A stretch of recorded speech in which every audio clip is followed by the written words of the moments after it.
This is not a great opener for us. We've got 2 reanimate targets. One of them is not great in this matchup. Hopefully they haven't drawn anything here, my opponent.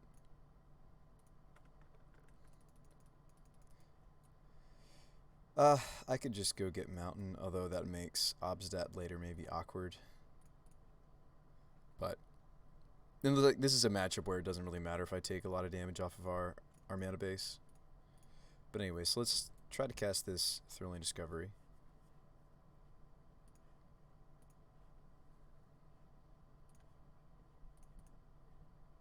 Dump those 2. Now we have 1,000,000 lands. That's not good. That's really not good that we just drew land. Might even be okay for us to just scoop it up here. Thank goodness this is the practice room.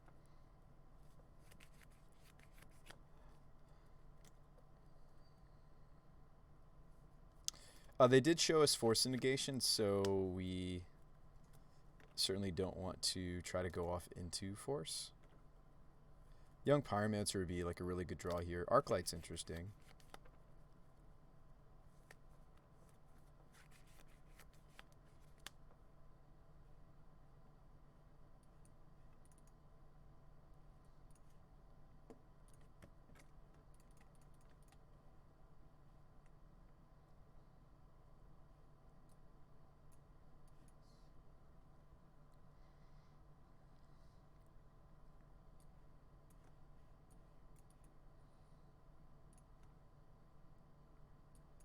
I actually think I don't have another basic in this build, and we naturally hit one of our basics. Yeah, I wonder if another basic would be smart. Like the first basic planes. Especially since I added a double white card to the sideboard.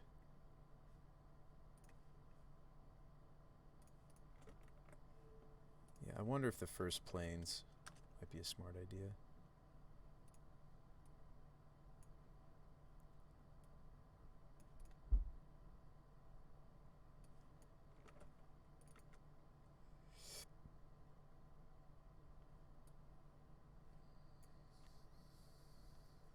Another Thrilling.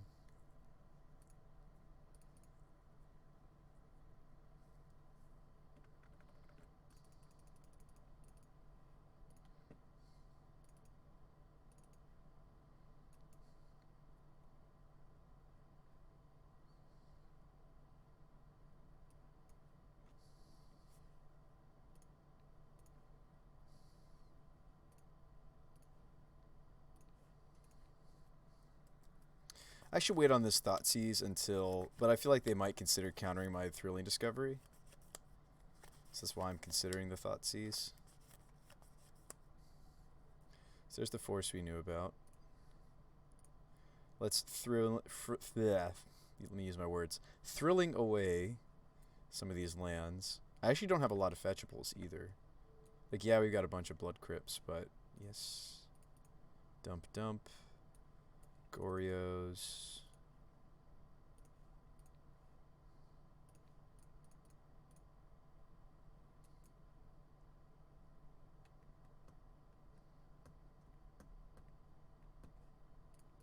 Okay, so they had, there goes the Jace.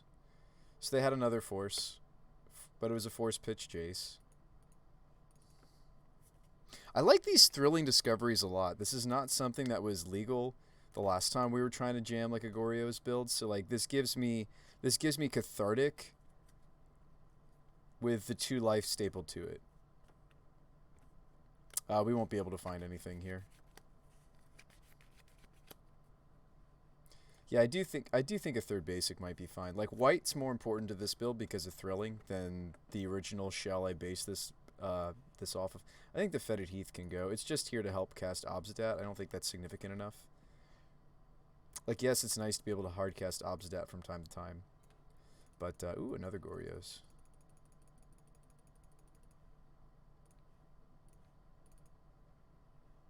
You stop this one too, Mr. Blue?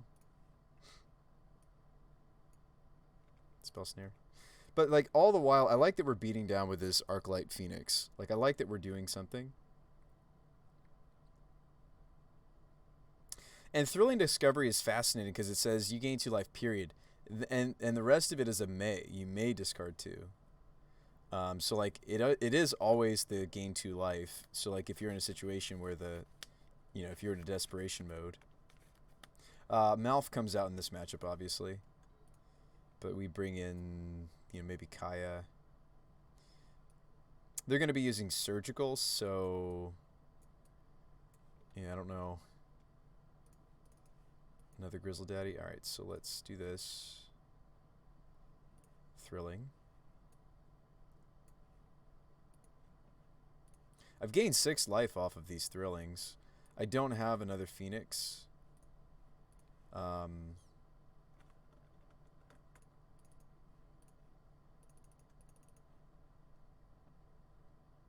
Kind of wish I had a Phoenix in the bin here because, like Dart and such, these are all good enablers. But let's see what's cooking over there.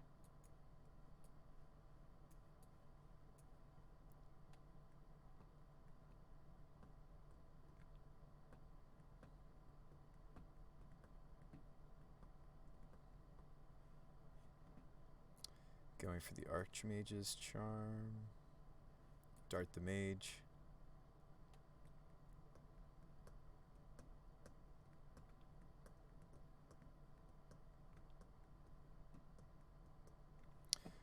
So they're just looking to do a draw 2 here. There's not really any other Thrilling Discoveries we're probably going to draw. I think I'm fine playing out our last Bloodstained. Let's keep this Dart in the bin to maybe get another Phoenix going. This Phoenix has dealt a ton of damage this game. I think it just hit, what, 12 damage? 15 damage? Like, all the damage I've dealt this game has really just come from this Arclight.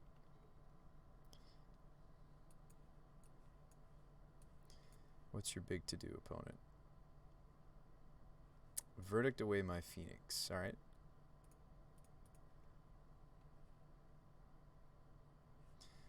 White, black, black, red, red. Yeah, we'll get the Godless. Would love to be able to hardcast Obsidat should we see one. They have 2 cards in their hand. Okay.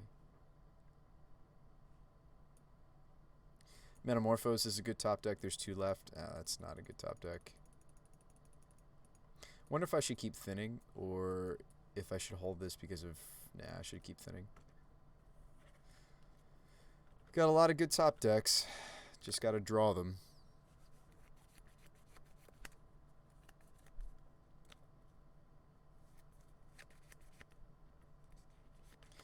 We don't care about Time Raveler so much. I haven't seen a single Pyromancer either. We've seen kind of an interesting side of our deck. 2 Goryo's Vengeance are down. I say 2 because they Force of Negation 1.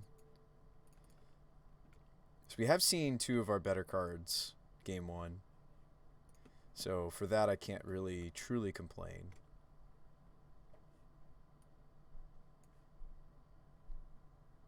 What's up, Black Dove?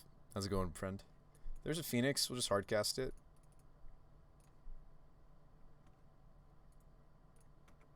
Put him to 3.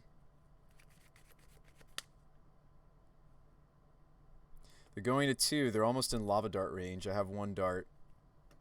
I'm just playing a couple darts because A, it's fine in the meta, but it's really just here because we're doing an Arclight Phoenix build.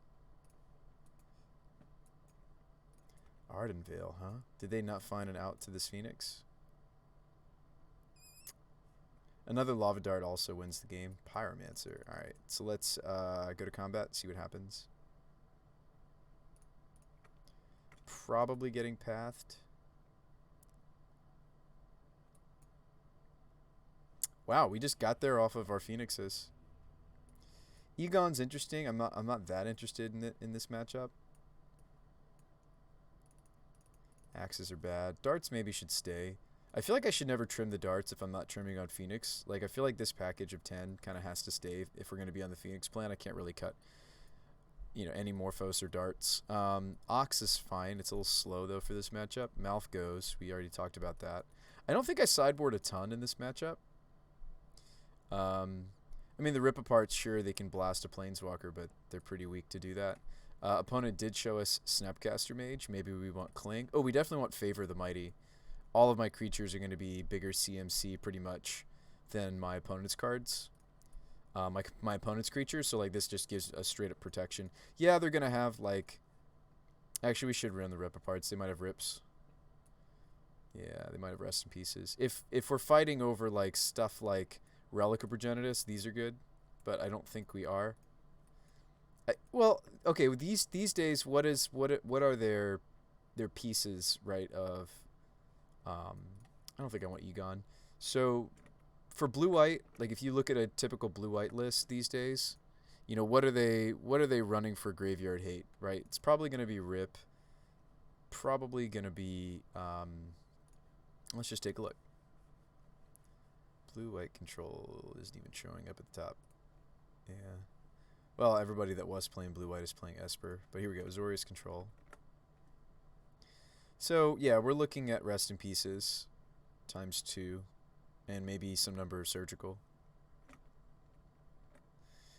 So if my goal is to fight, I think we're boarded appropriately for fighting what we're fighting. Took out the lightning axes. Yeah, darts and phoenixes. I mean, darts, yeah, they'll hit it. They'll snipe a Snapcaster. That's not why they're here. They're to bring out our phoenixes. I'm really excited how this deck looks, by the way. I don't know if it's right, but this was just like an idea that came to mind. I see Malphagor and I'm happy. That's back when I started. I actually think Malph might be a fine Goryo's singleton right now in the meta, because a lot of what you're trying to kill, Elishnorn doesn't stop. This opener is a little awkward, but I think I could keep it on the back of this Pyromancer. And we did win a game against them already, so like we really want to use the Pyromancer to dump these two. Yeah, we don't have our white for Thrilling Discovery, but I actually think this build has too many Blood Crypts. I'm going to cut a Crypt and give me like another Arid Mesa.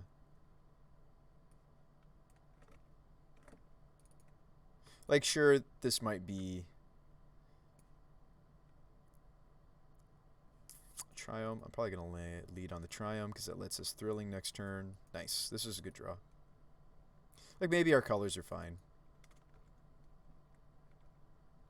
Now, Thrilling is a little bit weaker than Cathartic in that if my opponent does have a counterspell, which it very much smells like they might, Thrilling doesn't actually let you as an additional cost. Like, so oh, okay. They're just letting it resolve. So yes, and we're going to dump these two. It's tempting to dump Ox, but let's dump the Phoenix and the Grizzle because for sure those want to be in the bin. Nice, another Pyromancer. These are great in this matchup. You know, whether or not they get countered, they're going to be some elemental tokens.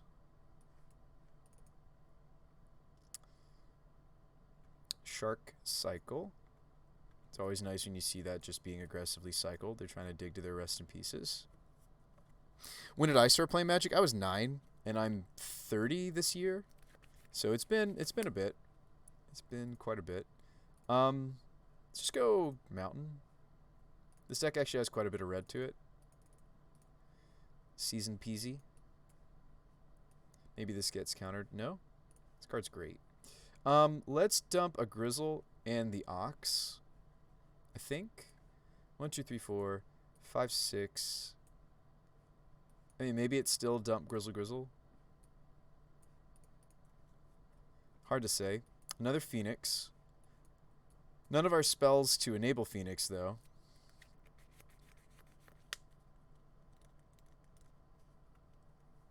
A Purge, a Pyromancer. I think we're quite alright with that.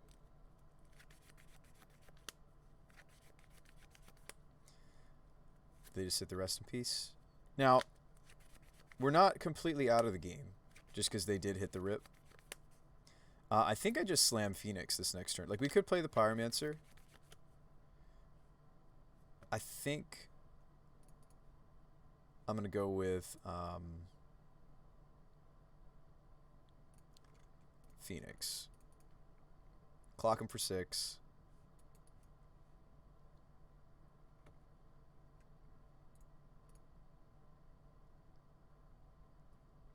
I'm glad I didn't put the Ox in the bin.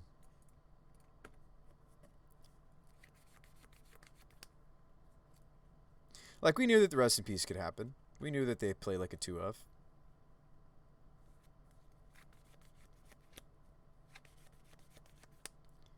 They're stuck on 2 lands over there. Here's a Thrilling. I'm not that interested. I'd rather slam Pyromancer. We might still cast Thrilling, but I'm thinking Pyromancer. I really don't like all this land. Last game I was flooded, now I can't even draw my 3rd. It's his opponent. Purge a Phoenix. Yeah, do we want to make an elemental or... So if I dump 2 cards here, I can't Thrilling this turn as well. I might just want to dump the Thrilling and the Black Cleave.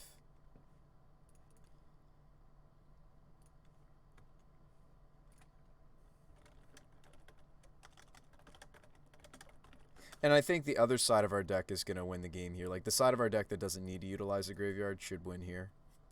Like, we've got, what, 5 power on the table. Now I might just pressure them with Phoenix instead of deploying Ox. What about you, Black? So that would have been Conflux. No, I didn't really... I will say this, Black Dove, I didn't really get into the game until a little bit later in life.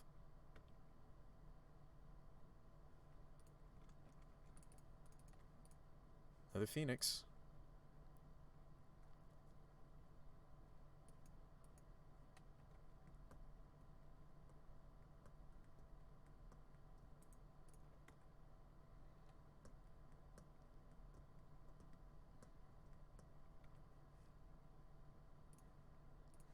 I'm not running the basic planes in this build that we're in the queue with, but we will have it for later.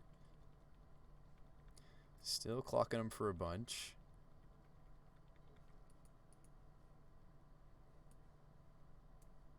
Oh, they got to their 3rd land. Does that mean anything? No, they didn't cast Timely, so that's good for us. Timely would really slow this army down. Don't want that.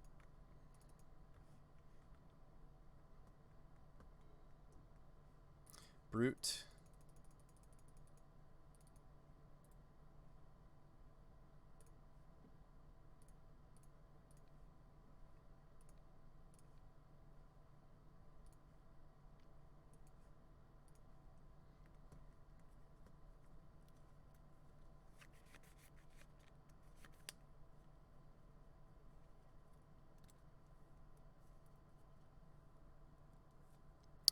You started in 2008, but you'd been playing trading card games.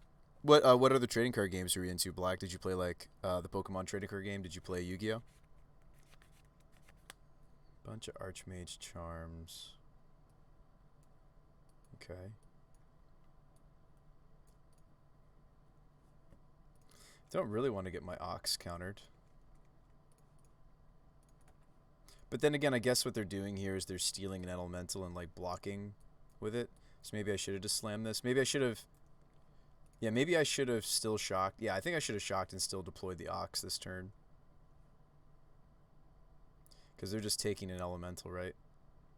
Mm-hmm. They're so low, I think I should still attack. They could get back in this game. I think I was supposed to slam Ox here because it was pretty obvious from what we saw off the brutality that they were going to Archmage's Charm. Pokemon Yu-Gi-Oh! Bit of the Star Wars one. Okay.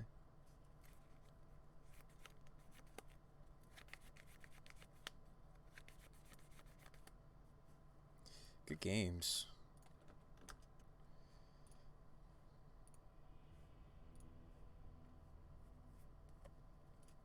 So I've got a couple different decks I'm working on.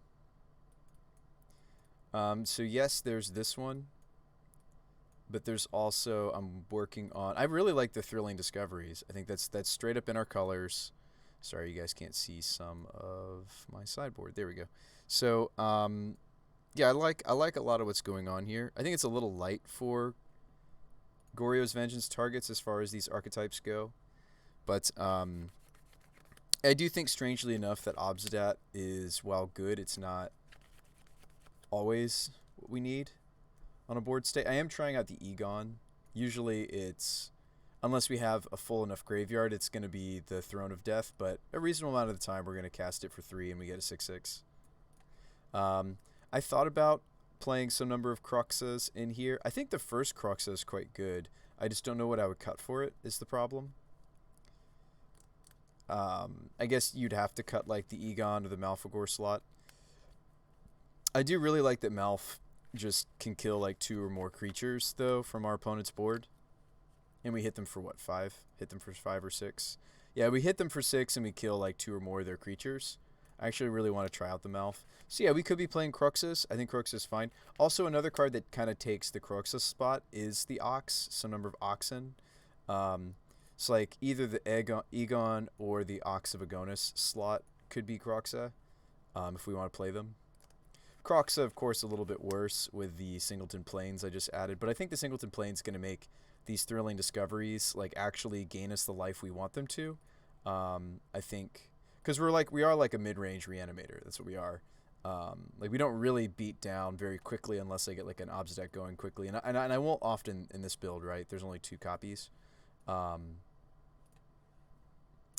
The Winota's Castables looks quite a bit different now. It's got a wish board now. I think I should be playing 3 Glittering Wishes, but I cut it back down to 2. This was like the one thing I never fully explored with the Winota deck, which was a, sorry, you can't see that, can you?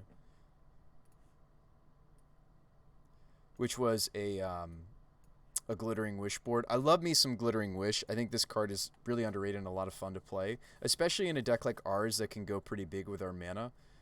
Thanks to the Arbor Elves and the Birds and the Nest Invaders, we can go pretty big with our mana. So I think that Glittering Wish, much like the Eladomri's Call, I think Glittering Wish is sweet though because it's going to let us more often Fiery. It lets me not have to main deck things like Teague, even though I kind of want this deck to be main decking Teague. I don't have to, just sit in the sideboard. So there's a very few specific... We could even put the Heron's Grace in the Wish board. Because it's not... Sure, it's an Anthem. Sure, it's a human. I mean, like, that's why it's in the main deck, because of its Anthem effect, not because of the lifelink, necessarily. I added a few more basics to this build. So the mana's a lot more clean. I'm not splashing blue anymore. It's just Naya. So there's a lot of little things I like about this build. Yeah, deck's been running clean. I'm actually trying out Gang, because on the front side, Gang is another Anthem effect, and I've been looking for other Anthem effects besides Grace and Maja. There's also the Changeling, but a couple cool things about Gang. A, it's a human. Well, so is the Changeling. The Changeling I'm referring to is the one that we can pump mana into it. I still think this one's fine.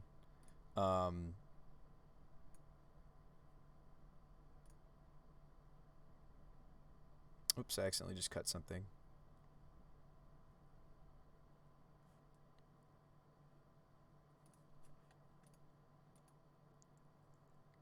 I'll figure out what I accidentally just cut in a second. So, Mirror Entity was something we were running before. There's just a lot of darts running around. It's hard to justify this card, but this was a really great finisher potential for this deck. Since it's a Changeling, it's something that Winota pulls out of the deck. Yeah, what did I accidentally cut? Oh, the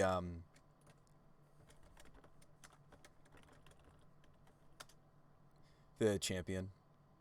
Yeah, Heron's Grace Champion has really proved its worth. Like the life burst that it gives us, the fact that it's got flash is relevant because you can pull a bunch of humans out of your deck with Winota, and then you flash this in before damage is dealt.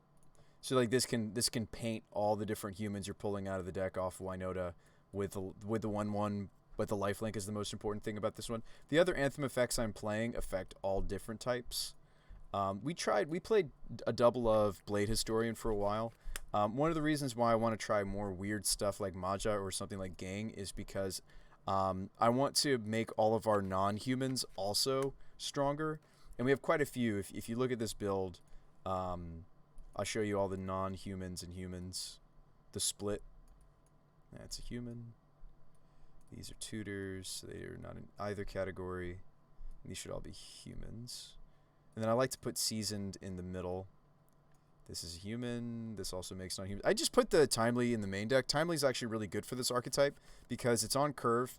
It makes us, not only does it give us the life, but the fact that the tokens are non-humans is huge. So this card is usually a 1 to 2 of in the sideboard of these Winota builds. I'm just going to main deck it. I think it's good enough to be main decked. Same with like Crater Maker. I think Crater Maker is good enough to be main decked right now. There's a lot of creatures it hits, and if it's not hitting a creature, there's probably a colorless thing for it to toast. You've got people messing around with Stoneforge, so you can hit a Batterskull. You've got people playing Eldrazi Tron, Normal Tron. So this actually is plenty fine as a main deck option in this build, I think. Spellskite's good enough to be main decked, I think, right now. So we've got 16 humans. That's another reason why I think I only want 2 Glittering Wishes, because as good as it is, it's not as fast for this archetype as the Eldritch Evolutions are for getting Winota. So in an awkward way, yes, like I went down a Winota because it's in the wish board, but I've technically gone up 1 card as far as the number of hits, right? Because before it looked like this. We had 8 hits that could result in a Winota. Now with the Glittering Wish, we're up to 9. So play Painter's Servant. I'll let you grab anything. Yeah, that's spicy.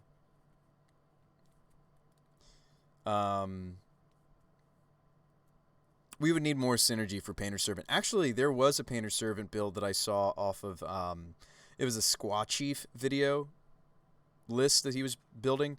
And so he was doing, there was a bunch of cards he was trying to utilize. I think it was like just like a Simic Painter, and it was playing Veil. What else was it doing? So you could like Veil a Lightning Bolt, Veil of Summer a Lightning Bolt. But yeah, these are the 2 decks I'm testing. So just so I don't get too bored as we work on these decks, I might just flip-flop between the 2. It's cool that it knows I want to play Winota Castables, I guess, because it's the list we were just looking at. I wonder if that's true if I switch over to Goryo's Phoenix and then go to Constructed. Yeah. Oh, no. Never mind. I have to change. But it's not that hard for us to change. But let's do Winota's Castables.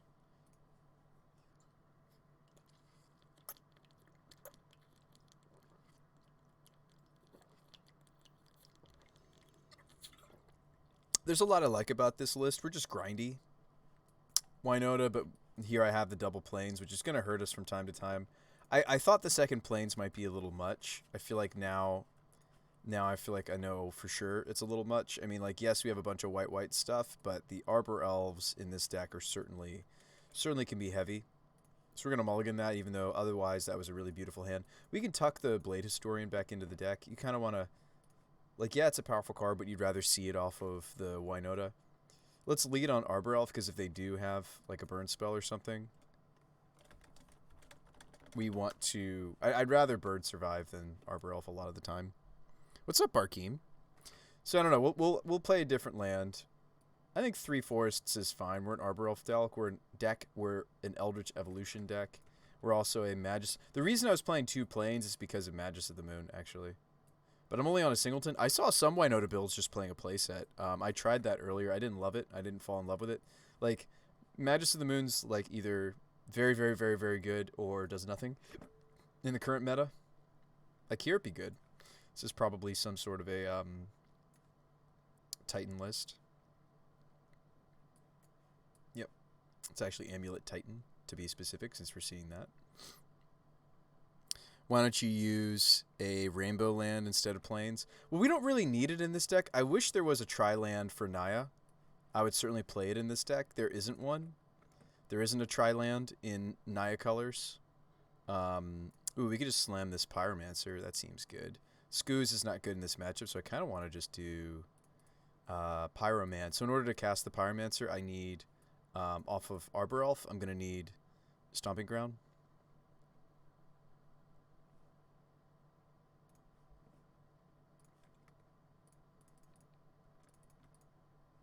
A little bit of fast tap action there. Hope you enjoyed that. And we're going to dump these 2 and keep the Eldritch. Oh, wow, we drew another Birds.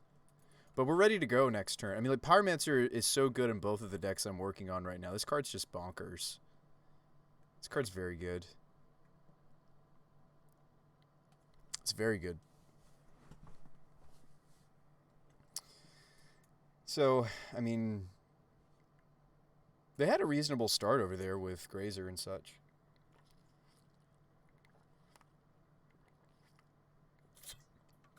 But I think our turn one into, yeah, Pyroman was good. How many fetches am I playing?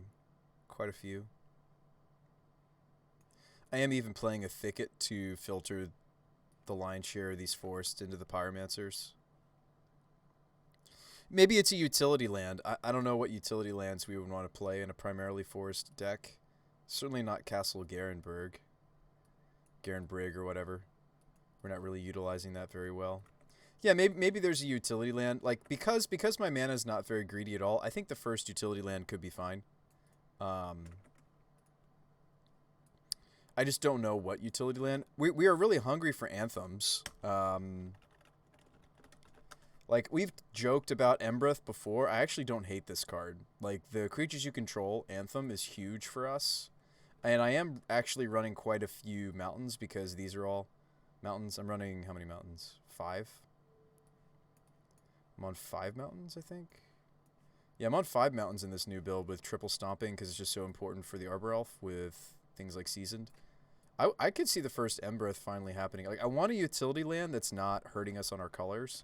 And, I mean, like, we're plenty red between Pyromancer, Blade Historian, that's red mana as well, the Fulminator Mage, and the Wishboard. Like, there's a lot of reasons why I like the idea of the first Embreth in a non-greedy, color-wise build. I think it's actually quite good.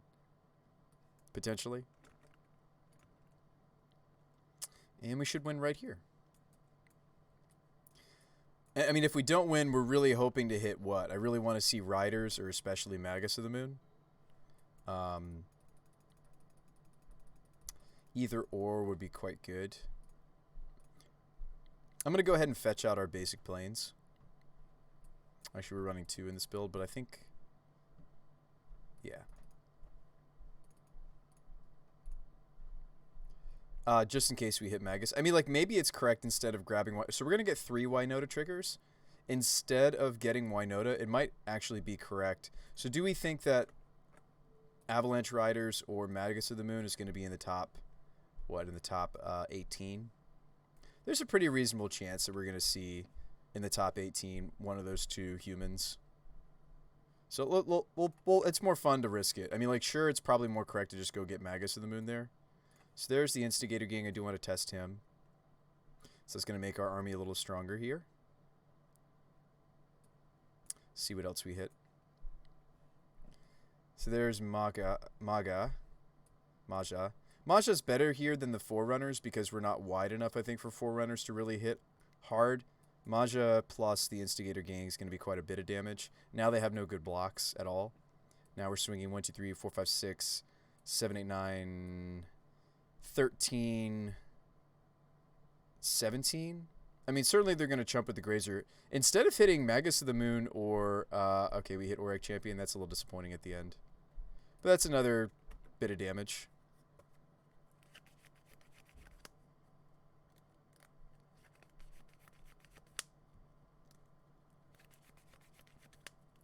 So I'm going to block the biggest threat.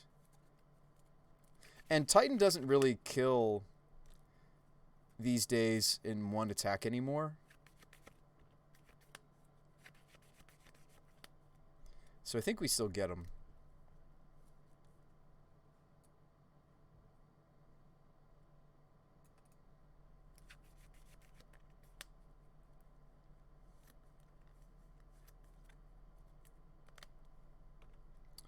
Triad gave me a life.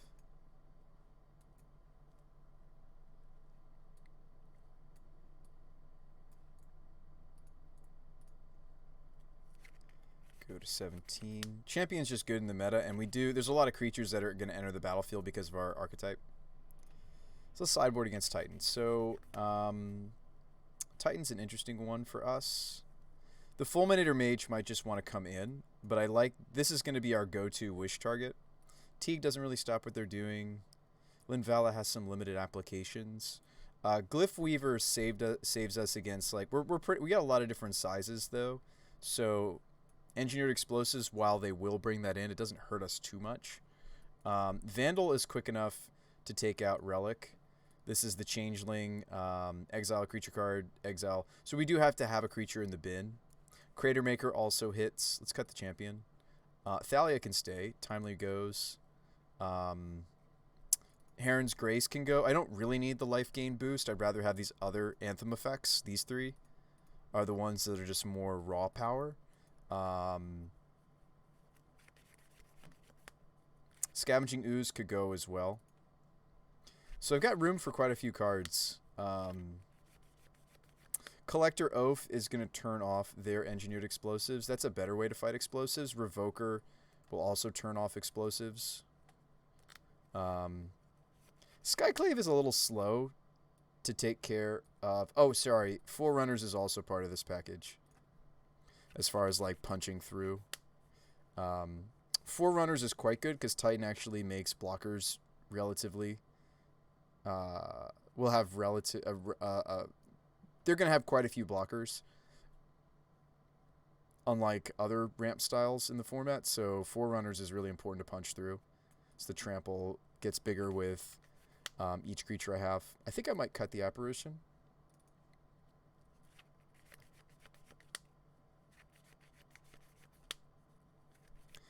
No, that's not true. We should still run Apparition, right? I don't think I'd wish for Justice, but I wouldn't mind Justice. But I don't think I'd wish for it. Same with the Knight of... Like, if we're wishing for anything, it's Winota or it's the Fulminator Mage, right? So let's just put some of these into the deck. I actually think Glyph Weaver might be fine.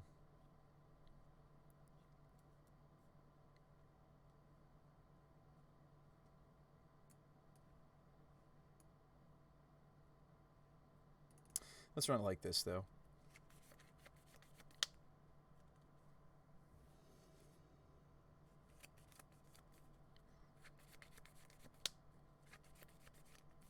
Sounds interesting. A little slow. It has riders, though, but them being on the play and they keep a 7. Oh, no, they mulligan a 6. I'll mulligan as well. This hand's actually a bit better. I think I could only keep this because we're on the draw. Like, this might end up being a 2-mana hand, right? But I don't really want to mulligan to...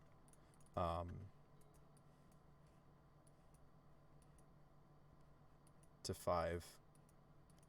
Grazer, okay.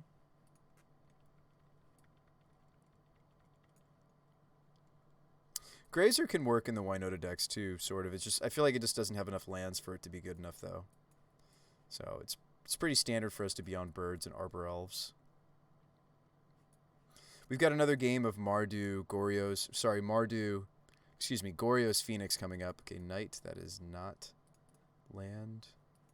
Let's get Stomping Ground.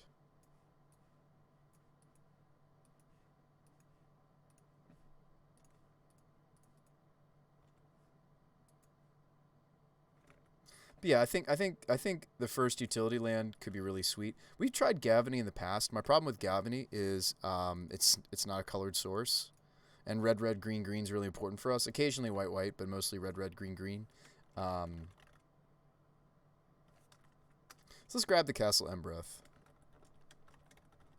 I think moving away from... Like, it's cool because we're finally doing the stipulation, right? And the stipulation being playing a purely Naya-colored deck in Modern. Castle Embereth? How do you spell it? Castle Embereth. It's just another Anthem. That's all that it's trying to do. Please give us another land, or I'll even take a 2-drop.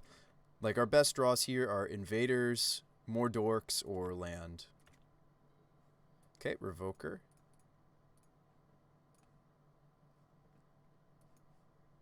I said I just wanted something castable. Obviously, I'd much rather have had... we really can't handle an explosives now if they were to have it, so we'll name explosive, because they could just take out the bird, since we missed a land drop. But yeah, I think like Cavern of Souls or Embreth or whatever you want. I think Embreth will be really sweet though, because Cavern of Souls is awkward for my Eldritch Evolutions, but we rarely miss green green. What we're missing sometimes is red red. Certainly we're missing white white. But the white white is just a few cards. It's just 3 pretty greedy cards, right? They're important cards, but they're greedy. All right, I'll take it.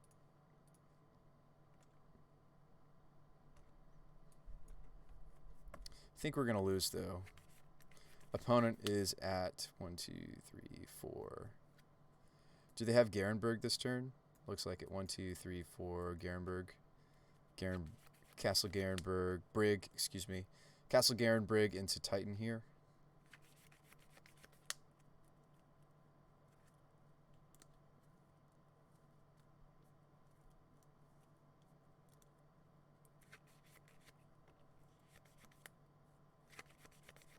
And I'm not running anything like Fiend Hunter anymore, so I can't like evolution into Fiend Hunter to remove the Titan. We're just not playing it anymore. Skyclave will help me against a Resolve Titan.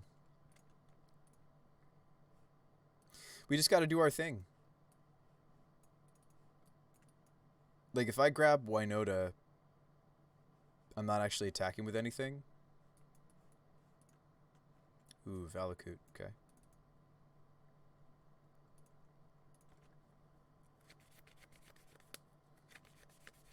So land would be great. We don't get it. Nest Invader gives us mana that we desperately need. We could also seize Pyromancer just to hope to naturally hit land. And that would also make us go wide. It's hard to do things other than Pyromancer in this position.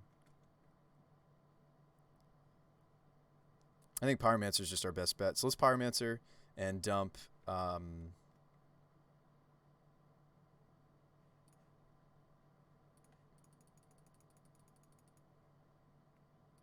I'm going to dump these two, actually. Did not hit land. But I still think that Pyromancer was better than the Invader.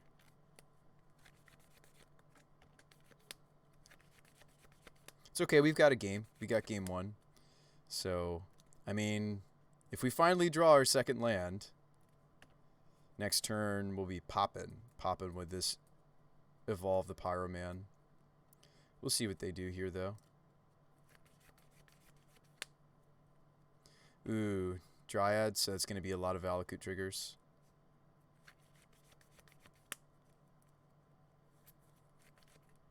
I think that's game.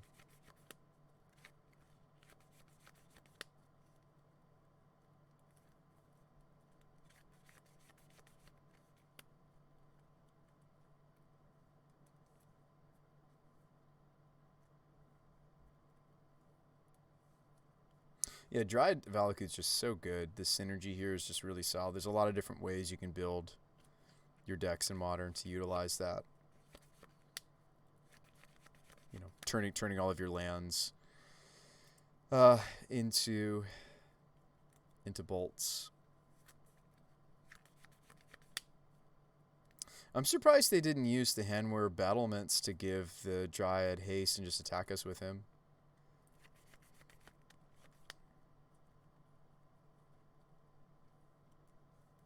But maybe they wanted to keep some blockers.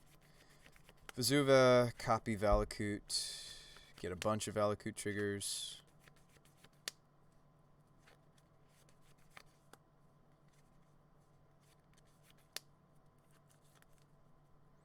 I don't think we can come back from that. All right, let's start our sideboarding. So what was I thinking about cutting? I mean, I might just leave in Heron's Grace. It's just another Anthem to hit. Skyclave's quite weak in this matchup, as you just saw there.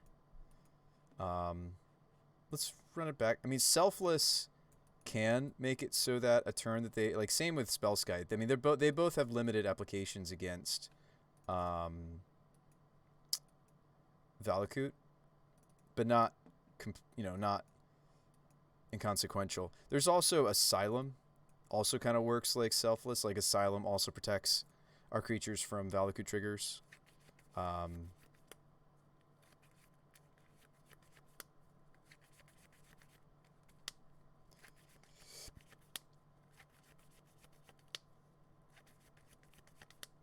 Let's cut the Justice, actually.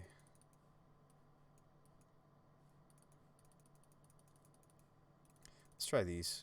See if they actually give us a little, just a tiny little bit of padding from Valakut if the game goes that long. Let's not have a one-lander. Let's like have a more functional hand. This hand's interesting. I don't think I'm going to keep it. There's no acceleration. We're running 12 accelerants. It's not just these. These Nest Invaders are also part of that package. I really want to see one of those 12 in openers. Now we see 2. Oh, wow, and there's the Magus of the Moon. Sweet. Win the game forever, right?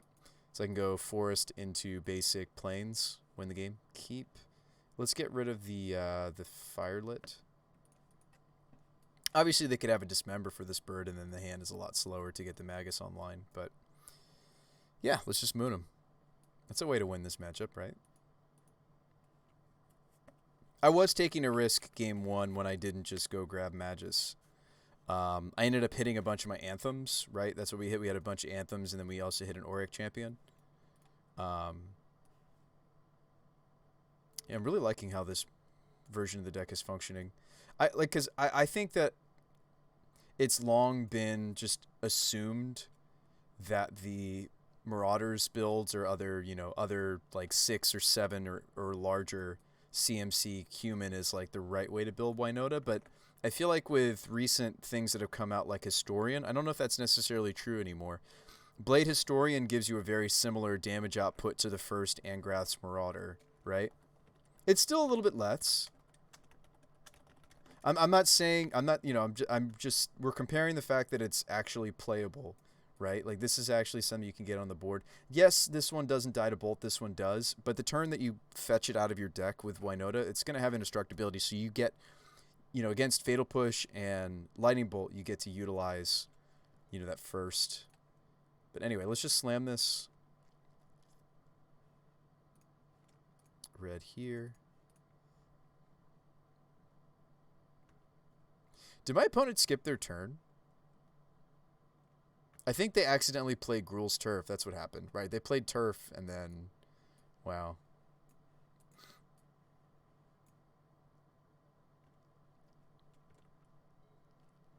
Pyroman. Yeah, I'm not that excited about these invaders. Let's just turn them into elementals and get drawing into our deck. Like the Nest Invaders are good, don't get me wrong, but let's just get into our deck. There's a Vandal for the and we have creatures in the bin now. Thanks to Pyromancer, it's not that hard to set up the Masked Vandal. And a lot of times your opponents will shoot, kill your 1-drops.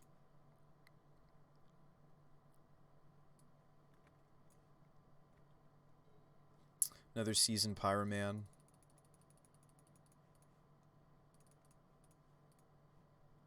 We're going to dump it because it doesn't have anything yet. Historian, nice. Another bird. Bird was a little eager to get in there, right? But this is just an episode of they kept a hand they shouldn't have kept. And we're just doing our thing. We've got 3, 4, 5, 6, 7, 8, 9 power on board. And it's about to be 18.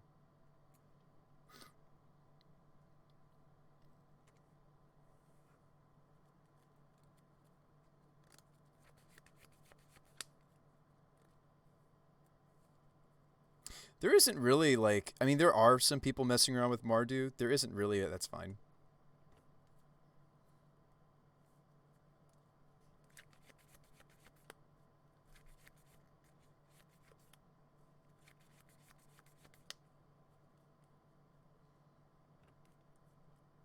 Like, it's really too late. I think even with the Grazer, this is lethal, right?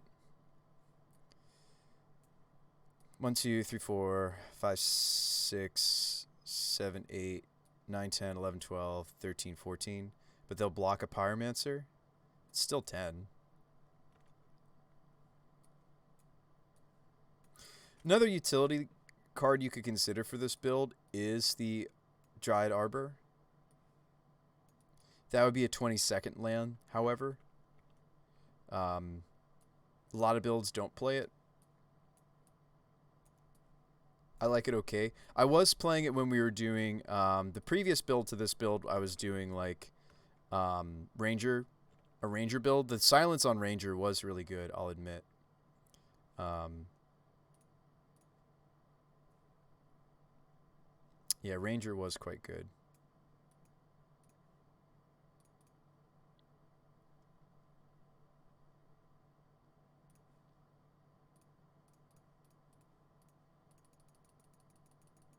But see, like Angrass Marauders, sure, I could cast it here, right? I had the extra mana necessary, but it's not likely that I have the extra mana necessary to hardcast Angrass Marauders. Is this another dismember for the Blade Historian?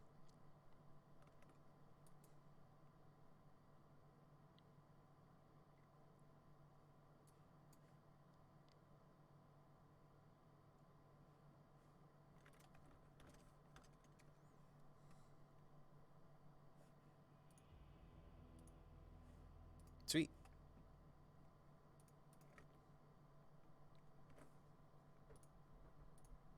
So yeah, there's a lot I like about this build. Just trying out the Glittering Wish build, see if we like it.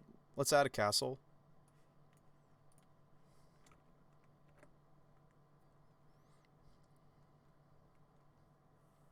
Magus is pretty good against a mono non-basic format. Yeah, it is, and we like having it as a tutorable. I like the Avalanche Riders supplementing the Magus of the Moon. I wasn't playing Riders before, but I actually do think that they work well together.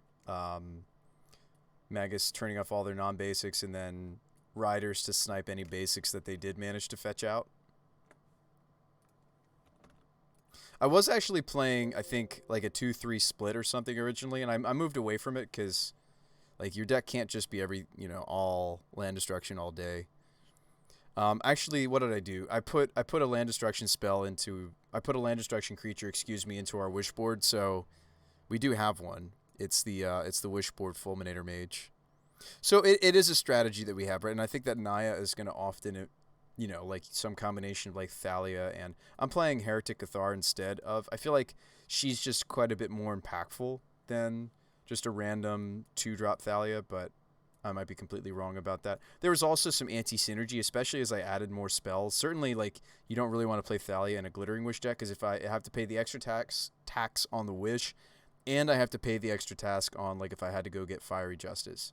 Like, white, green, single red is feasible, but, white, white, green, red, 2 colorless is a different story. So I moved away from 2 mana Thalia. I'm trying out 3 mana Thalia. I like some of what she does. She clears blockers for us. She slows down some of the greedier decks. So I kind of have like a pseudo third piece that's going after the non-basics of the format. And I mean, Riders is no, Avalanche Riders, of course, goes after any land. But let's play more of the Mardu Phoenix deck, or Goryo's Phoenix. This deck has certainly had a few printings. The main things I'm using from the newest set, of course, are the Discoveries, and then, of course, in our sideboard, we've got the Rip-Aparts, which are new. Buddies only. We do have enough points to do a league. I just don't know which of these decks I want to take into a league.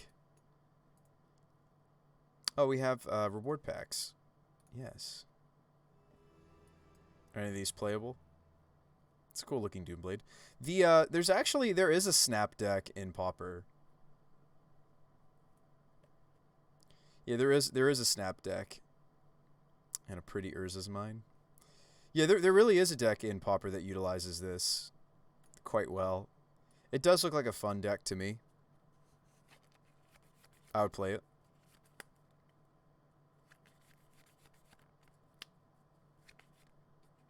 This list isn't utilizing any utility lands. If it did, the utility land I would consider is Shizu. Shizo is useful for pretty much everybody that doesn't have flying. So, like, arguably it's not that useful on the Grizzle Dads and the These. And there's only like what? Also a sideboard Linvala. That's just because I'm trying to keep Heliod honest. But yeah, like Shizu's quite good in decks like this. I don't know what I would cut to fit the Shizu. Shizu. Um, maybe a fetch, maybe a Arid Mesa is clearly the worst fetch in this build. Could cut like one Arid Mesa.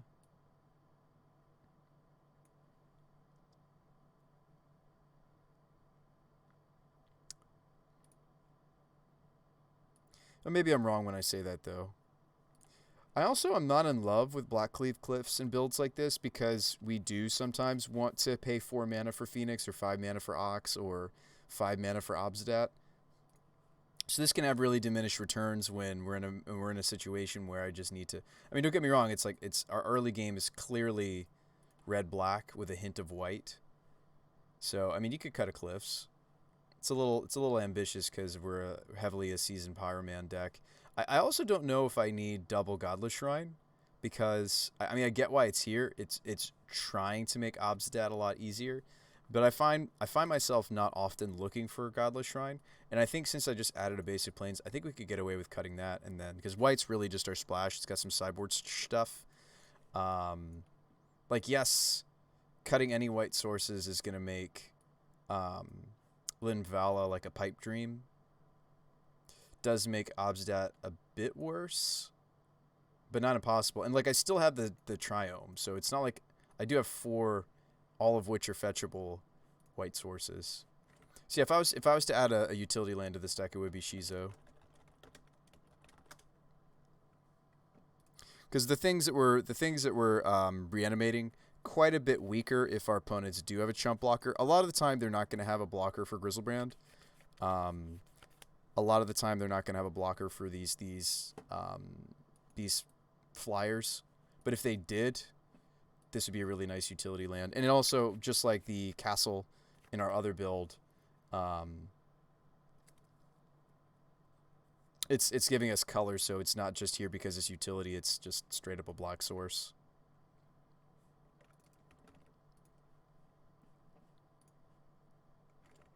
So I think that's fine.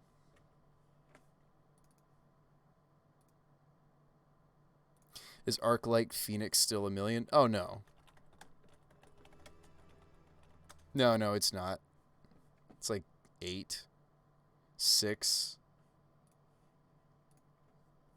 Yeah, this deck is fun. Let's get an opponent. Yeah, I like some of what's going on in this build.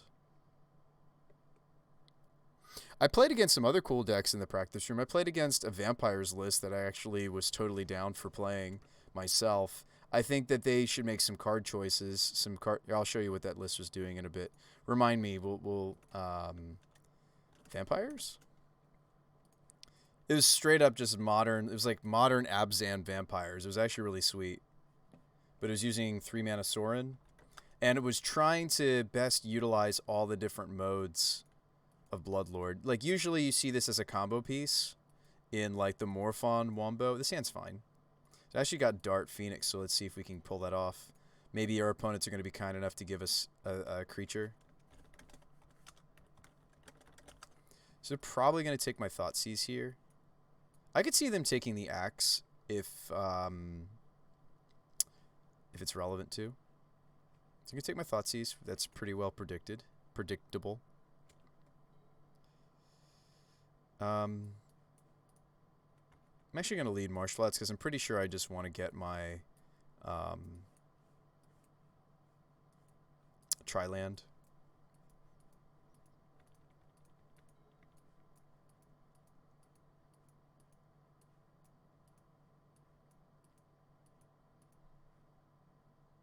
I take my Axe this time.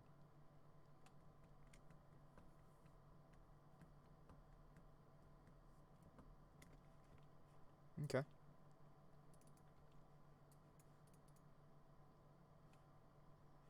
Not sure what they're up to over there. Hope there's no Blood Moon in my future, right? Ooh, Thrilling was a great draw. Let's go Mountain because we're a Pyromancer list. We got white here, Thrilling, get to dump. I don't think Malf is what I'm going to dump because they haven't shown us like a lot of threats or anything like that. I think I'm going to dump Phoenix and Obs. Drew a Thoughtseize. Drew a Pyromancer. Hello. No Goryos, but that's okay.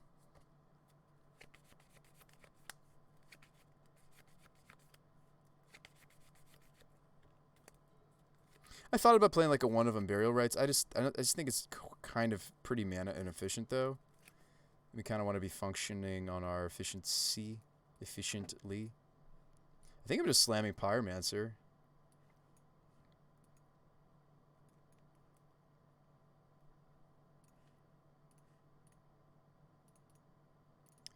Could have gotten a different land actually there. It's fine. So I'm pretty sure I'm dumping Mouth and the Thoughtseize. Could dump this land, though. Nah, I want to make the tokens. Ooh, we drew a Manamorphose. Sweet. If I can find a way to dump this Phoenix, we should have 2 Phoenixes next turn. Yeah, I think this Goryo's Phoenix is actually pretty sweet. This Mardudu Phoenix, or we just win. Okay. So Phoenix look good there.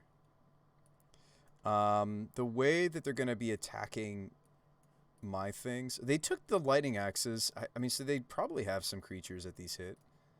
I don't know. I don't want to cut darts. Okay, well, what are we going to cut? It looked like they didn't have something for Malf to make them sacrifice. So that's one easy swap. Yeah, I don't know if they have anything for these axes to toast. It's pretty easy for me to bring in Kaya in the dark. She's just very flexible. Just red, black, a bunch of Inquisitions.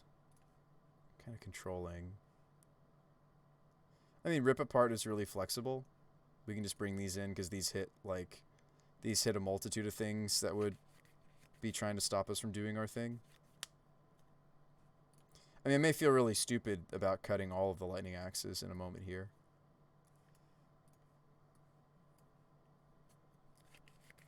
I mean, Egon can go, but I don't know if we need explosives or we want isolate. I don't know what we need or want. Maybe they're Black Moon and we wish we had like a way to remove Moon. I don't know. Let's run like this. Just in the dark, I want the most flexible cards.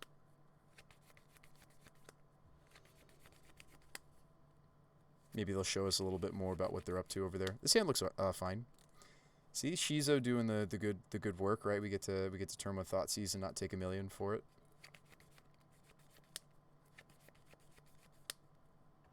Or they take my Thoughtseize. Here, I would, if I were them, I'd probably consider taking a Pyromancer. This card's just really good. The Thrilling Discovery is the weakest card in my hand. Wow, they take it though. This is kind of the weakest card I had though, right? Because I didn't have the things I wanted to dump yet. Well, anyway, what are you up to? What are you doing, opponent? Some sort of weird Jund? The Confidant, I can just dart. I'm not concerned about Confidant. I probably take the Tarmogoofy.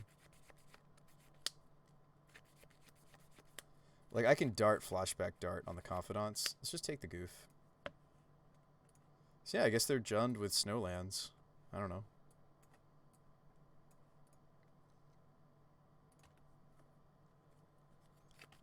Like, the thing is they knew about the Lava Dart. Are they really still going to play Confidant, or do they draw another Tarmogoyf?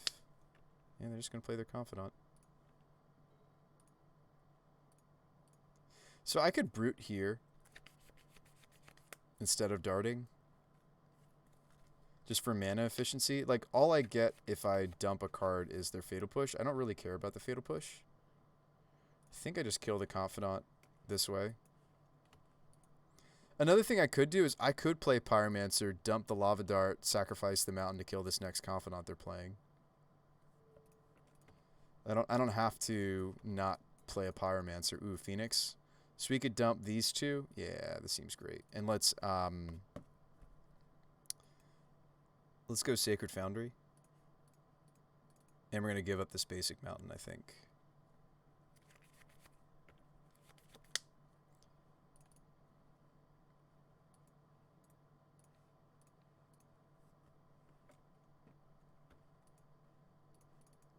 Drew another land so I can play this other Pyromancer, dump the other Phoenix, and then we're just looking for like Manamorphose. if we want to get those back. That's what the deck would need to give us. Or the deck... well, we don't have a Goryo's target yet. I cut one, right?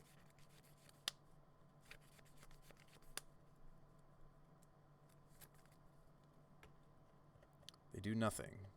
Was this Kolaghan's command? Oh, anyway. Just keep doing our thing. Pyromancer, make another elemental. Okay.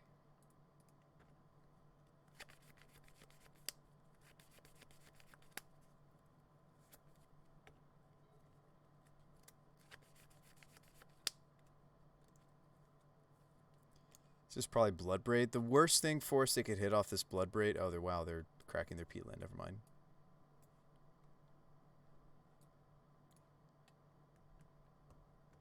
Another Confidant? Sure.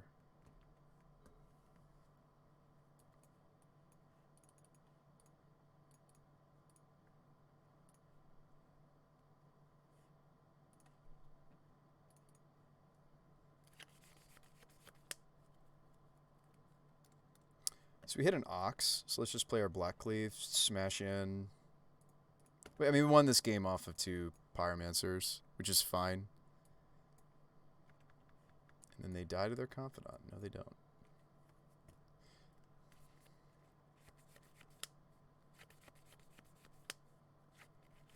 And they play Damnation. They attack first, then play Damnation. They scoop. Alright, so we beat Weird Jund. So let me show you this vampires list I was playing against. It was like there were some parts of it I really, really liked. I liked that their build was utilizing all the different sides of Sorin.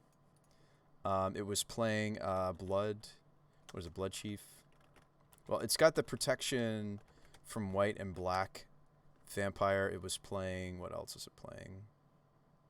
So it had Blood Baron of Escopas. I don't know how many he was playing. I actually didn't get a list from the guy, and I wish it was playing Bloodghast.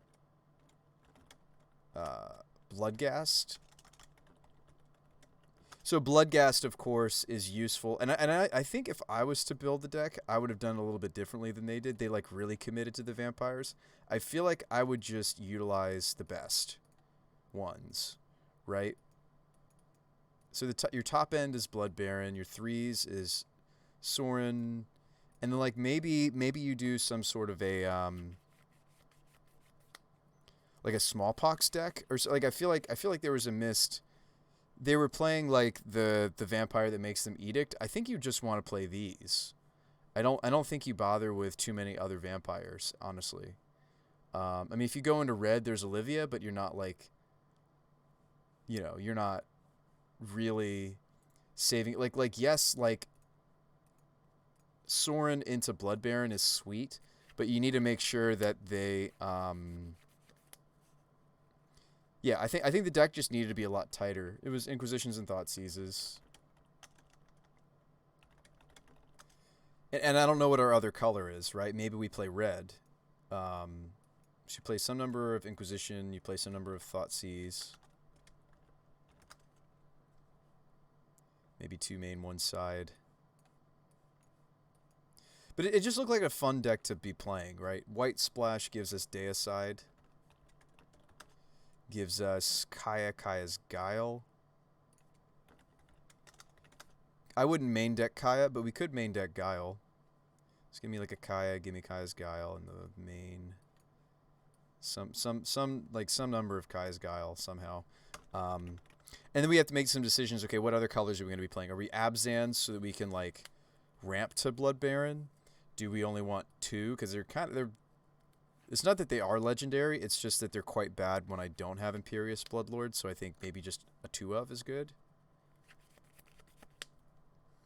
And you're kind of using the Sorin plus Bloodghast Wombo as like recurring. You keep using his second +1. You may sacrifice a vampire. When you do, Sorin deals 3 and you gain 3. So you're basically stitching together like build your own helix. Just grindy stuff. I think Smallpox could be sweet. So all of a sudden I want to be like a Flagstones build, right? And then and that's a way to get to the Blood Baron. And then all of a sudden I think this list looks more like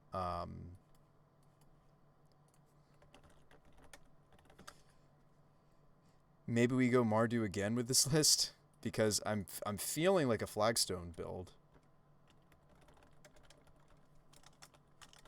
which I think is underrated. I think yes, we'd be heavy black because of Pox, technically a Bloodghast, but not really. So you play flagstones. And yeah, we would be, our mana base would be black black. So like the first Urborg is great. The first Fetid Heath is great.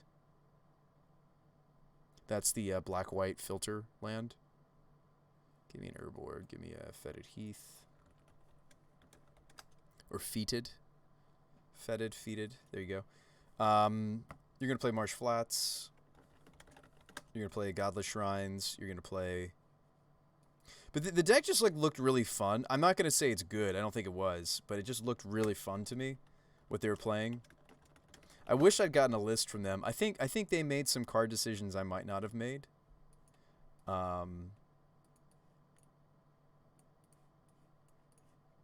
Maybe like, yeah, Shrine, Sacred. The first Sacred Foundry is good because we're a Flagstones deck, perhaps. You still could play a Blood Crypt. You're going to want to play, perhaps... actually, 2 Blood Crypts is good for this build. And then you want your first... You probably want 2 Swamps and a Plains. I don't think I'd play a Mountain here. So maybe 2 Swamps, 1 Plains.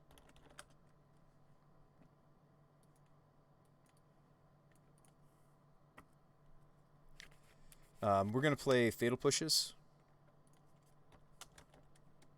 I want to stay away from Path because we've got kind of the Smallpox cleansings going on. So maybe Fatal Pushes. You could play Bolts. You could play... I don't know what else you would want. But yeah, Sorin, Bloodghast is like build your own Lightning Helix. You just get to keep helixing. You probably want the playset just because I'm thinking playset Sorin. I'm thinking about the Bloodghast. Could we get away with cutting one? I don't think you want to. I think you do want the fact that this... Like, and Bloodghast has a lot of synergy for Smallpox already anyways. You could play Lingering Souls. I don't think Lingering Souls is all that great in the meta. You could play Damnations. I think the first or second Damnation is quite good. Do I have any? I thought I used to. I thought I used to have one of these promo ones. But yeah, we'll just play some Damnations and maybe like 1 main, 1 side.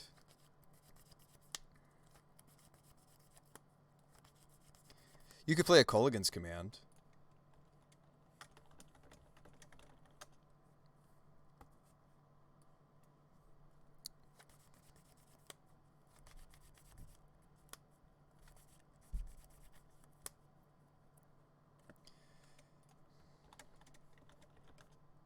Let's play Rips. Our sideboard's looking quite a bit like the last deck, I know. But I probably would make a lot of the same, some of the similar card decisions. I mean, you could play Timely, you could play,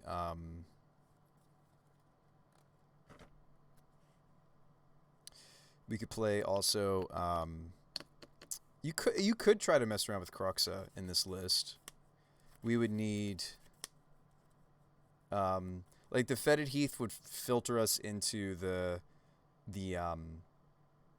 black side of the Croxa. The red side would be the difficult side to get. You could play Cleave. You could play Cliffs.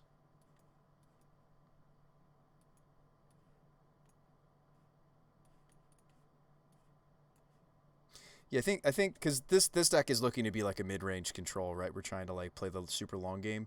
So this is where Croxas make sense to me. At least the first copy makes a lot of sense to me.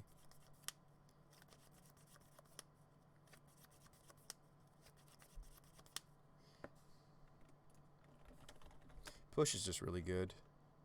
Maybe we play 4 push and then you start adding lightning bolts.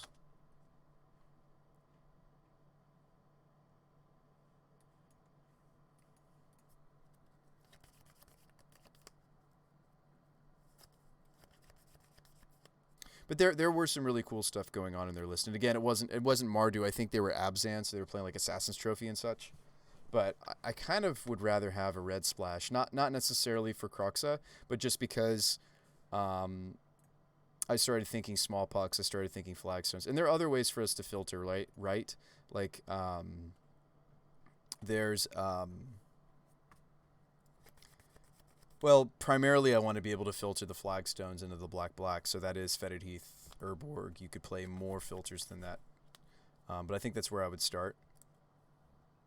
That's 21 lands. I think that's wrong. I think it should be a 23 land deck. I just don't know what other things I want to play. Wonder if there are any like weird. I mean, there's Mutavault, but I wonder if there are any like lands that have to do with vampires. I don't think so. I don't think they've ever printed anything that comes to mind. You could play a Cavern of Souls. You don't think there are any lands that have to do with vampires. But yeah, as I was sitting on the other side of the table, oh yeah, that's a land that makes vampires, right? Yeah. Play Legion's Landing.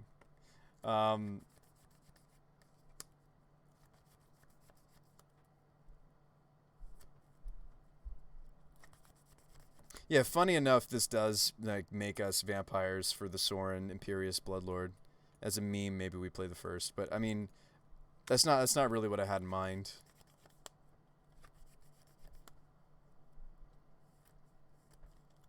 No, we'll cut that.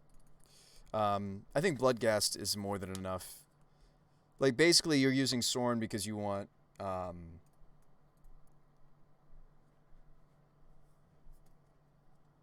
yeah, if you're playing Sorin, you want the creatures that you choose to have relevant modes, right? So Ghast is most useful for, especially his second mode, somewhat his first mode. Croxa doesn't mind being in the same deck as him, too, because you give it lifelink. And then, of course, something like Blood Baron really likes being in the same deck as Sorin because you just get to cheat it onto the battlefield for a lot less. It gets dismembered. It gets double bolted. It gets bolt plus another burn spell. But, oh, that's what we need. We need some Collective Brutalities. And like in a Smallpox deck, I don't mind a main deck copy. We gotta reset our filters.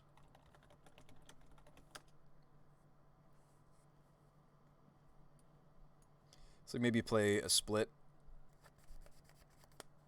I think Brutality's fine in these Bloodghast decks.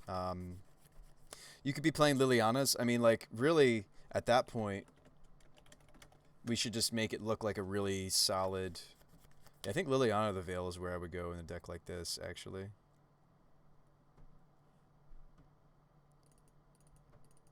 And just play the playset. We're a black control deck, so I think...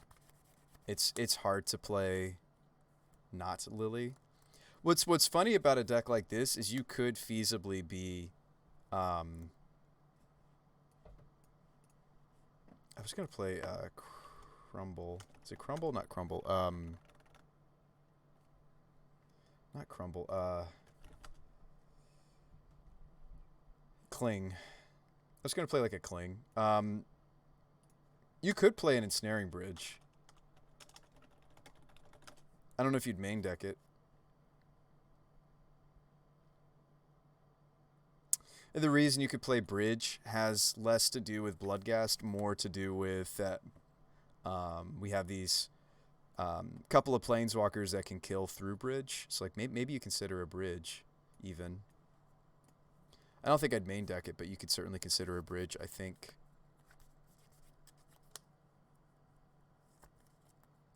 Yeah, Kai's Guile just has so many modes. I kind of just want them both in the main deck. You could also play creature lands. I'm not running any creature lands yet. You could play the lifelink one, the black-white lifelink land.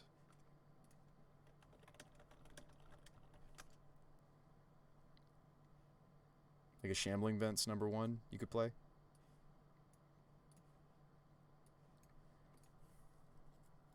But yeah, something like this looks like a blast to play. To me, anyway. I think this would be really fun to play. I'm sure the numbers aren't quite right. Like maybe there's supposed to be a terminate or something in here, or an eliminate even. I'd almost rather play eliminate. Maybe you don't main deck any of the brutalities. It's not like we're. Yeah, I think an eliminate might be good. That's destroy a creature or planeswalker with mana 3 or less. You could also play the one that's got the expensive kicker, the Blood Chiefs. We do get to play Calidus. I forgot about Calidus. You do play Calidus as Sisses in the board. At least one. Yeah, Blood Chief's Thirst. You could play a Blood Chief's Thirst over the 4th Fatal Push. It's not like I have a million fetches. I'm only playing... Well, Flagstone's fetching also does turn it on. Now, we're not playing Lurrus, right? Certainly because we have, you know, these 3-drop walkers. We have these... yeah, I think an eliminate and a Blood Chief's Thirst would be good. But by and large, we're like a Flagstone build, right? We're trying to blow up some of my opponent's land. I think a couple cleansings is good too. That's kind of on the same plan. A similar plan as the Smallpox. These are both trying to pop our Flagstones. Yeah, I should be playing... I mean, maybe Calidus should be in the main deck over the first Damnation, right? I think Damnation's fine, though, because a lot of my threats don't... yeah, we can play Calidus's. Calidus also can be accelerated onto the battlefield with Imperious. I mean, it's fun to think about things like Olivia. I mean, I just don't think you can really get away with it in this meta, right? It's certainly fun to think about, like Calidus or Olivia or all these other... I mean, there's certainly some powerful vampires that exist.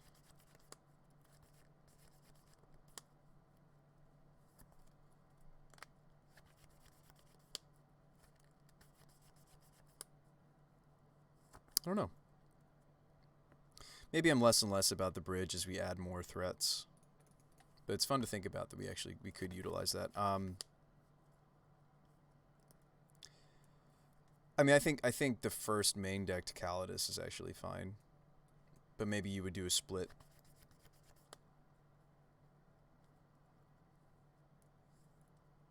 Because when it's good, it's very good. The first one in the main deck's fine.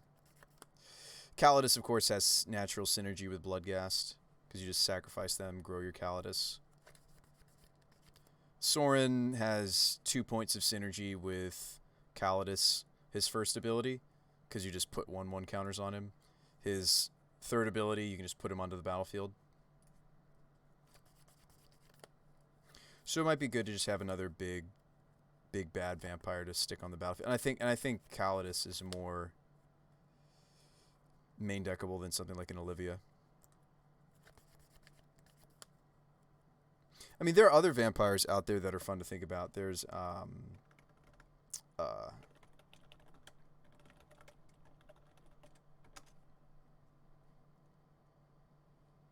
like Aristocrat is interesting. Falconwrath.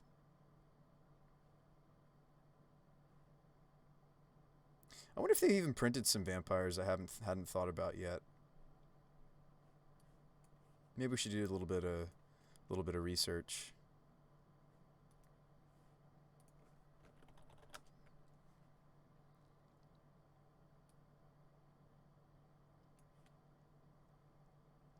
I don't think this deck wants Falconwrath though, because there's really not much synergy here.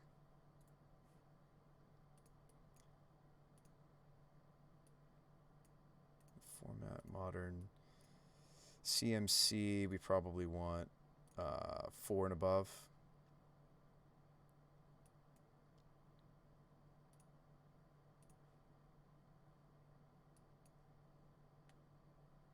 Can I set some colors? Yes, I can.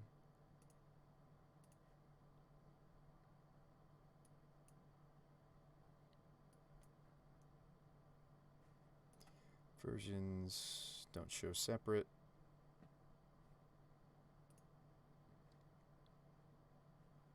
These are outside our color range. Okay. Yeah, so I wonder what's out there. There's not that many to look through.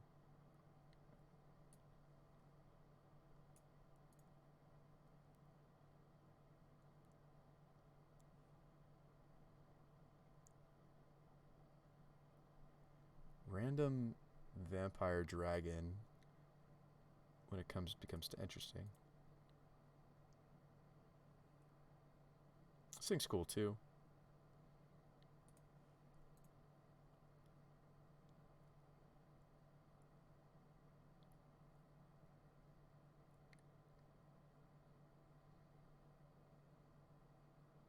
This thing's resilient.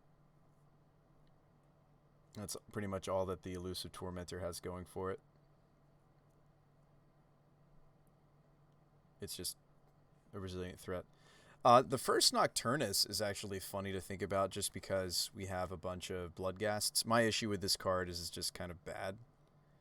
Other than the fact that it's like arguably the best Lord we could be playing. There's also Big Calidus.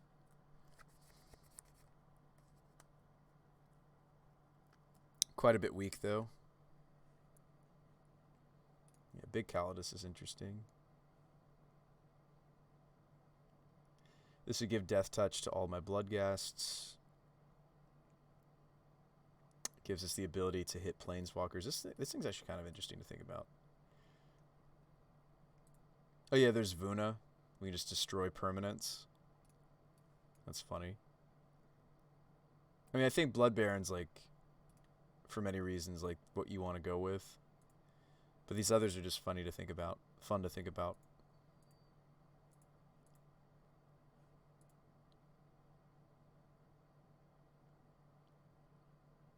This is a reprint. Yeah, this thing's also a little bit resilient like that other card.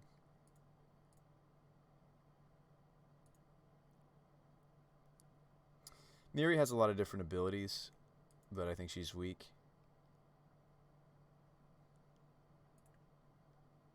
I mean, also since we're playing a Smallpox deck, you could be playing like Tegrid, honestly.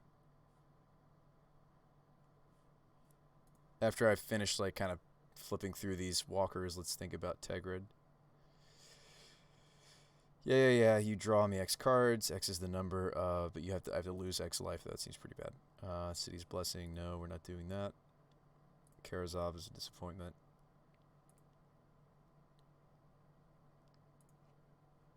Is this each end step? That's actually interesting. It's each end step if I gain life.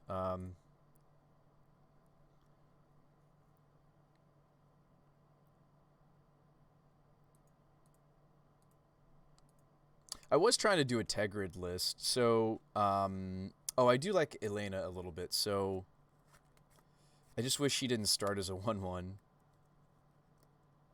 Like, she would be so much better if she just didn't start as a 1/1. The fact that, like,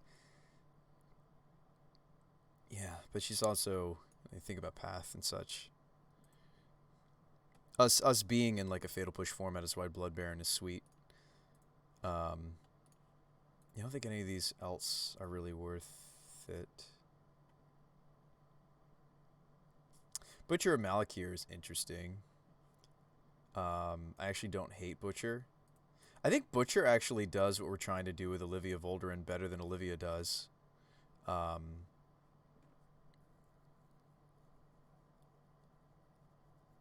think this is actually doing a little bit what she's trying to do. Well, obviously the fact that he's 7 mana, we'd have to put him off of Sorin, except I can just hard cast her.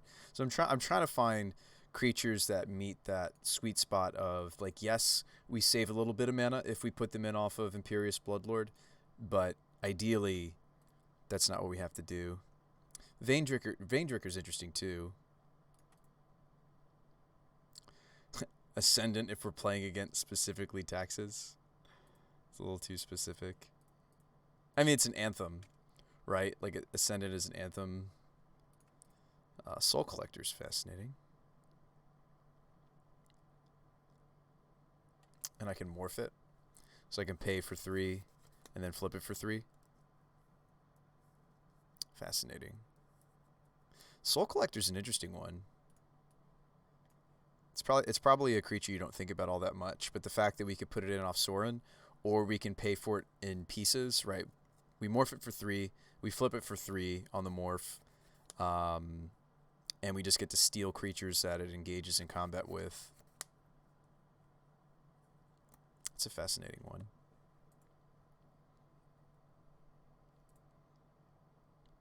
I think that's about it.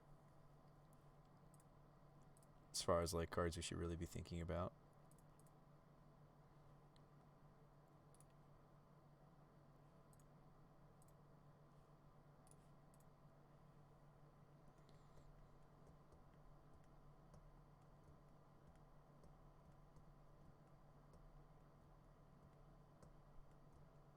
Oh, Drana's funny. They choose a creature, and then I get to return that creature. That's interesting.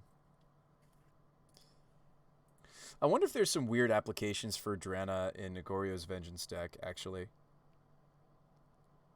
But it's non-legendary creature, so maybe not. Drana's too much mana, really. But she's a fascinating one. I'm just saying her ability is too much mana to really enjoy. And Vuna is non-land permanent.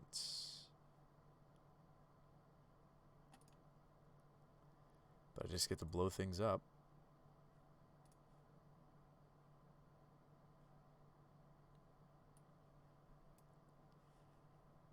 Alright, well I think we've explored all the different vamps, and I think I am terribly disappointed. The other card I was thinking was Tegrid. And Tegrid has more to do with the fact that we're like a Liliana... Well, we're a Smallpox deck, excuse me. If I can spell Tegrid properly.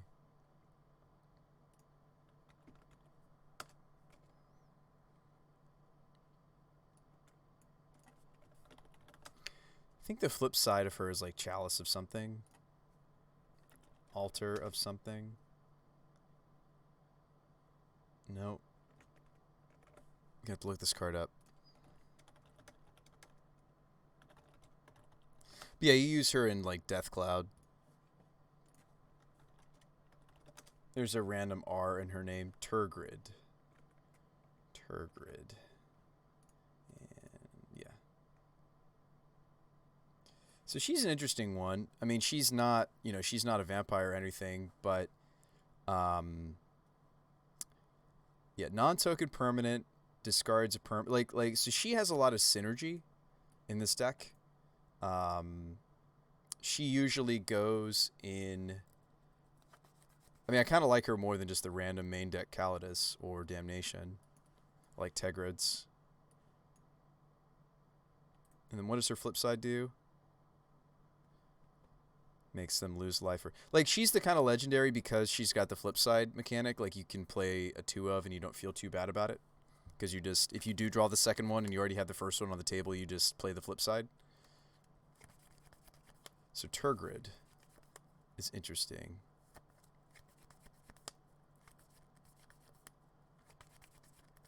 I do like the idea of Turgrid in like a Smallpox deck like this, because like the nuts. So I mean, like same with Liliana, but the nuts would be, you know, the nuts is like her plus a Liliana ultimate, obviously, but like a lot of the time it's just going to be you thought seize them and you keep it. So those could be like our finishers. That's cool. Yeah, I'm not sure if I'm in love with the main deck Damnation. We could play a couple in the sideboard. Because, like, I think that's fine because a lot of the creatures we're putting on the table are at the top of the curve anyway, and, like, the creatures I'm putting into play earlier are just Bloodghasts. So I don't really care. Or, like, you know, tokens. Or Crux, so we get it back. So I don't think we're going to play any of this stuff. The one that, like, would be really fun to play would be Vona, I think. I think I'd almost rather play... I don't know.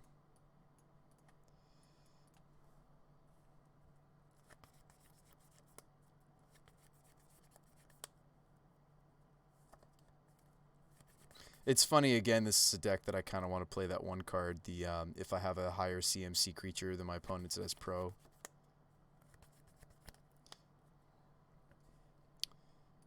Been playing that in a lot of my sideboards that have white lately.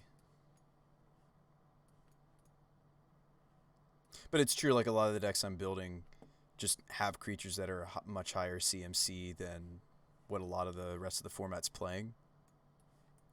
So something like this might be sweet.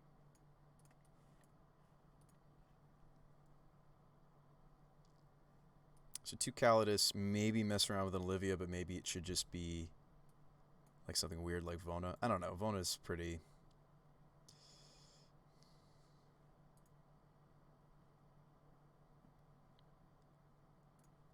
I think they're both bad at what they're trying to do, and maybe I just don't bother with either. What was Zagreus again? I thought this one was interesting.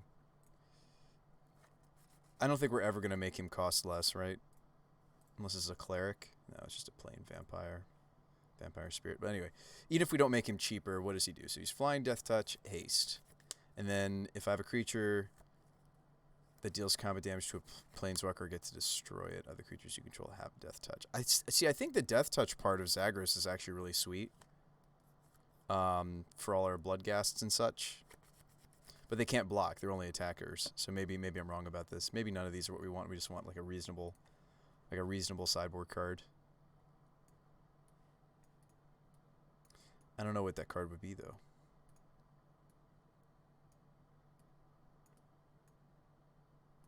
More threats.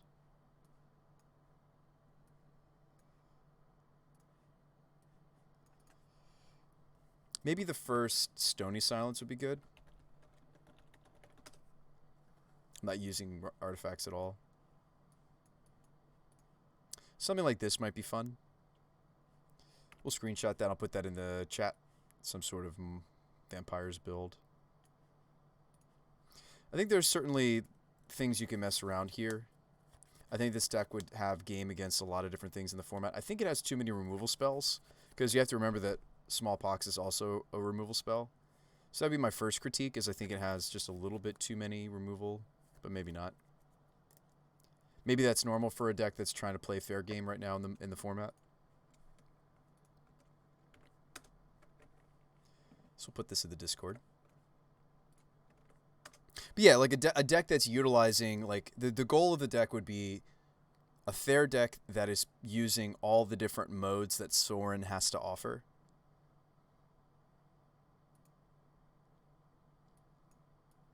I'm going to put Tegrid in the 4s because a reasonable amount of the time she will be. Her other mode. Let's play some more games with, what do you guys want to see? The Goryo's Phoenix or the Winota's Castables? With the Wishboard now. Just curious what you guys would rather see right now.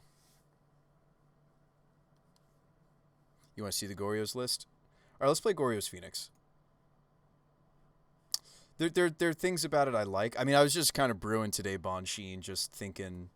I think the weakest card in the deck is Egon. And the Malfagor. I really do want to test Malf as a Goryo's target, though, so I kind of want to keep that. But I could be talked into getting rid of Egon or and just play second Ox, or I could see us play... The games haven't been long enough yet for us to need Ox. Like, I like the idea of Egon because in the early stages, it's just an enabler. You just play it as the throne. Or you draw it late game, it's a 6/6. So I do like that Egon... Yeah, let's just keep it as it is. But those are just some little things I'm thinking about maybe changing. Did we fix the mana base? That's the last thing I want to check, sorry. Looks like we did. Okay, cool. Real says I want to see Titans. What kind of Titans? I've seen some Is It Giants. I would splash another color, though. I've seen, like, some Giants builds that uses, what is it?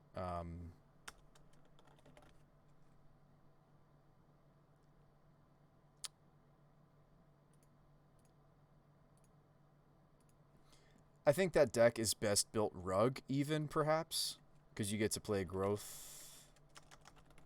You play, like, Spirals. You could even play Ren and 6. So you play, like, Spirals and you play... Oh, these are pretty.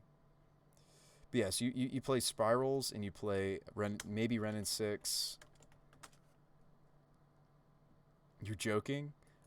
But the funny thing is, there actually is a couple people trying to mess around with this thing, Invasion. So you play Invasions, Spirals, maybe Ren and 6, and then you just play Giants. You play good ones too. You play like is it Calamity? You could play some number of Calamities, but I think you play Stomp. You play not Quake Bear, right?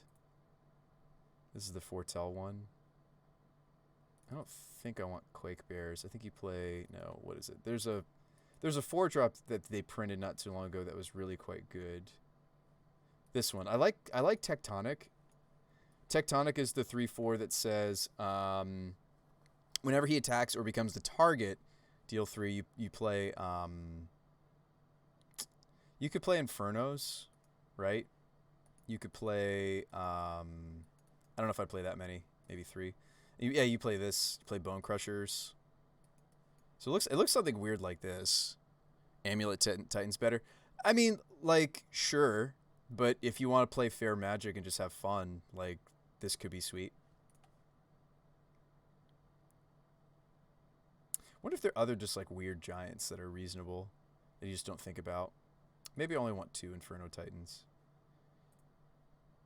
Yeah, if a giant source you control would deal damage, deals double. Yeah, so like you use the bear. The bears are like the new giant lord, right? You play the giant lords, and like maybe you play bolts too. I don't know.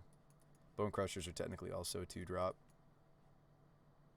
So there's like no 3-drop. Arguably the Bone Crushers are 2 and 3-drop. You can play Lightning Bolt because Bolt's good.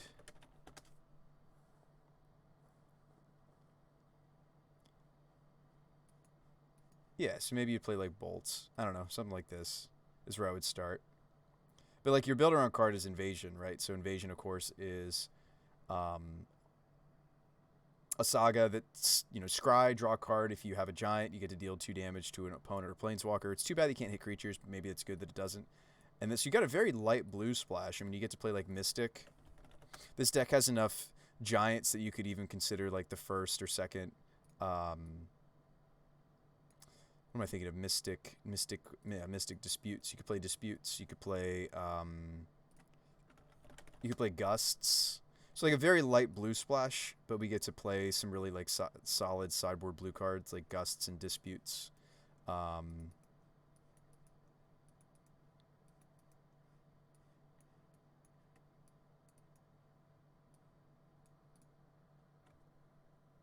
Aside from Bolts and Bone Crusher, you could play Gyruda. It's too bad that Gyruda's not a giant that I'm aware of. It's a demon kraken. Play Gyrudas. Like the growth spiral plan is great with Gyruda, right? Yeah, ramp us out. Yeah, Gyruda's fun. It's a cool idea. Maybe Gyruda instead of in the main deck, maybe Gyruda could be. I feel like you want Bone Crusher Giants though in a deck like this, but like, are you saying use this as a companion? Is that where your brain is at? Just even, I mean, like when you play Gyruda, you do this. You do. Probably not worth it though. I mean, it actually might be. I mean, this is very much a meme, right? Mills 4 cards, put a creature. I feel like I would move away from Calamity, and I would play. I would try to play like 8-drops. Like I would play. Like all of a sudden you're doing like like a more traditional Gyruda deck would be like a Grizzlebrand build, right? Because you just want to get this, keep it. So it's not really the same deck at all anymore. To really maximize what Gyruda can do. But yeah, I mean I like the idea of I don't know. Maybe you still play Bears. Yeah, the hard part about a deck like this is not playing Bolt or Opt or like Like, the hard part about a deck like this is, like, it would want to be a Chalice of the Void deck. Which Chalice is good right now. But then again, like, you know, you can make the argument, okay, Bruce Spy, well, aren't you better off just playing... I forgot these had a watermark. Those are pretty. Aren't you just better off playing Eldrazi Tron? That's the premier Chalice of the Void deck in the format. Well, it certainly is. I don't know. Like the thing is I almost would maybe not... Like, because again, like, our invasions of the giants, these are making, like, Inferno Titan and everything, all these other giants a lot cheaper. But they're not going to make Gyruda cheaper. Gyruda will always be 6. So maybe we don't. But that's a cool thought. I'd almost rather play... So yeah, I could see like a Gyruda Chalice build potentially here. I'll leave these in the sideboard to make them like something we think about. Because you're right, like minus these and the bolts, like we did have a lot of 2-drops. And like Gyruda, we don't have to commit to Gyruda. Like, well, I mean, you do, but like we give up this and we play Chalices, but then we only play like, I don't know, 1 or like we don't have to play the full 4. Like you could play 1 as a, we get rid of the disputes. We play 1 as a companion, and then we play like 2 main deck, or even just 1, right? So we don't have to play. When you play this card, you don't necessarily need the full play set. It's tempting because you've given up some other aspects of the deck. But again, like we have to remember, this is always going to be really expensive. And then what other giants are we really, you know, bringing back? I think Tectonic is really underrated. If it becomes a target, or if I attack, get to deal 3, or I get the card advantage. Exile the top 2, choose 1, I could play it. So there's something neat maybe here, but we'll leave that idea. And somebody wanted to see Goryo's Phoenix, so we'll do this. I mean, the way you support it is you play a lot more ramp than what you saw. Like, we play a lot more ramp than just Growth Spiral. Maybe you play Farseek, or, let's see, what else could you play? Explore. I think I'd rather play Explore than Farseek. But yeah, you play Explorers as well. Just, you play a lot more ramp.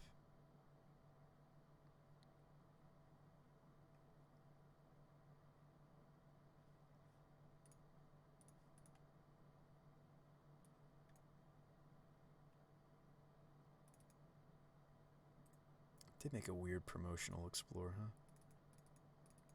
Yeah, you play like 3, maybe 4 Explorers. You're just a lot more committed to the I'm ramping plan.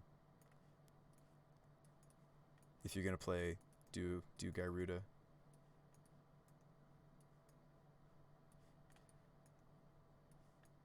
But I mean, but obviously the obvious weakness is we're a Chalice that doesn't get to play Dismember like Eldrazi Tron. Like Eldrazi Tron's doing both of those things.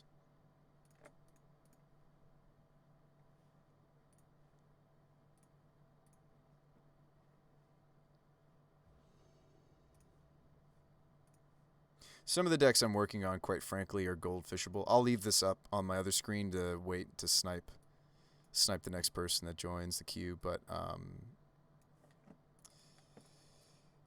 this opener's a little slow. But you would go during your opponent's end step, grab this. Ooh, really hope for a red source. Really, really hoping for a red source. Can we get there? Red's too important. I think I would still like maybe go Sacred Foundry because I have Swamp. Pyro, dump Phoenix, dump Obs. Or you would dump Malfagor if the opponent had things we wanted to make them sacrifice. Like this hand would make them sacrifice quite a few creatures. Ooh, can I get the Phoenix out? I might be able to. So let's go land. Morphos. Red.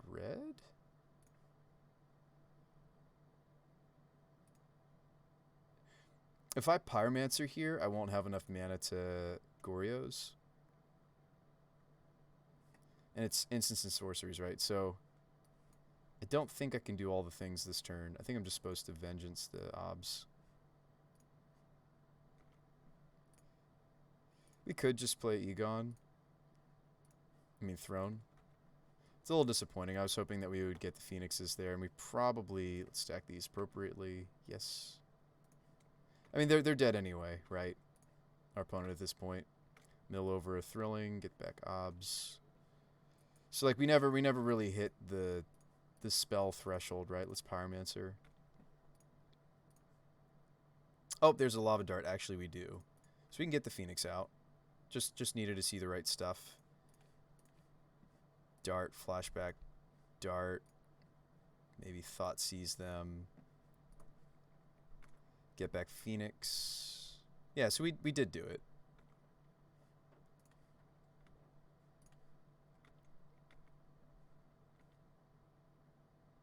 So we were doing the things.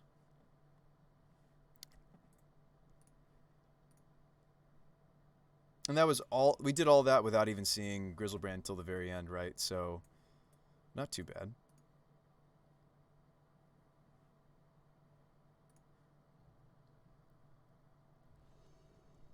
This hand, however, is interesting. Now, of note, in our testing, we won't like have Steph the Lightning Axe. We won't... Oh, I meant to fetch that. That's fine. We won't have... well, I'll hold the Metamorphose. I kind of want to hold them. Oh, there's an opponent. Sweet. So, you kind of want to hold the Metamorphose in this build until you have some number of Phoenix in the bin. That's pretty normal in an Arclight Phoenix deck. This seems great. Keep. Good luck and have fun, our opponent.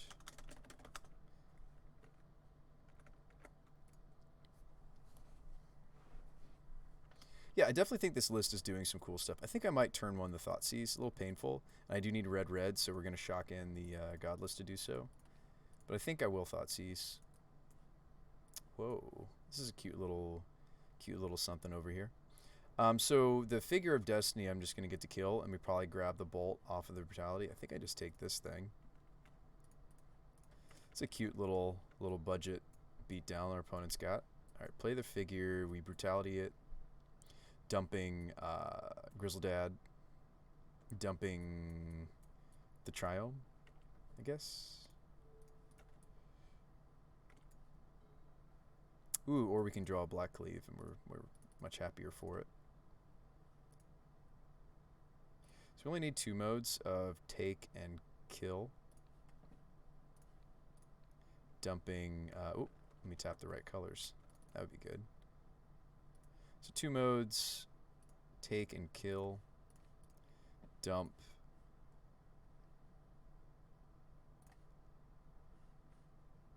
So they just showed me Battlegate Mimic. But this is still better than us like goldfishing against ourselves, so we'll play it out even though our opponent's deck is still certainly in the... Oh, excuse me. Certainly in the, it's being made. Oh wow, we just get to dart that if we want to.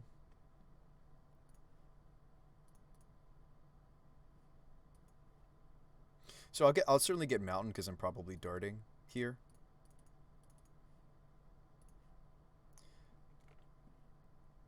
I guess the exception would be if I drew into a Phoenix, which I don't. I'll just dart this. So we want, like, Goryo's is like a sweet draw for us. Another Battlegate. We'll probably just Lightning Axe that.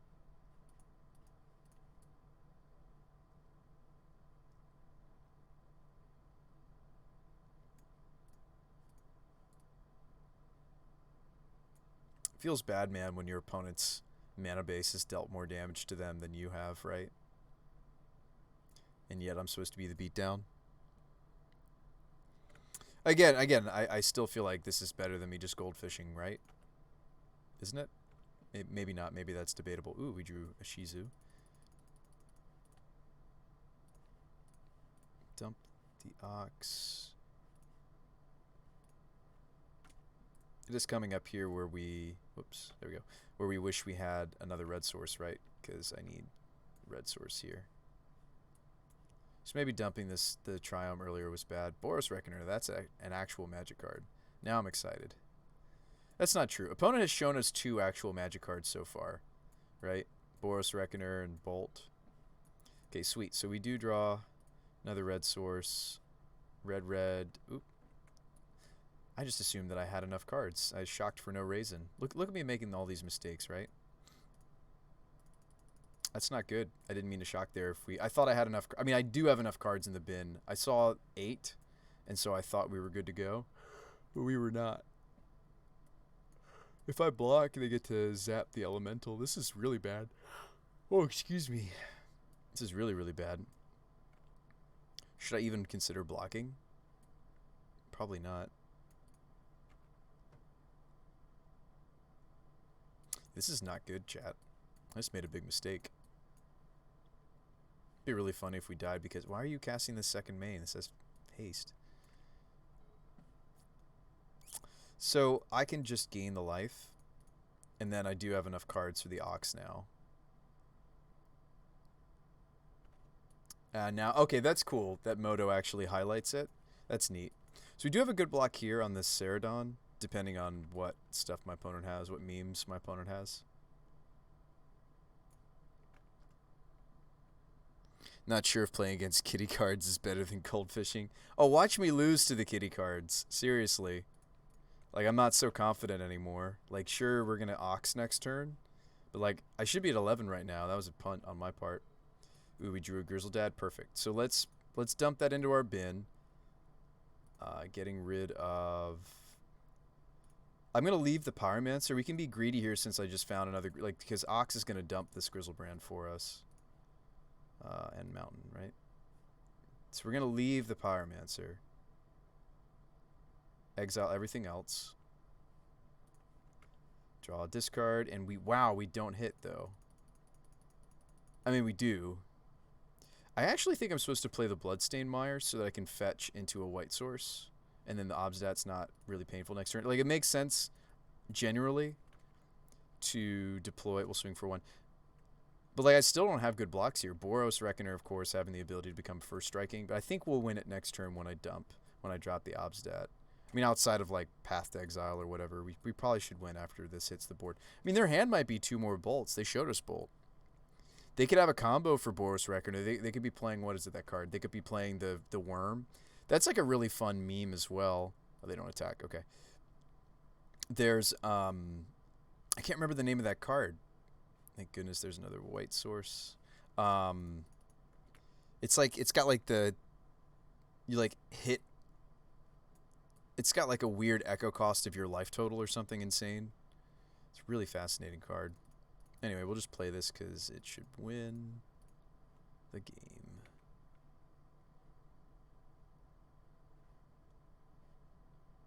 Now, a reason to not play out this Black Cliffs is because we do have the Thrilling Discoveries. But, I don't know. We've also got this Pyromancer. I'll just play it. No attacks.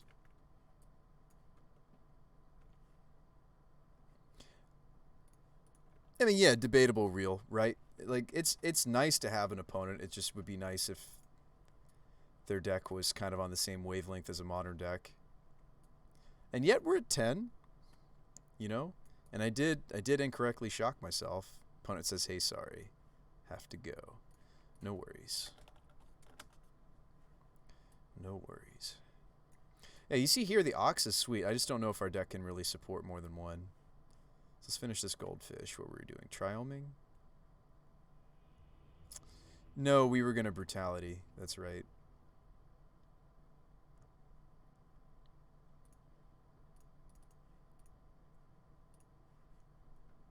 So weird enough, we actually target ourselves.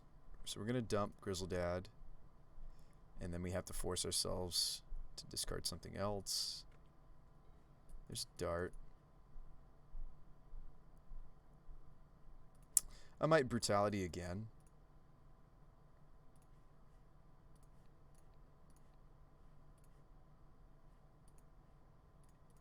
Go get our Triome.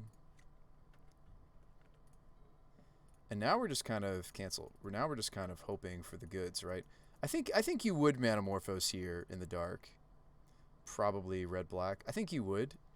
Like, sure, I like to hold them for Phoenixes, but okay, we find a Grizzle Dad. No. Next turn, hit a Vengeance. Hello, baby. All right, sweet. Attack. Our life total is not going to change because we're gold fishing against ourselves, and now we draw a whole bunch of cards. There's one Phoenix. And depending on what we're up against, you can or can't draw all the way down to 4, right? There's a lot of decks that we wouldn't be able to do that against, right? We even can get this Obs deck going too during their end step.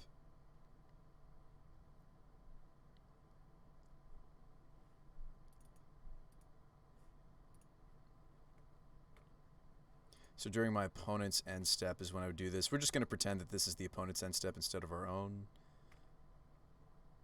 Exile the Grizzy and dump Phoenixes. There's 2 Phoenix. Cliffs is pretty dead at this point, so we'll dump those 2. Grizzlebrands want to be in the bin. This has no targets because we're gold fishing. Sweet. And then the goal is I want to see if we can actually get the Phoenix onto the table. So we have a dart. We had this thrilling. Yes. Dump. Okay, here's another dart. Perfect. So that should be more than enough, right? So dart. So that's 2 spells. Third spell could be like Thoughtseize. Doesn't need to be flashbacking the darts. These just make it easier to get the Phoenixes out of the bin. Maybe we would even Thoughtseize our opponent.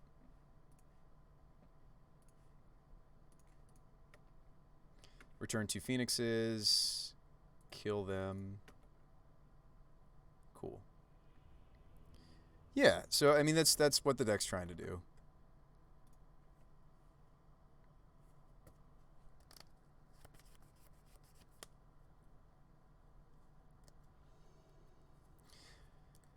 Oh, this hand looks interesting. It doesn't really do anything until turn 3 though, but no idea what our opponent is. And remember, we're kind of like a grindy Mardu. I watch them be infect, right? That'd be funny. That's always the fear when I see Misty into Breeding Pool is exactly infect. It still looks like infect to me. Like, there's very little chance this is spirits. It's most likely infect. So, Lighting Axe? No? Probably should still get our Triome.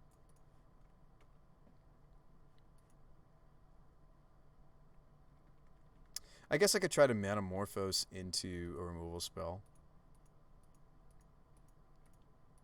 And the Manamorphose are awkward in this deck. I realize that because, like, when we're doing it like this, there's a chance. There's a chance that we need black mana for like brutalities or Thoughtseizes or whatever. There's also a chance that we need red-white mana specifically for the.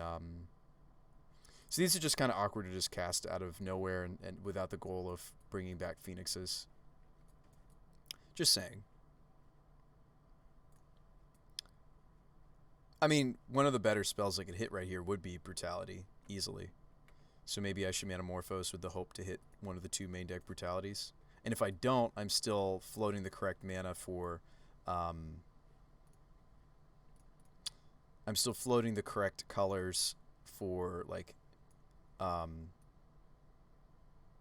yeah, I think the colors I should float instead of hoping for Thrilling is I should be hoping for, like, Brutes, Darts, Axes... Thoughtseize. I'm still gonna go Mountain because Pyromancer, but let's Metamorphose for red black.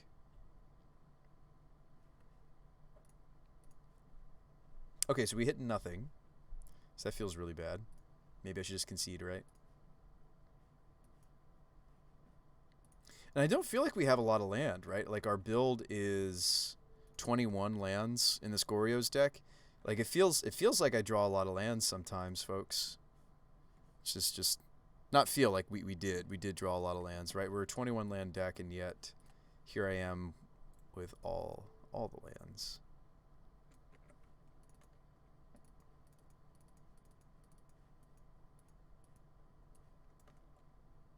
Might Snakeskin. That's a pretty looking Snakeskin.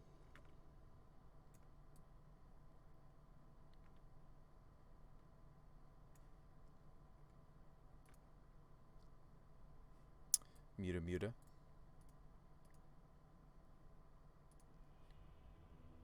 So how do we beat Infect? I think it's draw cards. Like actual cards, actual magic cards. Kai is too slow. Rip Apart is interesting. Cleansing hit Nexus. So all these do something. Rip Apart's pretty hit or miss though. Like I feel like oftentimes all it's gonna do is hit a Noble Hierarch. But anyway, this is not really an Obstat matchup at all. I like Malf okay actually in this matchup. So let's be on the Phoenixes. Let's cut Egon. Let's cut Ox. Too slow. The darts are fun for pinging. I think those are fine. Let's not run this many Wildfire. Maybe I don't run any. Like, all that they're trying to do is what? Is hit. Like, so Isolate hits both Glistener Elf and Noble Hierarch. I like it. It's like a much faster Kaya minus. Like, cleansings are fine. These let me toast Nexus, but I think it's also just too slow. I think the same thing about the Rip Aparts. So maybe we run one obs. I'm not that interested in some of these other options.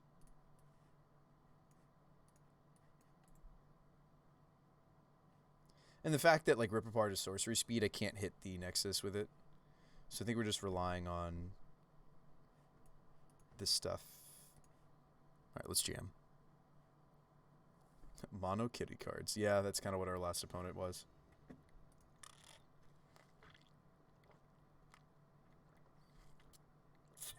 Again, this hand is really slow to interact. We might be well served by going to a 6. The 6 is far better. I might even just get rid of the Thrilling because I don't have something worth dumping in this hand.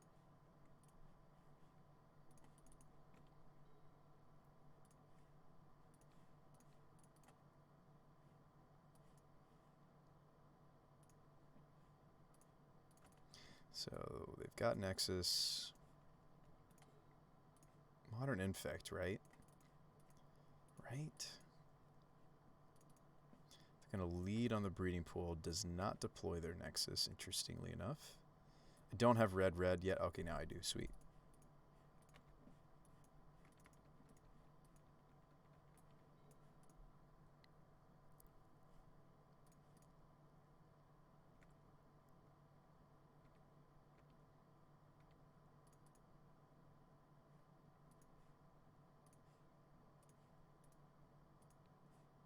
Whoops, wrong mode.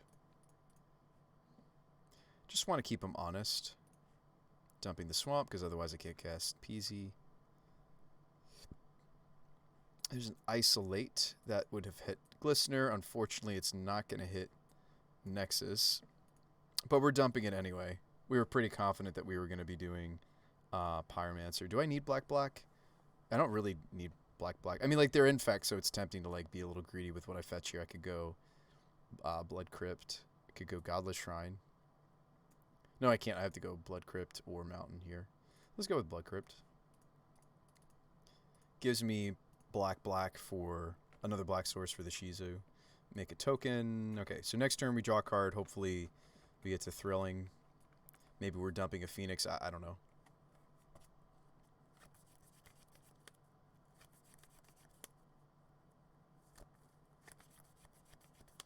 So there's the Grove we knew about.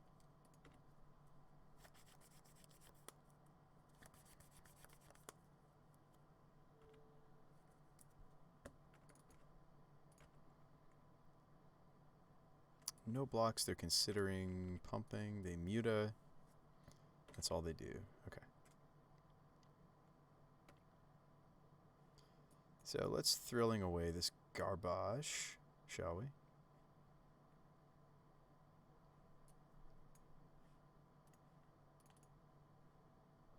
There's a Dart and a Goryo's. Goryo's does not have a target yet. And that's what happens if I side out too many targets, right? We sided out an OBS. Yeah, that's going to happen.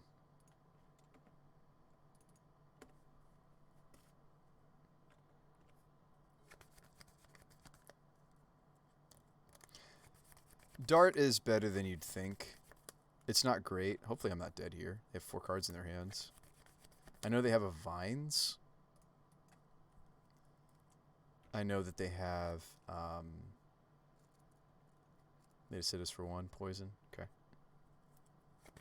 Ooh, double Dart. Yeah, this... And we have 2 mountains. This should be easy.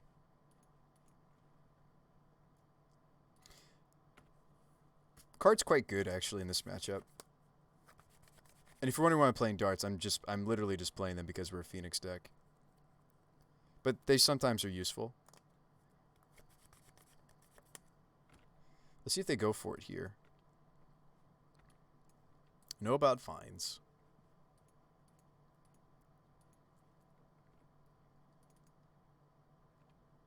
I'm fine if they just want to deal 1, in fact. But in the end step, I might fight over this Nexus.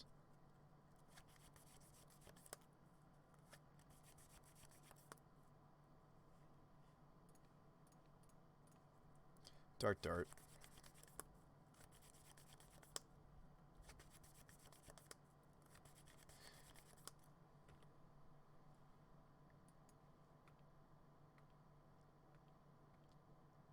So we got 2 Vines out of their hands over that exchange. They have 2 cards left.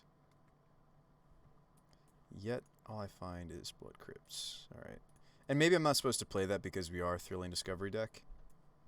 I kind of like the idea of playing it just because I need mountains to sacrifice, because I'm probably going to be darting next turn. And I want to be a little less susceptible to, I don't know. I don't think we're certainly not susceptible to something like a Spell Pierce anymore.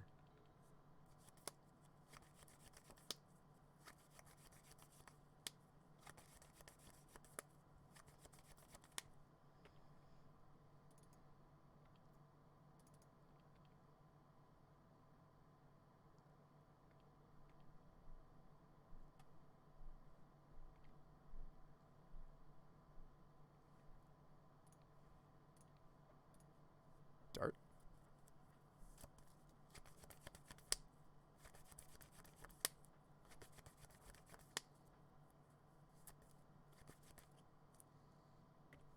Is this try to find mutagenic growth? Sweet. That should be the game.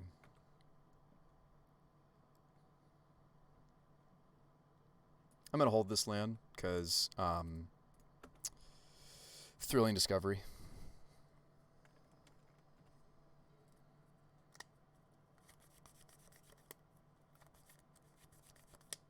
Yeah, we got there. Do we like how we boarded? Do you guys have any suggestions for... I feel like cutting any legends is like really ambitious, by the way. Because I only have 6 Goryo's targets, right? I have 8 normally if you want to count Egon. I don't know if I do. Linval is in the sideboard. Like these are normally main deck. But I feel like I want the ISO. I want the extra axe. And I don't think I can really cut a lot of other things in this... Like for the Phoenixes to still function. Like even when Lava Dart's not great against an opponent, I think we still have to play them. I think we run it back.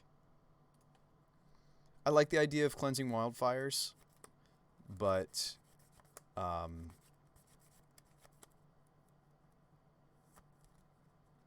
it's not the greatest against next. I mean, it's good. It's fine. Yeah, I really don't think this is an Obstat matchup. Maybe I'd rather just have a wildfire, and it's like, okay, if we do stitch together Grizzlebrand Goryos, awesome. Yeah, let's play the first wildfire. I think wildfire is actually maybe correct.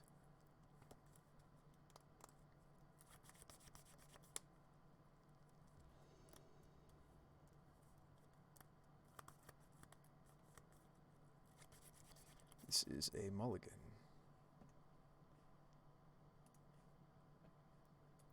This is maybe a keep.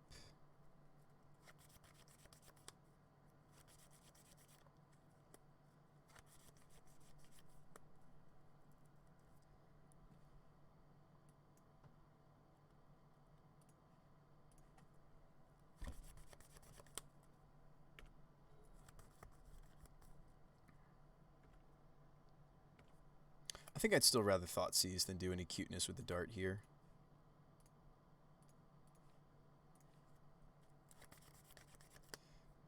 Alright, so their threat of choice is indeed Nexus. Taking the mutagenic makes the dart quite a bit better.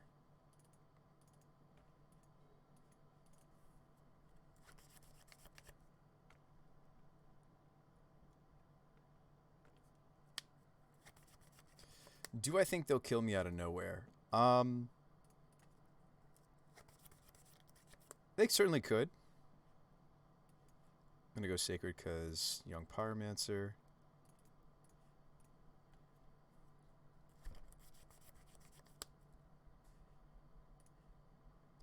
So we could dump the dart. I think that's foolish.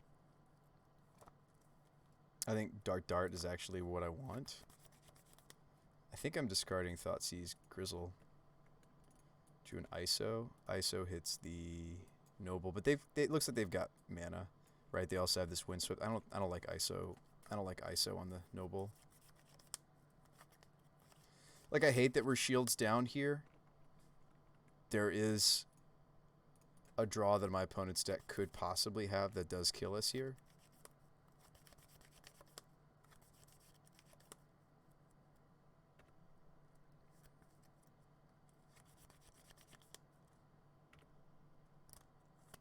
Now, this is the weird Bizarro land where I might actually do something kind of neat that you guys probably don't see too often. Oh, never mind. They have Distortion Strikes, and they're going to get to rebound it. So I don't get to block with Grizzle Dad. I think I'm just supposed to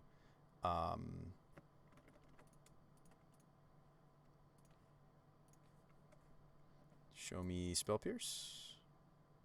Ooh, they do have it. Gross.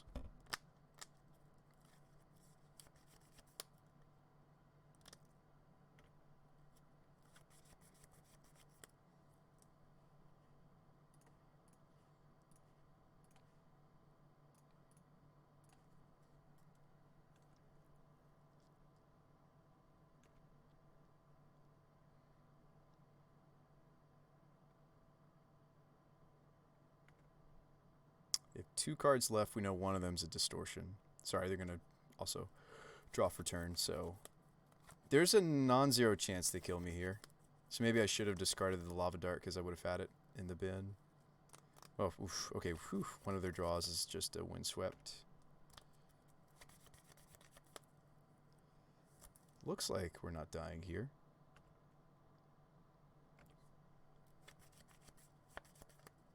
Morphos.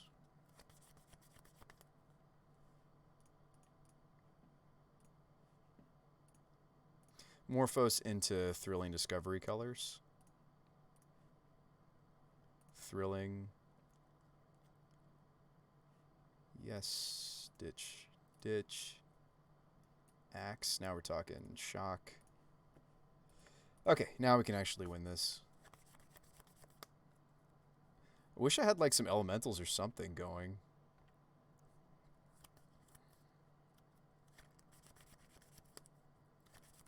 Oh wow, they let it go? They don't grab the Distortion Strike? It's strange that they didn't grab the Distortion Strike. That was free damage. Why not? Why not animate this? Thanks for hitting that follow button, BHMTG. Alright, Dart.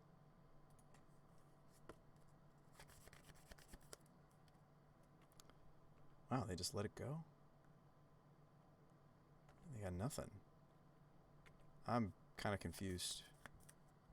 Maybe what their plan is... I'm going to hold land, right? I mean, like, yeah, I could go fetch. Oh, I guess I'm not going to hold land. Moto thought I clicked the Black Cliffs. That's fine. I mean, it's not fine, but it's going to have to be fine. We'll sacrifice the Blood Crypt to the Dart if we need to. Dart. Yeah, I don't have anything going on right now. We need like a Goryo's. I need like a... Our first one got tagged by a Spell Pierce, which was sad. Maybe I should be... No, I think there are more discoveries to draw potentially. Let's hold. Let's hold fast. Like, yeah, thinning is always good to consider, but let's hold fast here. And maybe this deck could be playing some of the Horizon lands too. you know? A Nexus. Alright. They have 3 cards. One of which is this other distortion, though.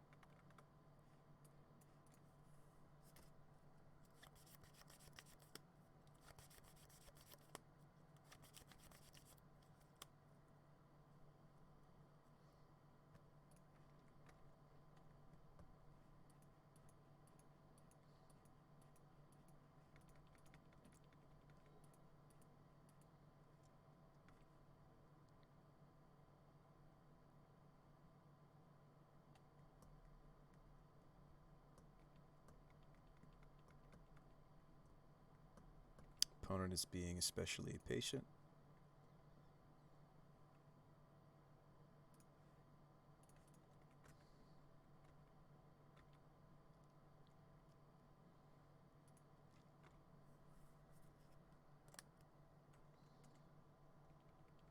I'm seeing a lot of land here, folks. Which is just like, we really don't have that many lands, I'm telling you. We really don't. 21 land. Oh boy.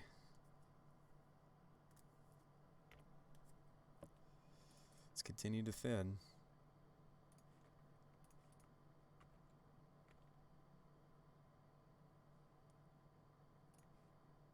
Thin, then cycle?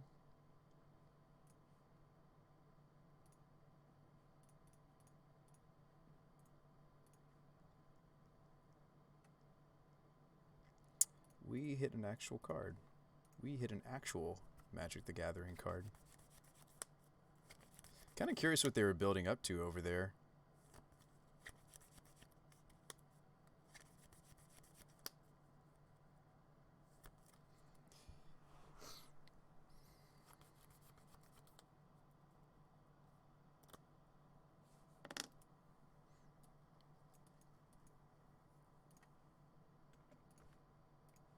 Oh, you know what? They did spend the other Distortion Strike. That's right. They left it in exile forever and ever because they didn't rebound it, I think. Maybe that's what happened. Maybe they accidentally clicked funny on their rebound. But I feel pretty confident about this Nexus.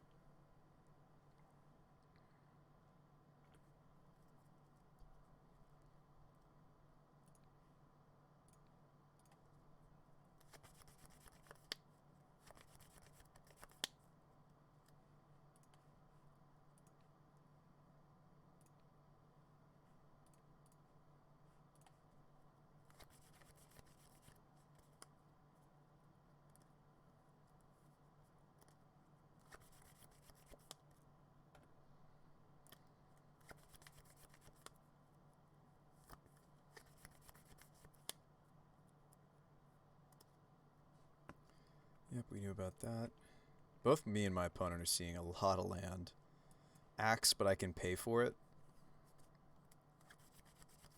They might be on the beat you down with Noble Hierarch plan. And in fact, usually does consider the first copy of Dryad Arbor, but maybe they're not playing it.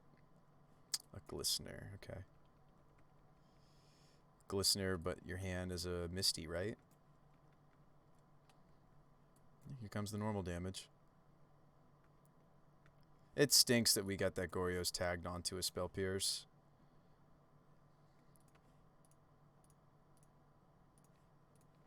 This is going to be a really expensive. Like, am I actually playing into a potential second Spell Pierce? I doubt it. Because didn't we see, I mean, this might be the Misty, though.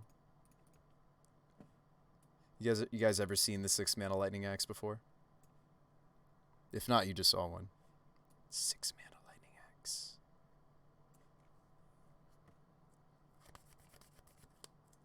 I gotta get my hands on some of these. These are really pretty. These are really cool looking. Just the art from this series. Oh my goodness. I think I'm holding it. I can't let them know I just drew another land. We already cycled our Triome. I mean, there are fetchables for this Bloodstained Mire, so like maybe it's wrong for me not to. But we are, again, we have these, so I feel like I would hate to draw these and then not have enough cards to pitch.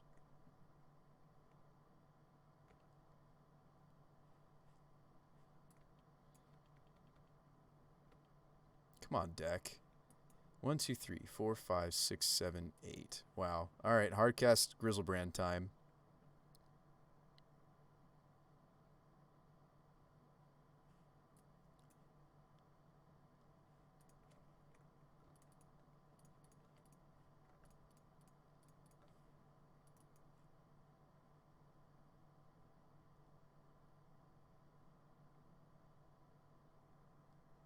I was so disappointed that we were flooding, right? I was like, "Oh, this is so frustrating. We're flooding." And then it's like, "No, you just played one of the best cards in Magic.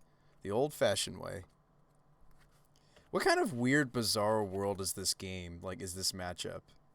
It's turn 12 against Infect. Like somebody should have lost by now.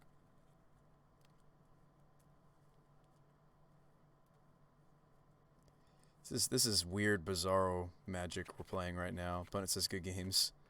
Good games. Very weird. We flooded like crazy. Like what is this? What is this? This is supposed to be Magic the Gathering. Like what I have like, oh look at all the gas we were gonna see in the next few, right? Lots of gas. Anyway. I'm gonna get rid of Egon. I'm not that excited about the card.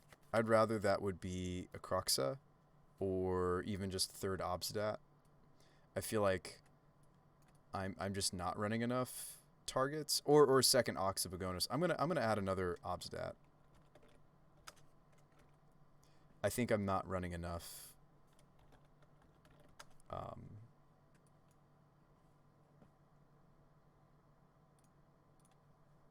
Goryo's targets, and I think that we were showing that.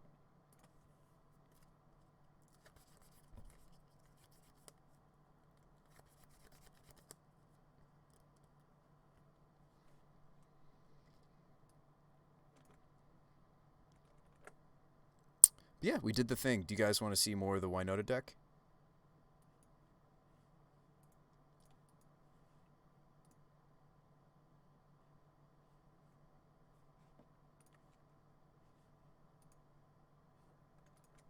I'm hoping that's a yes, because I just queued us with it.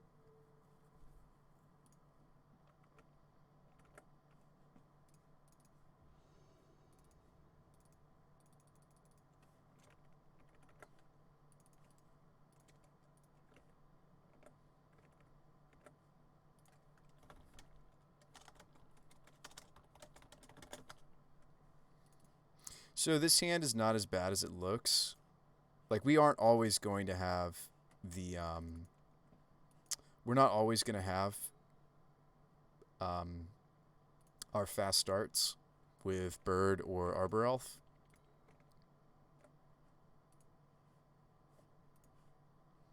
Like, yes, we'd love to start a game with that, but I think the rest of this hand was fine. Triome. Bobble. Bobble, bobble. And they did show us Loris.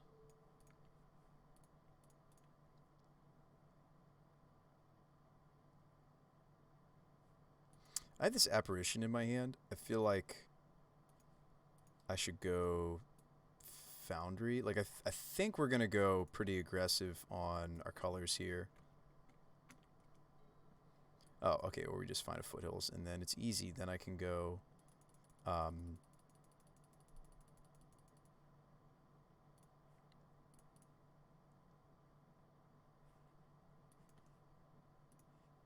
yeah, I think I'm still going to try to make sure that we can cast both Apparition and Pyromancer. So white here, red here, green. So like Temple Garden. I mean, we're like, this is where the deck is really hungry for a Naya colored Triome, right? Like this literal board state where I have the main deck Apparition, or if I were to draw the main deck Champion. And I know I don't have the Evolution in my hand, but Evolution is most likely what I see when it comes to getting Winota out. It's not, it's not Winota herself anymore, right? There's 4 Evolution, 3 Winota, and 2 Glittering Wishes.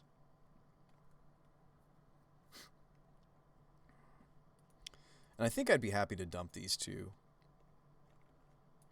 Opponent holds open counter magic. Okay. They might be holding open the black-blue counterspell. It's pretty popular in these kinds of lists. I do have the ability to cast Pyromancer underneath of that counterspell. Or Thalia. Like I can cast either of these underneath this counterspell. Let's go to combat. I'm guessing it's the counterspell I'm thinking of. I'm guessing it's Drown in the Lock is what I was trying to say. I'm guessing this is a drown, right? So let's play underneath it by, yeah, we have to give it the spawn to do it, but if I put another card in my graveyard, then we're susceptible to this getting countered. I really don't want the season to get countered. This could just be a mana leak, you know? Could be like a logic knot.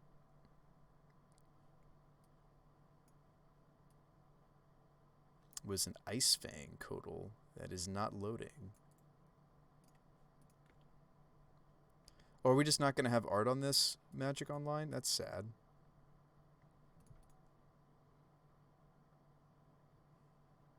Oh, you know what? I should have let that finish resolving because I wasn't sure if I was or wasn't going to hit a Mana Dork. That was really bad on my part. Yeah, I'd rather dump these and keep the Thalia and the Apparition. And yep, of course I hit Double Bird. I was, like, I saw that on the stack. I was like, oh yeah, I should thin before I draw 2 cards. No, I shouldn't. It's not like we're playing the Mardu deck. I could have hit Arbor Elf. I could have hit Birds. It feels real bad, man.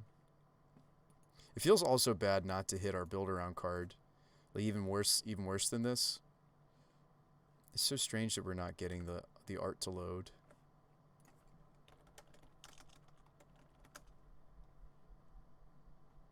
There we go. Okay, maybe it'll be loaded in game. There we go. Yeah, that was weird that it wasn't loading it. It was not loaded.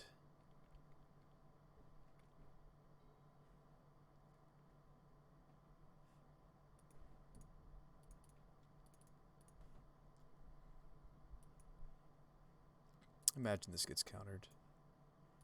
Maybe not.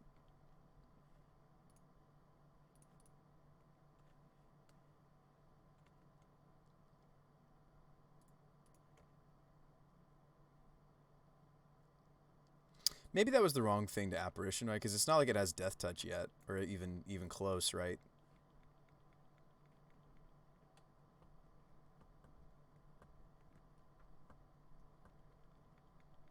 And like now I've given them something worth pushing, and then they get block an elemental here. Yeah, there's all sorts of reasons why I think that wasn't the Apparition yet. I think I should have played Thalia, actually. There's still quite a few non-basics probably in my opponent's deck. They make me mill some garbage. Thanks for that follow button, Fisher. Yeah, I think I should have played Thalia. Although maybe she was what was going to get pushed. So maybe not. Would love to see our build-around card right about now. 4 mana scary. What is this? Jace? Damnation? Tarmogoofy? Also scary.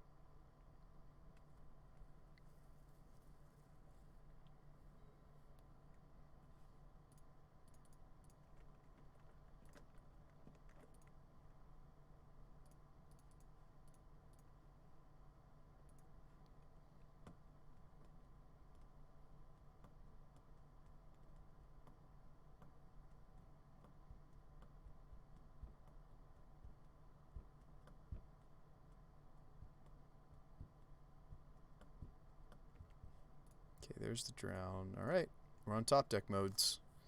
For sure. For sure on the top deck. And like it's board states like this where it's like, ah, Brew Spy, like we got to get more copies of Glittering Wish in this deck, right? Like it's a pretty tall order. I can't cut from the human side of my deck yet because we're on the bare minimum for humans, in my opinion. We're at 15, 16. I thought it was 15. Human, human, human. No, these are all humans.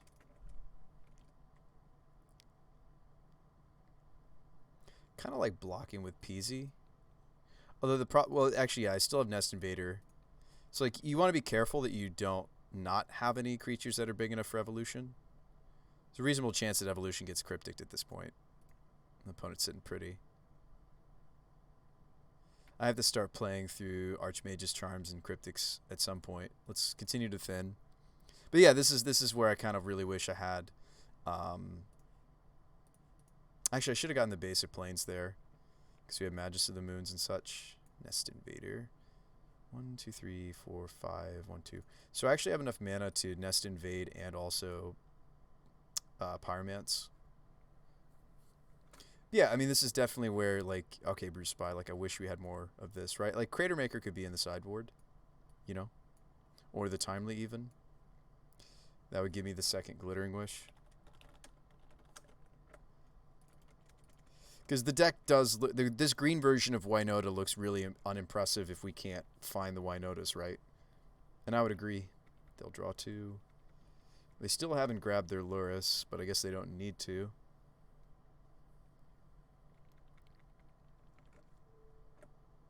This is where I kind of wish we had another Glittering Wish. Matchups like this, cut something from the sideboard. I don't play against a ton of... we don't play against a ton of mill. I could cut like the Loaming Shaman, although Loaming Shaman's pretty nice against Dredge. That's primarily why I'm playing it, actually, is not really for the... I think I should be blocking here, right? At least one of them.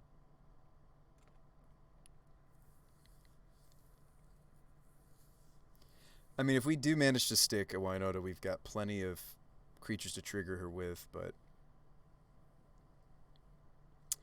So they're going to grab Lurrus. Do they deploy Lurrus? No. So they probably still have Counterspell here. Peasy. Nothing easy. Got a Peasy. This probably gets countered, right? Yeah, they're countering it.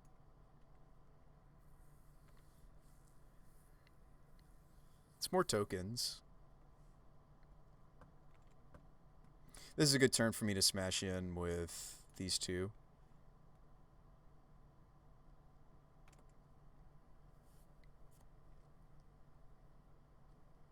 They block 1, go to 5. Yeah, I think I shouldn't have... Well, hard to say.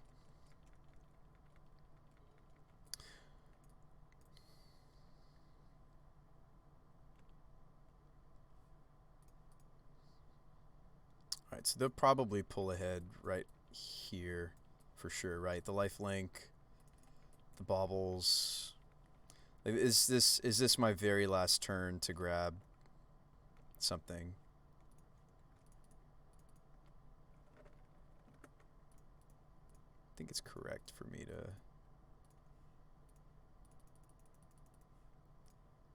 spend the spawn to get 2 elementals. I think that's fine. And we draw Garbaggio. If this was a league, I'd play it out. I think it's pretty safe to concede here. That's just too bad. But yeah, it's matchups like that where you think, you know, you might think, oh man, Bruce Spy, like, we definitely need the 3rd Glittering. Yes and no. They're heavy. But that game we had all the mana in the world and just couldn't do anything with it. These are the middle. These are tutors. These are all my humans. So yeah, we would just have to cut something from the sideboard. What did I end up cutting? Oh yeah, the Loaming. I like Loaming though for Dredge. I mean, yeah, I like Crater Maker. Maybe we cut a Nest Invader. I don't know. I don't like cutting invaders. I'd rather cut the Timely. Maybe this should just be... Because Maker is an evolution target as well. We should not underestimate that. Whereas Timely Reinforcements isn't. Timely is a great card to have in our 75, maybe even just the sideboard. Maybe it's the Random Revoker. I haven't used it very often. Maybe we cut that Random Revoker. So yeah, that would give us a 3rd Glittering Wish. So against Control, I don't have a lot that can change. I kind of like Teague to stay in the board, but maybe that's wrong. Also, they never showed us Cryptic. They might have topped out at Archmage's Charm. They look like they could be a cryptic deck, though. Collector Oath is fine to play, perhaps. Actually, I'd rather play... This is where the Revoker is better than Oath, potentially.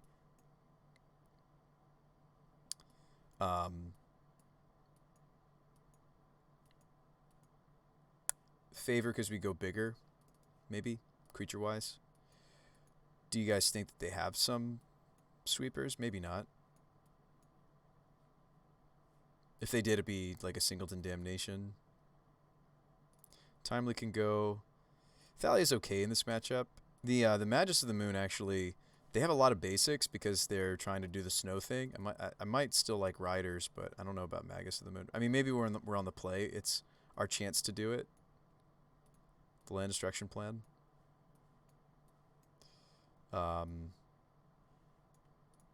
Ooze can stay. Champion's not all that great. I'm gonna cut Champion. Crater Maker, same. Like, what am I wishing for? Oh, Heron's Grace can go. They're not. It's not like they're super mega beat down. There's certainly more. I don't really want to have Spellskite in the same time as the Oath. So I think I'm either main decking Teague or Fulminator. I'm not sure about Teague. Let's just bring in the Fulminator Mage. I think we'll be happy that we did. Like, there's really not much in the sideboard that I'm sad we don't have in the main deck. This hand looks great. Much faster this time. More straightforward hand.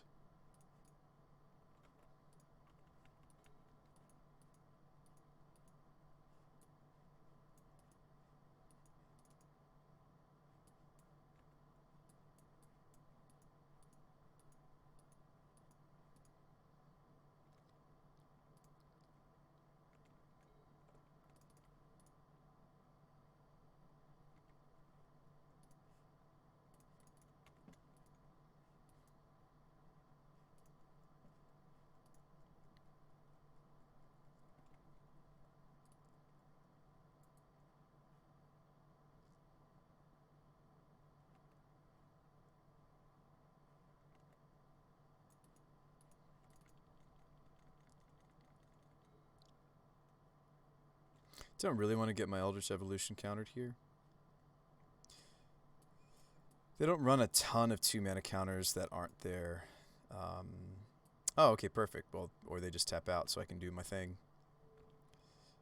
Them tapping out so I can do my thing is also good for us.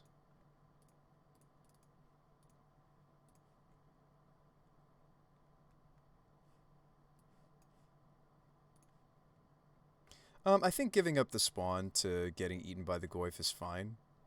We could also play this Arbor Elf, but I think I'd rather get 2 triggers.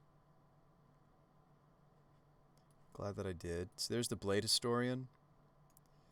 Or I could take Glyphweaver. Let's take Historian.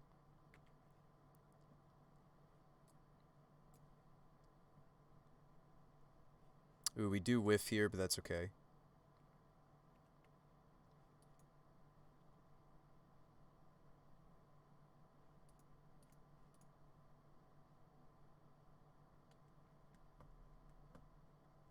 See, I don't like this block. Opponent should read the Winota, read the Historian. This block makes no sense. There you go. Block this.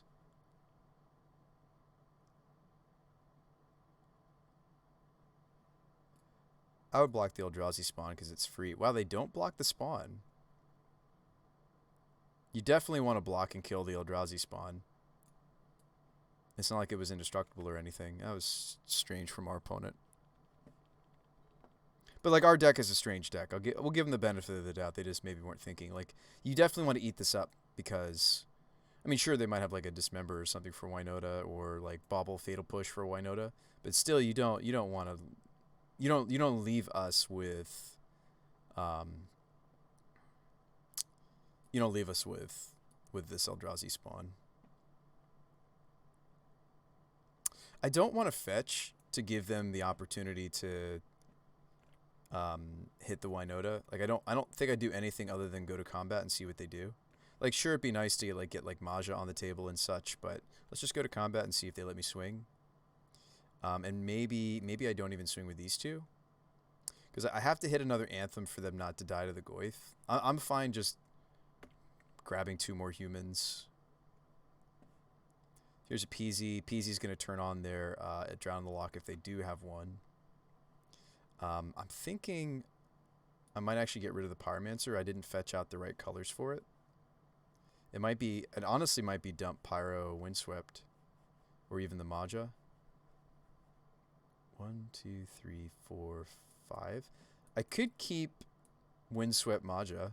1, 2, yeah. 1, 2, 3, 4, 5. Or we just draw another land. So if we Magus of the Moon here, they can't do much of anything. That seems good to me. It also means I can't Maja, but this game isn't about Maja anymore. I think I'm just going to Eldritch. They should scoop here. But imagine if they had properly blocked and killed the Eldrazi spawn. If I had any clue what you're playing, I could have played around this better. Good games. Good games indeed.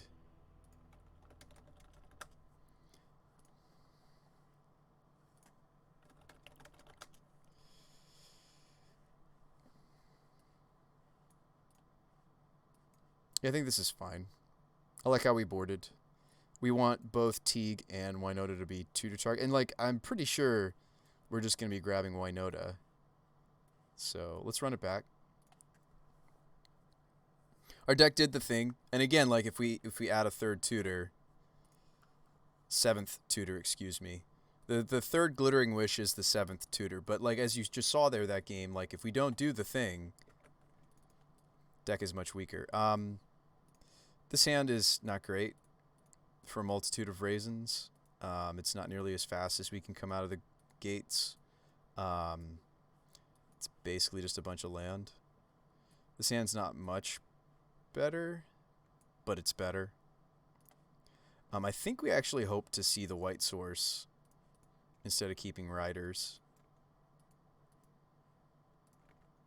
We're going to play Embreth. Unless I draw like a bird or a next turn it looks like Invader.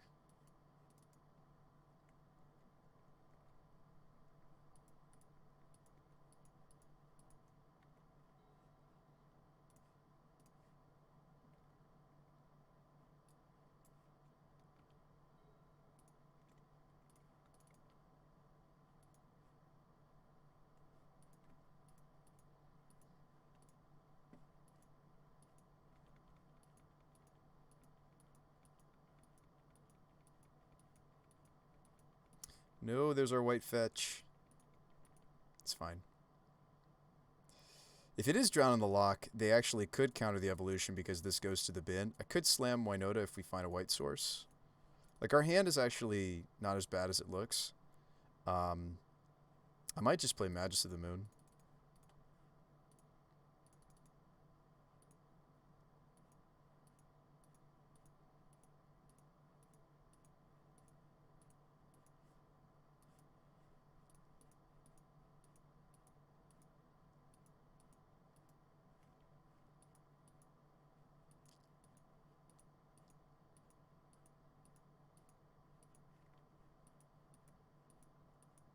Float black here means they have a push.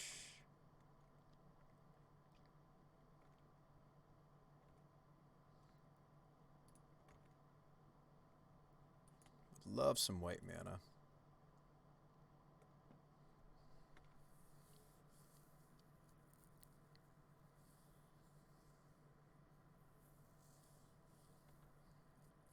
Probably playing Forerunners here. Like, the Arbor Elf doesn't do all that much for us.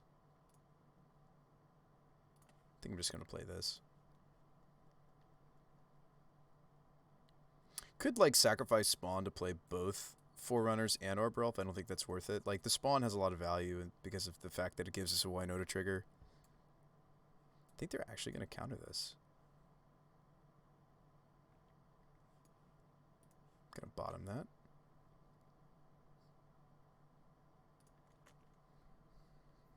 Continue the beat down.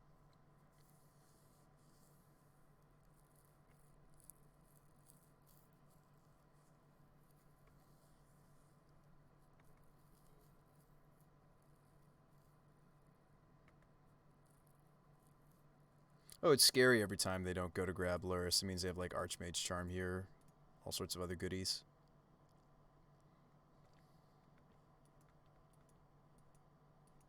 And the evolutions do feel bad against the blue decks in the format. Like I do like maybe the blue splash again for Teferi and such. We're not going to get there on the back of Nest Invaders and Arbor Elves, I'll tell you that much. This is probably Archmage, draw 3.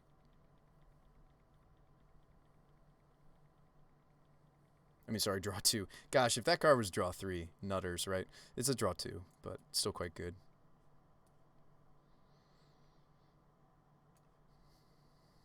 So they do grab Luris here. Scary. Like, do I finally just have to jam one of these evolutions into their counterspell? I really don't want to. Really don't.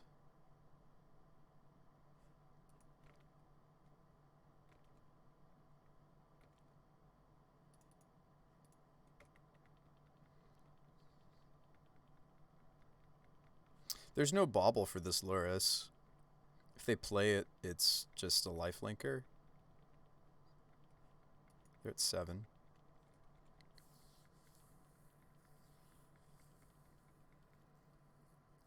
Another Archmage's Charm. Phew.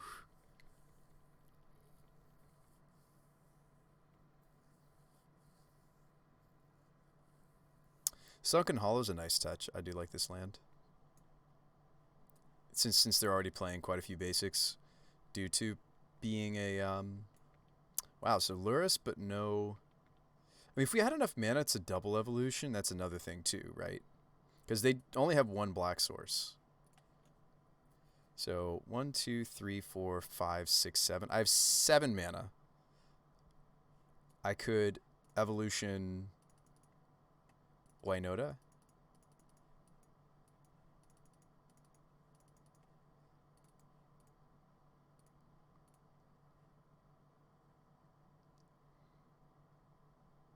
Would be really painful. Honestly, like, I like not having to go down a lot of creatures. Like, which one's getting countered, right? It's probably the evolution that's getting countered. I hate the fact that we have to go down a bunch of creatures to try to get her on the table, but both of these are susceptible to more Aether Gusts. Like, it's just like, there's not much I can do here. I guess I could Glittering Wish and go grab the Fiery Justice and toast the Luris. That is one other line I have access to now that we have our white source, is I could do something that... The problem is they have so many cards in their hand. This might be the turn where if I try to do our combo twice, we actually get it onto the table. Yeah,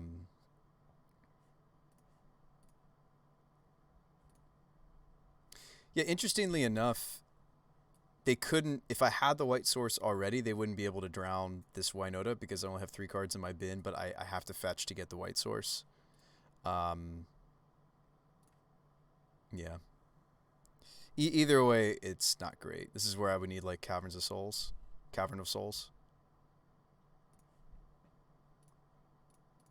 Let's go best case scenario. Maybe they don't have nothing. I mean, imagine after double Archmage's Charm, they certainly have something. Like, maybe it's Cryptic that they do.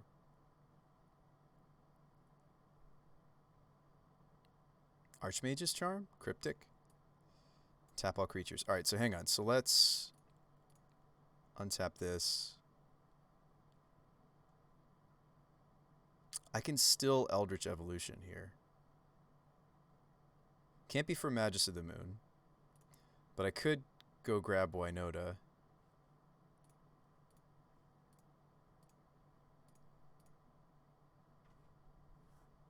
Oh, I can't. I don't have enough green mana.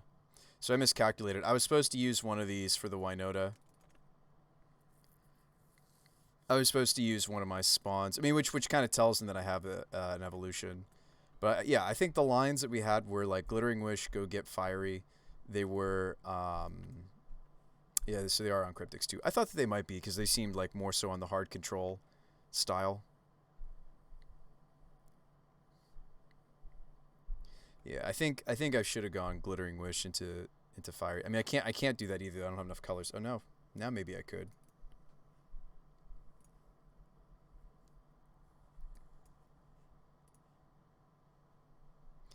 I imagine this is getting countered though, right? Is Teague like cheap enough mana wise to make this viable? I don't have enough green to go for the evolution again.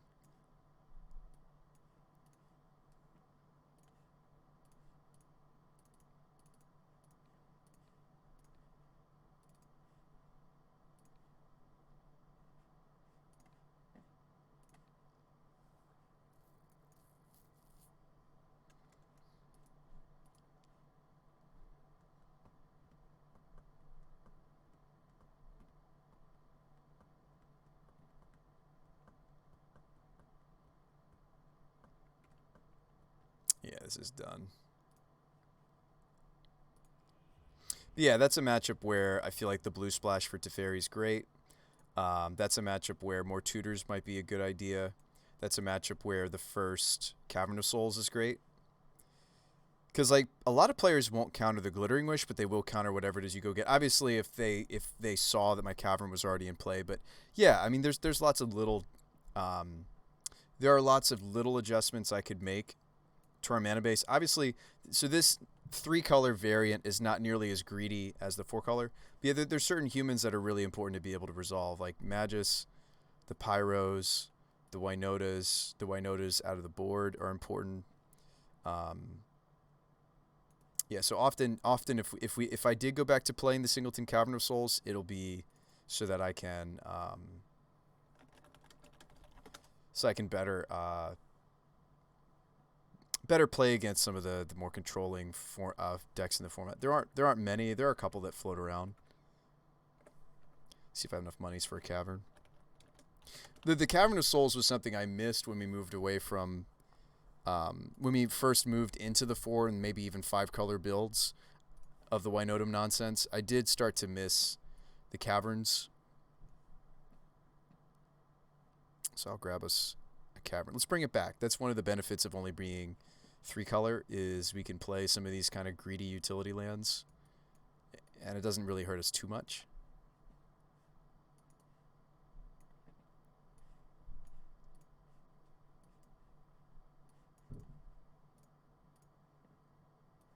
And again, you saw us having some trouble with the fact that, yeah, there isn't a Triome in Naya Colors yet. So, you know, we do take quite a bit of shock damage from our mana base to have white, white, green, green, red, red. Firelit Thicket makes it so I don't always have to be so aggressive to get us into both green, green, and red, red. Red will filter us into one or the other, or both technically. So let's try it with the cavern back. I don't want to make huge adjustments, huge sweeping changes to the deck just because we had a tough match against control. I think even adding in a little bit of blue and playing like Teferis or playing like this would be a build of the deck that would love for us to squeeze and make some room, maybe even instead of Timely, but to make some room for Veil of Summers. That's true. I'd cut the Veil of Summers for the Teferi slot, so maybe we should be playing Veils. And I do need to figure out which I like more, Mark or Favor. I think I'm liking Favor more in the meta because we do, like, our creatures just mana cost wise are larger than a lot of what else people are playing. A lot of people are playing like, 2 mana, 3 mana tops creatures, but we're going up to 4 and 5, right? And while Mark is good, it's only available to us against like opponents that have burnt. So maybe we should just be playing 2 Veils again. All right, so let's keep this.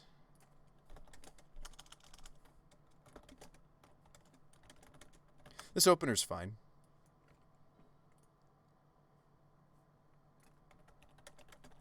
Yeah, let's go back to the Veils. I think Veil is just a solid card for us.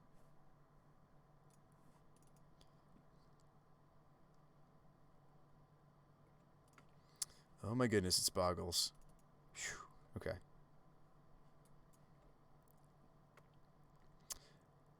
I mean, if we have the right hand against Boggles, we can beat them. I just don't think this is the right hand. When we had a black splash, I had stuff for this matchup. I really don't have much for it anymore. So.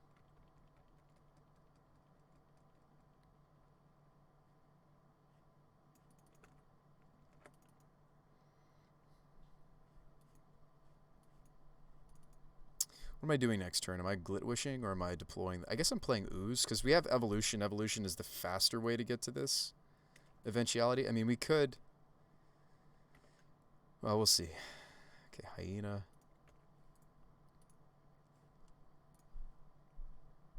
Depending on my draw, we'll figure if we're supposed to go for this or this to get Winota. Another Evolution.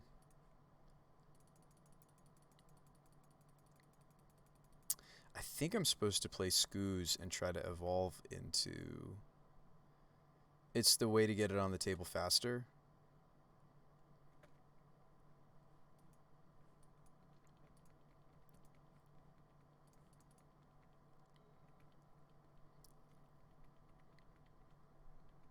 Lucan says Magus here. Oh, you're right. I could have just Magist off of basic planes. Shoot. Yeah. I could have cut them. You're right. I think we had the win. It's good. It's good. It's good to realize that. I mean, it's too late now. Now they have like another. You know, they've pantsed up their Glade cover even further. You're right. Magus would have done it.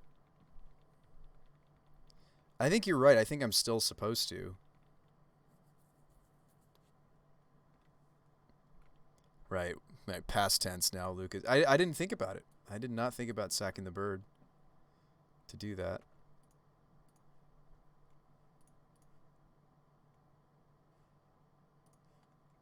I think you're absolutely right that that's the plan we're on. Green. I might rather sacrifice the Ooze and still have the bird's mana.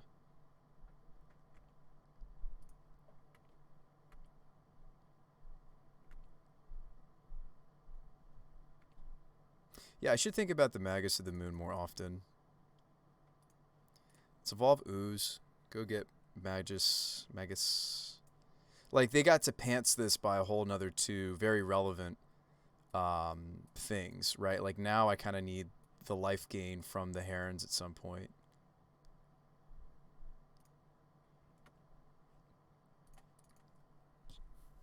And I would love to draw another land. Another land would be nice. Can't actually cast Pyro since I decided to get basic planes.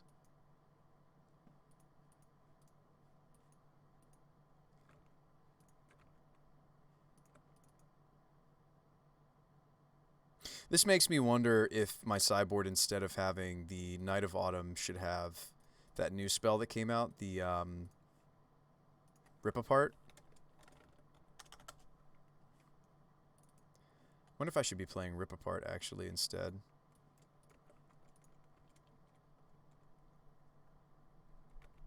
Go to 9. Yeah, it totally was a good game because they didn't have enough stuff on the Glade cover yet. It was still a 2-2. All right, Arbor. Arbor, Glitwish. Go get Winota. Is that the plan?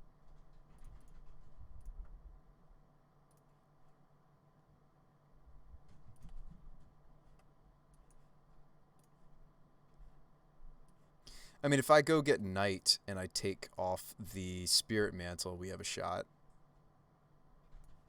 Maybe that's the right play. Because, okay, if I get Winota, what am I doing next turn? If I don't draw land, I'm just playing Winota. I think we're going to have to Eldritch Evolution into her, right? Which makes the Knight the better play. Like, if it, yeah, this sequencing I think is going to be better. I don't really want to attack with Magus because it blocks the Arbor, Dried Arbor. Yeah, I think I'm supposed to Knight the Mantle off.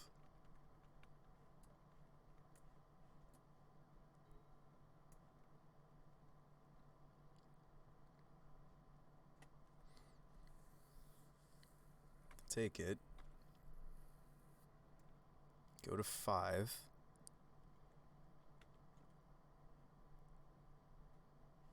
Birds the draw. Bird's the play. Bird is the word. I'd rather chump with Arbor Elf than a bird, right? I guess I don't get that luxury. I mean, I'm chumping with this bird, so it seems. Because we want Knight to be what we sacrifice on the Eldritch.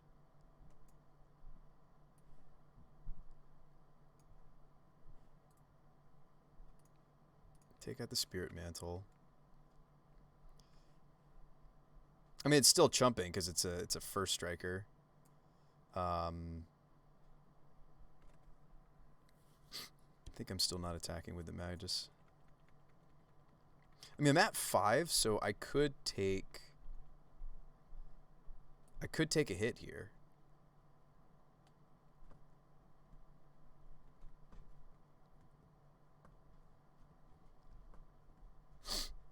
We could take the hit. Alright, so we're probably evolving here. Down to 2. Alright.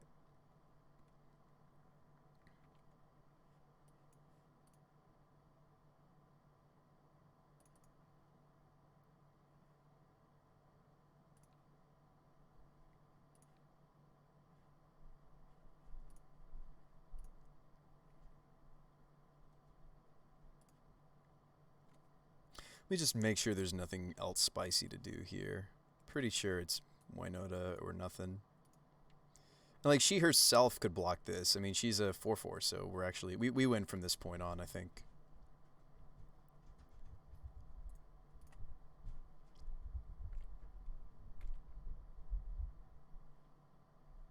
Worth attacking with Magus for many reasons. Okay, champion. I'll take Auric champion.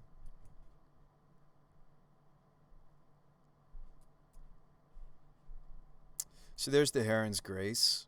It's probably what I'm taking. We're attacking with 2 humans. I think that's fine.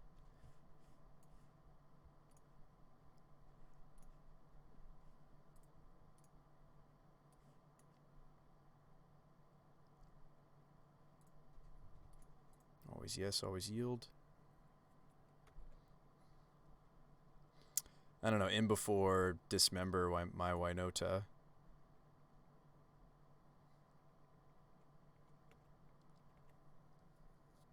We did it. Yeah, Lucas, I'm sorry I missed the line of Magicing way sooner. Opponent says good game. Good game, round 2. Alright, so Boggles. I don't know. Spellskite. Timely comes in. Funny enough, Favor's good here because their creatures are so small. It's another application for Favor. I mean, there's lots of little tiny... Deicide comes in, Masked comes in. Lots of little tiny applications for the card. We might just want to run Knight instead of needing to tutor for it.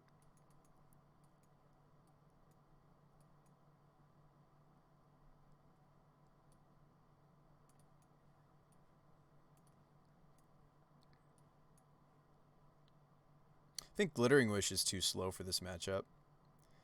It's awkward to just cut them all, but I feel like it's too slow and we should just put the Winota in. Which, by the way, you're like, okay, Bruce Spy.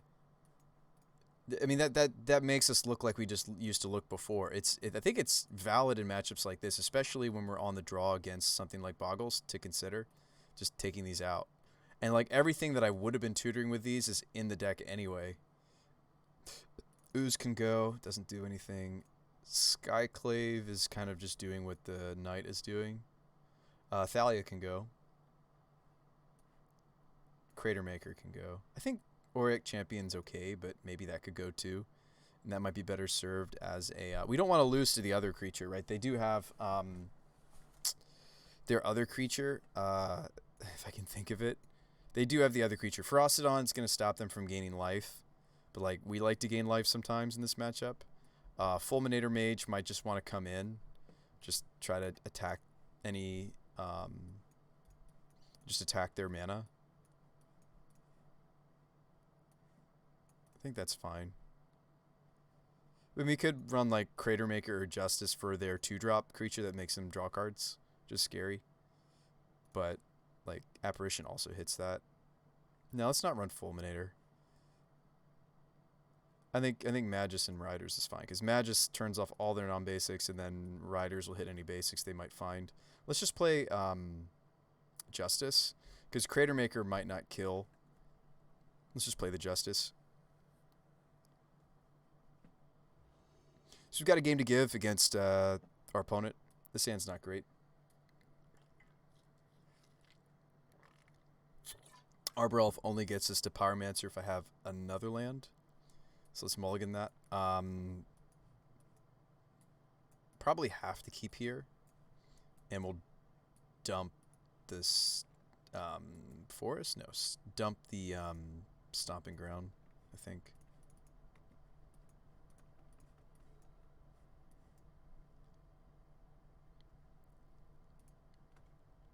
The Slippery Bogle.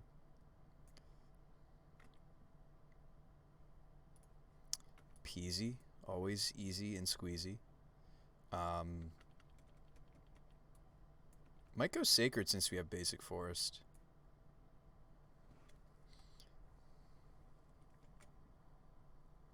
Rancor. Umbra.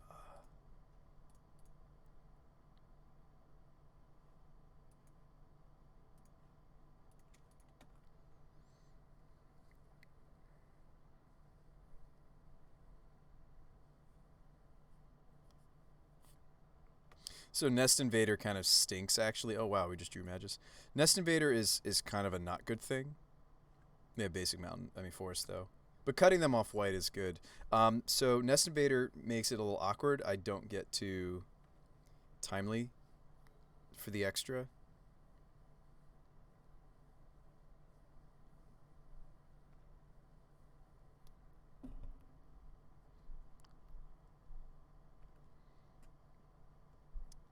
Yep, and then all that glitters. This is cool with some of their sideboard cards because they might have some sideboard cards that, like if I do block with some of this, it would just be to set up the Timely for the extra tokens. Because I can't just take 9/9. Like the double block here would bring this down to doesn't have it does have first strike. Never mind. But I think it still has to register some of its damage to the... Yeah, it still registers...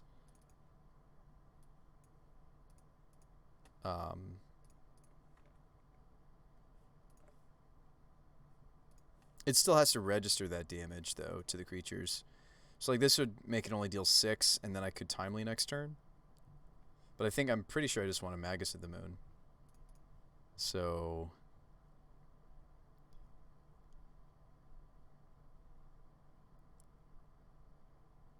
taking 9, drop to 6, block, and it's not good enough either. Yeah, I feel like, I don't know. I think we've just lost this one, and we're moving on to the next game. So we fall to 9 instead of 6. If I Magus, they just hit me, and I die. If I Timely, I'm still going to die. Yeah, I feel like I'm just showing them cards. Let's concede. Let's get him next game. I think our sideboard plan's fine. Spellskite, best card in the matchup. We can tutor for it with Evolution.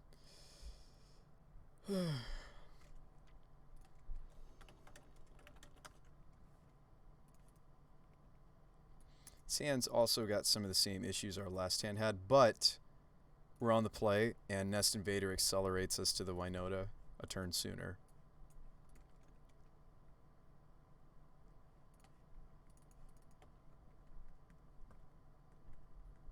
Favor of the Mighty also makes it so that they can't pants their creature. Actually, I forgot about that too.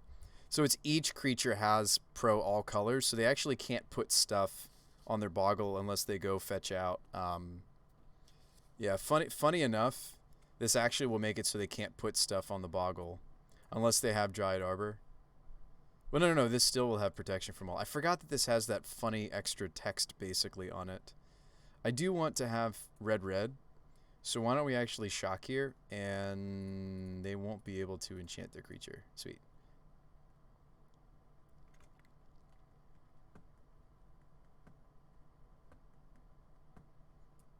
This got protection from all colors. I may still play the Nest Invader next turn because I'm planning a Winota, but at least this stops them from doing things for one turn. My opponent is now realizing what's happening. Maybe. Okay, so they get around it that way by playing this Silhana. Opponent says that's hilarious. Yeah. Thanks. So now they can enchant their Slippery Boggle. So now it just makes sense for me to go ahead and play out the Nest Invader. Also, this Nest Invader will have Pro all colors. Yeah, this card's really an interesting card. It really is. I forgot about its application to... oh, wow, we drew birds too. That's excellent. So let's just kind of burst out here with all our critters. We stop them from pantsing up one of the creatures for a turn thanks to this. It's like a 2-mana slow down my opponent. I mean, like, it didn't really because they were developing their board in different ways, but... yeah, the Ledgewalker's sweet. They play some number of them. So now they can slap things on their Slippery if they want to.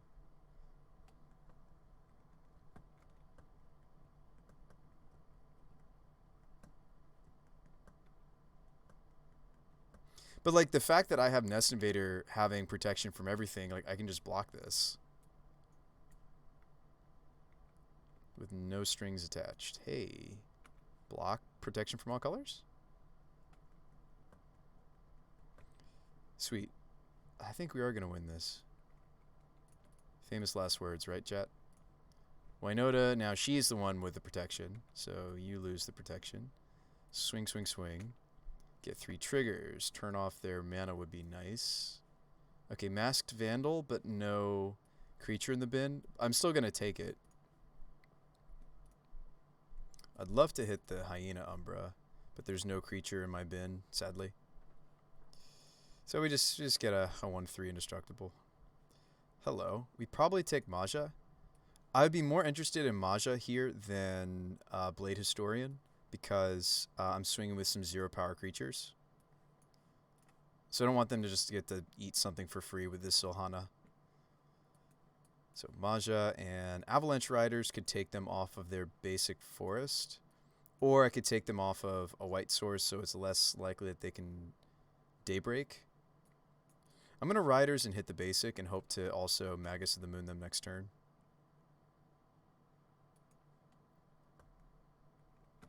And we're hitting them for a lot of damage here. 1, 2, 3, 4, 5. We put them down to 5.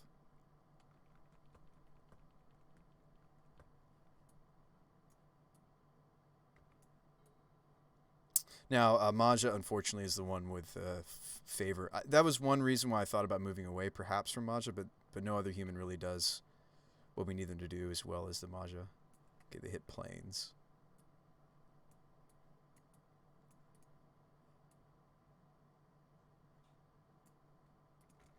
They swing. I take it.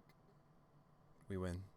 Sweet, we did it. We did something bigger and sillier than Boggles does. Isn't that sweet? Should I pay for the echo cost? I guess I should. This is like that rare situation where, like, I rarely pay for the echo cost on this guy. Ooh, Forerunners. Yeah, we'll make some creatures. Whatever. Forerunners is gonna be good here. I think that's worth cast with dash. I think that's worth giving up a couple of triggers, right?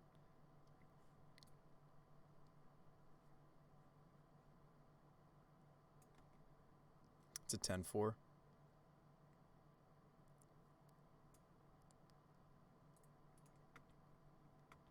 So I'm only getting one Winota trigger. Oh, there's the Magus. Sweet. Good games indeed. We smash them for quite a bit. They go to -24. Opponent's hand was a Plains, mine was Winota. So, like, against these hyper quick decks, I do think sideboarding the Glittering Wishes is correct. And we just put in the things that we would wish for, right? Let's get these Veils and make us a little bit better against the permissive decks, the discard decks, the format. Veil kind of misses a reasonable amount against the discard decks because turn 1 I kind of want to be playing one of these dorks. I think it's still good in those matchups because you can Veil the Fatal Push they want to hit your Winota with. But that's cool to see that there's going to be... I mean, I'm assuming Burn is a similar matchup, right, where I'm going to maybe move away from Glittering Wish. I don't really have a card anymore now that's wishable against Burn, by the way. Now that we've cut the Knight, I don't have a wishable target for that. But I think that's fine. I think, like... There's an argument that Knight is still better in this deck than the Rip Apart. It's just a matter of if I need to Wish and then Rip Apart in the same turn, or if I'd rather have the more flexible card that also has a body stapled to it, which is Knight. I don't know. I'm not sure. I'm not sure I'm sold that it's Rip Apart. Let's keep playing the Knight, because like that's exactly what I would wish for if I was up against like a very aggressive Burn kind of a list. Do you guys want to see more of the Mardu Phoenix list?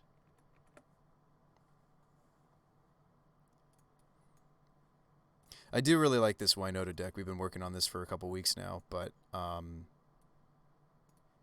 yeah, I'm down to play the Goryo's Phoenix list. It'd be fun to also finish building that Giants list or that Vampires list. Were you guys here when we were building Vampires? That was earlier tonight.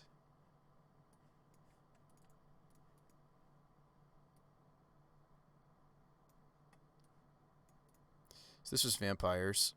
Just basically building around Sorin, trying to make all the different modes on Sorin relevant. Sure, there's like the silly... there's that silly like Slivers combo you can do with Sorin, Imperious Bloodlord.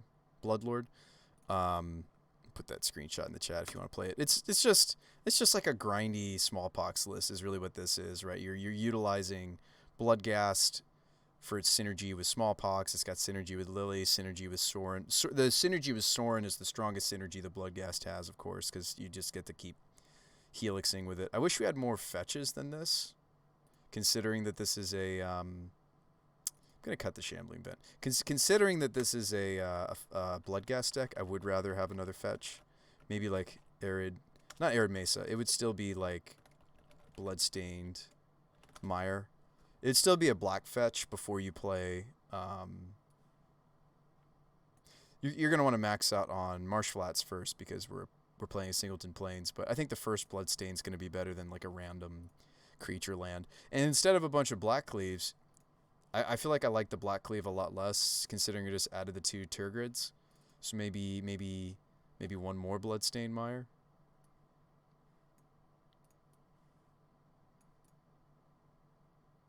Something like this, I think.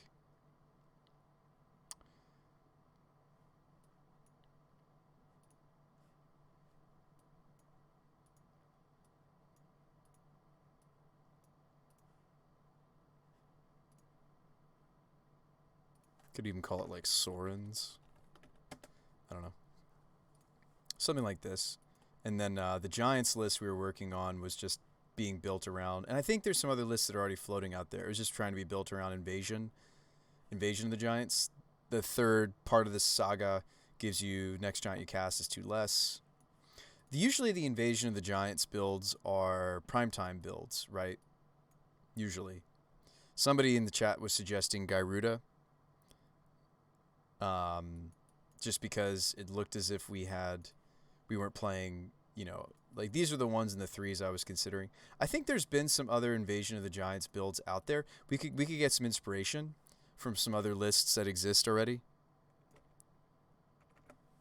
See nothing wrong with that. This is not really an archetype I've messed with. There also was that really sweet Time Walk polymorph list. I really, really like the look of that polymorph list. It was playing the new dragon, and then you look at the top 8, top 7. I think it's top 7, and you just have to hit a Time Walk spell in the top 7, and the deck was running 8. What is the name of the Invasion of the Giants? We want this for Modern, Filter. So there's a couple. There's a few lists we've seen. So, oh, actually, this is the list I was referring to. Okay, real quick, let's. I was considering building this and playing for this list for you folks. So you're playing Velomachus Lorehold. That's the 5/5 flying vigilant haste dragon.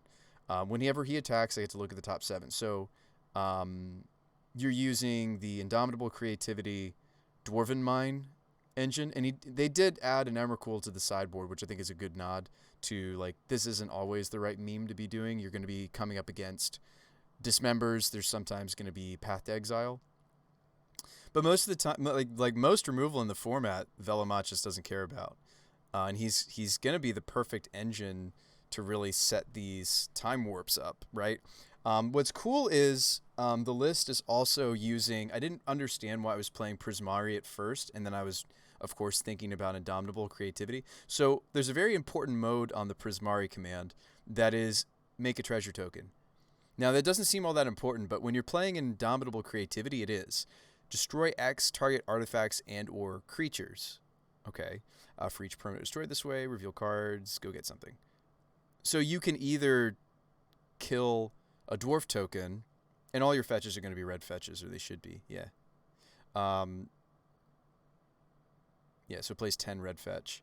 So by and large, it's going to be Dwarven Mine, right? But the deck is also playing some Prismari's commands. And Indomitable Creativity is better to go off with than most of the other polymorph spells, mainly because you can go off on 5 or 6 with multiple targets, and then they have to have multiple removal spells. Teferi also, of course, fixes that issue as well. But yeah, this list is sweet, and I wonder if they're playing any... They're not playing any... I feel like that's something I would consider running some number of, is the cycling lands, because you're a Ren and 6... Time Walk deck, so it's really nice to be able to... Oh, those are pretty. It's really nice to be able to...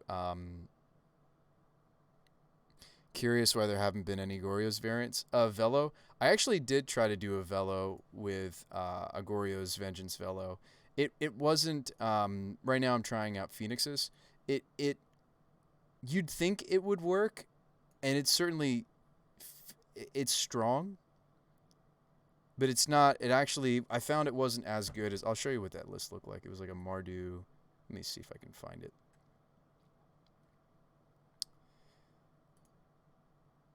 Was this it? Or is this a way earlier? That's an older build, right? Isn't this an older build? This is ancient, actually. This is from way, way, way back. This is us doing the Iname nonsense. I tried to make that work for a while. Mardu... Goryo, here we go. So this was my attempt at a Velomachus, and you can see that, like, in the later builds, it came down to just one copy. And the way I was trying to keep the Velo was to hit something like an Ephemerate. I feel like I just didn't figure out what the spell was. Eggs, EJ, or EG. I feel like I just didn't figure out... Let's open a new copy. I feel like I just didn't find what Mardu-colored spell... This, like, we were thinking about extra, like, taking turns spells, like extra combat phases, was what I was thinking about. Because there's several that this could be playing, right? And then we ended up moving away from it. So hang on, let's move away from the jank. And... Thoughtseize is way better in decks like this. I also wasn't playing, and I think I should have been, Grizzlebrands. I think this should have had Grizzlebrands. It's just, that's too strong to pass up. Let's move away from these. Maybe even Channeler. My problem with Channeler in the current meta is you don't really get to... There's some matchups where you do. There's quite a few matchups where you don't get to even use its first activation. That feels real bad, whereas Pyromancer does what it does already. This gets cut. These...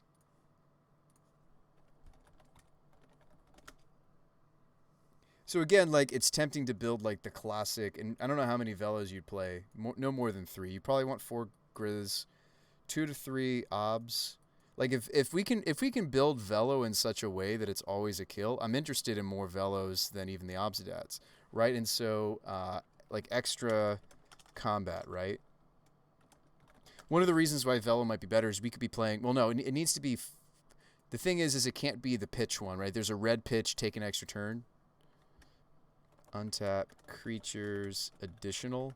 I'm trying to remember the wording. There's one that's also it's like a split spell that I was thinking of playing. Attacking or blocking creature. There's a. It looks like it's. Let's see if I can't find that spell. It's a split spell, and one of the splits is you have an additional combat, and then yeah, here it is. Response resurgence. I wonder. I thought that they printed. I know this version of it's from Commander Legends. I'm pretty sure. Well, now we know what it's called. Response. So that would be what I would do, EJ or I would play this card and I would try my best. Let's play the one with the watermarks too. I don't think this has a watermark on it. So like yes, in the early stages, this is just what? This is just kill something. Now, 5 damage to an attacking creature in the current format is totally fine. It kills most threats in the format that they're trying to attack you with.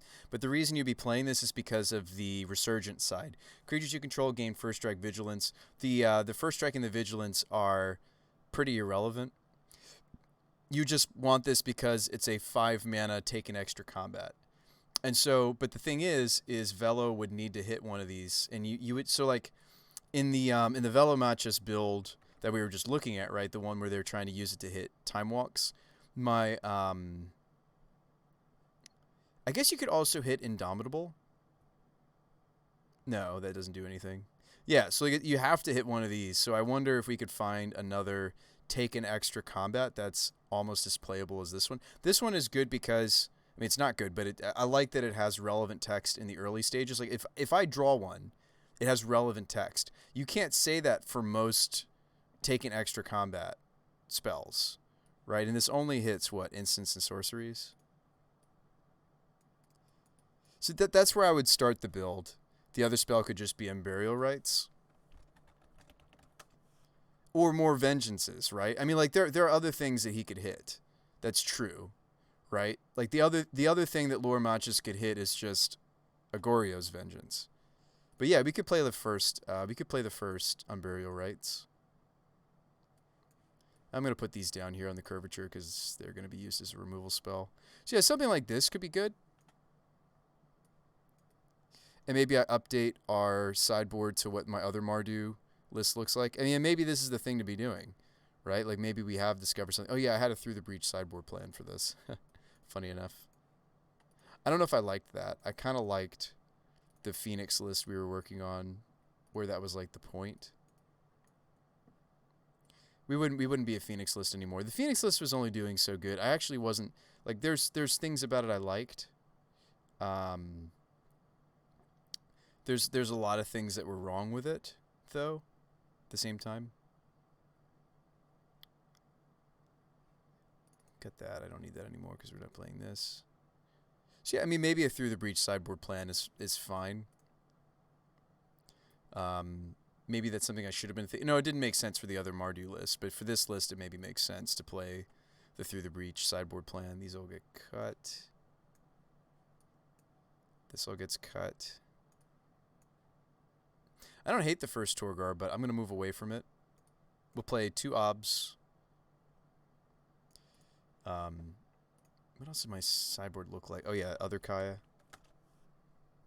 Well, like the other benefit of having a Through the Breach sideboard plan is I'm not necessarily, and you could also play like the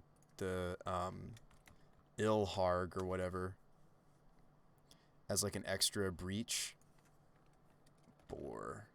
It's like pig. I think it's like pig god was something I remember being like very specific. Or boar. Well, it was a god, so we can find it that way. But like Ilharg, I can't spell it. We're also very less creature centric here. We could play like Anger. Angers of the Gods for certain matchups. Instant or sorcery, yeah. Yeah, you get to play like maybe you play. I'd like to be more all in on that sideboard plan instead of fighting over the graveyard hate. So I think like Breaches, Ilhargs, there we go. It's like the first Ilharg could be sweet because it's kind of like your fifth through the breach, and it's just a matter of okay, how many breaches do you want? How many breach effects do you want? I think Nahiri's just like really slow for what she does in the meta. I mean, I like her okay, but I'd almost rather just use Ilhargs to put in the Grizzlebrands and such in the current meta. Like I'd rather just be doing this. I'd rather have more. I think the first Nahiri's fine, but and then like the bare minimum of okay, what sideboard cards do I need to like not lose to some of the most prolific lists right now? I actually think I'd rather just have the 4 Thoughtseize because in a pinch you can Thoughtseize yourself.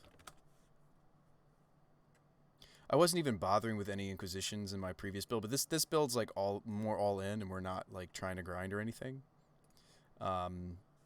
Inquisition. Let's play the cathartic effect we were playing. We were playing it's the same spell that Dredge is incorporated. It's oh gosh, what is it called? I mean, I really like the first Unburial Rites because this just needs something spicy to hit, right? So the Velomachus hits are currently this 9. Now the Goryo's Vengeance is only worth hitting if what? If we now the last time I built this deck, it was a 21 land deck, but the thing is with these, I almost want like a 23rd land.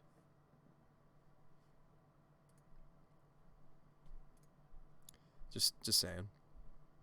Kind of would like another land.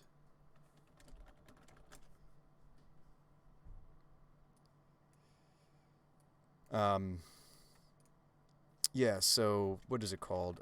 Gain 2 life, discard 2. Yeah, Thrillings. So you just play Thrillings. I was happy with Brutality, Discovering, and Seasoned, and Lightning Axe. These all I liked. Actually, the 3rd Lightning Axe could even be in the sideboard. So something like this. And I do like that this, like weirdly enough, we have way more removal in this build of Goryo's Vengeance than we did in the other one just because of response. Response is awkward with both the Castle. I think Castle was actually really bad when we tested it. That's okay.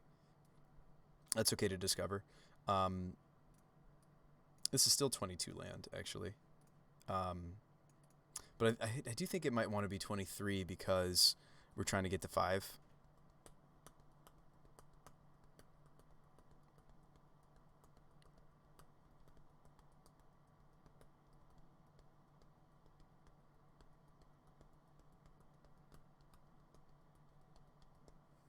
Could just be another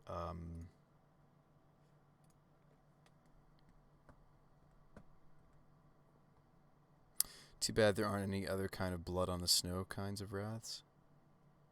Oh yeah, I was gonna play an Anger. I know Anger of the Gods looks really awkward with our Seasoned Pyromancers in our main deck, but we just need like to get a lot of mileage out of the I need a lot of mileage out of the cards that I do select as our few sideboard pieces, because like by and large, this is a transformational sideboard plan, right? 2 Emmys, 2 Ilhargs, a Nahiri, and a bunch of breaches, right? Like that's the plan here is transformational sideboard.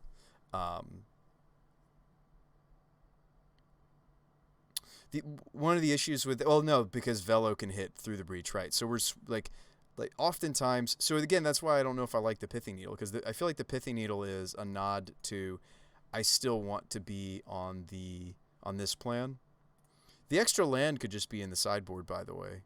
As weird as that looks, like I could play like a what is that spell?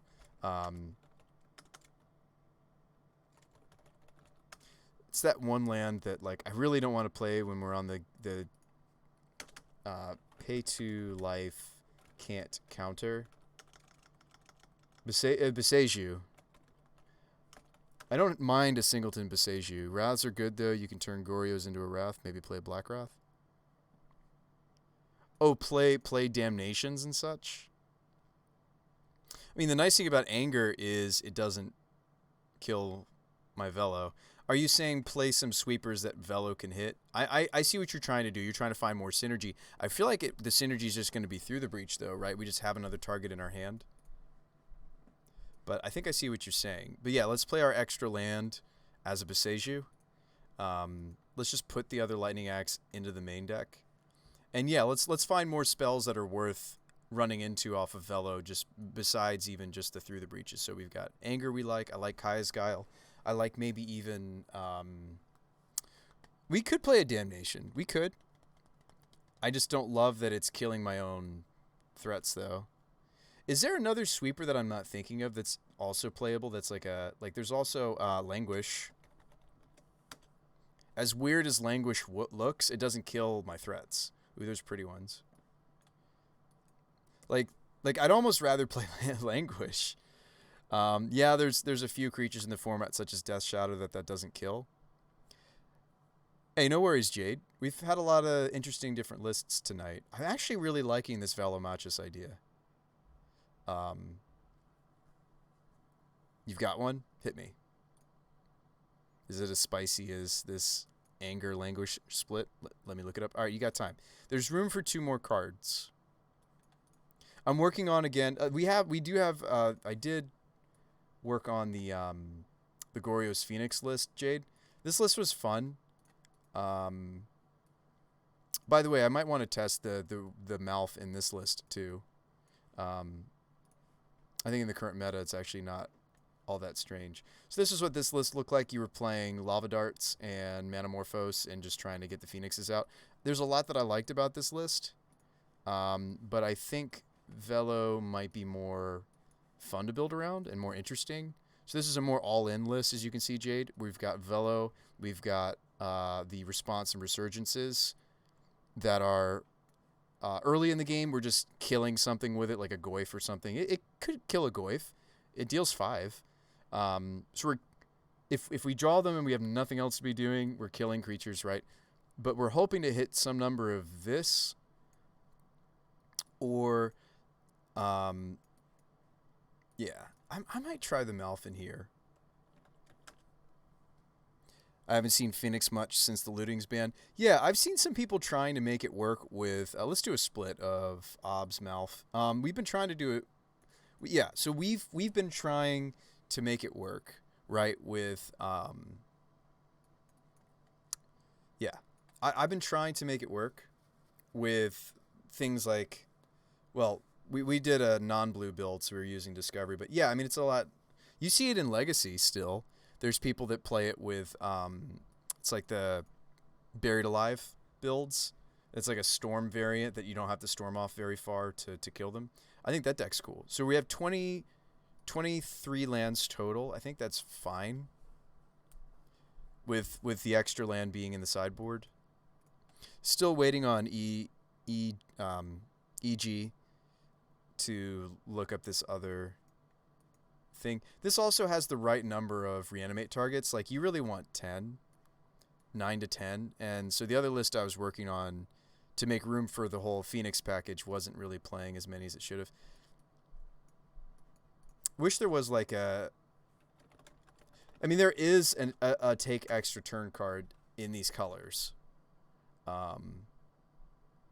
It's Chance for Glory. The problem with Chance for Glory is that we lose.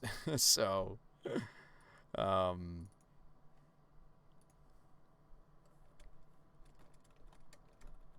what is the wording on this card? Additional combat.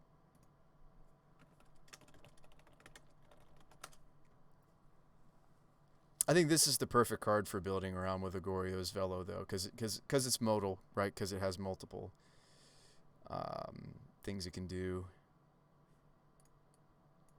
You were thinking Tragic Arrogance, but it sucks. Okay.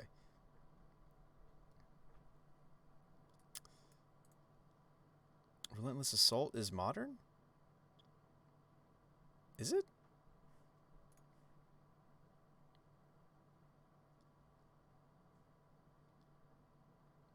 Yeah, they're made. They're okay. This is Relentless Assault. Yeah, I guess Relentless Assault is modern legal. World at War. After the first post, blah blah blah. There's initial comet phase, followed, and then okay. So World at War is just another waves of aggression. Has retrace.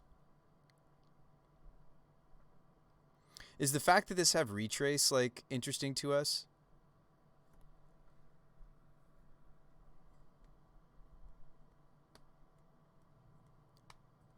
I think the fact that this has retrace might honestly be make us worth thinking about it. It's something that Velo can hit.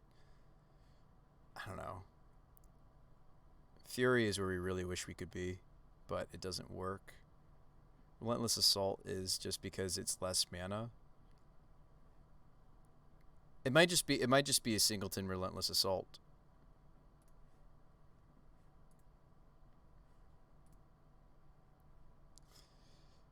Waves of aggression, but it has retrace. Does the retrace really matter?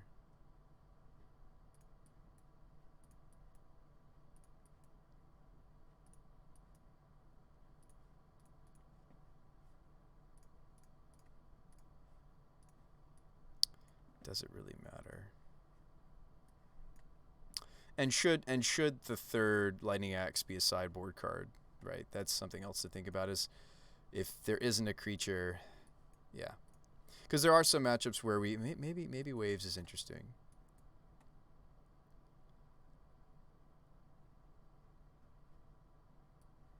Maybe we get to make waves with Waves. You were thinking, okay, so. Well, wait, Tragic Arrogance? Are you sure? That's the white sweeper, isn't it? Yeah.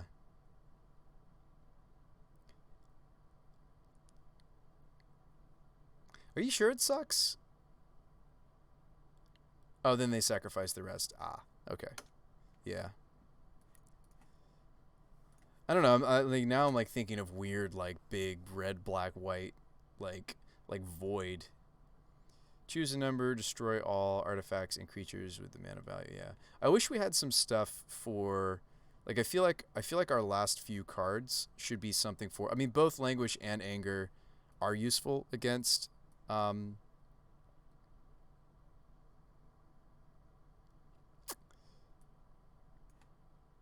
Void's an interesting one.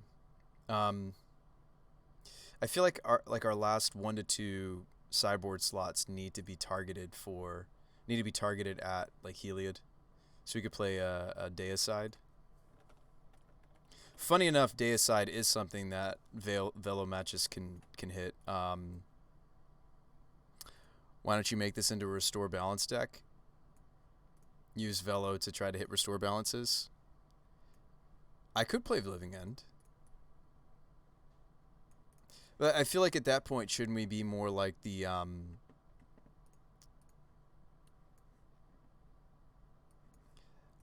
just hear me out. At that point, shouldn't I look a little bit more like the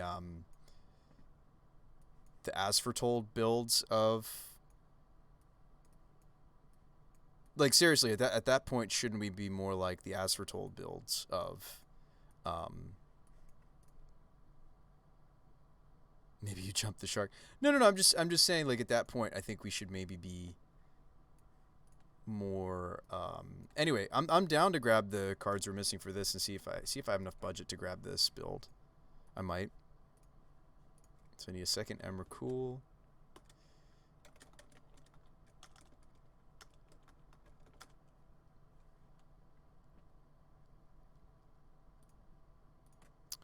Ooh, I might not have enough money for this build of it. Seiju.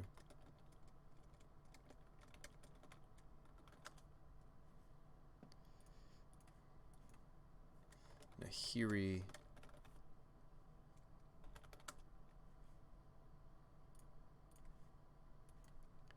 Through the Breach.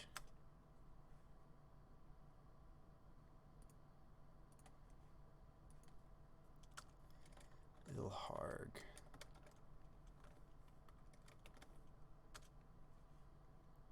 Those are pretty cheap. Grab a couple of those. They're just extra through the breaches, basically. Anger of the Gods.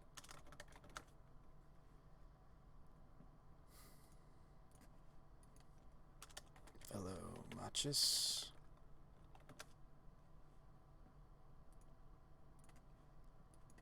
Yeah, we're not gonna have enough budget for this build of it, but I can give back some stuff.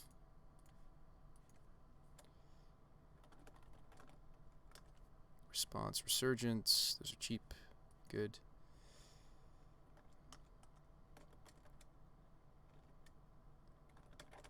Sunbaked Canyon's pricey.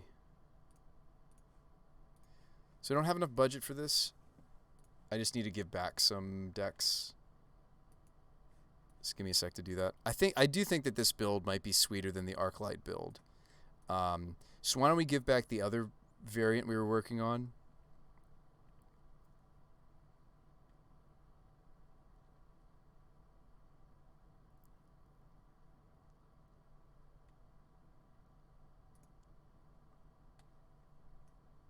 Because I just don't think it's all that great.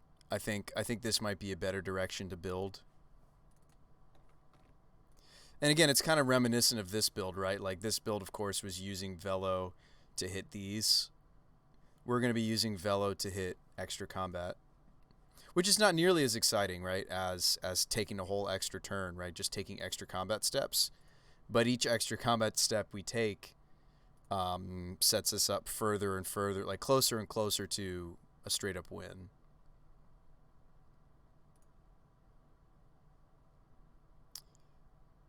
Ooh, but now I need the Goryos. Cart. I need lightning axes.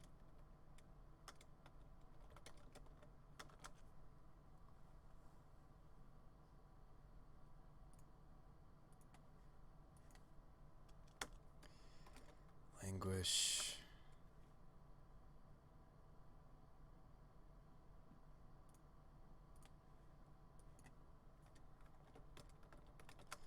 Alphagore.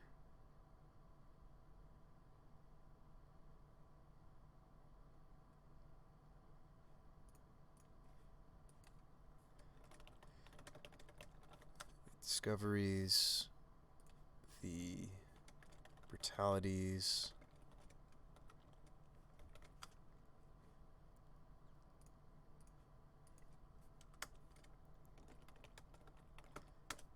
Triome. It's the cheapest Triome. Black Cleave. Cliffs. And I'm not sure about the random third lightning axe in the board. Like maybe it should be something else.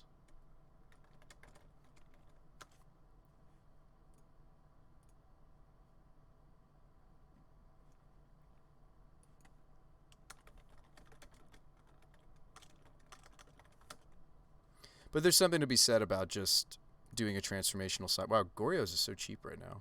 It's crazy. All right, check out.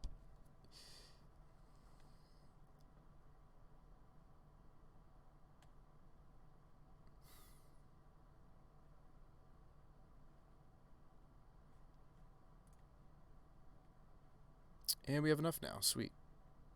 Yeah, I mean, I don't know if I like this extra axe. I feel like this could be something else. Especially since we're no longer on that plan anymore after board. Like this is our plan, right? So what are we weak to? The really fast stuff in the format. I mean, like timely reinforcements. And reinforcements is something that Velo can hit. So weirdly enough, I don't hate that idea. Like I'd love to have a few more targeted spells, and I think we have. Right, a lot of the things that we've selected are big, boomy spells that can set back something like Heliod. So I think a timely would be a good idea. And waves is maybe the first thing that gets cut, right? Like just because it's a take an extra turn that has retrace slapped on it doesn't mean it's nearly as flexible and as good as this. Maybe we find something else that's like a big, silly spell that we like better. Because that's all that this does. Is this is just another extra combat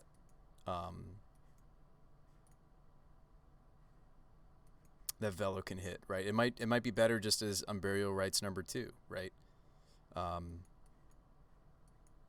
Maybe this is wrong.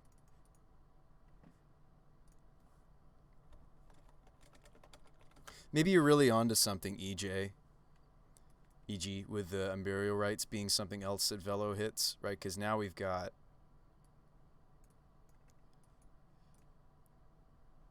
like 10 really good hits, and then I guess we're okay for certain other spells to be hits as well, right?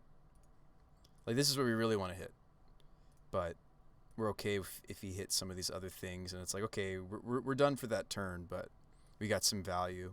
We hit them for 5, and we got some value, or we hit them for 5, we hit them for 5 again, or we reanimate something else. Now, one of the issues with the Goryo's Vengeances is this is during combat, right? So I've already attacked. So Velo actually doesn't have as much synergy for Vengeance outside of what? It would need to be a Grizzlebrand, and it's just a draw. Now that's still pretty insane. But if I had Grizzlebrand in my graveyard, wouldn't I have Velo'd anyway? So I'm not sure that the transference is exactly like. It's certainly something we'll have to test to see if it actually does the thing, right? Because like some of these other reanimation spells, I need to have a second target. So again, this is a build of the list that really has to load up. Update with versions. These don't need to be snow covereds. And I didn't get the Grizzlebrands. Oops. 2 Grizzles.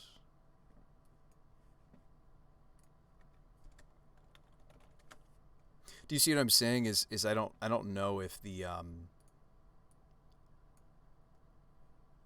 Imperial Rights for sure, right? Because it's just we keep it, but like but all of those. I mean, like I guess at worst maybe we hit like a Pyromancer, but that is at worst, right?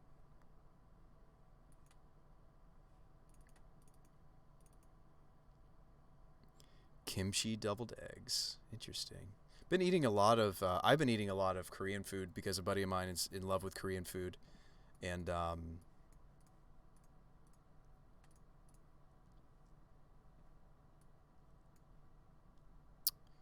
yeah, I like a lot of what we've decided on here. So it's pretty much like a 10 card transformation where we just cut the reanimate spells more or less, and then any targets that are weak.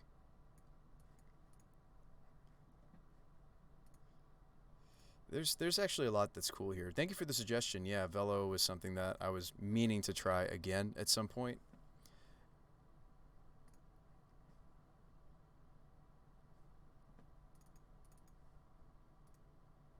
You've been eating a lot of weird stuff? Hmm.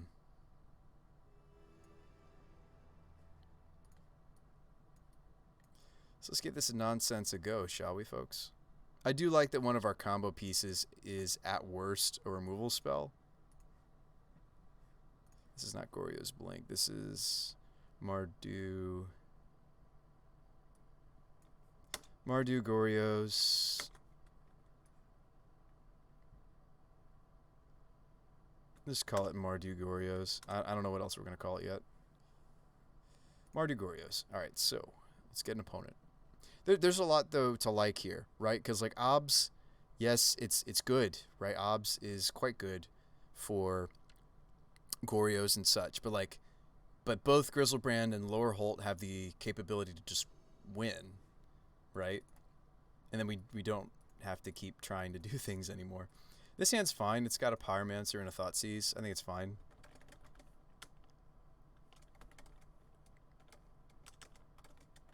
And I do like that this is much more all-in versus like the Phoenix build that was kind of waffling on what it was about or what it was trying to do. This hand really hopes that they are a creature deck, though, right? We've got Malf, we've got Response in hand, so we're really hoping. I mean, this hand is basically just a Seasoned Pyromancer. I'm kind of hoping that this also gets to kill something. I could go get our basic planes. So we got another red source here. Like maybe this game is going to be Thoughtseize. They play a turn 1 threat. Mesa Response. There's plenty of prowess, right? So maybe that's Maybe that's what we're up against, and we get to response a Swiss spear. I do really like that this isn't just a, you know, piece for the dragon, right? I really do like that this has other relevant modes. Now, every single one that we draw means it's less likely for him to hit these, but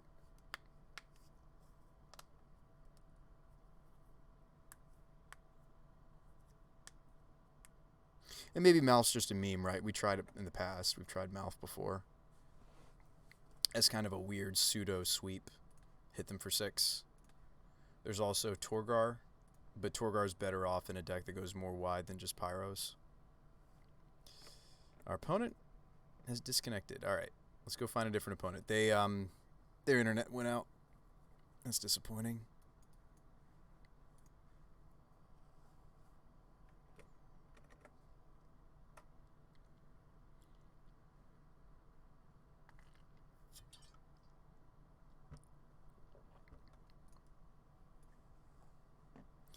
Like, that was a solid opener, potentially.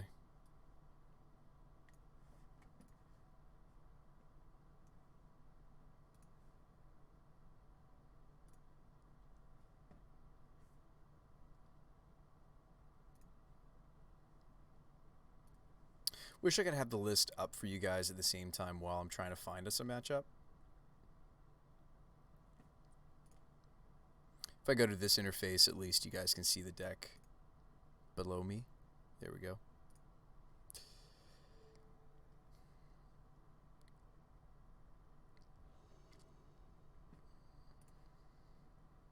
This hand seems fine.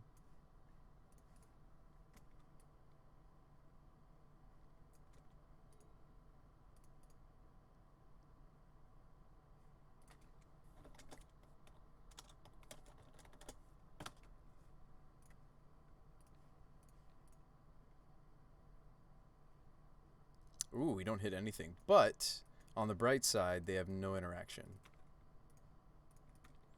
The closest thing to interaction that they're going to have is the Cryptic.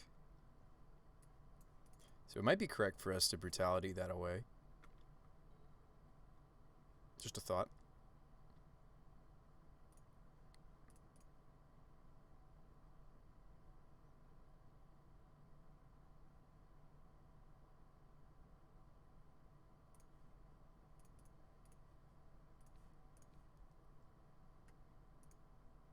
They've drawn a Jace.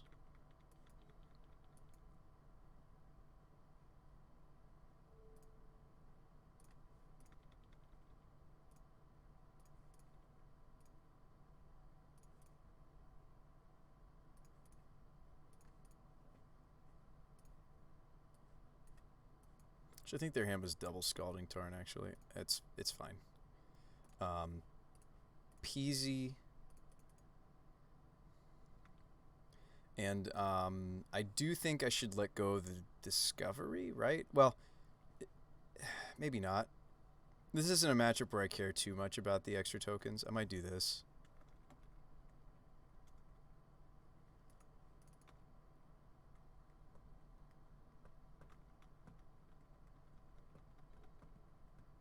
Now I'm kind of wishing I just made the token, honestly.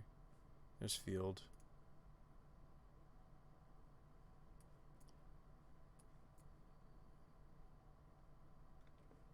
Actually do have another basic, funny enough. Much to my opponent's annoyance, we have another basic. Actually, I saw the Field in their hand when I Inquisitioned them. I shouldn't have fetched as basic as I did. I should have fetched more greedily. Pyromance this time, it does make us a token.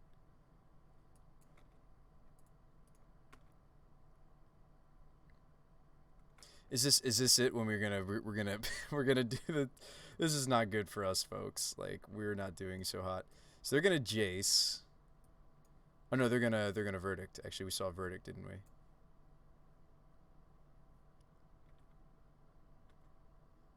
I was jokingly thinking we were gonna do this. Oh, we're losing this. Like, we didn't have a fast start really at all. Now we've got this stuff going on, and like I could just make tokens. Actually, I think it's correct for me to make tokens instead of just draw a random card.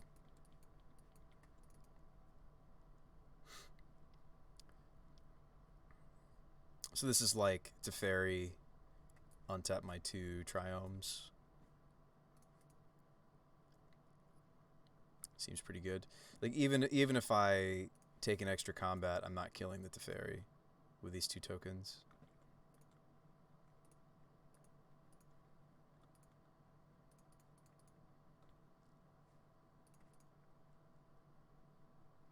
This is not our game. We had a bunch of lands and some young pyromancers and didn't hit a very important side of our deck.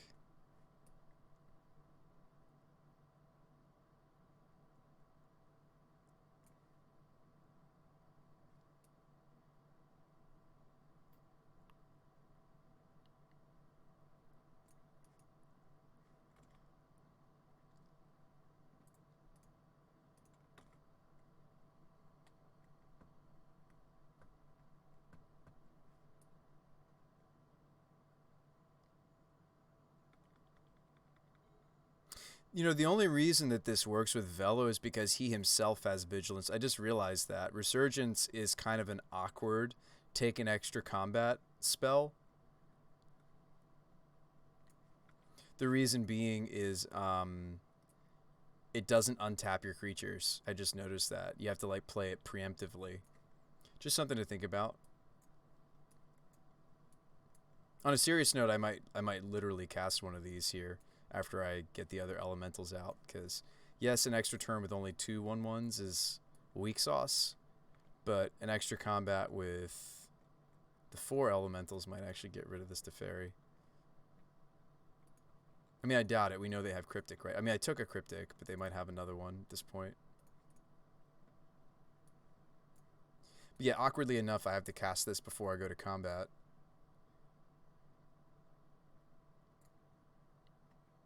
So this is still like thwarted by like not even Cryptic counter. It's just like Cryptic tap draw would still work here too, which they might have right here. Like, am I hoping that this just hits me the nuts? I'm not actually dumping the threats where I need to dump them. I think for the memes, we'll cast this. For the memes.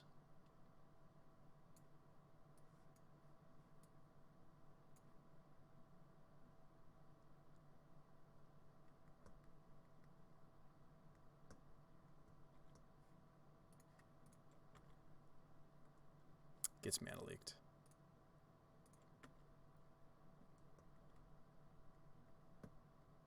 Maybe I should have attacked Jace, because if they do have a removal spell or like a Snapcaster block, yeah. I should have gone after Jace because of a Snapcaster block. So how do we beat this? These are bad.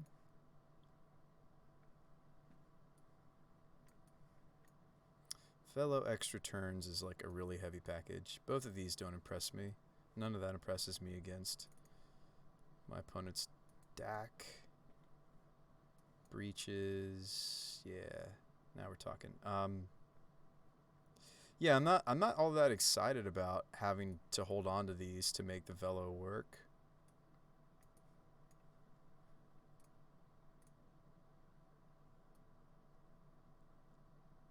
Now, do we still have to run discoveries after we bring in this plan? I wonder. I do wonder that.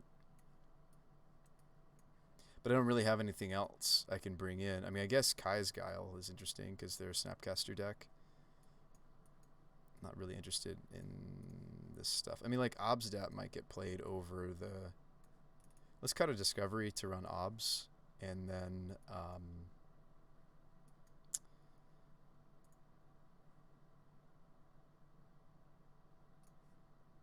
I think that's fine. We didn't actually see how the deck was going to be doing its transformational sideboarding, right? So I wasn't quite sure.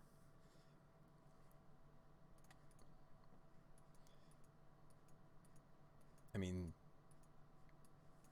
this is doing the things, which is playing lands and trying to get to this. So maybe it's fine.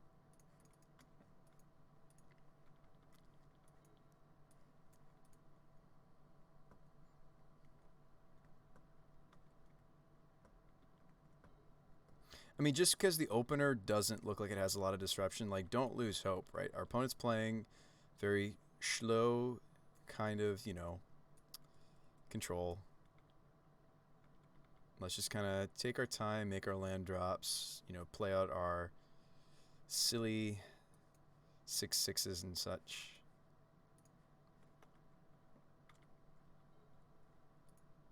Because that's the name of the game, right? This is a slog. This is a... I mean, like, I could do, like, an end-step breach. Force a tap out. Then play Ilharg. I guess this card would be bonkers if it had haste on itself. It'd be pretty good. I have Mountain in my hand, so let's get the Godless Shrine.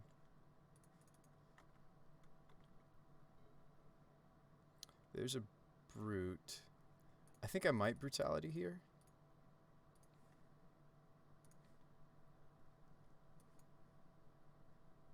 This might just get mana leaked, but that's a mana leak out of the way.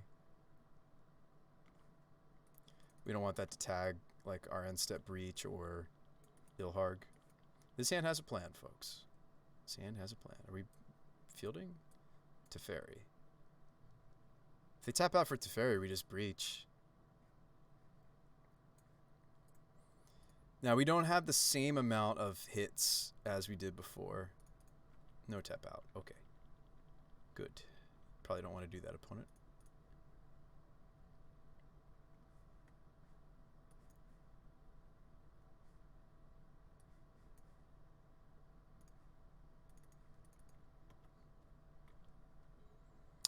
And yeah, I do think it's during their end step, try to breach, and if that doesn't go through, then play Ilharg. And let's not forget, I mean, our opponent's deck is going to have access to Path to Exiles, so it's not like Velo is us breaching a Grizzlebrand, right? It's not like Velo is us breaching an Emrakul, right?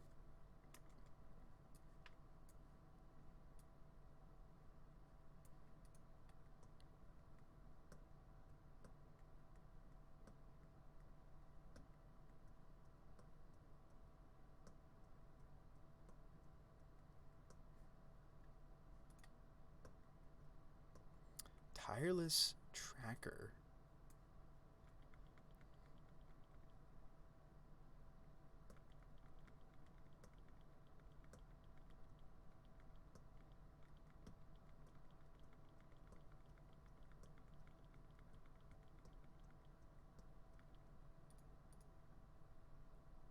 You really want to play this card with a fetch, though.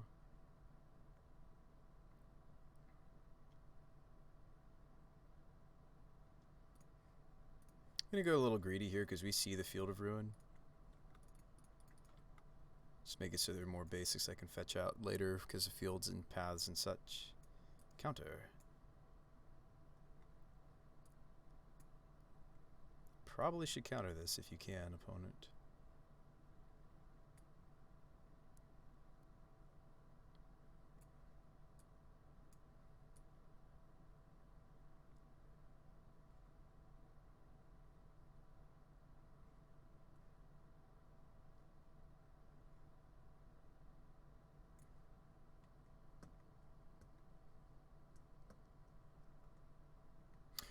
Should this resolve, we're pretty confident we're putting in Velo, right? Is there a reason I would put in Ilharg? Ilharg does put in the Velo.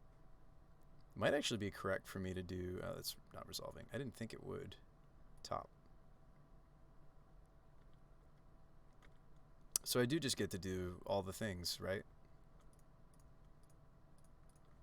So we breach, and actually we do breach Ilharg because that's going to put in the Velo, right?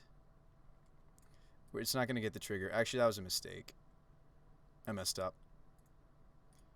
I was thinking of something else because this doesn't get the when attacking trigger. I mean, I hit them for a ton, right? I hit them for almost lethal, but I think I was supposed to breach Velo and hope to hit something to keep going.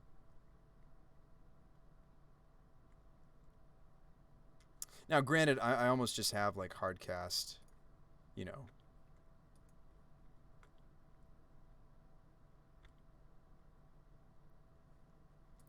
Where does it go? I can put it third from the top. I think I'm going to say no.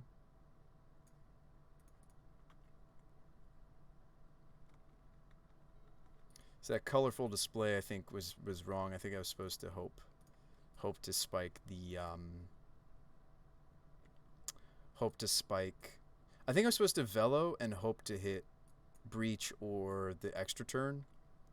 They're going to get a lot of resources here between Ren and Tracker and yep. Lots of clues. Obviously, we're hoping the game doesn't go nearly as long enough for all the clues and such to matter. We don't actually mind the 7th land because of these. Metalik. Cryptic. Looks like Cryptic. Could be also Archmage's Charm.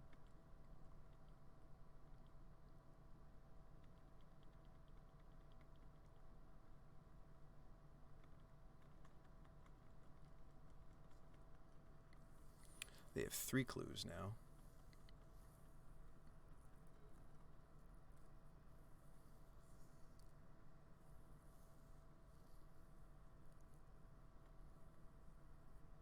I mean, this is a matchup where us going up on Nahiri's would be helpful, but like control's not everywhere. I do feel like we see a despairingly... Oh, wow, they don't attack with a tracker? Why not? Why wouldn't you just attack? I feel like we do see a despairingly high amount of, you know... And I think control's fun to play. I've you know, you guys know me. I've played many a year's worth of control. You know, I don't think we don't see enough control necessarily because it's not good in the meta. I think we don't see it because there's a lot of grinders that just want something that's going to win a little bit more quickly, right?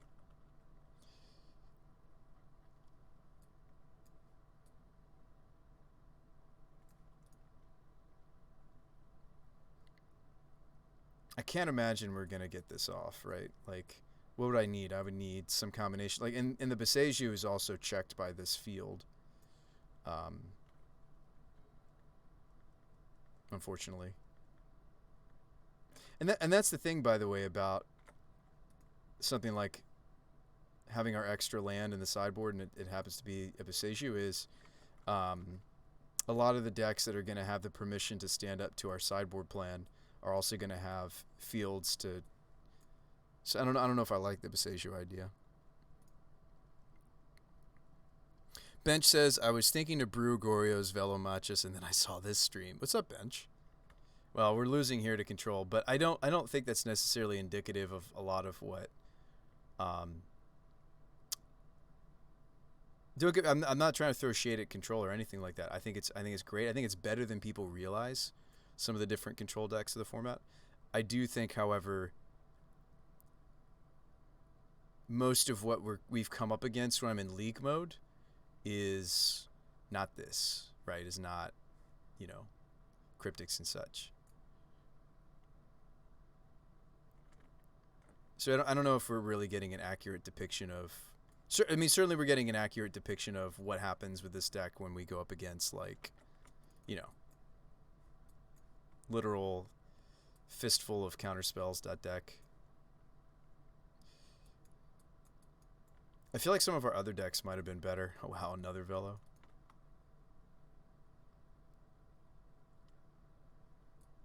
Do like that this guy has haste. Good games. Well played. Something else I was meaning to brew besides this. Here, Bench, I'll put this in the... You're welcome to use this list. Let people know perhaps where you found it. That's always nice when you give us a shout out because we do work very hard on some of these decks. All right, let's see. Yeah, not sure about some of the numbers, but the I do like the response resurgence on Velo. I think that's sweet. I think that synergy is neat. I do like that this is early game. It's a removal spell, right, if we draw it. But it's also something spicy for Velo to hit and take an extra combat. Let's see. And he has the appropriate synergy because he has... This card has Vigilance. Which, funny enough, this is like one of the only extra combat spells that I've ever seen that doesn't have an untap all your creatures there as an additional. It just says, after this main phase, there's an additional combat step. So there's no, yeah, there's no, yeah. Usually spells that give you an extra combat phase also untap all your threats, but not so in this case. But it's nice that it's in a pinch. It's a removal spell, but by and large, it's something we're hoping to hit with Velo. Another deck I was looking to brew was we actually talked about it earlier a little bit. The Electro Balance builds. I do like those decks. There was a card that I saw people doing or messing around with in Legacy. Whoa, Blue Red is doing well right now. Oh, it's just it's the Blue Blood Moon lists. I do think it's awesome to see this creep up here, and I think some of it has to do with that Eldrazi Tron is so popular. It's awesome to see like the this just fair magic straight up. You know, let's just play solid cards. Just the new take on Blue Moon, right? Granted, there's a lot of other decks that are in this pile. I don't think it's necessarily indicative of. Oh wow, they were splashing Raugrin for Timelies. That's actually quite clever. Some really little clever things about this build. Anyway, but what I was interested in is the have you made it work? Also, isn't that 7 CMC? Is Through the Breach unplayable? No, I like the breaches. Oh, did I forget something? Didn't they change? You're right. Actually, I think you're right, Bone Sheen. Or no, Bench. I think you might be right, actually. Maybe I'm thinking back to when we were playing Brain in a Jar. Maybe they did change how Response Resurgence works, right? When did they change that ruling? Maybe we do have to play the Retrace, take an extra turn, or takes an extra combat. Because I think if I was to look up this card and check mana value, I think you're right that it comes in as a 7, doesn't it? Yeah, they did change how that works. Oh, no, it's not. It doesn't come up when I... Okay, what about 5? Are we sure that it's 7? Response. Do you come up at 5? Do you come up at 2? So it shows itself at 2. I mean, not that Moto is indicative of what, like, actually is legitimate. And then 7. So it disappears when I go to 5. Show me 7. I'm pretty sure you're right, though, Bench, right? Didn't they change the ruling and then CMCs? It's both. Maybe response means and then not the other half. Okay, hang on. Resurgence. I'm not unconvinced. I think we'd have to goldfish it a few times to see if that's actually just playing the test lobby. I could. Otherwise, I don't think this idea has a hope, right? Because the other take additionals are just not nearly as strong. We'd have to find a different spell. Resurgence doesn't seem to be... Unless I spelled Resurgence wrong. No, I didn't. Resurgence isn't coming up when I put it to 5. Does it come up when I put it to 7?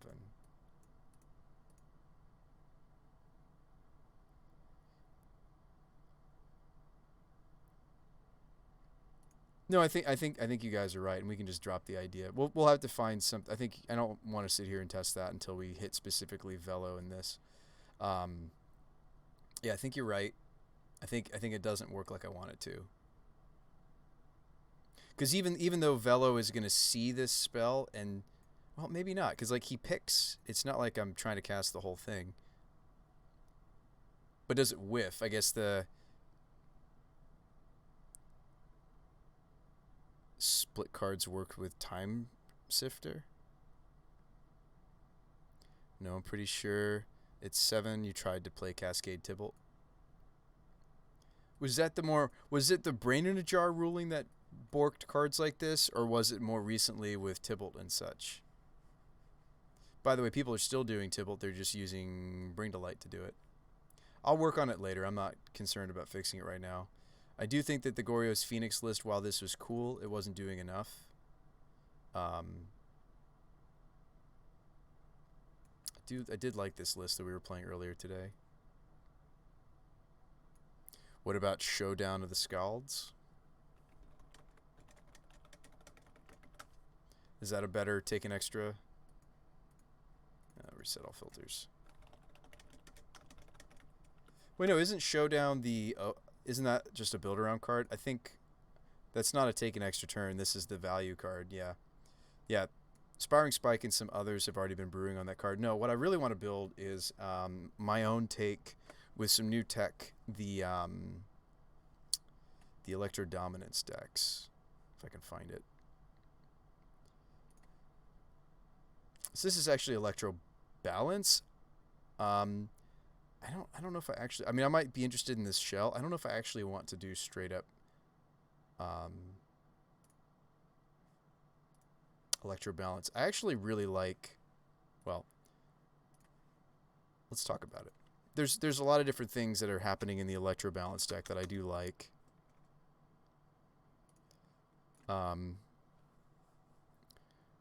Reddit says Valo Matches works with response.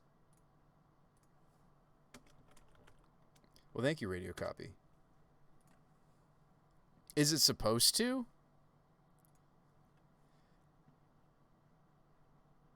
You can cast either side of the split card since it's specifically looking for a spell with that mana value rather than a card with the mana value. However, if you cast Resurgence, you wouldn't get the extra combat step because you didn't cast it in main phase. Your creatures will still get first strike vigilance, but that's it. Are we sure?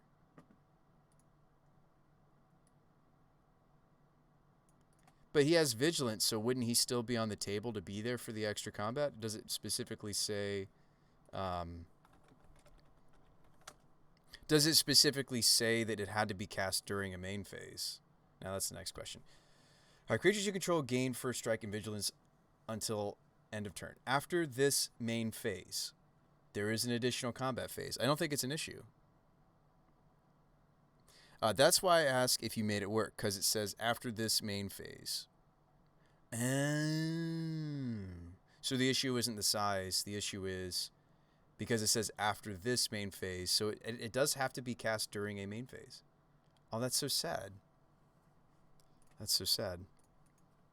All right, anyway, so something that I was looking to do maybe with this deck is, I don't know if you guys realize this, I've tried to do stuff with As Foretold and also Jace.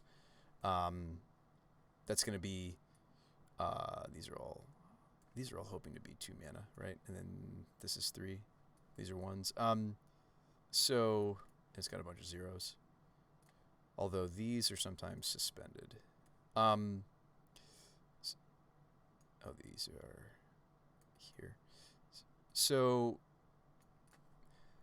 we've tried to play Jace Vryn's Prodigy with Foretold before, just as a grindy engine. Has some issues. There is a card that they printed not too long ago that's got kicker, but you don't play it for the kicker. And I've seen people actually messing around with it in a couple of legacy lists, really innovative legacy lists, because they were using it with like things like Cabal Therapy, and you like double cast Cabal Therapy. Really, really cool technology.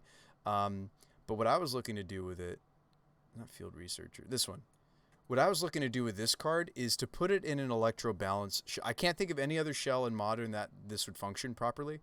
But I think that this could copy things like Footfalls and things like Ancestral. And I almost wonder if you wouldn't necessarily need to build into the deck the clunky, although it's powerful.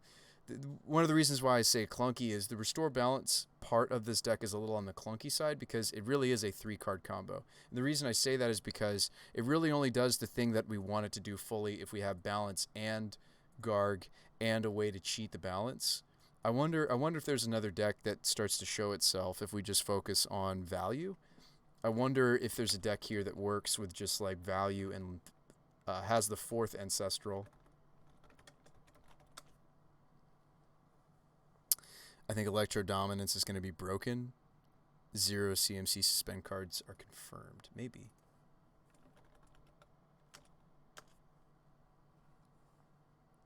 Because I think Crashing Footfalls is maybe that good. Maybe.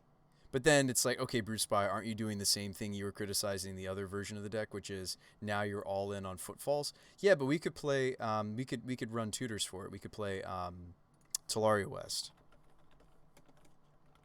Because I've never really liked that this deck is like 18 land anyway. Like it's like spinning its wheels a lot in the early game, where I'd rather be in the current meta like bolting things.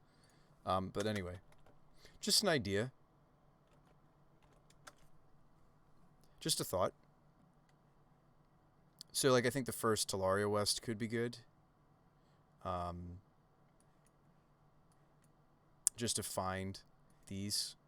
But primarily it's going to be looking for what? For footfalls. Now, again, like, this is a fatal push format, so maybe that's an issue. And I am worried that we're not running, well, Stormcaller, of course, double casting either of these is just bonkers, right?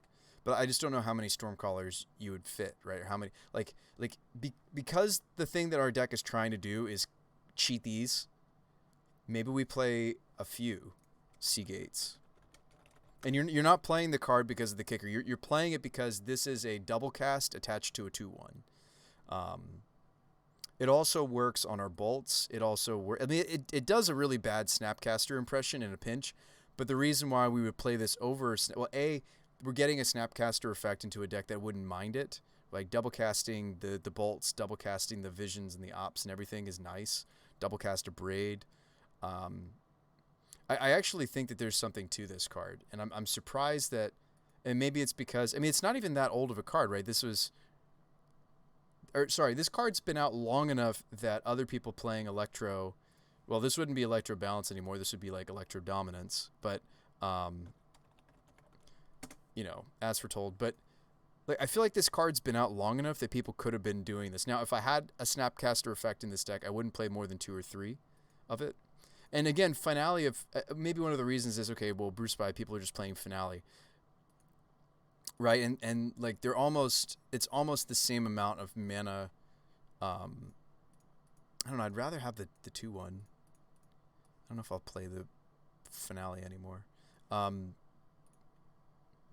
What if you use Solve the Equation?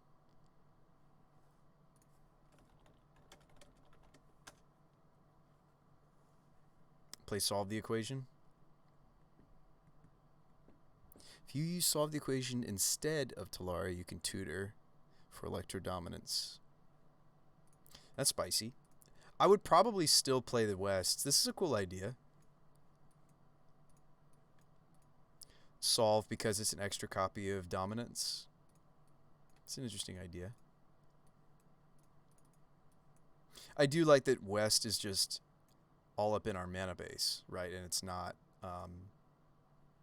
these could be any fetches. They don't have to be Misties. I have Floodeds and Polluted Deltas and such. Just any blue fetch is going to work. Now, I'm not sure if I'm playing this one tonight. I think I'm just brewing it. Because I'm still kind of focused on the Winota deck.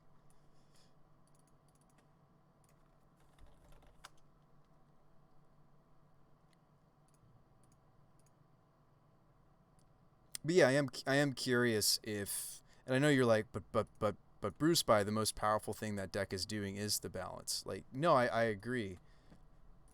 I wish we could play Volcanic Island, right?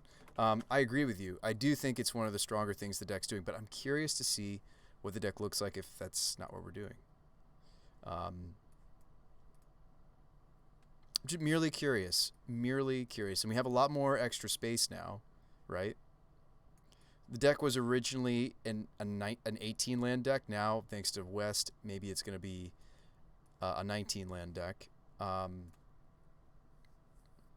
we're certainly a moon deck. I actually don't hate main decking a moon. I guess I understand why the deck's not doing that. What about Dreadhorde Arcanist? Yeah. Arcanist also. Good call. Yeah, Arcanist also lets us recast these. And maybe we like that. Like, maybe we play the playset of Arcanists before we bother with the first Seagate. Maybe it's 4 Arcanist. Because Arcanist casts all these too, right? Well, minus the... I'm not interested in the Spell Pierces, but like Arcanist casts this 19. So yeah, maybe it's 4 Arcanists, 2 Stormcallers, right? And play this deck more like a fair deck, less like I'm trying to like. Don't get me wrong, like the Restore Balance, super powerful, right? Like as long as you have all the pieces to it, especially powerful, right? But I wonder. Now, what's neat is us doing this swap, we've actually made the force negations a little bit better. And I'm like, and I'm sure you're like, well, what are you talking about, Bruce Spy? Look at our blue count now. That's also another criticism I've had of these decks, is they barely pull off force. We're a very healthy force negation deck now. We have 25 blue cards, 3 of which are force negation. If you want discard 2, play Izzet Charm. I think I'm fine with us just being like this.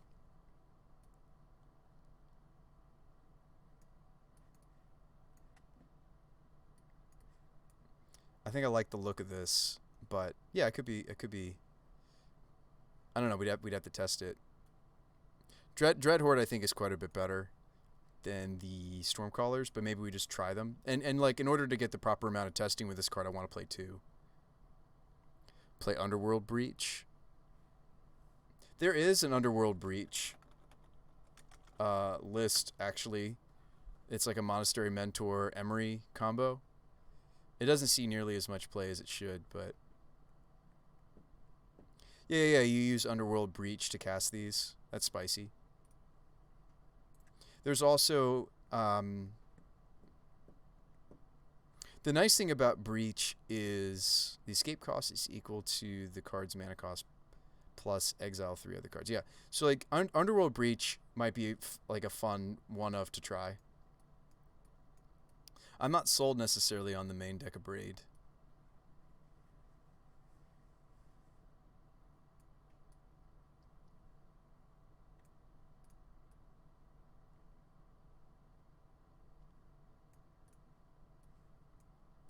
Yeah, this is cool. Like, do we like this though more than the spell that this deck usually plays, which is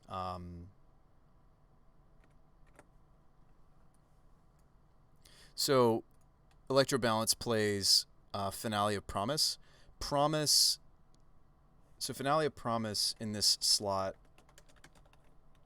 usually does what? Usually it casts like a bolt, and it also casts like it's hoping to cast one of these, right?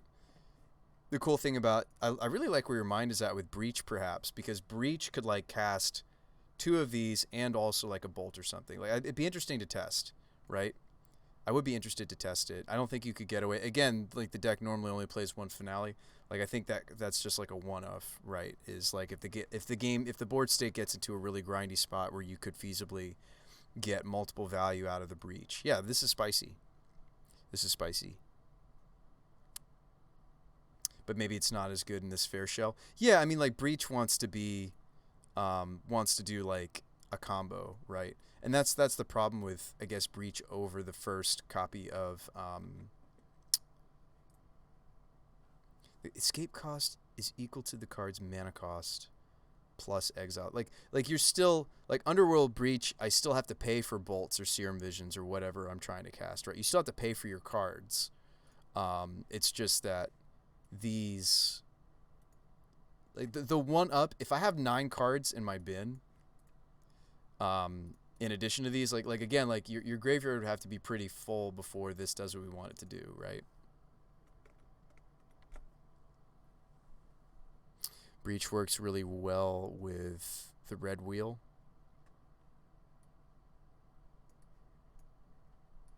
Well, right, and then like wheel is also interesting. The problem with wheel is, which by the way brings up another combo I might be interested in trying out in a shell like this that I've thought about before, is not like Notion Thief, but you could do wheel Narset as well.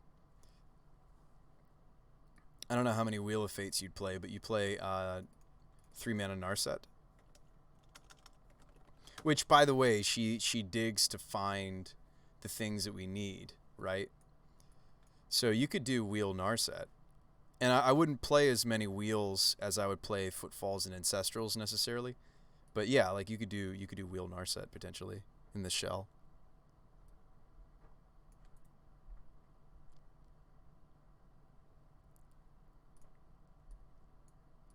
Just a thought. And again, maybe you've discovered something way better than I thought. Like whereas Seagate, so one positive of Seagate over Arcanist is multiple Arcanists. All right, so here's one negative of Arcanist. Just let's talk about it briefly.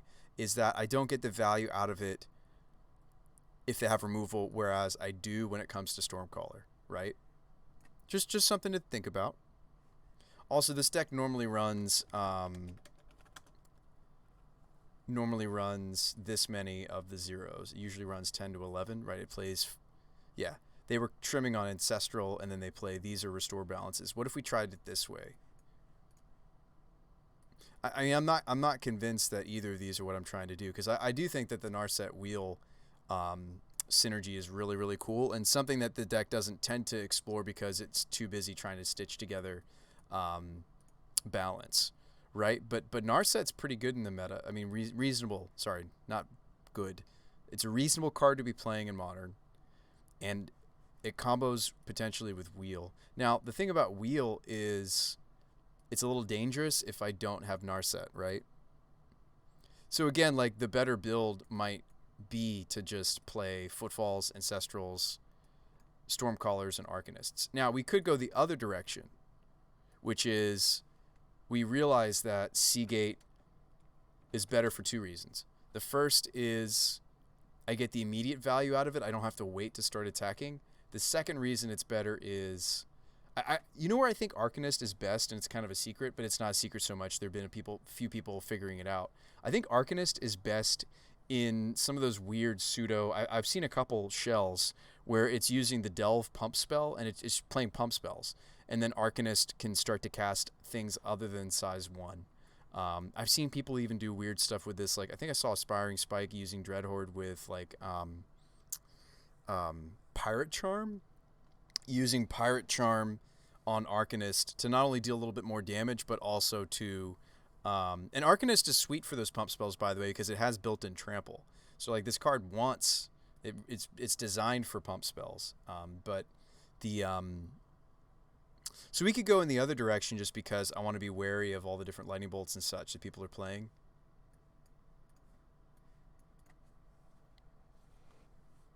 I mean, maybe we still want like something. I don't know if I want to bother with. But yeah, Stormcaller's fascinating. Now you might be sitting there. You're like, okay, Bruce Spy, I see what you're trying to do. Like, and it's nice. You're getting the value out of this. You're getting your extra body. Yada yada. I wonder what our last card should be. Honestly, instead of the Abrades, I'd almost rather run the Command.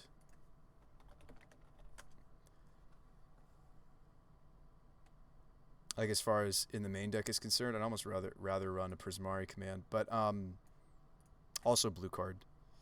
So like this deck is gonna really be happy with these forces as far as the blue count's concerned, right? I mean, like now I'm looking at 28, so it's almost an unnecessary amount of blue card, right? So I don't know. This is all just theory, right? I certainly could be and might be totally wrong about what I'm thinking as far as. There's room for the Abrade. Yeah, as far as what I'm thinking regarding the build, yeah, might be completely wrong. But I think Stormcaller's sweet.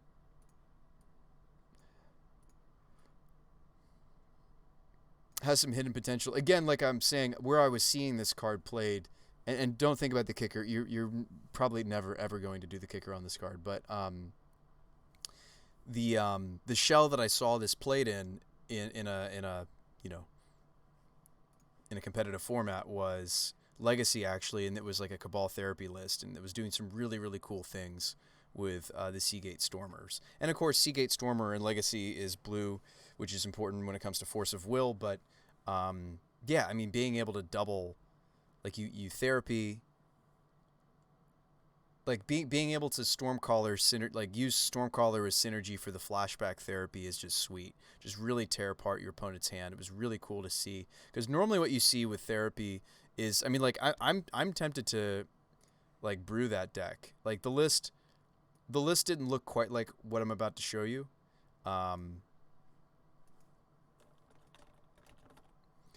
But I envision like a Grixis, because there's long standing been, yeah,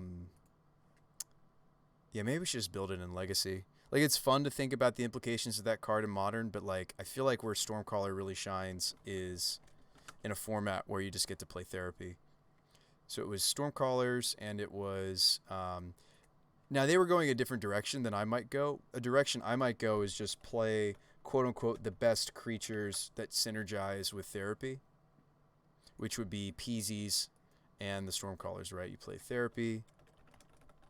I mean, I know why Therapy decks became a little bit less popular. It's because you didn't have the training wheels that was, the lists used to play, they were playing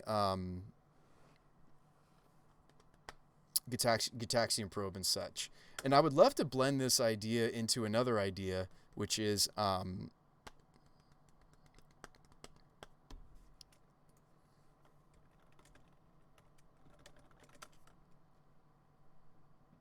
know we normally play Modern on stream, but I do like a Legacy occasionally.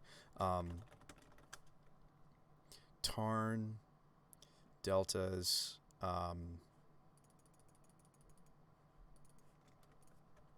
Volcanic. There's a Buried Alive list that I actually really like. I'm kind of tempted to like slap these two ideas together, because I had issues with that deck because it was like a weird, like, it had like Confidant, and it was trying to, Underground Sea. All the new Cloud Posts in Legacy, you're out of your budget. You haven't played it. Aw. Sorry to hear that, Jade. Certainly want the first island, and maybe the first swamp.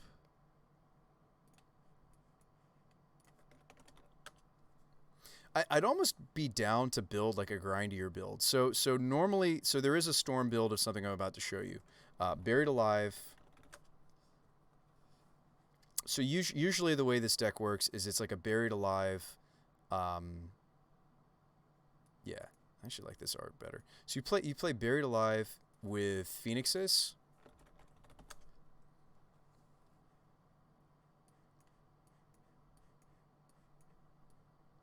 And that's kind of the thing the deck's trying to do. It plays like Dark Ritual and such.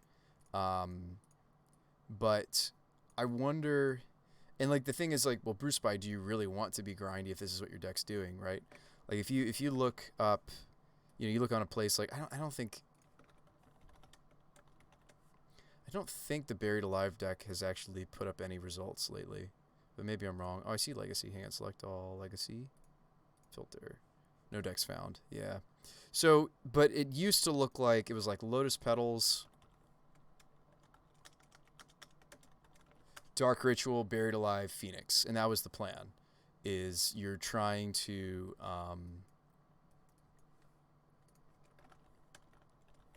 you're just trying to hit the 3 spells count. It wasn't a Force of Will deck. I do own Forces, but that's not. Ooh, these are kind of cool looking. The new Dark Rits. I don't know how expensive those are, but yeah. So like, but I'd be interested to see. So this is usually the package. This 16 plus or minus any other spells you want to play. I'd be interested to see if we could blend the Buried Alive Phoenix plan into a more fair style of the deck.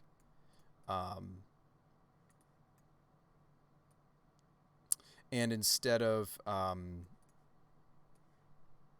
like not having force interaction, I wonder if we could actually build out, yeah, just like a more fair build where we have this oops I win. Now, granted, okay, without Dark Ritual, are we going to be able to amass the correct number of spells? And again, we could do what we were doing in Modern earlier today, or we could even just play Manamorphose, right? Like there are other ways to, and Morphos plays nicely with PZ. It's just a free spell, get a free token. Like so I'm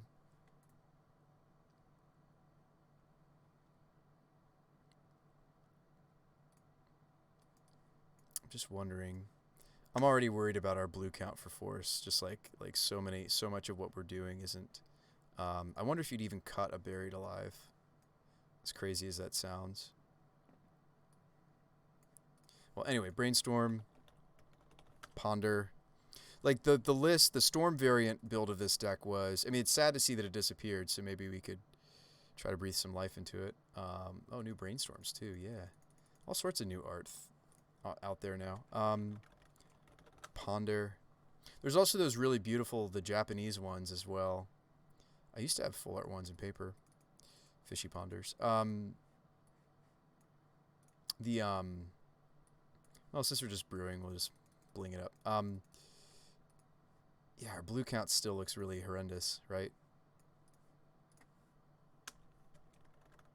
And I don't think we'd play Wastelands, right? Maybe you would play the basic mountain. I'm not sure.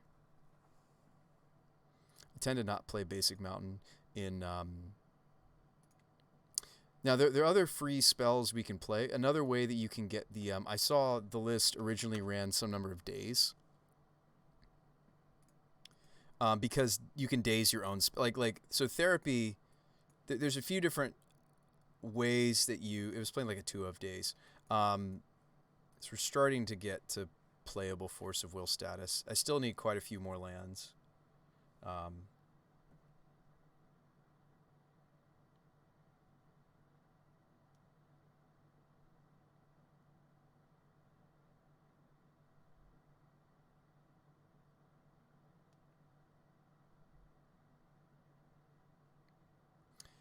Give me a sec there, folks.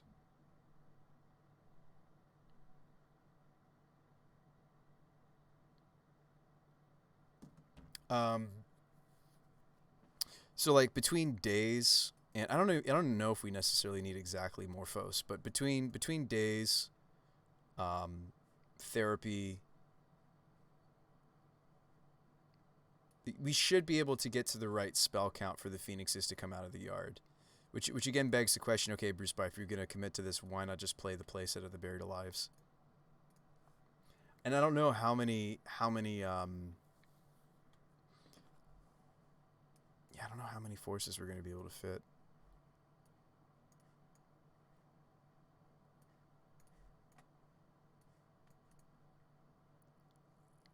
And it's like, okay, Bruce Spire, if you're doing the fair thing, shouldn't you be playing bolts and such? I don't know if we have room for it, because we kind of need more. I would actually even consider the darts, which was something we were doing in the modern build. We were playing darts, because the darts, much like the therapies, much like the dazes, like they're all spells that don't cost us mana. Same with Manamorphose. Like we have a bunch of just like free spells, right? To try to get these out of the bin. You can even therapy yourself, and that's a very important part of these therapies, is you therapy yourself to try to bin any phoenixes that are in your hand.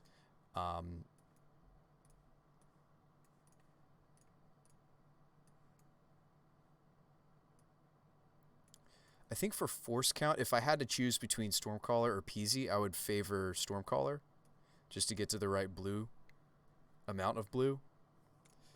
We could play stuff like Fire Ice. Like you start to get cutesy with it if you really wanted to try to like increase the amount of interaction that's also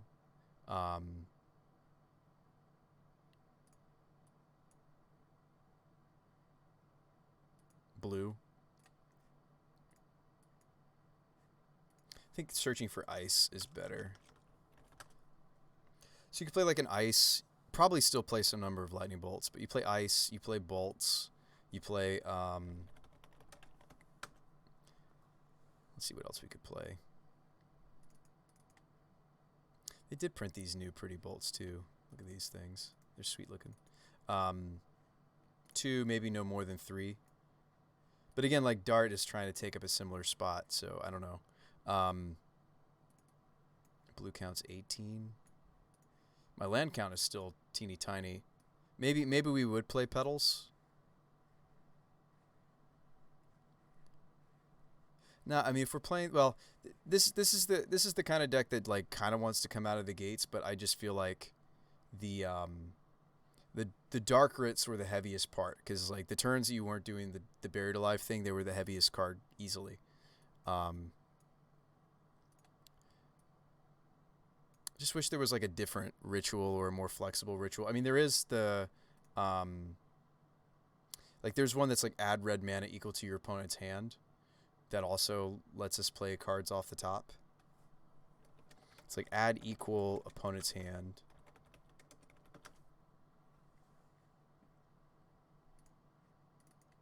I don't remember the name of that card.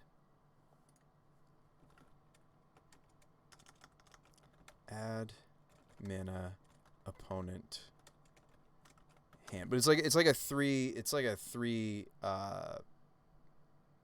is this it? No.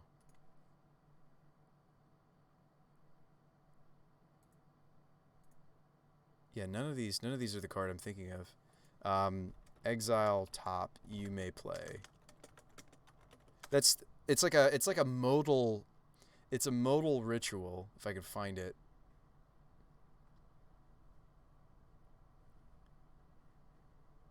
It's a really cool card. Oh, Jessica's Will.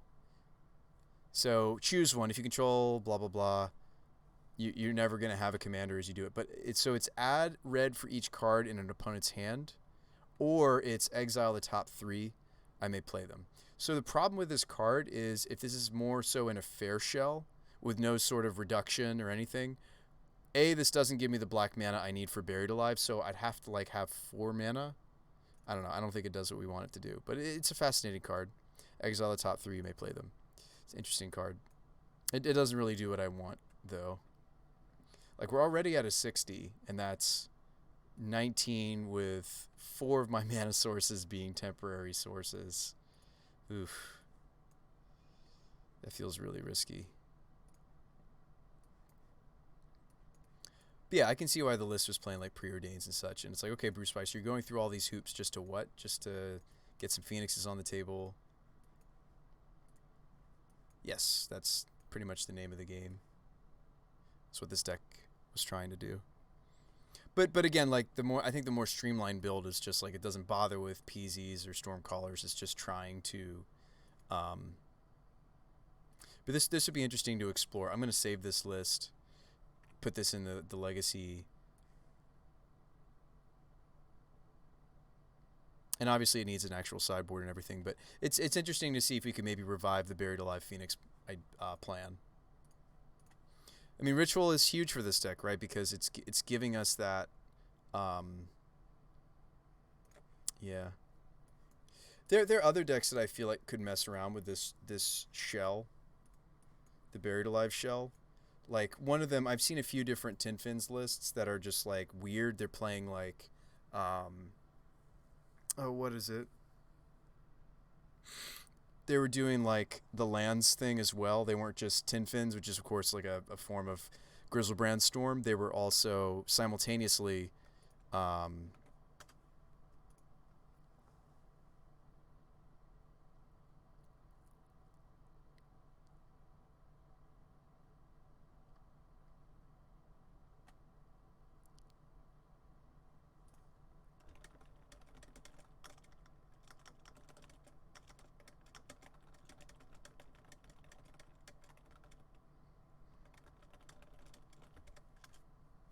I think that there might be something here, but let's go back to Modern.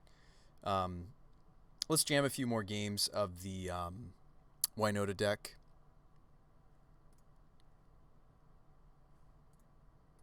Yeah, it's too bad that we'd have to like rebuild this and find something else, that the response doesn't work with Velo.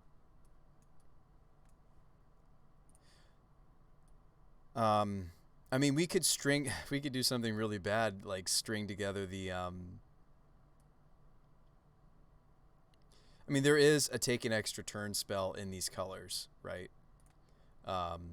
It's just we lose the game. Some of these are really pretty. Yeah, these ops are sweet. There's going to be people playing those. So, I don't know. We would just, for this deck to work, we need to find a different spell. There's the Retrace, take an extra combat. There's,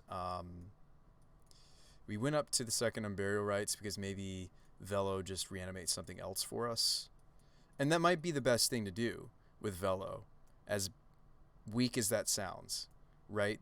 Like, the best thing in this shell that Velomachus might be able to be doing is just casting a Vengeance or an Unburial Rites, like an extra Vengeance or an extra Unburial Rites for us. Like there might not be this mythical like actual spell we want. We thought it was the one that had the removal side and but no, it's because it's during combat. Like we looked into extra turns, we looked into extra combat. They didn't seem to work. I think it's additional combat is the wording. We looked into, so this one actually doesn't work, unfortunately. Relentless Assault is kind of vanilla. Seize the Day. This is not legal in, is it? Seize the Day is clearly not modern legal, right? I don't think it is. Yeah, not legal. But that would be sweet because it's got flashback on it. Yeah, Relentless. There's... what else?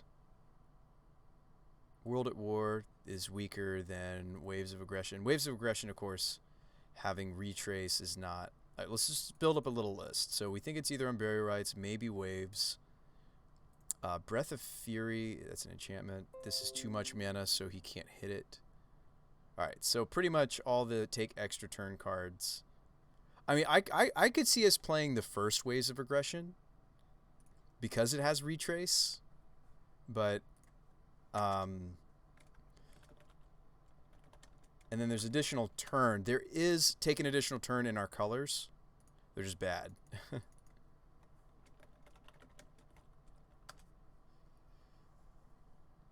So where we've seen Velo really work well have all been, you know, blue builds, right? They're playing oh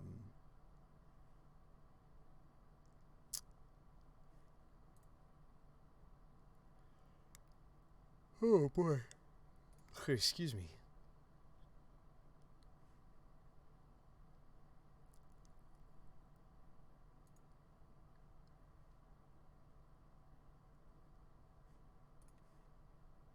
Shouldn't I be seeing time walks and stuff, or maybe time warp? Maybe I didn't word it properly. I feel like I should have been seeing some time warps and time walks. I guess I didn't word it correctly. I got like a lot of like you may play additional land this turn kind of stuff. Did not get what I thought I was going to see. See a high tide. I think it actually is worded extra turn. It is. All right. Yeah, so there's Final Fortune. There's a couple that are actually in our colors, but anyway, so there's, of course, there's Time Warp. There's, what they were playing was they were playing Warp, and they were also playing, yeah, so Chance for Glory's in our colors. Now,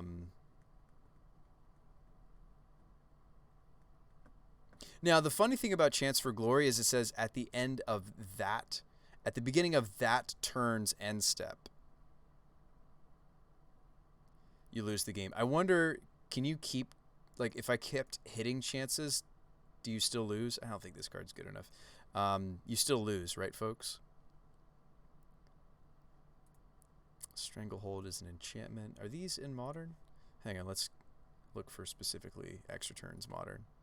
I think Chance is the only one in our colors. Not that it needs to be. Stitch in Time.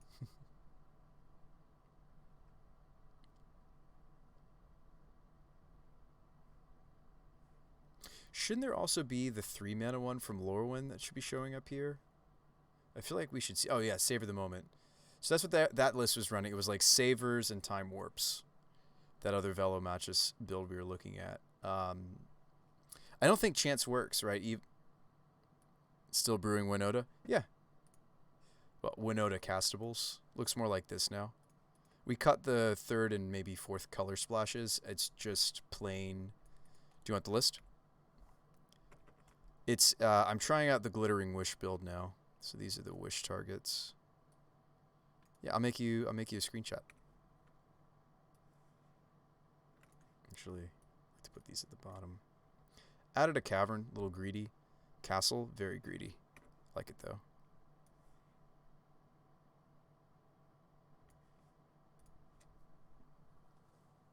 Yeah, the Winota deck is a lot of fun. And I feel like we've proven time and time again that you don't necessarily need to play the Angrath's Marauders and such to put out enough damage to quickly kill your opponents. These 4 or 5 have been enough oftentimes. I'm starting to think Vanishing Verse might be viable in Modern. Oh, Vanishing Verse is definitely viable. You could do, like, what is it? I think people are playing, even doing it in the Esper decks as they move along in time. Yeah, you could be playing, like, let me just show you. I'm sure there's already several copies of it in the Esper control lists main decks. There isn't one. Really? I'm really surprised that Vanishing Verse isn't in the main deck. It should be. I've seen some people playing. Okay, there's a Singleton in the sideboard. That makes me sad. Yeah, I think this is way better than people. I agree with you. I think it's way better than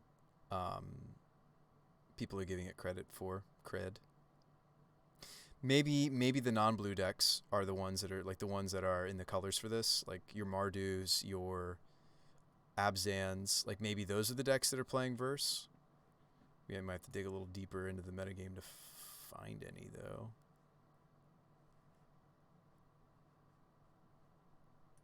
Orzhov Stoneblade. Not playing any. Really? Really? Huh. This one's playing 4 Vanishing Verses. There you go. You found your list for it.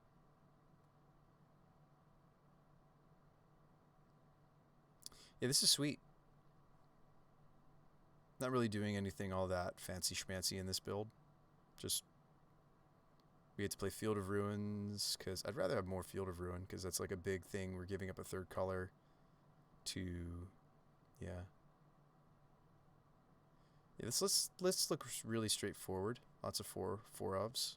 They're like little things I would maybe do to it myself if I was to play it, but that's sweet. Vanishing Versing Heliod is fun too. Yeah, you can Vanishing Verse Heliod. You can. I'm surprised there isn't like I'm surprised there isn't like an Abzan list that's trying to mess around with that card either. I wonder if this list is running Vanishing Verses. No. Oh, that one's not running any white. There's 2 Vanishing Verses in this take on Mardu. It's a Mardu Stoneblade. Alright, how do I feel about Winota? Has all the playable versus Vannifar, which requires more bad cards, but it can win.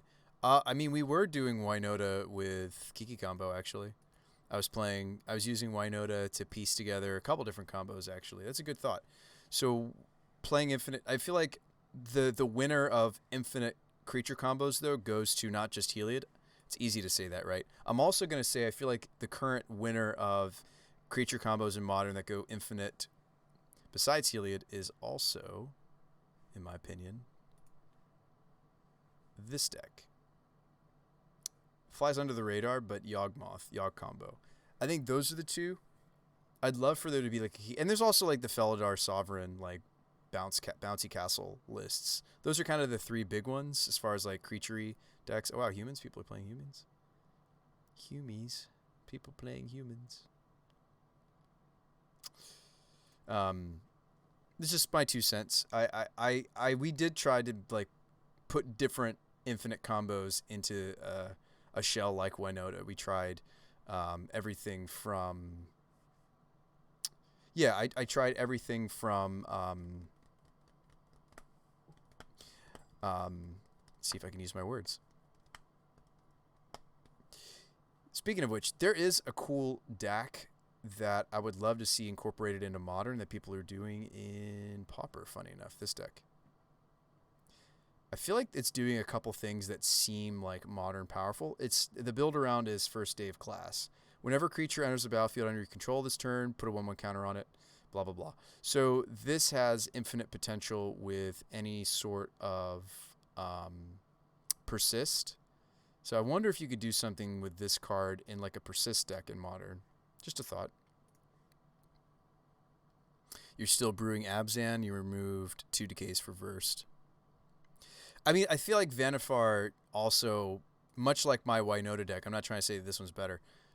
The Vanifar decks, much like a Winota deck, also just don't. This can't be played turn 1. That land needs to be probably played turn 2 or later. Um, so, yeah. Just my two thoughts. I think there are other creature decks in the format that do much better than what I'm trying to do, or the deck that you just suggested is trying to do. Um, so why try anything, right? That's not true. We should try. Yeah, I'd be interested to brew a first date class, like goblin combo thing.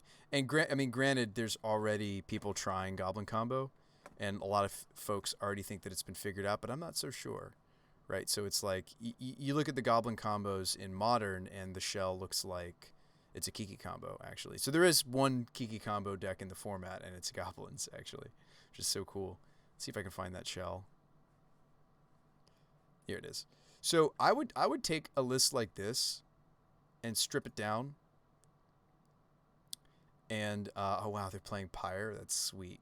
Agadeems, awesome. I would strip this down a little bit and try to incorporate what we see in the pauper shells, because we have a lot of the same pieces that you need for the goblin combo. Here it is somewhere. Here. So I would try to blend those two ideas together, perhaps. I wonder if they could go together. And you guys know me, I like a good goblin deck here and there.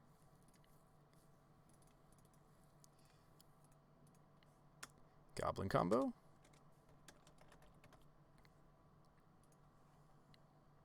Wouldn't it be good to look at historic lists too? Are there historic versions of people building around first date class? If so, I'm interested to see it. I love me some Pyre of Heroes. So if you're not familiar with this list, it uses some really, really weird shenanigans. It's using Conspicuous Snoop that says, as long as the top card of my library is a goblin card, Conspicuous Snoop has the activated abilities. Well, if I have the activated abilities of Kiki, and now you start to see the Wombo. So really, the Wombo is just this, and this. And you want to use it. What's so funny is Bogart Harbinger becomes the better piece. Not that you wouldn't play Matron as well, but it's just Bogart Harbinger is actually the better combo piece because it puts Kiki directly where you want it to be. Now, granted, this deck is disturbed by things like Field of Ruin, this combo anyway. I guess it's not because, well, it depends on when they field. It depends on when I activate Kiki. There are ways to get around it, but Field of Ruin actually does interrupt this combo, among other things, right? Removal can also interrupt it, I think. User updated Abzan. Let me take a look. I think both of the things I just listed do interrupt this combo, by the way. Dragon Guard. Interesting. Oh, that reminds me. There was another deck that I was interested in working on. Hang on, let's put this on the back burner. As cool as Goblin Combo is, I was looking to do something with these two cards. Hang on, let me show you.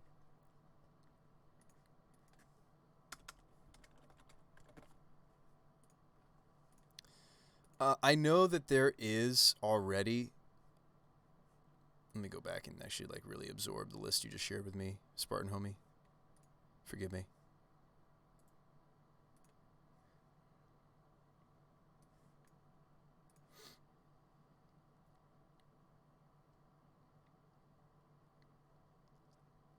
So we're playing Dragon Guard just because they grow. Okay. So this is like a way better Query and Ranger, right? Because it has other abilities. I'm with you. Goyfs and removal and doing the things. Yep, I like the Blight Beetles, right? You're paying respect to... there's a lot about this I like, my friend. A lot about this seems quite solid. Are you sure it's Wrath of God instead of Damnation? I feel like your mana is going to be more Liliana-oriented, but maybe I'm wrong. Maybe that should be a Damnation. I like a lot of what's going on here. Kai is totally underrated. Card's great. Yeah, I like the Blight Beetles a lot.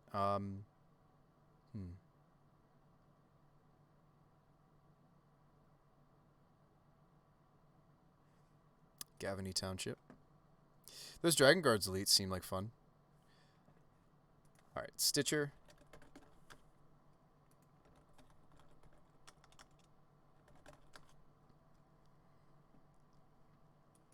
So Stitcher is an interesting card, right? There's a new Goyf. But that's not the name of that card. There's a new Goyf that people have been messing around with. People jokingly call it Pauper Goyf. Lovingly are calling it Pauper Goyf.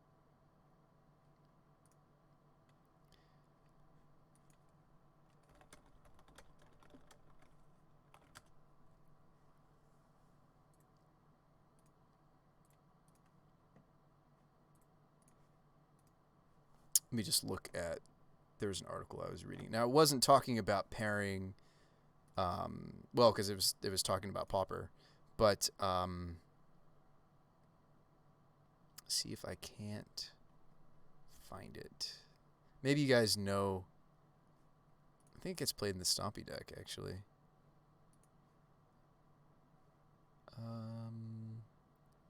Yes, Bayou Groff.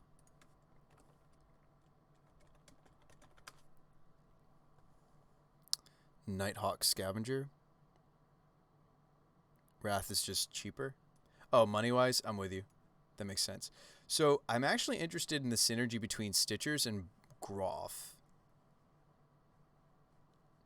Now, we could look up some of what other people are already doing with Stitcher Supplier in Modern. Be interesting to see. And it's not Dredge. It looks more like the Vengevine lists of old. So it's like Crabvine. I don't know if we see that deck anymore, honestly. I feel like Dredge is like the popular go-to now because of the printing of Thrilling Discovery. But let's just look around. Maybe we can see some Crabvine lists from ages old. Here we go, Crabvine. So Crabvine's sweet. There's a lot of cool stuff going on in this deck, certainly. It's hard to think that I could... Oh, wow, they're playing Altars. Nice. This one isn't, though. Silver's Smote. Huh.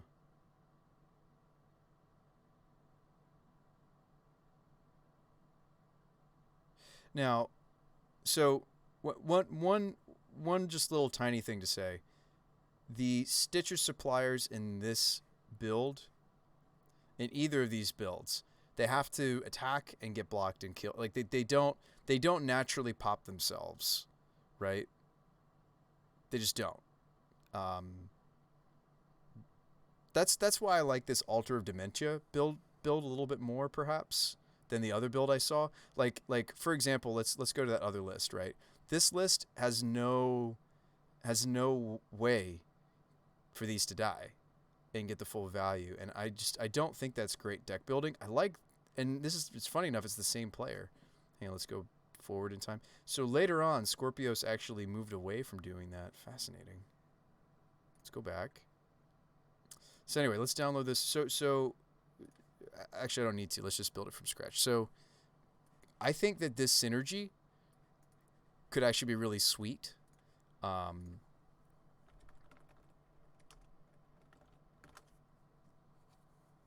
I've seen somebody doing Vesperlark body double. Yeah, there's also another way you can do Vesperlark. But yeah, I've seen Fluffy Wolf doing Vesperlark. He's kind of the go-to Vesperlark streamer. From the Loam. I guess we're playing Loam because... not just because. We're playing Loam because... Vengevine...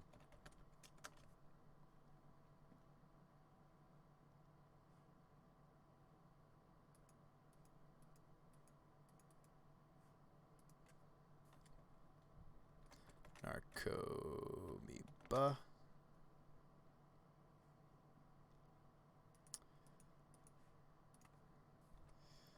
Bloodghast.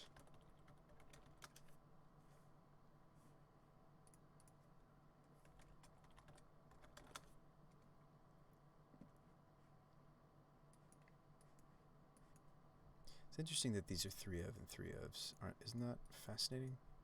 don't know if I agree with that.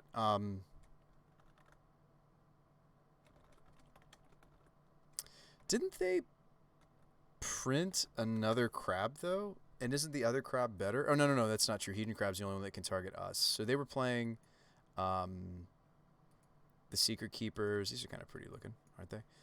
So they're playing Secret Keepers, and they're playing Hedron crabs.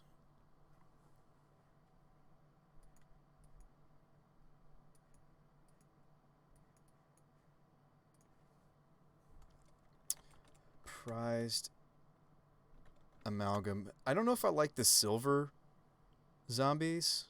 It's cool. These have the old border. The silver zombies are interesting. They only happen though if you hit a creeping chill. That's my issue with that card. Is that you have to hit chills for them to do the thing. Ruin crab's better, but I think ruin crab only hits the opponent. Can you target yourself with ruin crab? I was just thinking about that. It's opponent's mill. We want to mill ourselves.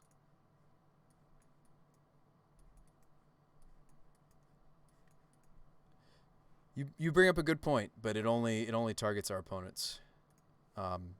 Unfortunately, this deck plays Glimpse, and we're already past our. So a couple things. First of all, the Bayou Groff, as cool as this idea is, already I'm like having second thoughts. You're brewing aristocrats? Oh yeah?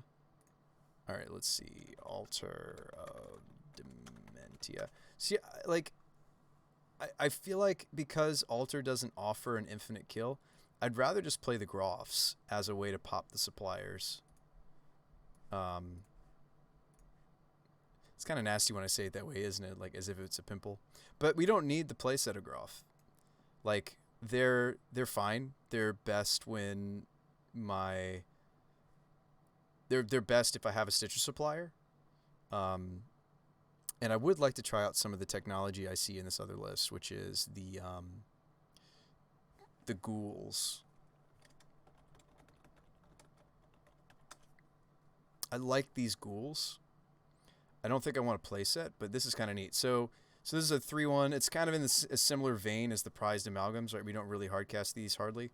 They're a freebie that also has the ability to sacrifice itself to draw a card. Interesting. But like these only synergize with creeping. So much like the Groffs, I feel like I wouldn't play more than one or two, right? And so all of a sudden, to shove all this stuff in the deck, right, we're having a little bit of an issue, right? So that's something to think about. Like, it's a very tight list. There's not much room to mess around. We could try Groff and we could try the Ghoul. Try them both. But then it's like, okay, Bruce Spy, like, you wanted to mess around with this card in this deck, and then it's like you're not even doing the things, right? Pretty much. Like, they're really, yeah. There's really not much wiggle room to play other things.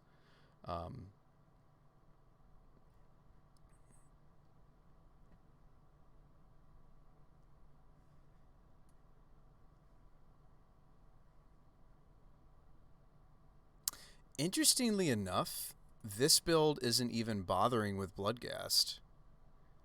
And so I don't understand why it's playing Life from the Loam if it's not bothering with Bloodghast. That's an interesting evolution. They're moving away from even bothering to play Bloodghast? That seems really weird. But that would give me room to try more copies of Groff and the Ghoul. I think the Ghoul is by far weaker because, like Groff, I could always just sacrifice like a Hedron Crab or something. Ghoul, it really only works if we hit a Creeping Chill. So like maybe I test a fun of, but like this will let me play around with the Groffs. That's interesting that it moved away. The lists are moving away from Bloodghast. Isn't that fascinating? But yeah, so the Groff are just, it's a Goyf-sized creature that's here just for us to squeeze more value out of the Stitcher, basically. That's why I would play it. And you can also just sacrifice a crab or a crawler or whatever. Like it like the ceiling on this card isn't that bad. Like yes, we're playing it as an enabler for something else our deck wants to be doing consistently, which is popping these suppliers. Um, yeah, something like this might be interesting. I mean, I don't hate some number of ghoul, and like again, like maybe you don't want all four Groffs. Maybe it should be because again, like it's best if I have a supplier, right? It still works on these other one drops. It's best if I have a supplier, so maybe it should be a 3 of, and then that could be the first altar. That could be. I do think that altar is still quite good. Let me see how many other lists we're playing altar. Just curious. Yeah, I don't see it all that often. I do see carrion feeders. But like I feel like Groff is doing what I want feeder to be doing.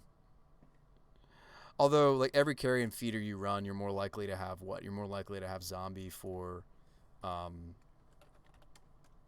you're more likely to have zombie for the grave crawlers is what I'm trying to say.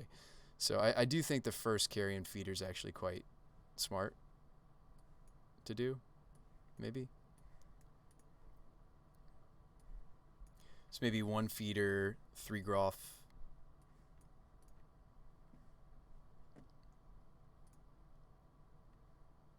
Yeah, altar is popular in some, and then other lists don't bother with it. So I don't know.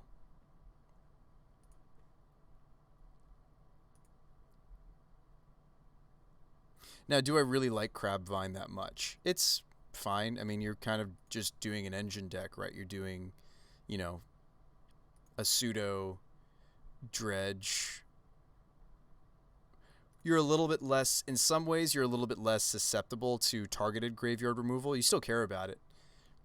Whereas,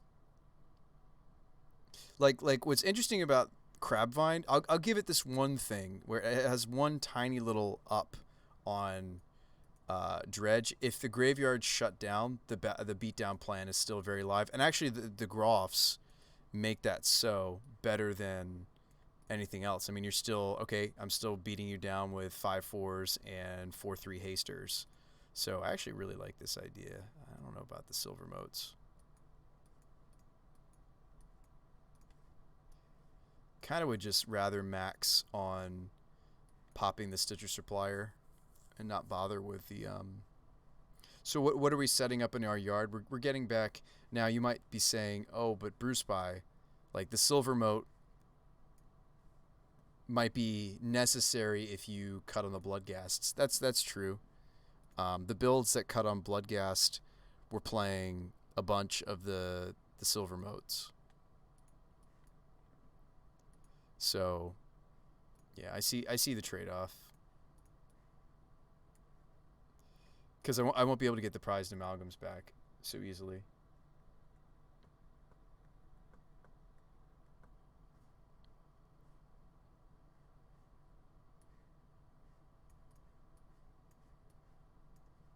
Yeah, we're kind of using the ghoul as the thing that gets back the amalgams in a build like this.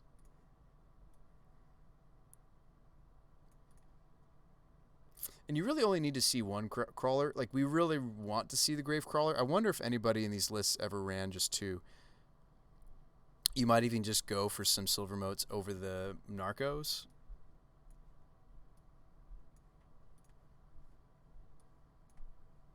How many grave crawler can you? I mean, some lists play the play set, but I think 3 grave crawler is actually the sweet spot. Okay, so I can't really get away from that. So we'll play 3 crawler, 1 feeder, 1 to 2 Groff. Yeah, I guess we could cut some narcos for the silver moats. I just I want to be careful that I mean, silver moat is just the better beater, right? Is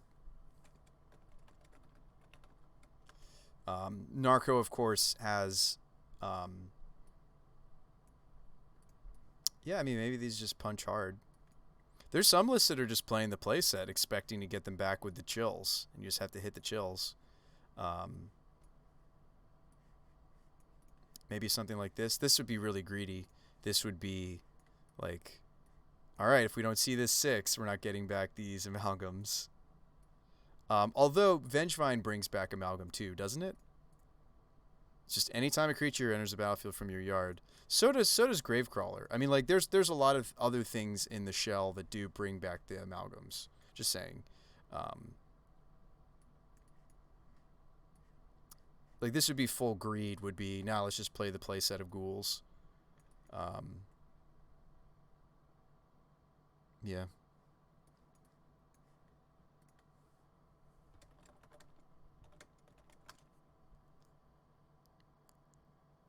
Force of Vigor is an interesting sideboard card. Like I don't see a ton of green. Even in these other lists, right? It's just. I mean, I guess you're bringing in green cards though. We're just talking shop sideboard on the sideboard now. Stain. Be curious to see if wow. Oh yeah. This list gets to play Force. That's true. That's one of the neat things about this versus it kind of takes so there's like a manaless dredge build for Legacy that actually gets to play Forces. And so I guess our blue count is maybe high enough we get to do that, don't we? Hang on. Let me just see for myself. So if we're going to play Forces, that would be a reason to load up on the Narcos. Because it's only granted when you bring in the Forces, you don't go down your blue cards. So this would be 21 blue, and are there any? And there are no other blue cards. So if we want to do the Force, sideboard plan,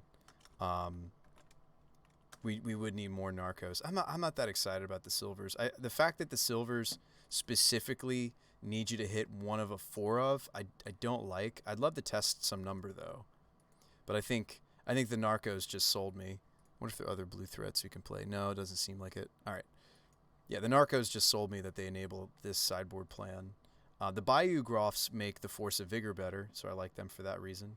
So this would be a 40.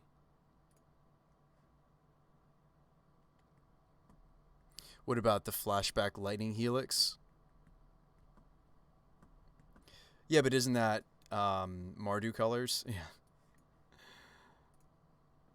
Yeah. That's a clever thought.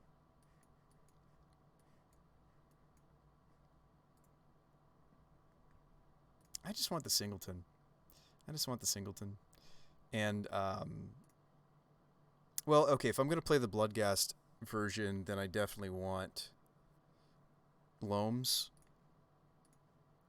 Yeah, maybe I just play the singleton and just play. Like, every Bayou Groff I play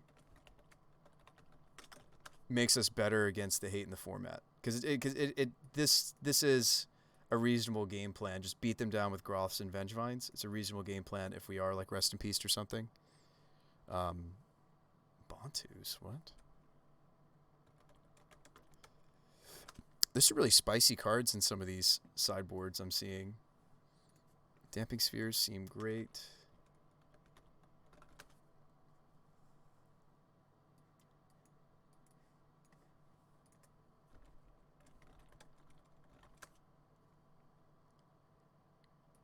Repeal. Interesting.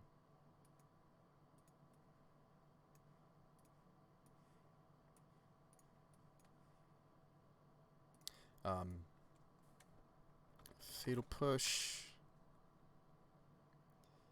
Needles. 1 needle, actually. Decay. The Charm is fascinating. I'm going to look around some other sideboards. Yeah, the Golgari Charm is fascinating. For anti-Anger the Gods. So this is regenerate each creature. I think that works against Anger. Maybe I'm wrong. Maybe you're just playing this because it's destroyed enchantment or minus things. Actually, maybe this card doesn't work against... Does regenerate... actually, I don't know if it does. Because if it would die... Because I think both Anger and also regenerate are... like... Yeah, if the exile it instead, I feel like regenerate doesn't actually save you from that, come to think of it. So maybe that's not why this card is being played. I don't actually think it helps you. Maybe I'm wrong about that. Yeah, maybe they're just playing this because it's remove an enchantment and you also get to, yeah. I don't know if I like repeal over. I guess this used to be like a nature's claim. Yeah, but they're both replacement effects. So I feel like the anger would take precedent over the Gogari charm, right? No, no, no. You would choose which one takes place? Really? Interesting. Well, I would certainly choose regenerate. That's fascinating. Okay. And then a couple of abrupt decays. Interesting. That's reasonable. I need to get the thing off the table. Whatever it is they're stopping me with. Oh wow, they have old bordered abrupt decays now. Those look interesting. Those almost actually kind of look ugly, and not in the good way. Usually I like that border. I don't know. You'll double check for me? Thanks, Snorlax. I don't even actually know if I'm going to play this tonight. I mean, like, this is actually pretty cheap for us to get into the cards needed for it, relatively speaking. Now it's just a matter of, do I actually have the right fetches for this? It plays black fetches, actually. I might have enough.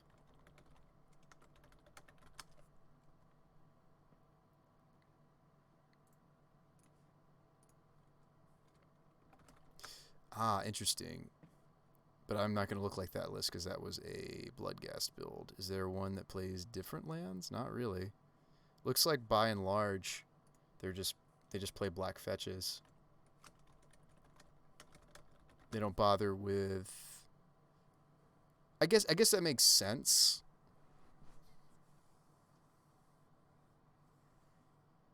I don't know. All right, Graves. I feel like that's a criticism I have for the deck is don't you just take a ton of damage off of your mana? I guess mine's even greedier because I have these Bayou Groffs. So I need blue and black and see I feel like in that case, like I don't know if this mana base is optimized, right? Because even I'm looking at a build that's not even playing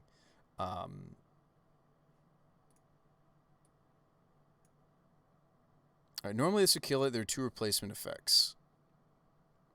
This means you're free to choose the regeneration rather than the exile. Cool. Thank you for that. See, I'm not convinced about... But anyway.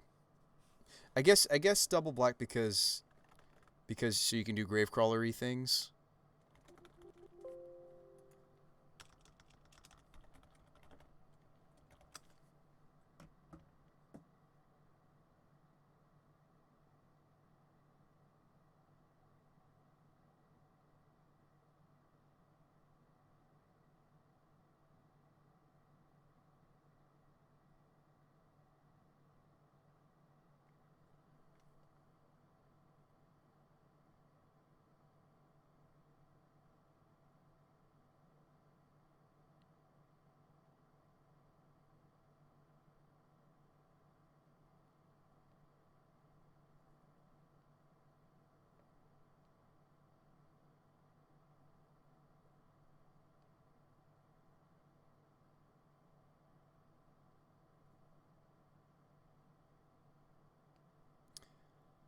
You could build a fast land pathway mana base. That'd be pretty consistent, a lot less painful. Thank you, Gallagher. See, and like mana base building is a weakness of mine. The funny thing is we're sitting here like working on this deck all this time, and it's like all that I was trying to contribute was the Groffs, and it's like I don't necessarily know if I want to sit here and actually play a deck like this right now. I feel like I'm here. We'll stop there. I'll put that in the, and maybe one of you guys can help me build a better mana base. I'll put that in the modern Discord. help with better mana base. Like where my mind is, like I'd like to play the Winota deck, or I'd even like to mess around with that Mardu list we were working on. By the way, that Mardu list, that would be the list that could play Vanishing Verse. The meme list we were working on earlier. Yeah, I played against someone in the practice room that kind of got me started on thinking about doing weird things with vampires. Should be down here for V. V for Vendetta. V for Vampire. Huh. I don't see it anymore. Did we end up renaming it to like Mardu? Oh, I think I renamed it to Soren's Vampires. Yeah, that's what happened. What a meme, right? But I think there's some cool things about this. Yeah, Vanishing Verse could perhaps be in here somewhere. Maybe it's better than the Eliminate.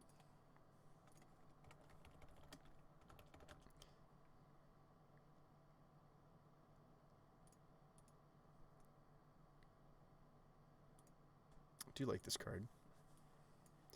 Yeah, because Eliminate hits Teferi, but Vanishing Verse hits Jace. I don't know. It's interesting to think about.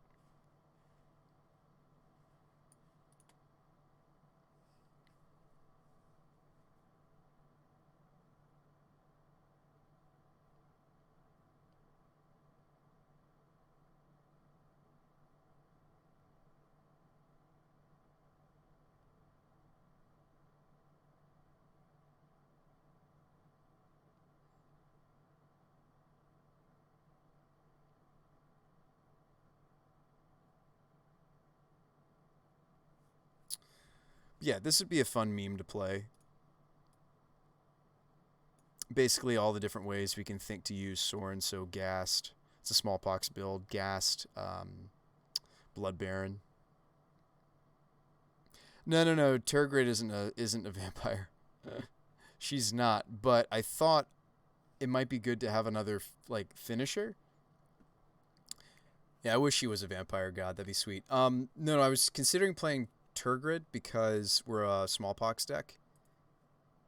/ we're a Liliana deck. So all those different, these cards especially play really nice with Tergrid. I was already playing Lilies and smallpoxes and hand hate and removal and everything, and I thought maybe I should just play something like a Tergrid.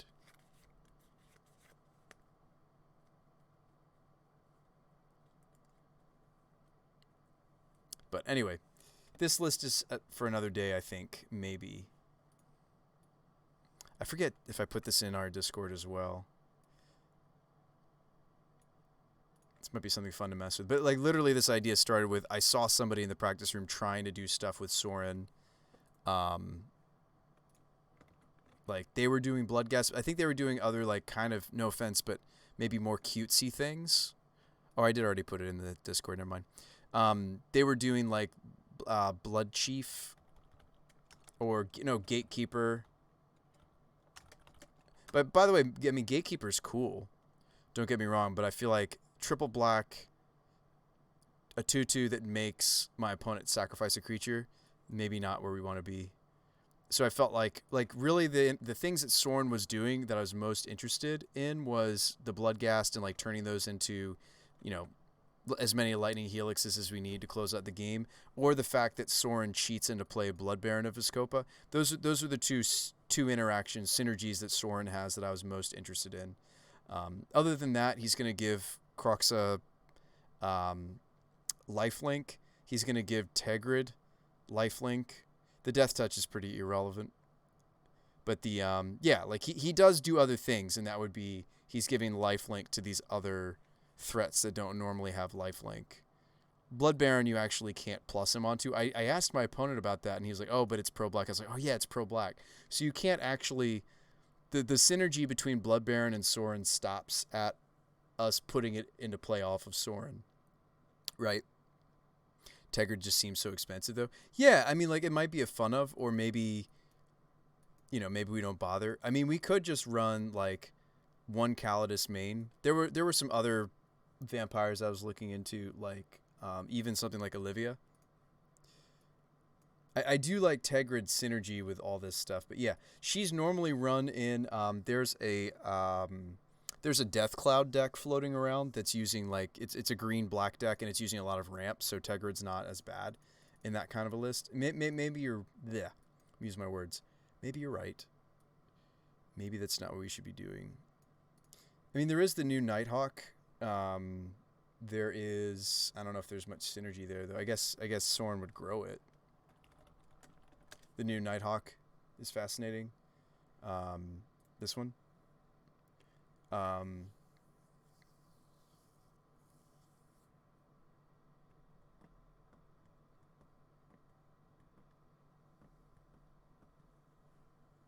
there really aren't many vampires. I mean, like we could main deck a Calidus. We could do like a 1/1 split of Calidus. Calidus also has a lot of natural synergy for Bloodghasts in a fair deck. Yeah, maybe the 1/1 split on Calidus is maybe more correct. And that also frees up a sideboard slot that frees up a main deck slot. Oh, we should be playing Blight Beetles. Or maybe a split of... I was going to play a Linvala, but I'm not so sure. Well, actually, I think the white-white's not that big a deal in a Flagstones deck. What is it? Blight Beetle? Is it Hyphen? If I have room in the sideboard, I probably should play Beetle. Play Morphon, right? Dune Beetle. What is the beetle I'm trying to think of? Or is it not a beetle? Is it Scarab? Is it a Scarab that I'm thinking of? I don't think so. I thought it was a beetle.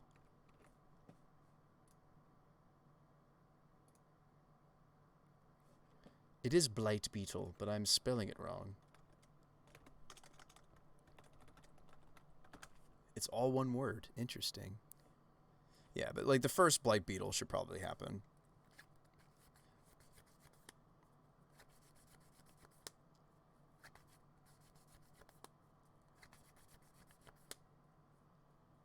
One Kai's main, one Kai's side. I've got a third Thoughtseize in the sideboard. We have room for one more something. I just don't know what it is. I'd love for it to be like a synergy piece. Something else.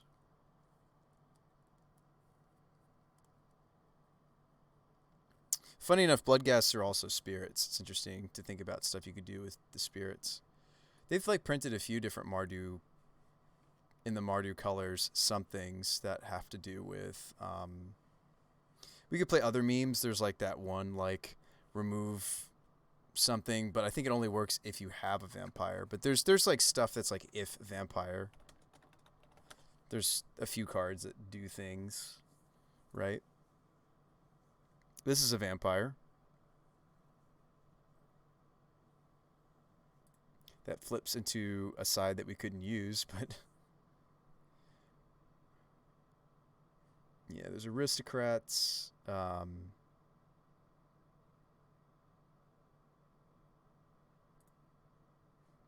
don't know if there's anything else I'm really interested in.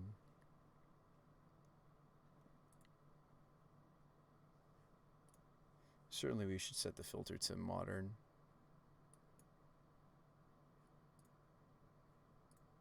Oh, I thought I just saw Scarab God for a second there. Oh, this is already set to modern. Okay, this just must have another printing.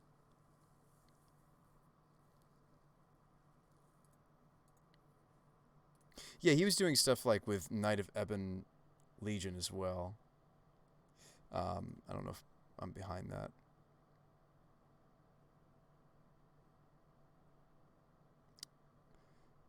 Interesting. Blood Operative for the Graveyard Hate. Fascinating.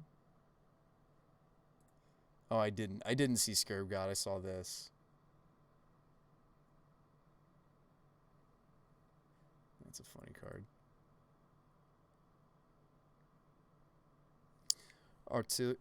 Arterial Flow is a 3 mana they have to discard 2, and then they also, that's fascinating. I feel like we're still like jumping through so many hoops just to like make this card reasonable. There's probably not much of anything that is going to do what I want it to do, and also be modern playable, right? Tithe Drinker, there you go. classic Vampire's Bite. If vampire, yeah. Oh boy. Yeah, there you go. Blade of the Blood Chief, right?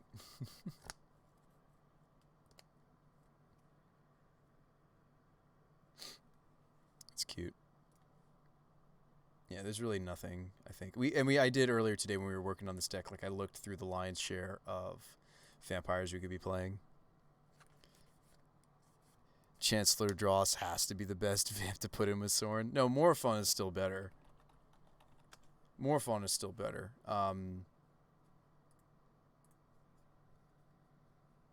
Yeah, you put in Morphon and you name Vampire. In this deck, it would be an Anthem that would do what else?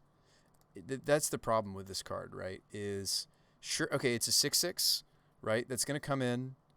It's going to make Blood Baron a lot more castable. It's excuse me. Wow, 3. Whew. Like, this meme is cool, and the Anthem effect is not 0 value. I could name Giant, right, and then it makes the Crux a cheaper. I don't think that works on the escape cost, though. You would need to build around that card? Oh, yeah. And that's the thing. I mean, there are other vampires we looked into that we were trying to make work. They're just not many. I guess we could do that research again, but we already looked into it today. Yeah, vampires in Modern, and I want ones that are just like really high mana cost. We're talking 4 and up.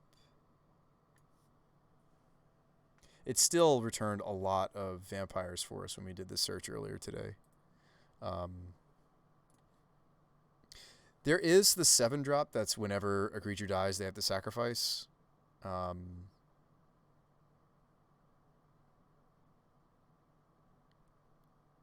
This is a funny planeswalker to think about. It's terrible, but it's funny. Each vampire you control gain control of target creature. It's fun. Too bad it's an until end of turn. I guess it would have been too good if it was a forever, right? Anyway,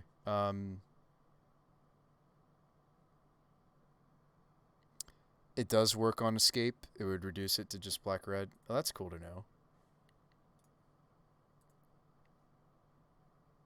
Argvad makes only grows Khaled. I mean, he doesn't do enough. Elenda's fun, but she's just not good enough. There's Vuna. I joked about Vuna, but I actually don't think I should have, because I don't know. Maybe this card's legit. Cool thing about Blood Baron of Viscopa is they're not legendary. Like, we could totally have a board state where we get them both onto the field. Honestly, Elenda in the right shell is solid. Yeah, oh yeah, for sure. In like an aristocrat kind of thing. Vuna's fascinating. All right, this is definitely... Vuna's in the pile of think. We thought about that card earlier. I think that card deserves to be thought about. Olivia deserves a chance. Card can be very good. Deserves a chance to think about. And I know you're like, but Bruce, by 7 life is so much mana. It is, but this card also has lifelink stapled to itself. Right? I mean, out of the two, between Olivia and Vuna, like, Vuna is more main deckable, I think. But it's probably more of a sideboard card. But, well, I mean, you don't have to use the tap pay 7 life. Like, the fact that this is a vigilant lifelink big something I can put in off of Sorin is totally fine. I mean, like, maybe we just play it because of that. Mostly for that side of the card. Sure, Blood Baron's better in a lot of other... I mean, I wouldn't play multiple Vonas, right? So maybe this is just kind of like the third Blood Baron slot is this card. Just a thought. Yeah, I thought about playing this card earlier. Now I'm leaning more and more towards it. Butcher Malakir is another consideration. It's a 5/4 flyer. It's 7 though, but whenever it or another creature I control dies, my opponents have to sacrifice creatures. So this has a lot of synergy with the Bloodghasts. Um, this would be another card that I would consider. I think it's between these three. I don't think I found anything else. Those are outside our colors. Kind of want to stay away from that. These are all promos. Yeah, so I think if we wanted to move away from playing, like, I think you're right. Maybe the Tergarids were just wrong. Now remember, we're ramping a little bit thanks to, well, not smallpox doesn't, but the cleansing wildfires will, and like that's kind of the thing is maybe I should just be playing more wildfires because how are we gonna cast some of these really big cards, right? Not so much Calidus, that's castable, but like once you start getting to 5 or 6, or 7 mana, right? Some of these bigger cards, and Olivia certainly likes us to have a lot extra mana. Like the flagstone ramping is really important, right? So that's another thing we could do is we could just play like more wildfires and just try to ramp to this stuff is another idea I have. I think Calidus is good enough to be a 2 of in Modern. Just maybe not both in the main deck.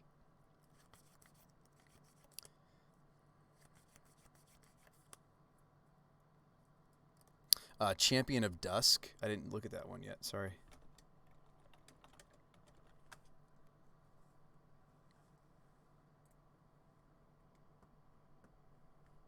Oh yeah. We did talk about this one earlier. The issue I have with Champion is it sucks that we have to lose life. I feel like we would need like a lot more vamps. Like, but I mean, this is a draw 3 on a 4/4.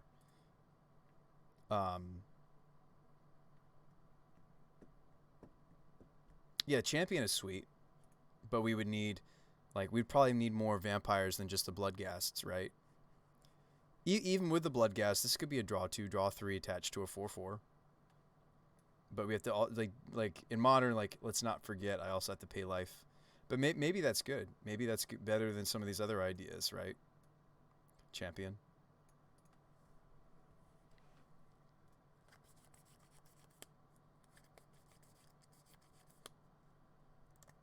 Like as fun as the ability that Vona has, I feel like often Blood Baron's gonna do her job better. But we could do a split. I mean, I feel like Blood Baron, the fact that it's pro black, pro white, is huge, and it's really hard to compare Vona to Blood Baron. I feel like if you're playing Sorin to cheat things in, you want 2 Blood Barons. But yeah, the first Champion of Dusk is a great suggestion. Maybe that's what we're doing instead of all these other cute ideas, right? Is just play Champion. Maybe okay, you would have to play Knight. Would I though? Like okay, how many other vampires do I really have to play to make Champion do its thing? Are you sure?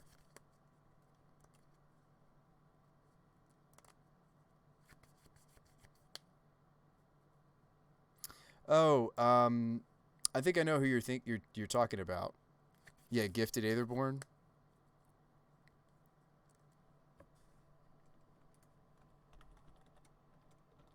I actually don't hate Gifted Aetherborn in the current meta, perhaps. I don't think it plays great with my early game of smallpoxing and such. But yeah, I hadn't thought about Aetherborns. Reset filters.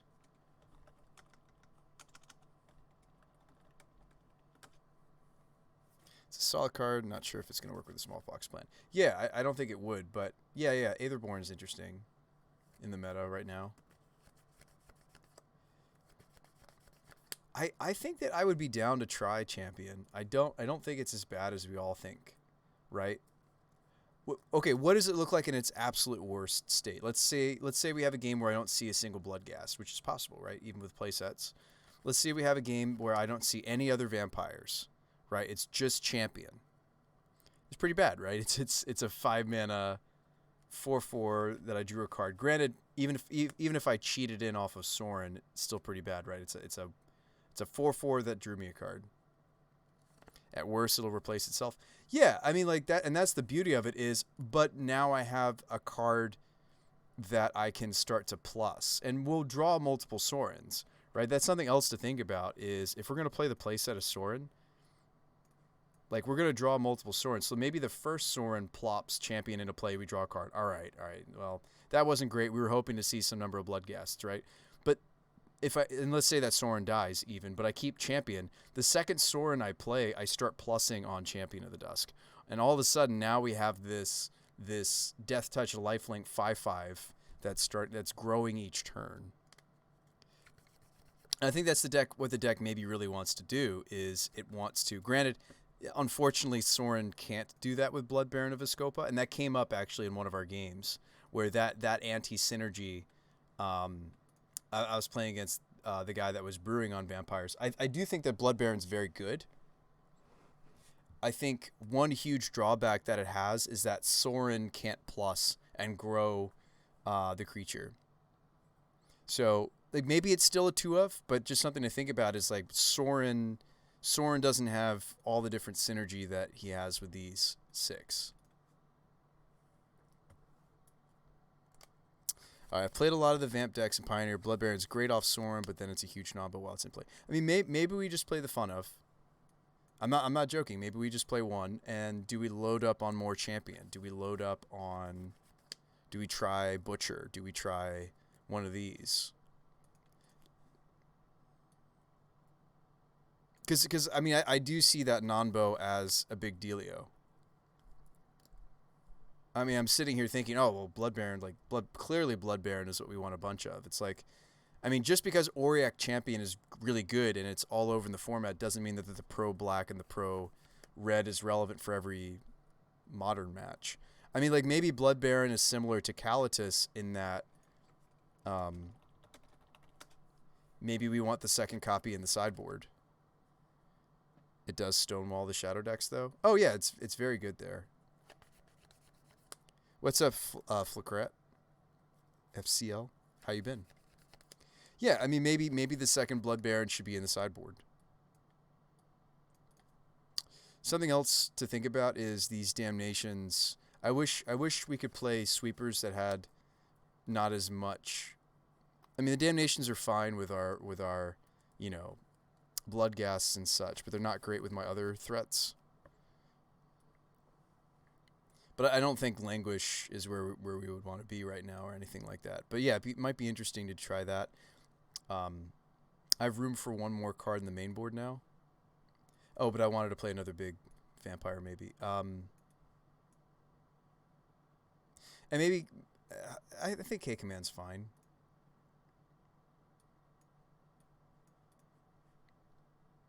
We'll find a way to cut some other things. Maybe this random Thoughtseize could go. So what do you guys think? Do we want to main deck Avona and Olivia or try out this Butcher nonsense? Butcher would be way at the top of my curve, but the yeah, there's a lot of synergy for that card with all the bloodgasting and smallpoxing that we're doing. Honestly, you don't hate the Olivia? I still feel like she's maybe more of a sideboard card, though, even still.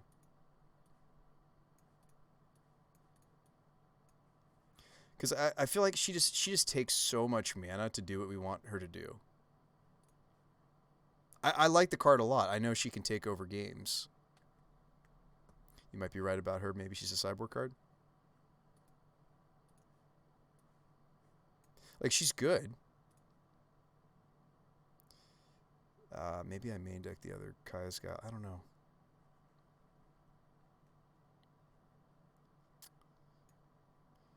We'll figure out something there. But yeah, I feel like maybe she's a sideboard card at best. Like Vuna and Butcher are actually calling to me maybe as this last.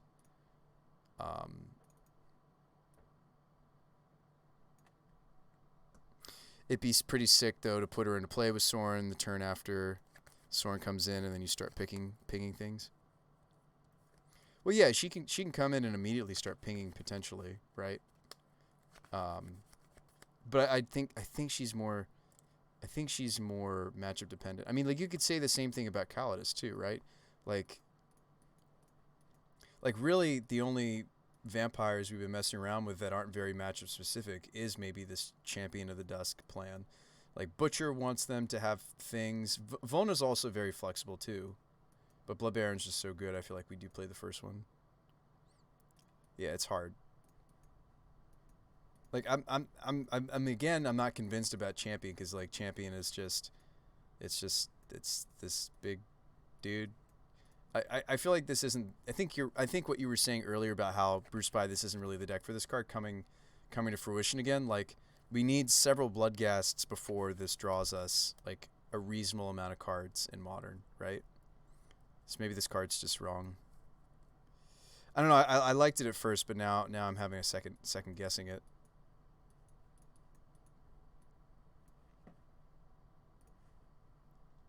Don't have a lot of graveyard hate other than the Guiles and the Caliduses. Something else to think about.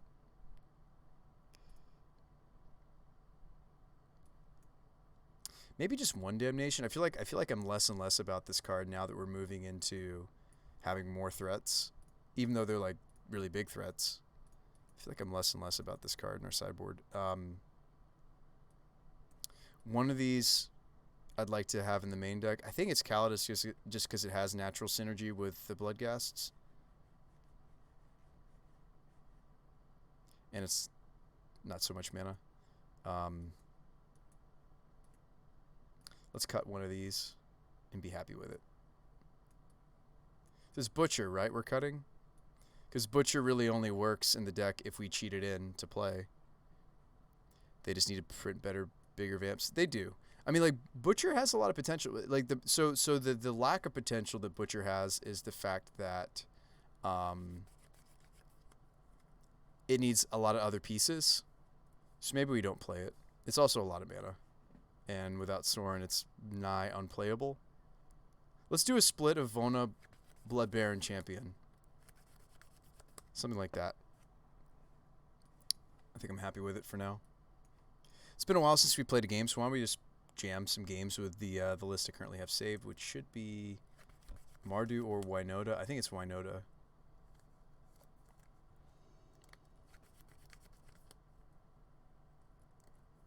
It is indeed Winota. Let's try to find a better opener. This is even worse. Here's that Singleton. It's a Singleton Plains now, right? Please tell me it's a Singleton Plains now. I think we have to mulligan to 5. That sucks. Yep, Singleton Plains now. Alright, mulligan again. Keep, and let's put back the, I mean, Magus of the Moon's quite good in the meta, though. I might keep that, but I might put these two back. It sucks to have to mulligan that much. Oh, wow, it's Tron, and I have a Magus of the Moon in my hand. Alright, Birds of Paradise, please. Birds of Paradise, please. I'll even take an Arbor Elf off the top. Come on, deck. Come on, deck. Give us something to speed this up. We kept the Magus because we know it's good in the meta. It's so good here. It's like one of our best main deck. It is our best main deck card. Come on. Nope. I don't really want to fetch because we really need to seize third land. Maybe I still should have led on the Windswept. We're going to lose. Also, Tron opponent was on the play to make matters worse for us. Right, not only did we mull to 5, but Tron opponent was on the play. Explore? That's strange. Whoa, they're playing blue-green Tron. Never mind. We have a chance. We certainly have a chance. This is that awkward moment where I kind of want the Plains. I should have gone with Wooded Foothills. But, like, my hand is 2 Pyromancers. But, like, once we moon, any other land I draw is going to fix us into this. So, it's fine.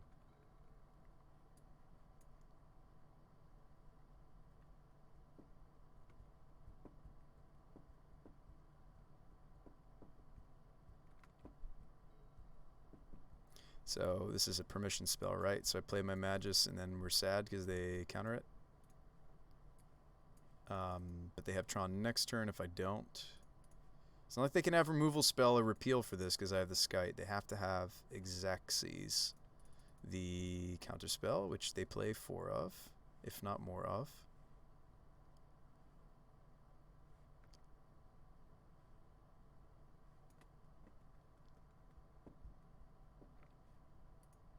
So they do finish grabbing their Tron. Okay. That's what we would love to see. We would love to see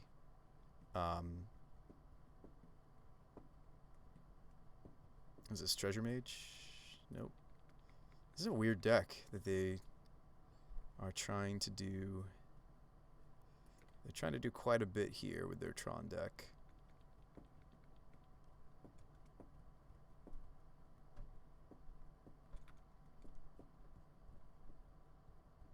I just feel like that's really heavy to have multiple colors in your Tron deck. That's all. I mean, in Pauper it's fine because the Pauper Tron decks like slow down to play things like Prophetic, but I don't know if I'm in love with it here. Invader's great. I'm gonna play that instead of the Scoos.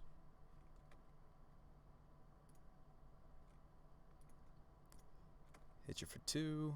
Now Winota off the top is live because of the spawn. Winota would be a good draw.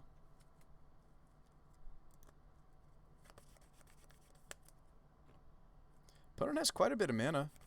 They could have cast... They're about to be able to cast a... I mean, I hope they don't have it, but they're about to be able to cast... Wormcoil Engine. I mean, we can overpower a Wormcoil. We can. It's not easy, but we can overpower something like Wormcoil Engine. This is pretty much a dead card. Actually, we bottomed you. Where did you come from? I shuffled twice. We did bottom this card. Would love... I mean, I wouldn't mind a Birds. This is Wormcoil. Speak of the devil. We can beat it, though.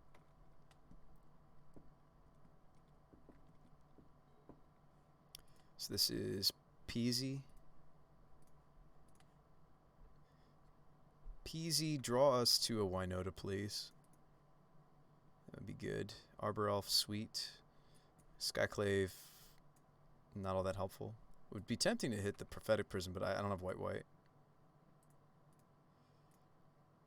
There's no good attacks here, but... Sorry, I was a bit on autopilot there.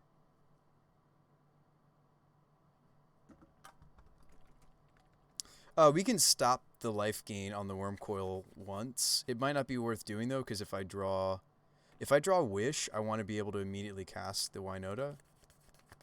So I don't think I blank the first Wormcoil. The reason I say that is I could block it with the spawn and blank the lifelink by sacrificing the spawn. I'm not going to bother, though. Ooh, Mindslaver. Spicy. Alright, so this is it. So I'm glad I didn't crack the... well, actually, I won't have the right colors. There's not a ton of damage they can do to us. I might be wrong about that statement.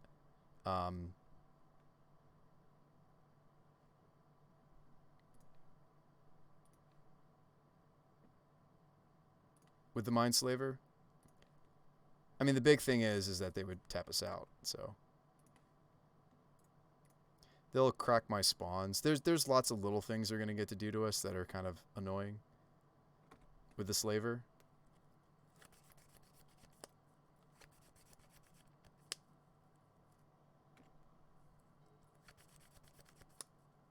So yeah, they're Bluetron that's trying to splash for green. Alright, well, I like... Especially since we're probably getting slavered, I like doing this now.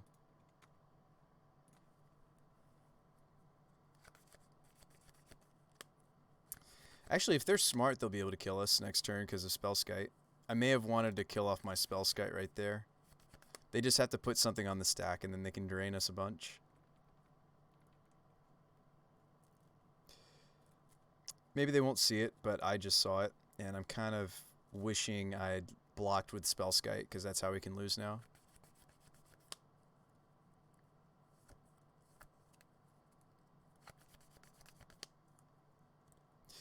They just have to be able to cast something, put something on the stack, and change. Spellskite's kind of a weird one. Yeah, so they're Bluetron that's splashing for Sylvan and Explore.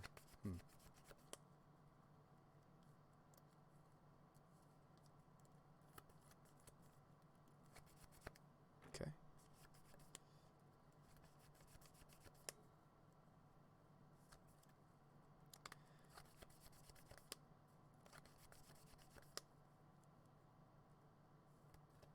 I can't cast either of the cards in my hand, which is actually kind of a blessing.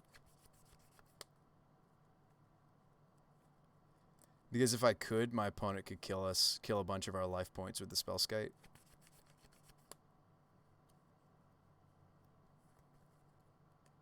The worst thing they could do is scavenge my Seasoned.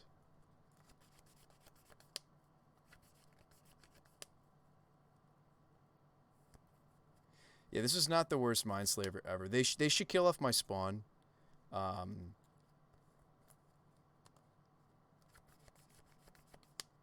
They should like tap, untap, and get my Arbor Elf tapped. Like there's like lots of little things you can do here to mess with us, but the fact that I wasn't able to cast the Historian or the Apparition is a blessing here because they could drain me out. So I definitely should have blocked with Spellskite last turn because it was a liability. So this is just the classic. I'm gonna tap him down. It's fine. Should sacrifice the spawn. They do C2. Good. Do you ooze my Pyromancer? No. Okay. Guesses that would grow ooze.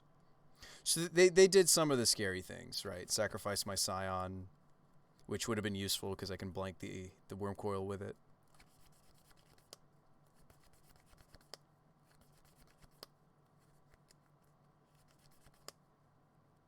Yeah, it was not the worst mind-slavering ever. A little scared about what else is in their hand, though. They've reached quite a bit of mana over there, despite the Magus of the Moon. They've got 1, 2, 3, 4, 5, 6, 7, 8 mana over there.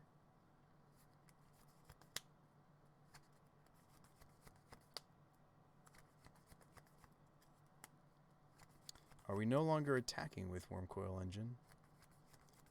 They're thinking about the math of the Blade Historian, perhaps.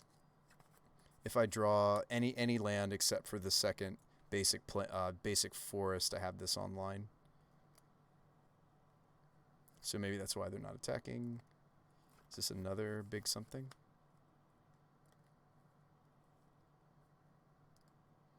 Mindslaver again. This is not just a fun of Mindslaver. They have 2 of them. They have 2 of them, folks. Okay. They're really committed to the Mindslaver plan.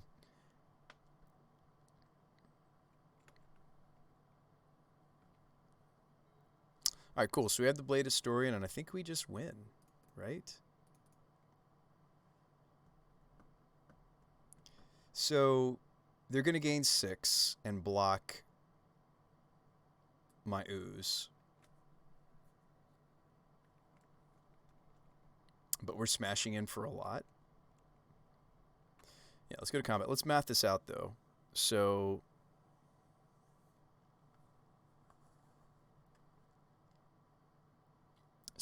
let's think about it. So they're at a virtual 15, right? Is the sum of my threats 1, 2, 3, 4, 5, 6, 7, 8, 9, 10, 11, 12, 13, 14, 15, 16, 17, 18, 19, 20, 21, 22, 23, 24, 25, 26, 27, 28, 29. Yeah, I mean, we have lethal here, but I think I have to swing all and grow the ooze.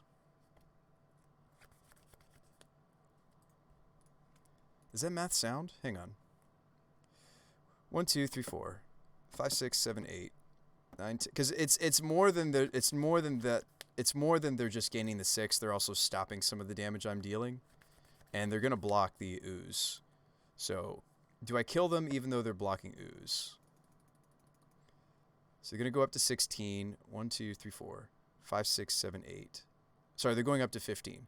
1, 2, 3, 4, 5, 6, 7, 8, 9, 10, 11, 12, 13, 14, 15, 16. Yeah, it looks like it's lethal to me, folks. Unless I'm super tired and my math is off. This looks like lethal.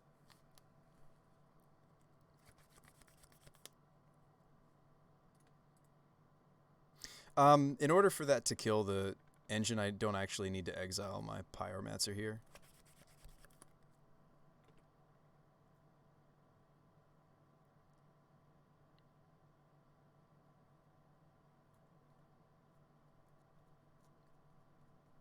Yep, puts him to -2. So it was close. It was close. We take game 1 against Tron, Magus of the Moon. You are awesome. I'd like to not have to wish for Fulminator. Oh, we just win the whole match. All right, easy. I would stay on the Glittering Wish plan, but like things like we would swap Spellskite out for Collector Oath. I might get the Masked Vandal in. Little things like that. That's what the list looks like lately.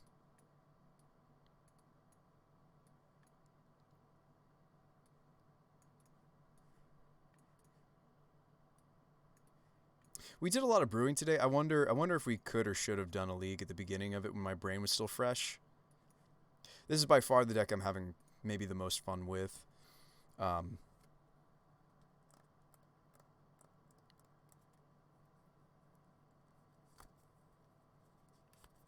Is it good? I don't think so. Is it fun? Yes. I'm enjoying playing Naya colors in the format, even though we thought we couldn't. Even though we thought it wasn't possible.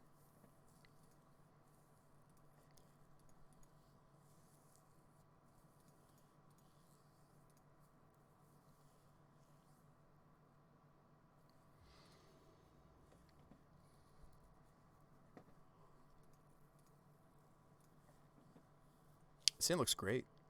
So we know what we're up against, so this bird's probably going to die, but the sand still looks great.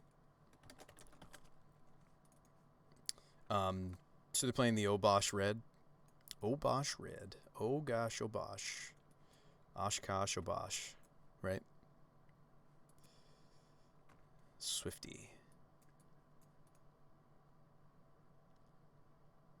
They're not nearly as bursty and scary as Blue-Red Prowess.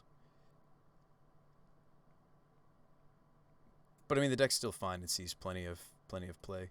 All right, here we go. Take some damage, and they Lava Dart my bird, and then we're sad, and we're glad we see this, right? Not really. I'd rather pull these out of the deck off of Winota than pay for them. We don't like paying mana for things. All right. Bolt my bird. That doesn't surprise me. Did they mulligan? They did. They did mulligan. So the chance of us winning is rising. Yeah. Let's just play the Nest Invader.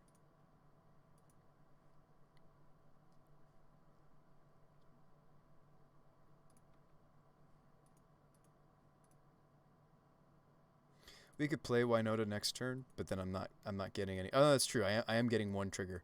Definitely worth it. We get one trigger off our next turn. I mean, like, that depends on what our opponent does, obviously. They have lots of 3-drops. Maybe we'll see them play one. Ooh, they Blood Moon me. I actually don't care. Thank goodness we had the basic planes. I thought about casting the Nest Invader off of a forest just because they do play moons.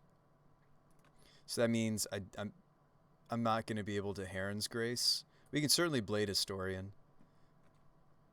But anyway, oh, Season Pyro is great. Like, we don't really care too much about being mooned. But yeah, let's Winota a turn early. Turn 3 instead of turn 4, right? That's where we want to be. And let's get a trigger. Let's get something juicy. Give me something good deck, please. I'll take it. It's probably the weakest Anthem in my deck, but I will take it.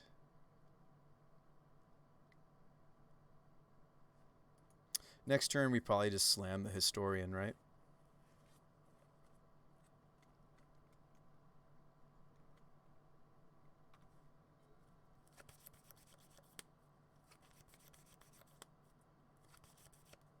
Soul Scar Mage.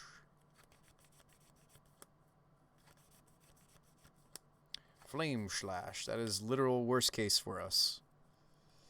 That is worst case. And a Firebolt. Wow, their hand was gas. Oh boy. Like, the Blood Moon's actually not cutting us from virtually anything. But I actually may have to consider shifting to the... I don't know if we can... I don't know if I can afford to shift to the defensive. They're at 14. I'm at 10. But they're out of gas. Their hand is empty. I think I have to stay on the offensive because this gang is going to be 6. I think I stay on the offensive. Take 6.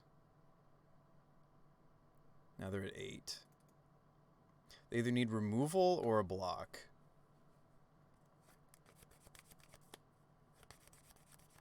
They drew nothing. Firebolt's flashback is 5. Their turn is put Obosh into my hand. I think we actually won this, folks.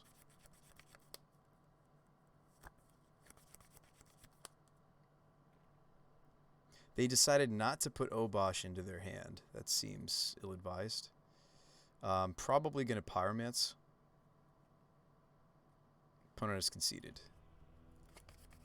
Yeah, we don't really care about Moon for a multitude of reasons. One, we're a Magus of the Moon deck ourselves. We're going to cut Riders as well. They can have big mana. A lot of what their deck is doing, though, is lower on the curvature. I think Justice just comes in. Ooze is fine. Champion's great. Crater Maker can go. Their creatures can get pumped, and you don't usually get to shoot them.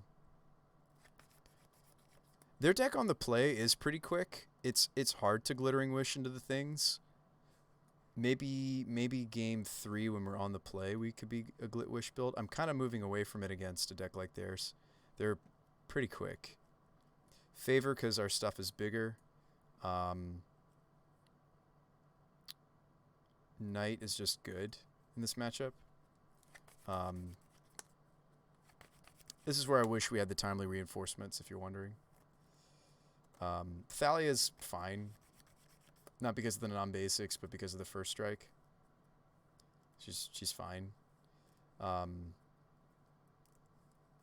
If we can't find anything to bring in, I could switch us back into Glittering Wish mode.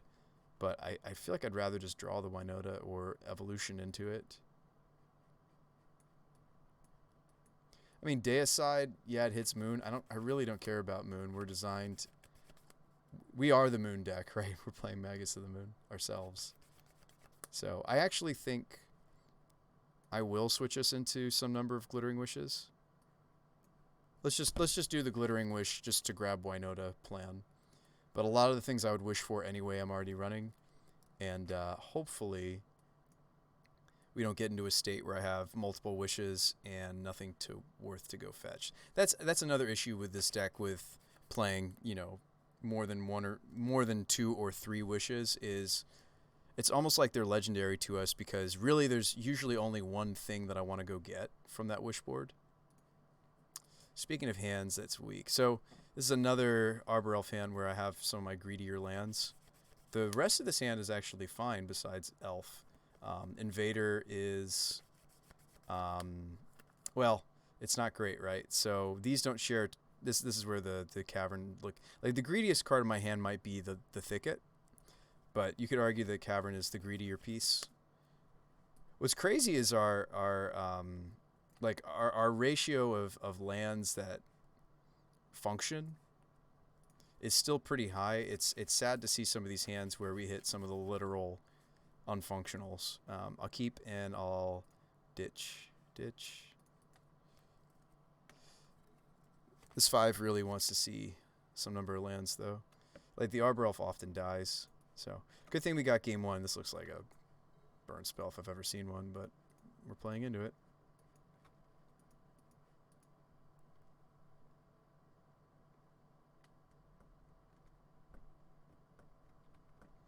If the deck is kind, we're just looking for a white and or red source off the top. I'll even raw draw Sacred Foundry. Hey. Foundry means it doesn't matter what the next thing I see is. I mean, I could play Mighty. I could play Favor first if we think that they're just going to be toasting everything I play. I don't think that's wise. I think we play the Invader. What are they going to do? Kill the Eldrazi spawn? They stomp my Invader, but we still have the mana.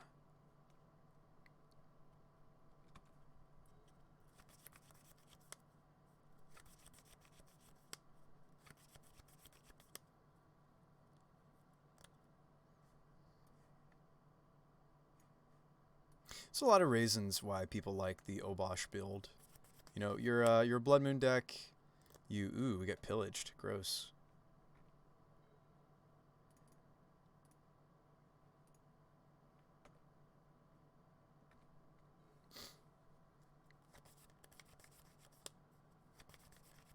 Yeah, this was a 5. We've got game 3. Maybe I could have played the Favor. Stomp the spawn. See, now you're getting it, opponent. You don't care so much about the 2/2s. You care about the mana. Whoa. Whoa there. Whoa there, sir.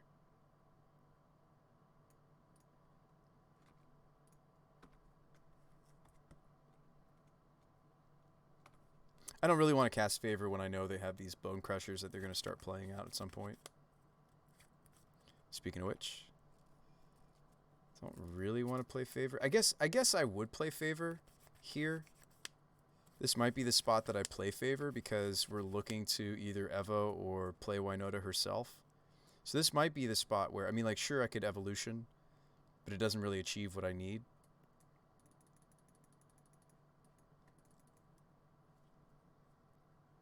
Like, okay, yes, I could Evolution the...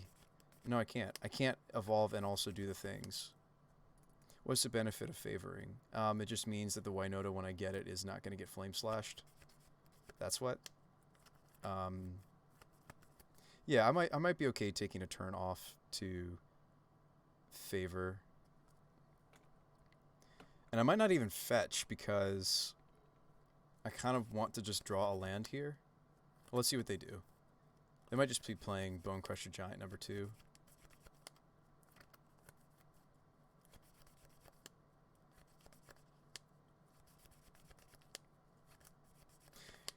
Because I'm okay fetching to grab. Alright, so they Firebolt Bird.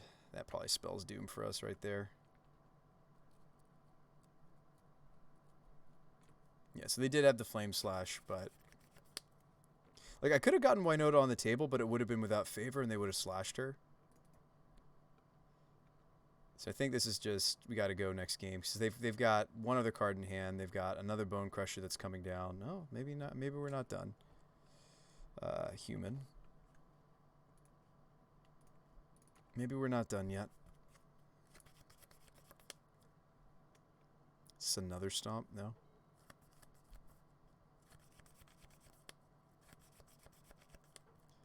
Another Bone Crush. Now again, the Obosh, of course, is higher CMC than Winota herself. But like, if we draw a 4th land right here, there's actual game because I'm gonna have a protected Winota. So we actually do.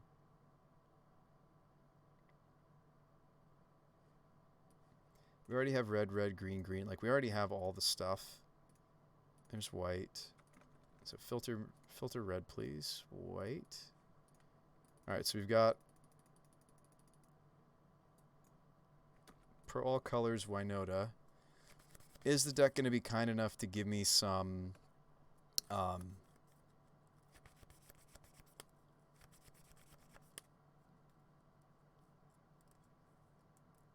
I needed to give me some. I mean, we're at 8, so they might just swing, let us kill a Bone Crush, and then burn us out, right? They've got this Firebolt in the bin.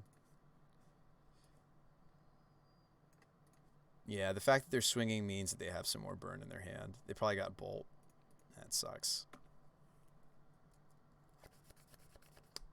Wait, doesn't the Bone Crush even do that? No, it doesn't. It's when it becomes a target, it's not like it's blocked or anything. Bolt me? Season Pyromance, that also works. Yeah, they get to play a lot of sweet cards in the Obosh build. They really do. There's a lot of great cards they get to play. We just... Yeah. This is like where I wish we still had. I was originally playing a in my sideboard. I was playing instead of just stuff like favor. I was playing. There was another aura I was playing that's actually pretty well positioned. I've seen some Death and Taxes lists play it. But it protects your creature from burn. I think we run it back.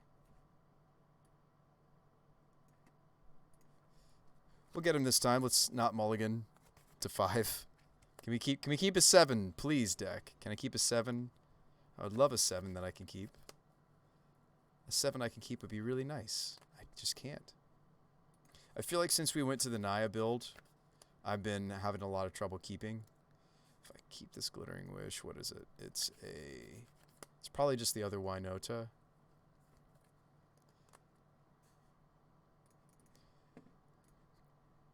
Don't need the Cavern in this matchup.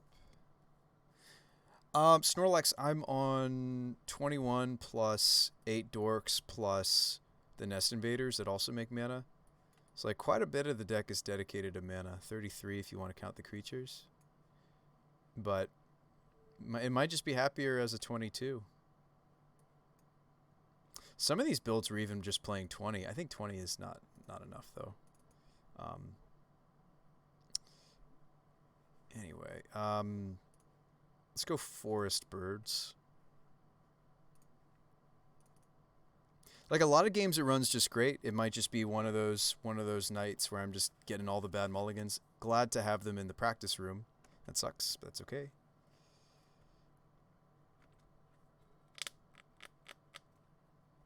I think it's just Temple Garden go.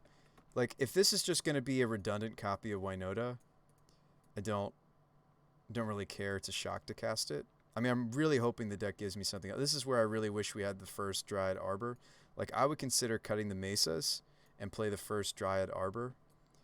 For matchups like this, where it's just like I'm just having a hard time getting some things on the table that are not Winota. But anyway, maybe the way this game's going to shake out is I'm just going to cast 2. I'm just going to have them play all their burn spells on my 2 Winotas. Don't count it because it's not really a dork, right? Like Nest Invaders still means I need a 2-lander, right?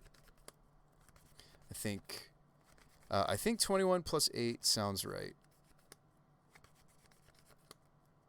Oh wow, they just put Obosh in their hand. That's pretty slow of them.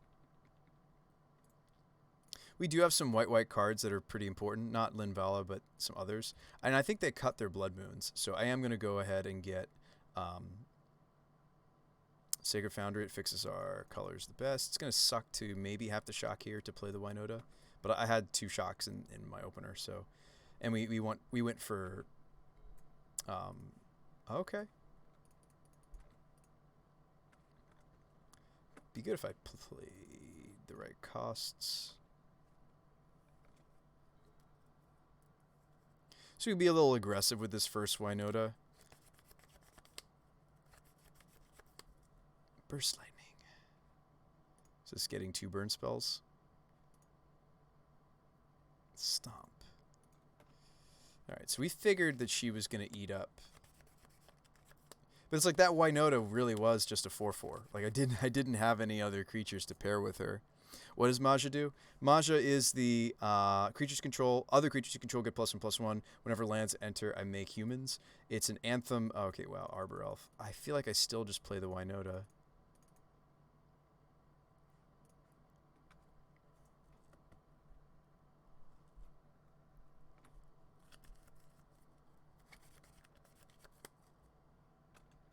We're hoping that the deck is kind to us and gives me like Pyromancer next turn so I can go Arbor, Pyro.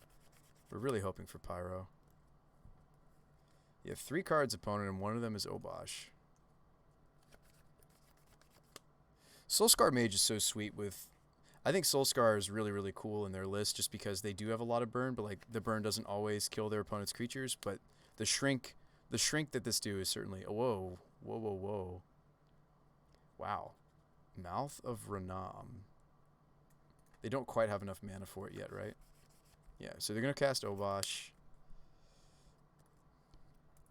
The Mouth of Renam works next turn, actually. If they draw land, they could kill Winota with that land. What a meme. Alright, so actually, here's what I'll do. I'll Arbor Elf, and I will Eldritch Evolution my own Arbor Elf. And get Seasoned, right? I mean, sure, the Auric Champion is sweet, but let's go with Seasoned. Let's just hope they don't draw the extra land. There's a Mesa to play. My attacks aren't great with this Winota. Like, I would double block in their position, right? And then I'm just killing a Soulscar Mage. That seems bad.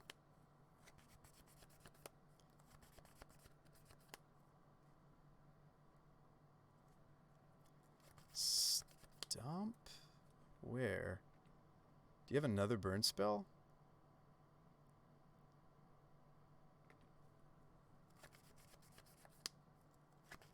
Is your last card a burn spell? They do play a lot of burn spells. Maybe they're spacing it out. Oh, their last card was another burn spell. No. Oh, boy. All right. And I'm at 12, too, so...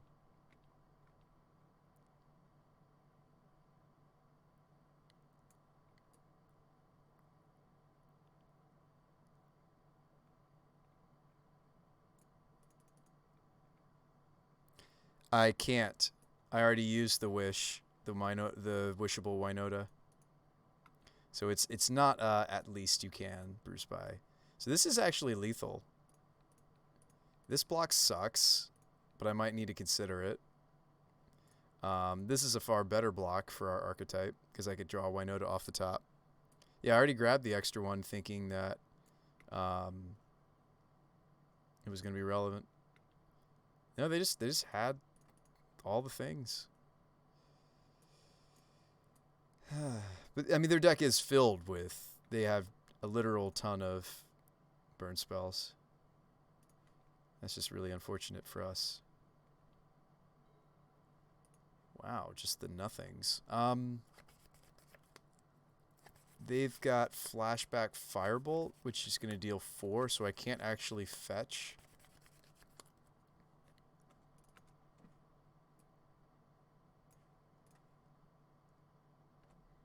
Man, this is just not our game, folks. That's okay.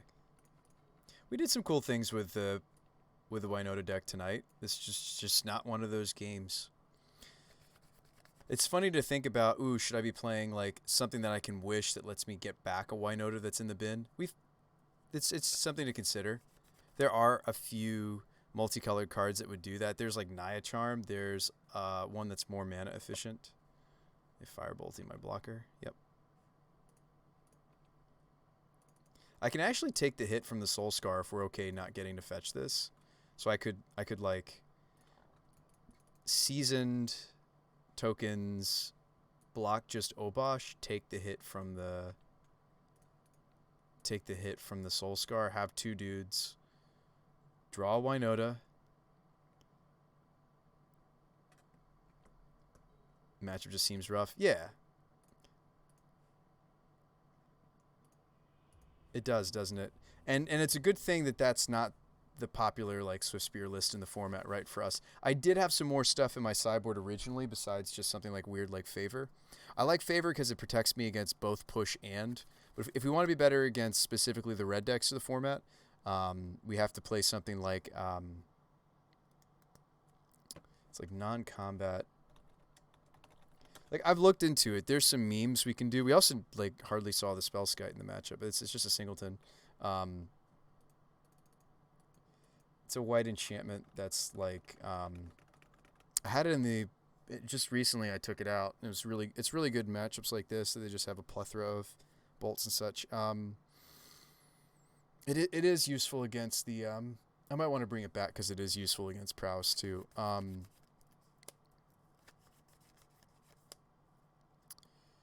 If I can think of it.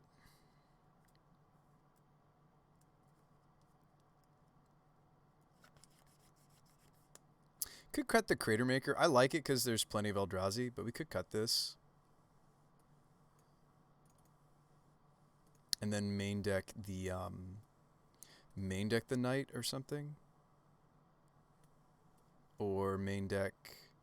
Yeah, I don't know. Maybe we main deck knight, and then that leaves me room for this card again. Because some of the same stuff you're hitting with goblin, you can hit with knight.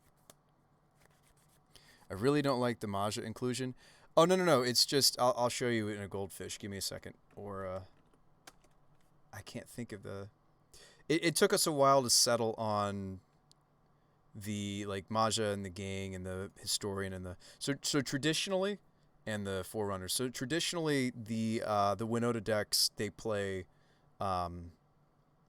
you can play... I'll have to think about it. I just wanted to lower the curve. So traditionally they play, although Maja is the exception. So I have a lot of creatures that have 0 power. So they're not benefiting at all from the, I can't think of this card. It's non-combat damage.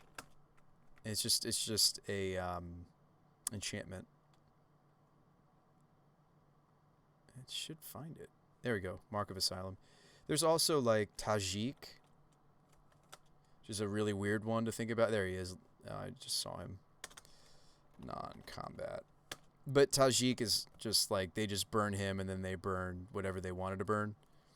Tajik, Legion's Edge. But I'd rather just play Mark of Asylum. Anyway, I'll show you. We can goldfish, unless there's an opponent. All right. So... we were looking into anthems that are also easily castable. Oh, wow, the Singleton Mountain is killing us. All right. Put back the forerunners. Done. So no 1-drop, but that's okay. So during their end step, I would grab probably the Foundry since I have Pyromancer in hand.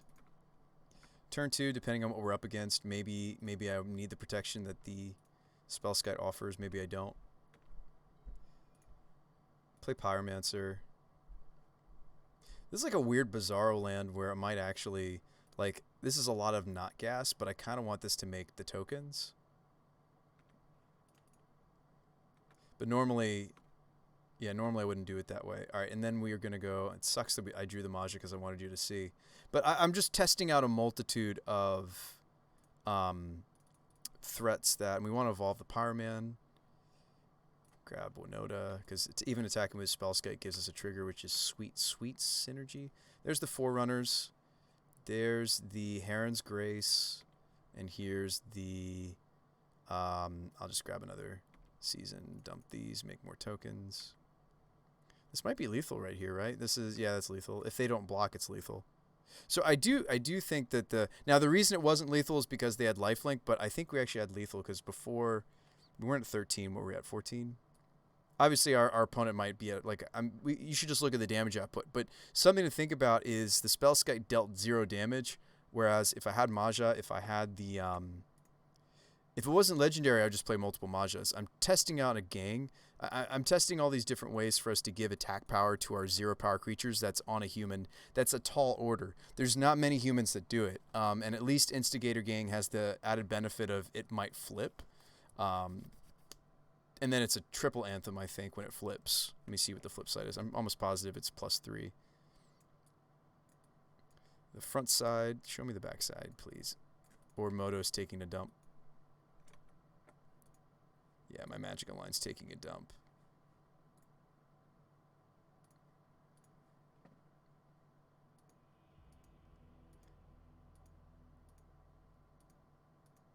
I just want you to see the flip side.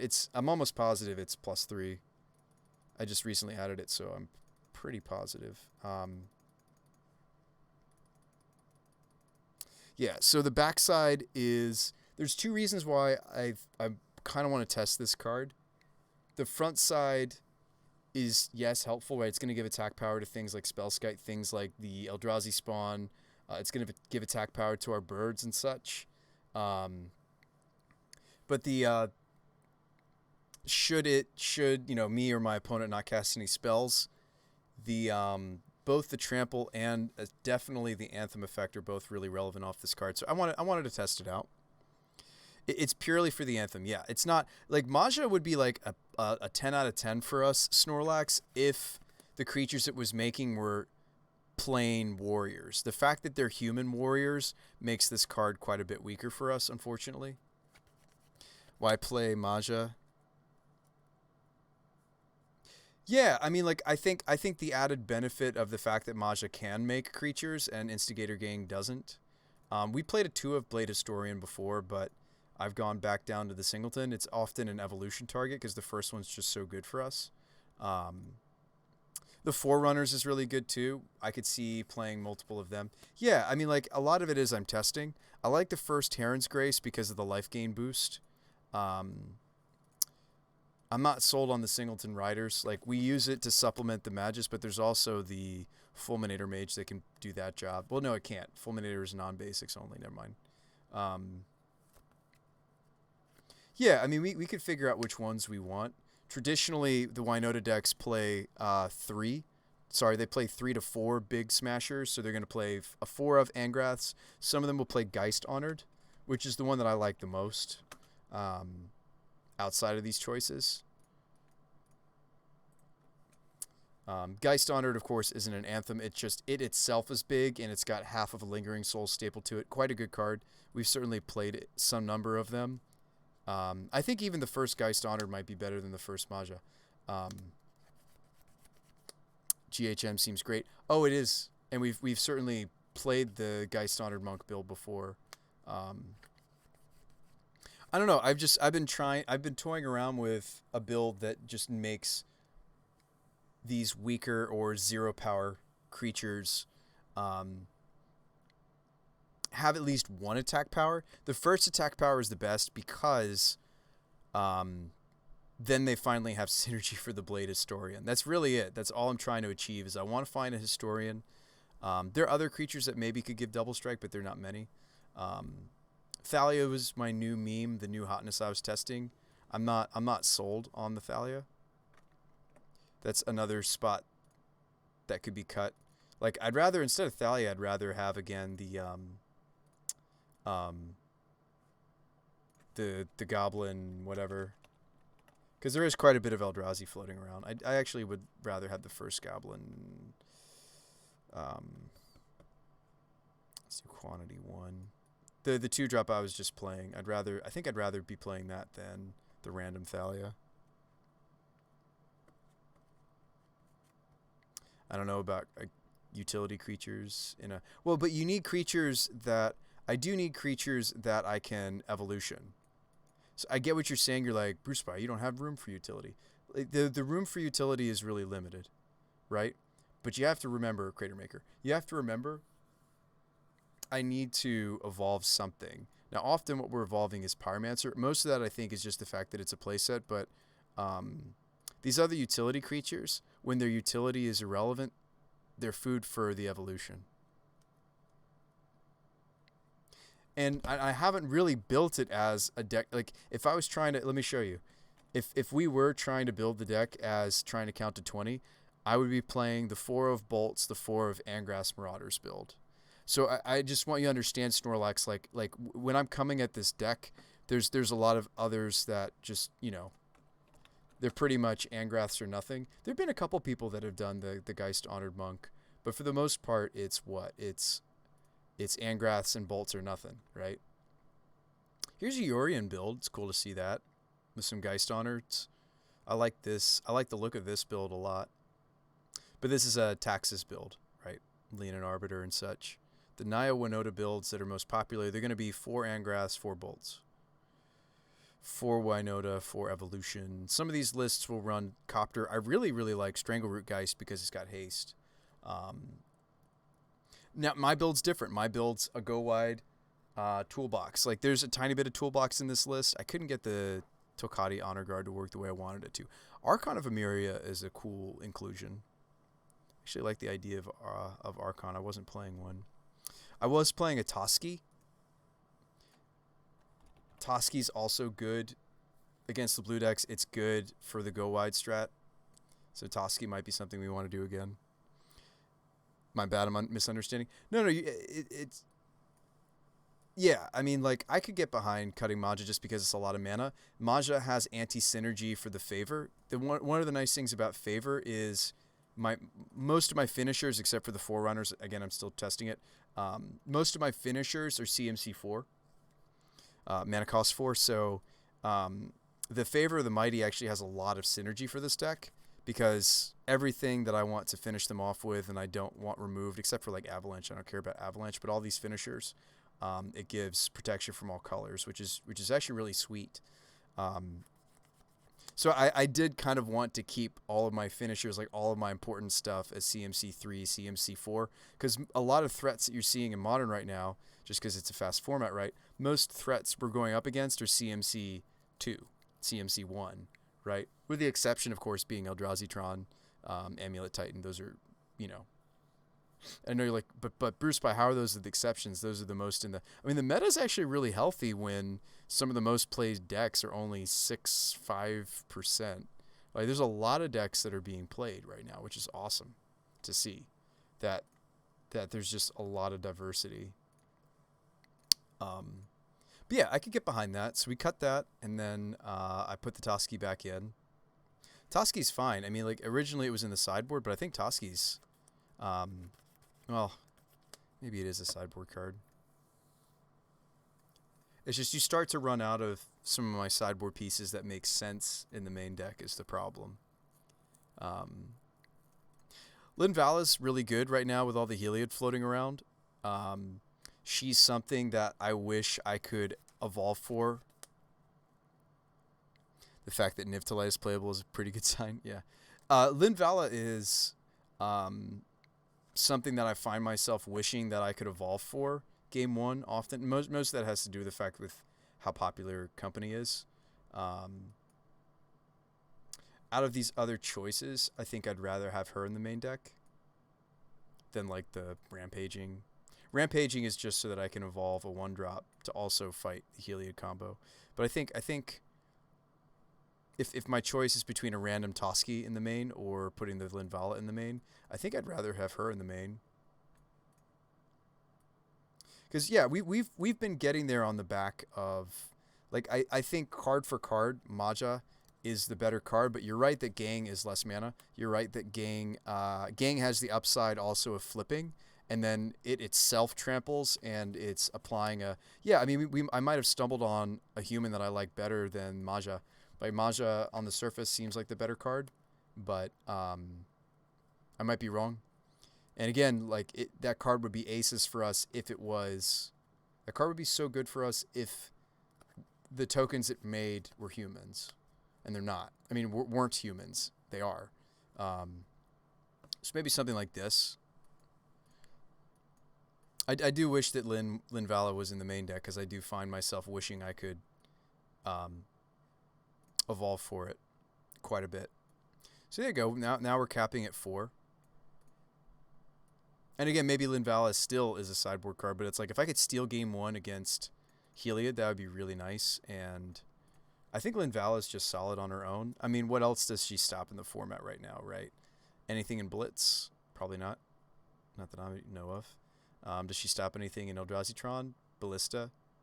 So she has a very limited application in that matchup. Amulet Titan, she stops nothing really that I'm aware of. Some of these lists do play a Ballista, but not here. In Esper Control, she's not going to stop anything. In this list, she's not going to stop anything. She won't stop anything in Burn either.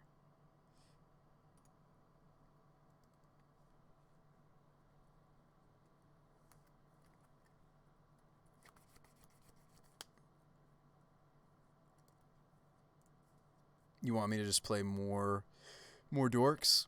The other dork we could play is, by the way, if we want to be a little bit better against Lava Dart, it's Goose. Gilded Goose.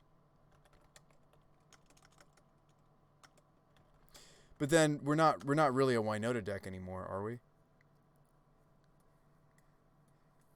I mean, I'm all for lowering the curve, right? Like if the goal is to lower the curve, I get some of what you're saying, Snorlax.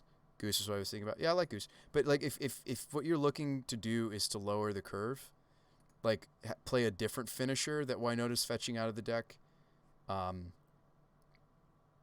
it would be maybe more Forerunners. I've actually been really impressed with Forerunners. I didn't think I was going to be. I thought it was just going to be a meme that I would test. But the Forerunners has actually been quite good.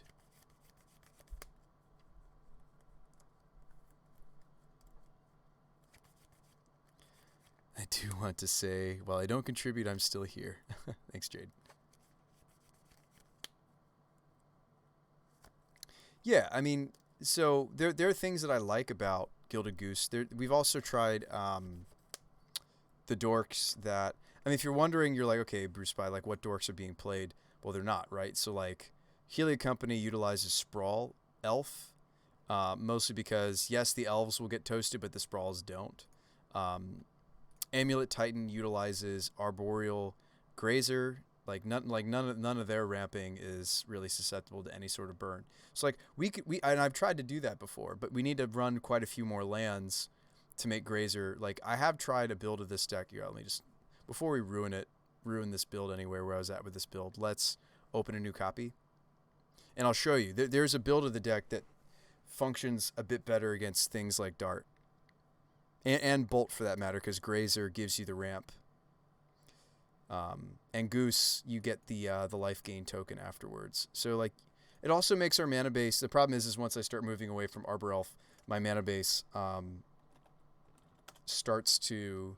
I feel like I start to get greedier and greedier with it because I'm not as limited. Like for example, the second we cut Arbor Elf, I no longer need this much Stomping Ground, or lots of other little things start to happen to the mana base that are weird, and then I start to want to move away from mesas, and then I want like Dryad, Arbor as my, I think my 22nd land would be Dryad Arbor.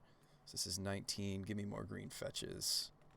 Wooded Foothills, and then maybe like an off color green fetch even. Like the first Verdant Catacombs is fine. Dork on 1, Pyro on 2, Evolve on 3. Well, I'm just saying, like this is a take on the deck we tried that's a lot more resilient to. Why does it still say 21 lands? It should say 22. Do I need more green fetch? So this would be a take on the deck that's a lot more. And then I gotta cut some stuff. This was in the wishboard before. Should have stayed in the wishboard. I don't know why I snuck it into the main. So the only thing we're trying to achieve here is just this would be a bit more resilient to. I don't think the Toski is necessary, but this is just a bit more resilient to. The main Linval is actually really greedy. Maybe we just cut the Veils. I like Veil a lot, but it's not just the permission and the hand hate of the decks that are hurting us. It's mostly just their removal that seems to be beating us often. I like Veil. I think Veil's great if we have room for it, but I'd rather make room for the wishboard. Really be nice for us to have something that's wishable that stops some of what. I mean, there is. I can wish for Gaddock Teague in that matchup.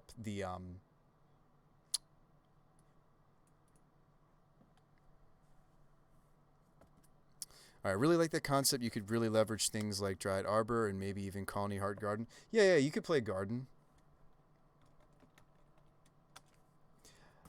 It's been a while since we considered the card, but yeah, I like the first Garden perhaps. So that would be a 23 land. Maybe it's still fine as a 22 land. The thing is once I add a Boreal Grazer, the deck really wants a lot more lands, just period. The deck wants to be playing a lot more lands, so maybe the first Colony Garden is sweet.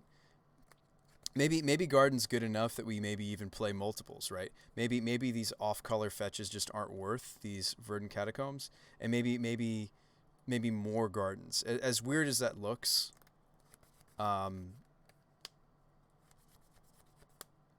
like the added bonus of Garden is it's helping me to set up the Winota. And there's several turns that we've seen. We've had turns where Um, Gosh, the Colony Gardens even make me think about Nissa, which we've considered Nissa before. I think it's fine to be more dependent on lands if the lands double proc as creatures. Yeah. Yeah, I mean, like, maybe Colony Garden is like the nuts. Like, is like exactly where we need to be. And maybe Arboreal Grazer's only... Like, it wasn't very happy when I played even 22, 23 lands. Maybe Grazer's only going to be happy if I play a bunch of the... something like Gardens. Just a thought. Slows us down a little bit. Like, these are probably, like if we don't have the turn 1 Dork, these are a great turn 1. But, yeah, I hadn't thought about playing Garden. It's a cool idea.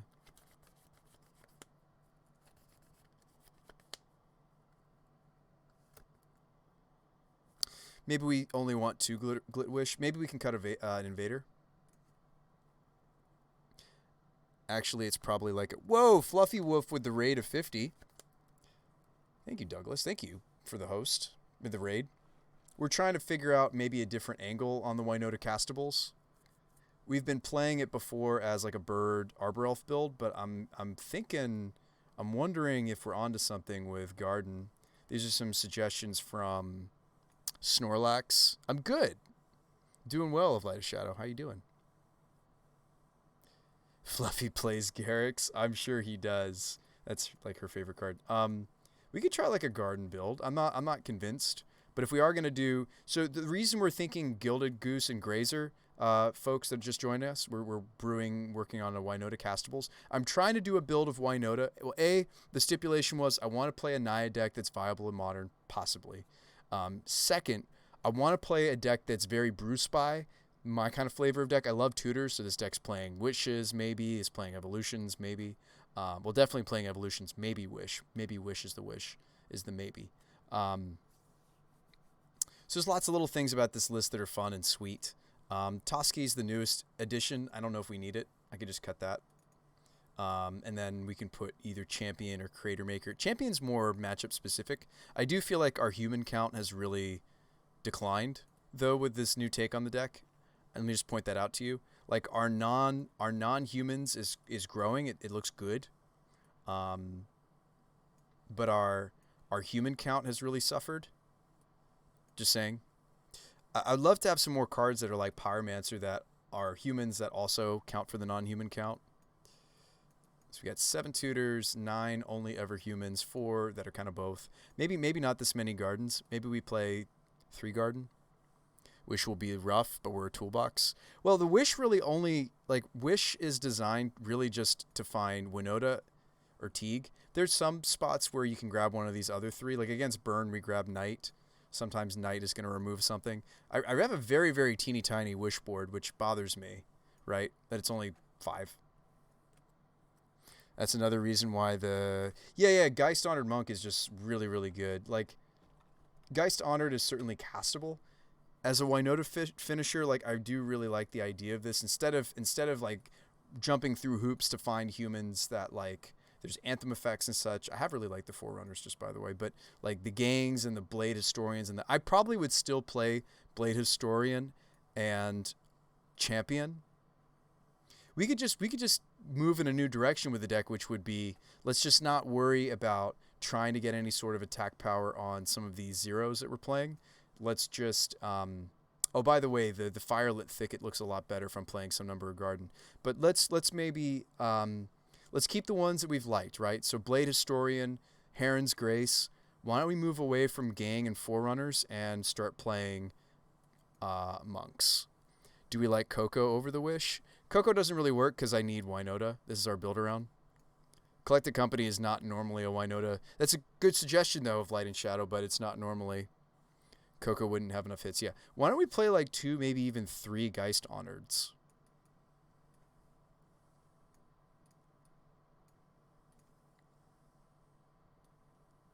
Like, don't get me wrong, the anthems are great. I still like Blade Historian. Yeah, Blade Historian's a little awkward with some of our zero-power threats. I mean, we have even more zero-powered threats in this build of the deck, by the way. No, you know what? Let's stick with the Anthem plan. We have even more zero-power creatures in this build. I've changed my mind. We're sticking with the anthems.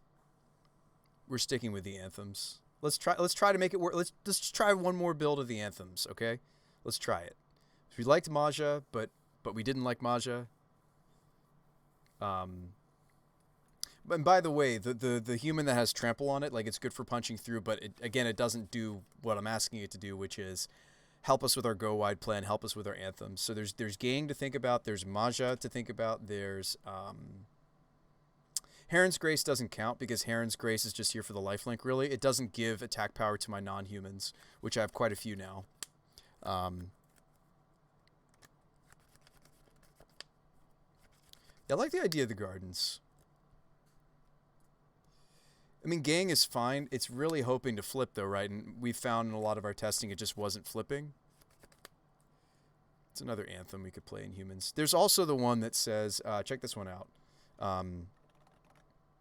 What is it? Champion. It's like whenever a creature enter. What about Breakneck Rider? Let me see that. Give me a second though. There's quantity 0. It's like Gold Knight. Oh, I remember the name of it now. It's Gold Knight. Now this card's going to seem really unassuming, but it's the anthem human that has potentially. It's the anthem human that has the most potential. In theory, is the Gold Knight commanders. Whenever another creature enters a battlefield, creatures get +1/+1. So if I had 2 commanders, they multiply on one another. This was the one that I feel like we didn't really give a chance to test. The part of the issue with the card is it really needs to be one of the first things that Winota triggers hit to really be effective. Because if it's the first thing we hit, it's like we've got +1/+1, +2/+2, +3/+3, and such. We've also tried other anthems I've tried. We've also tried the Changeling Lord. I'll look up Breakneck Rider in a second. We've also played Mirror Entity. Breakneck Rider. Hero of Bladehold. The problem with Bladehold, Breakneck Rider. It has to flip.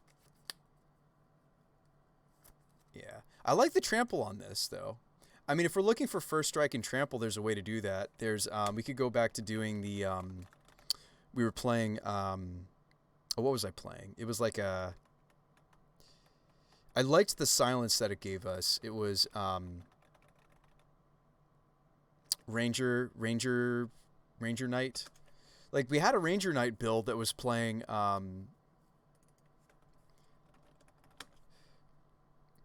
Break Knight doesn't work. It's the flip that does the pump. Yeah, it doesn't really work.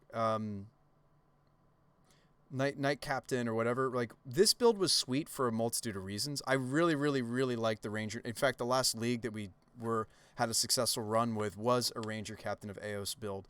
But basically, Ranger like had a bunch of different things that were relevant. It was like I could hit everything from. You could play like. Oh gosh, what were we playing? Legion Loyalist was one I didn't really get to test out much. Honestly, I like the Instigator. You can hit it off Winota. Yeah. So like there's a Ranger Captain build as well that we've had some success with. And the benefit of it is it's a human that is stapled to a non-human. It follows the same category as the Pyromancer. So that, and also the fact that it gave us a silence, so I could silence the opponent before we resolve the Winota. I could silence the opponent before we evolution. Like this build really had very little to no trouble, believe it or not, with some of the control decks in the format.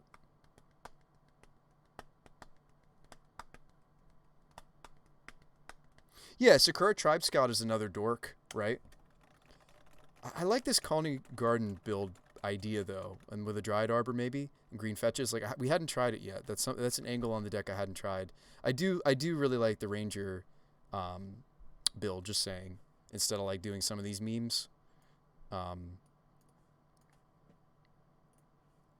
because the Loyalist would be what gives us the trample, right? So like Loyalist could be a tutor target. It's also got haste. So then we don't need to play Bomat anymore. We were playing a weird one of. We were playing like a Bomat Courier, but that spot should just be Legion Loyalist.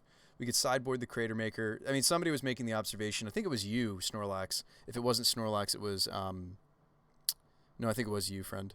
You were saying like Bruce By cut some of the bullets from the main, other than like maybe Magus. Avalanche Riders we haven't needed in the past. Just putting that out there. But like maybe we run just Magus as the other tutor target. Cut Maja, just play Gang, Historian, Grace, and then put the Ranger package back in, and then run a few. So Arbor is one of the Ranger targets, just so you know. It is. And then the other was Legion Loyalist. I think the very last we played was Walker, Hangerback, which I really, really like the Hangerback Walker. That was something we often tutored for with the Ranger captains. And like this starts to look like what? This starts to look like our previous build in some good ways, right? So let's curve it, and I'll tell you what some of those good ways are. These are all tap lands, so I'll stick them in the ones. So in some of the good ways is that the list has a lot more humans that also happen to be non-humans. And the mana's not great for Ranger. We'd have to do some things to the deck to make it play that better. Like we'd have to play, maybe instead of Firelit Thicket, I would perhaps play like,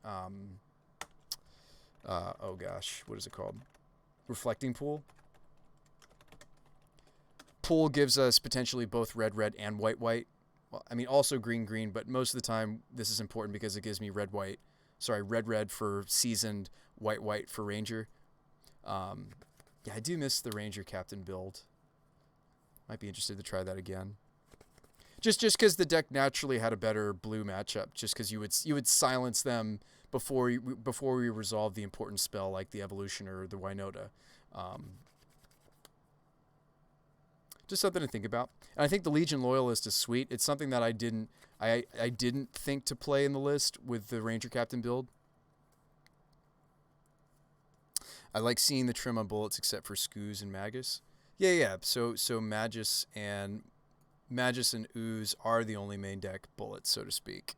Loyalist seems great. Yeah. I mean, from our sideboard, if we tried our best to trim down to just the Wishboard, right? And try to trim some of the weaker bullets. Like Loaming Shaman is useful against Dredge. It's useful against Crab. What is that Crab deck? Crab Vine. It's useful against Mill. But it's very specific, right? So that would be something we could trim. Selfless is just useful against sweepers. I prefer Favor to Mark, just because it also stops Fatal Push on Winota, but so does Spellskite, right? But I liked having the 2 of. The Apparition I've liked. Cratermaker could go. So what is that? That's a 14. Let me get to pick something from this. I do enjoy us not like getting wiped out by some of the sweepers in the format. Like I have liked the Selfless Glyph Weaver quite a bit. I have. Those humans that bring along a non-human are clutch. Yeah, and like Ranger Captain of Eos fits the bill just like Season does. I would love the first Ornithopter, but I think you kind of have to pick between Dryad Arbor and Ornithopter. I'm not sold that we're supposed to play the Singleton Arbor. I was just trying to increase our land count if we were going to play Grazers. That's all.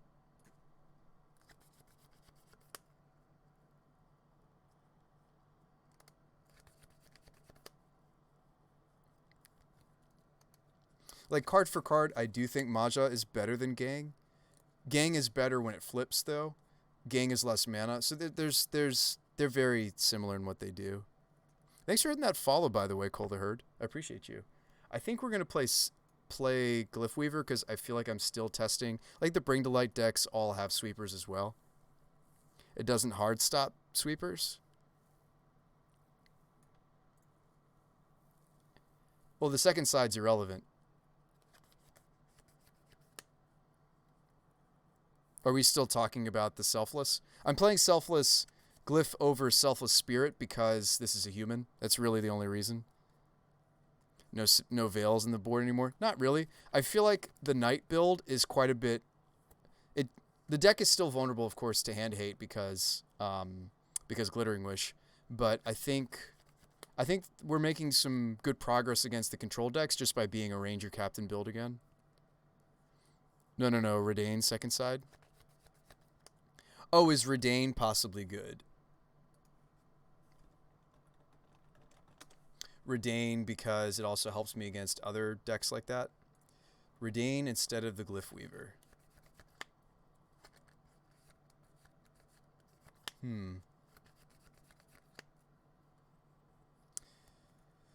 The Protector Shield. If a source an opponent controls would deal damage to me or permanent I control, I can prevent that damage. Whenever you or another permanent becomes a target of a spell, counter it unless they pay. You don't, so you wouldn't really use the other side of her ever, would you? We would just be using her for the front side.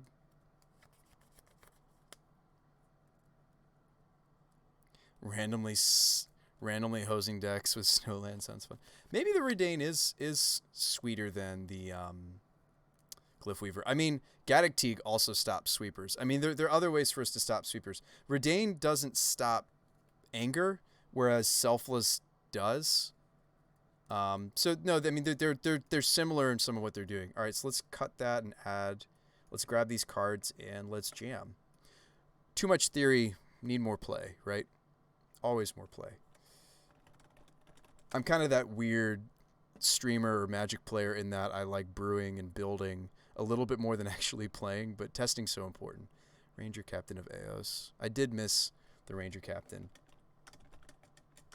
And yeah, I think the Bomat Courier was pretty awful. I'm sad that we didn't think to play Legion Loyalist. Another Colony Garden. Let's see if they have the right kind of synergy. I'm excited to try it out. Just stapling some freebie creatures. We have more Anthem effects than you might think. I am running a sneaky fun of the Embreth, Castle Embreth. If we didn't want it to give us colors, we could play Gavany Township. I think we found the colors in the deck are really, really punishing, right? We're green for Evolution. We're white for Ranger and a bunch of our sideboard cards, right? We are red for Seasoned Pyromancer. So I've found that the Gavany Township is like rather cumbersome, to use a fancy word. It's cumbersome. Legion Loyalist. The card's great. That's it, right? Ranger, Colony. I already have the Hangerback Walker. Perfect. You can see that I was already pretty much in this configuration earlier on. A Ranger build. All right, good night, Snorlax. Thanks for all the suggestions. You guys had some great suggestions tonight. I think this deck's coming along, so we can lovingly say that this is version 2.0, back on the Ranger Captains, which I've felt that the deck really desires like that, or like Blade Splicers or whatnot. I just don't think Blade Splicers good enough. Like the deck really wants humans that double as non-humans. The fact that Legion Loyalists has haste is great, just like the Bomat Courier was great. The fact that this is going to be something I can tutor and immediately I'm going to start to get potential Winota triggers is awesome. The fact that this is going to give me Trample is sweet. I'm actually more interested in the first strike it gives us, though, because if I don't have Blade Historian out, I think the first strike could be really good. And I've wanted to have like those combat effects, right? Those effects I think are really important. Play contested Warzone. Well, the benefit of, and again, Embreth is really greedy because like one of the reasons why it's tough is I need 2 other red sources other than itself. Do we really have enough red sources to allow it to be the Anthem effect that we want it to be, that we need it to be, right? I'm greedily adding the first mountains. Like how many other red sources are we playing, right? If you do the math on that, let's also include the reflecting pool. If you do the math on that, it's not great, right? It's 13, and I need 2 of this 13, and I have to have the forethought to fetch 2 of these into red sources, right? So yes, it's yeah. It's close, right? It's close. Anyway. Let's play some games, shall we? Enough theory. Plenty of theory. It's too bad that Hangerback Walker isn't a great hit for Evolution. It's just not. But we found that in our testing we like this better than the Ballista. They're both good in that slot. I think that the Hangerback makes more sense with what our deck's trying to do with the whole go wide thing. Yeah. Am I still on the playset of Invaders? I am. I think I stand by it, though. Yeah, I wish I had more Anthem effects, but let's just go with the ones that we've liked the most. I'm gonna play Gang instead of Maja. I think that Maja on the surface is just by itself is the strongest Magic card, but we've demonstrated that this is a deck of it's never by itself, right? Like if we're in a situation where I only have one creature or two left, like we've probably already lost, and yeah, maybe we do need to play more. Maybe I should bring that card back. I feel like that card's just so useful. Like, 'cause some of the red decks are really the ones that put us under. I feel like the Mark is just so good. And I've seen Death and Taxes players even playing this card in their sideboards just because there's just a lot of the removal that's being played right now is red. There's a reasonable amount of Fatal Pushes too, but maybe I should just play Mark anyway. And I mean, I'm really just playing Masked Vandal because it's a human. I could cut the Knight. We already have several cards that are doing what Knight does. Obviously outside of the gain life, but I feel like I should choose between this or this. And I think I'm going to go with Vandal because it's human. I'm so conflicted on Arbor. It's nice you can tutor for it. Your temptation, though, to keep bad hands with it. Well, we should have fewer now that we've added 2 more lands. Obviously, just to make this the Arboreal Grazer a little bit happier. I think that we're going to. I don't think it's going to hurt us as badly. Let's go with Mass. Let's cut Knight. Let's cut Knight.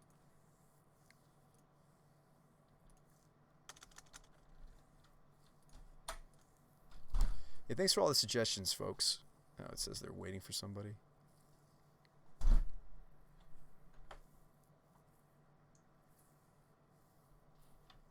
Let's play against this guy.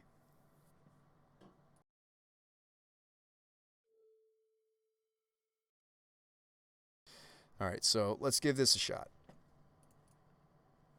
This opener seems not actually as bad as it might look on the surface. So, again, now that we're running Gardens, this isn't as few creatures as it might look like on the surface. I might actually keep this just to test Garden. Hey, good luck and have fun. Grazer doesn't put you up a card, though? It does not. It does not. No, but we're trying to play more creatures that are resilient to Lava Dart. That's literally the design, or the card decision has to do with and like what was it? Colony Garden does see play in what deck is it? Not just Amulet Titan. It sees Fringe play in the Yawgmoth combo. They'll play some number of gardens. Okay, there's a Grazer, and we saw it early enough for it to be relevant. So that's exciting. Do I go Grazer Loyalist? I could go Grazer Loyalist instead of playing the Invader. I think I will. I think I want Stomping Ground.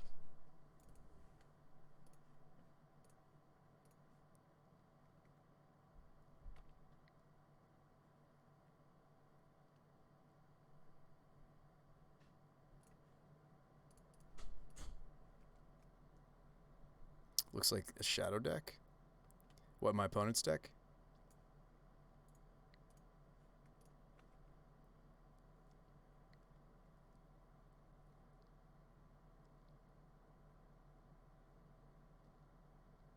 I understand this is a brew, seems a bit all over the place. So you'd be surprised. There's quite a few. I'm sorry, I missed your comment. There's quite a few, and I can't do this for long because our opponent is waiting for us. But there's quite a few Winota builds that are preferring the Naya build to the red white. The red white build is typically like a Taxus deck, and it's got like it's trying to make an excuse for playing Winota. And by the way, this is going to be fireworks. They have to have exactly like dismember right here.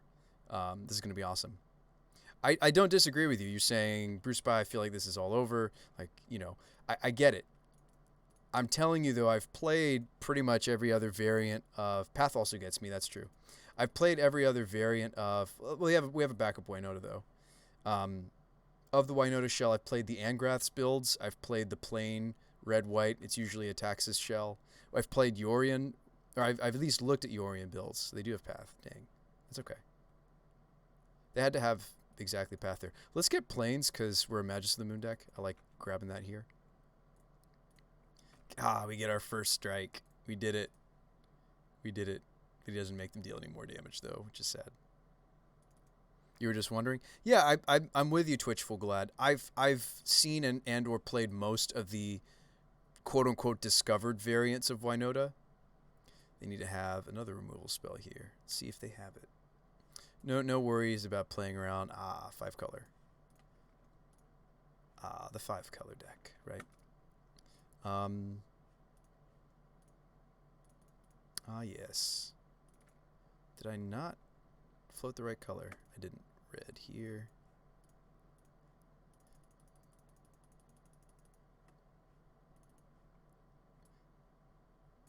Yeah, I mean this is after. Oh wow, are you gonna let me go to combat? Wow, that's game over right there, most likely.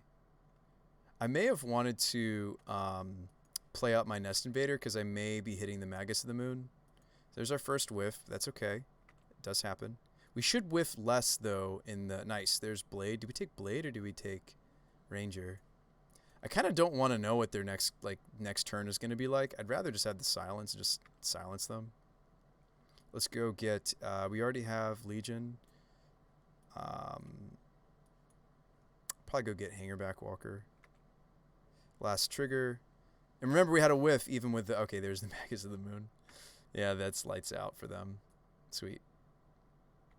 I have a soft spots for Glittering Wish. Oh, I love the Glittering Wish build of this deck. I think it's the cutest build.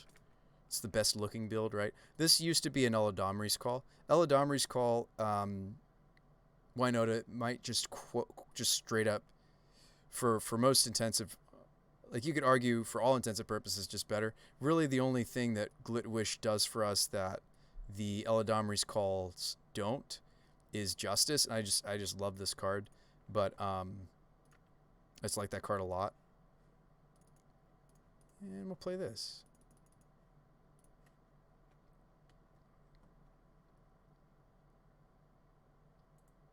Sacrifice this.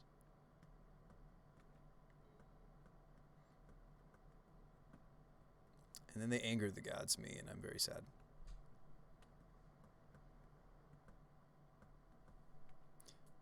Bolt my Magus? No? So this plant has been sweet. That was a great suggestion, folks. The Colony Garden. Great suggestion. First in, first out. We want the Legion Loyalist trigger to happen after all these Winota triggers, right? Oh no, I messed it up. I was supposed to click on the Goblin first if that's what I wanted. If I wanted to paint everything with the first strike, we'll remember that in the future. That's funny. I did it like in the exact opposite order that you're supposed to. Season Pyromancer. I mean, they're just watching because they want to see what else our deck does. But it's just too much fun to go through the triggers, I think. There's the Grace. We're probably taking that out here. Opponent looks to be 4-color control. Thanks for that follow, folks. And one more. So we're hitting pretty consistent. Oh, there's the double strike now. Yeah. Let's do it.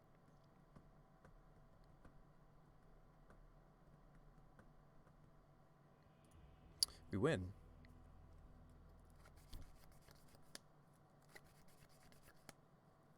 Well, that was sweet. So they're 4-color, huh? Maybe we just want to put the Fulminator in. We don't want to have to wish for it.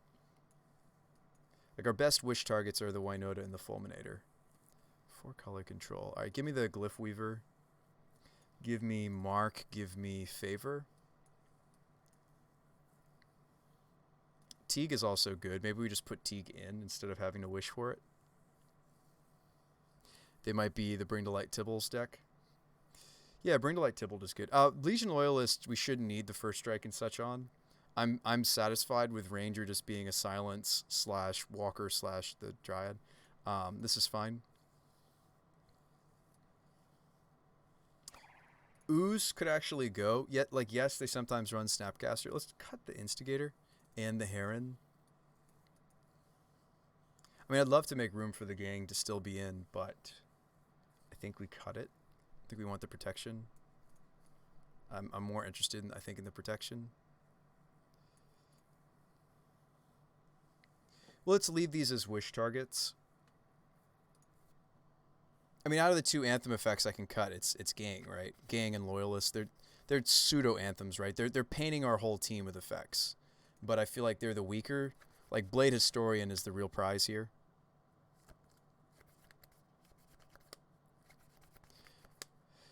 Thanks for that follow, Hypen. Did you like all that damage we were dealing? It's a fun little deck. Like, it looks really unassuming. I'm with you. There were a few people that were saying, like, this deck looks a little all over the place. It looks like it's not dealing a lot of damage. It's actually very focused on, this is what we're doing, right? We're trying to find this card. I do think the Eladamri's Call build is probably the better build, though. Like, I'll show you what that one looks like. It just doesn't, like, play Fiery Justice, or if it does, it's a sideboard card only. One of my favorite cards in Naya.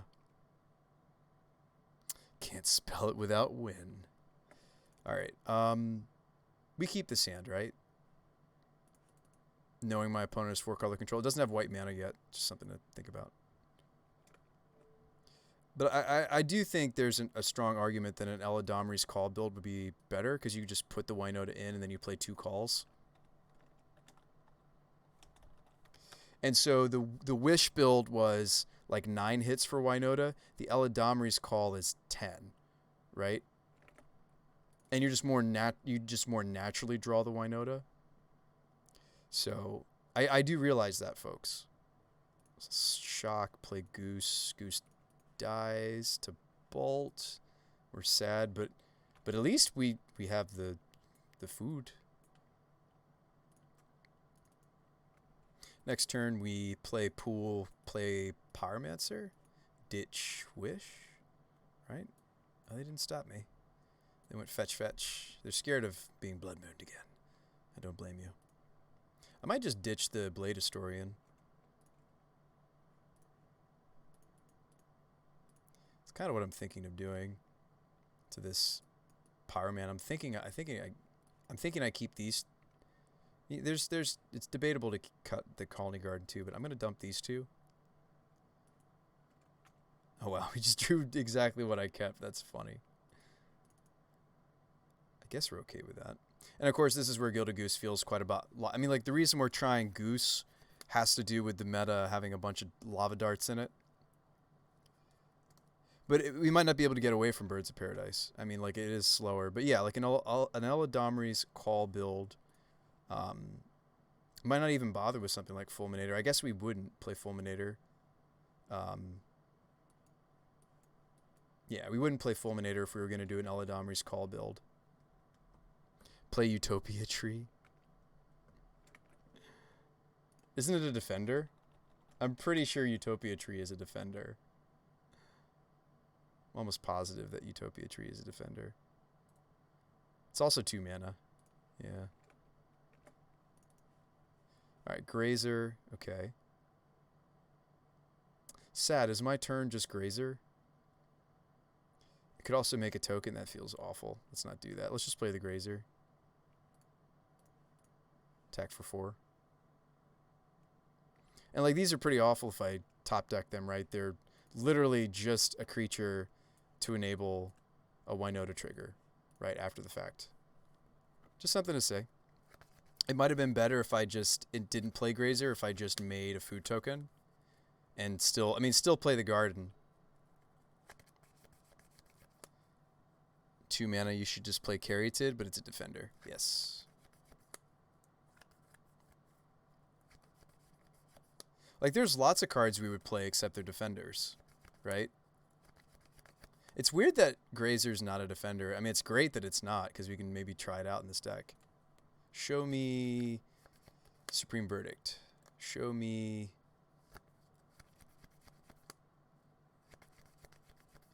I mean, I hope they don't. I'd love to also beat them game 2.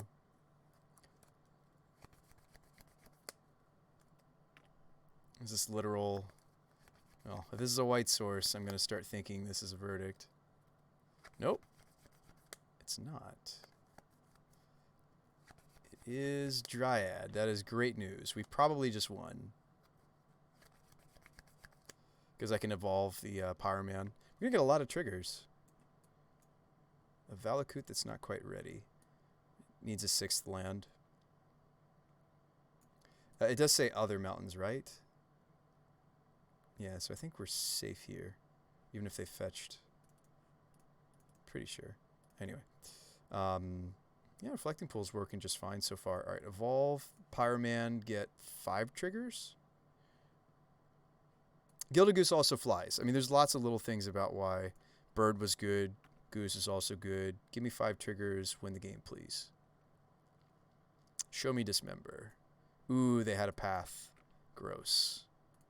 Alright, alright. Alright, alright. Opponent, we'll try to go off next turn. Do we want the plains? I think I do. Alright, opponent. They had the path. So maybe we lose now, because they're going to Valakut away all my dudes. It's okay. We've got a game 3 to maybe win this.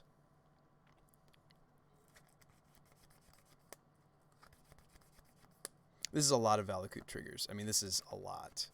2 fetches. I mean, this is like... By the way, I did consider getting... the anti-sweep.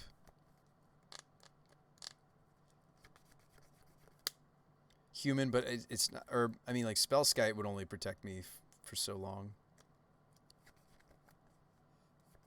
And if you're wondering, yes, the meme of an enchantment that I'm playing in my sideboard would have protected me from that path. So this Bring to Light. Bring to Light for Tybalt.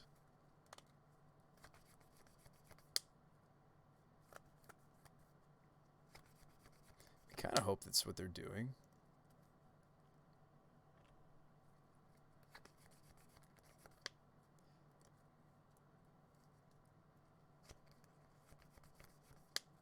Their hand might be another path, by the way.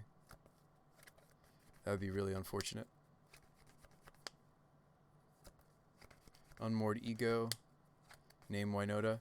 This is where the Glittering Wish build is nice. I do actually still have a Winota. Just saying. There are some benefits to the Glittering Wish build. This is one of them. Because against Surgicals and Unmoored and such, opponents will try to take our build-around out. As they should. I only have 2 more Glittering Wishes, though, because I already binned 1. I mean, so where does this game start? I have to get rid of the Dryad. It's an enchantment creature, so... well, I don't have Manic Vandal in. And my Skyclave is also in the sideboard. I don't know if I have something that I could wish into that takes out... I mean, not wish. I mean, evolve into. I don't know if I have something that evolves here that beats the Dryad. I think I don't.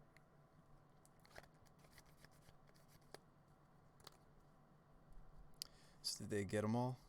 Yep, looks like it. Windswept, okay. I could just Magus of the Moon them. That also wins. I just don't have any protection for it. Is the thing. But I can evolve the Grazer.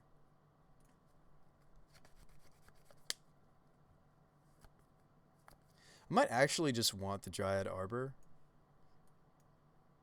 What are the benefits to grabbing Forest? I mean, many, right? Because after Moon happens, I'd only have Plains.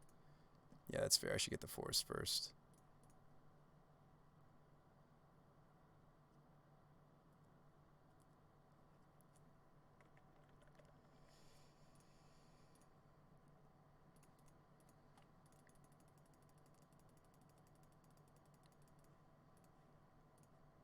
Show me path, right? They'd have to float the white here, but then I would know its path. Oh, wow, they don't maybe have it. All right.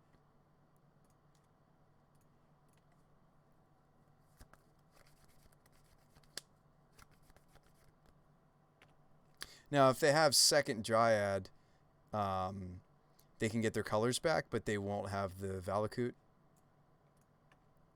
Still need to like go wide with Pyromancers or something, beat this board.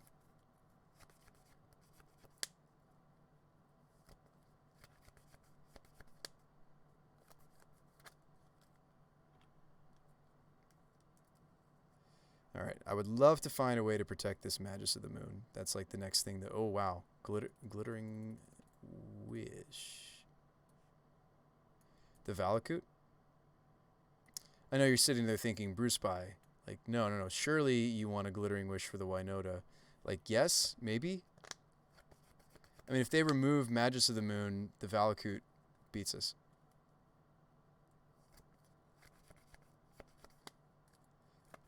Gaddock Teague is also something good to think about.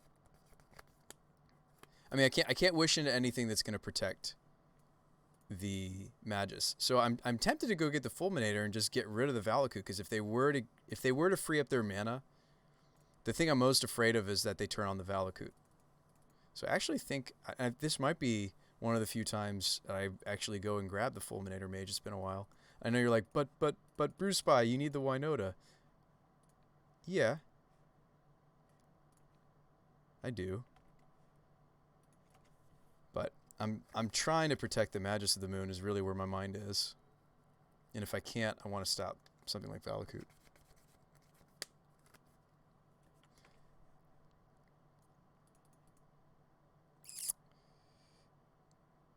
We might as well play out this Arbor. Alright, so Pyroman. Draw 2, discard 2. Goose is loose. Garden doesn't make a token while I have Magus of the Moon out, right? I should not play this. I don't think it does.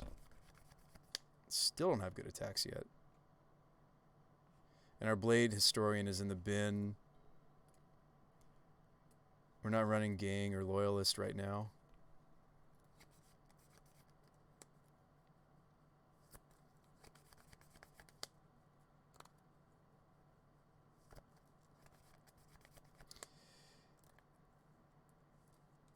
Yeah, I don't know. I don't know what our plan is. Bolt the Magus? Yep, that's what I was afraid of.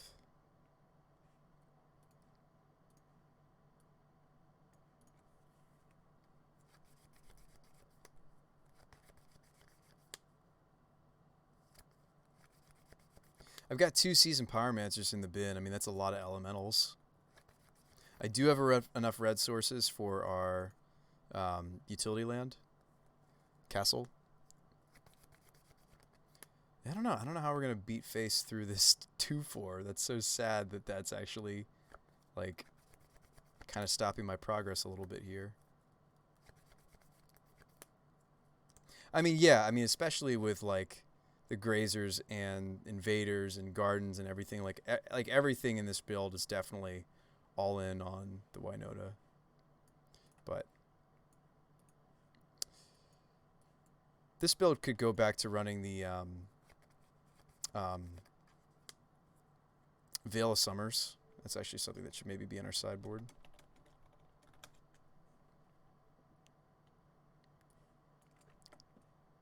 Valky. Whiff.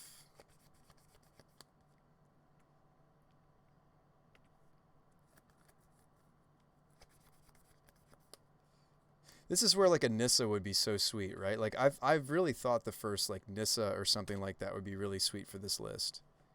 Nissa, 3 mana Nissa. Not so much for the plants that it makes. Well, yes, for the plants that it makes, but because it puts a +1/+1 counter on everybody. Oh, or we just draw the perfect card, guys. Just draw the perfect card. Hangerback is really reasonable card for me to draw here. Don't counter it, opponent. Hangerback Walker? Obviously, we need to grow it to a 4, but that was like one of my better draws. In fact, if we'd hit Knight, if we'd hit Ranger Knight, this is exactly what we would tutor for. I mean, definitely, it's actually the only tutor left that's worth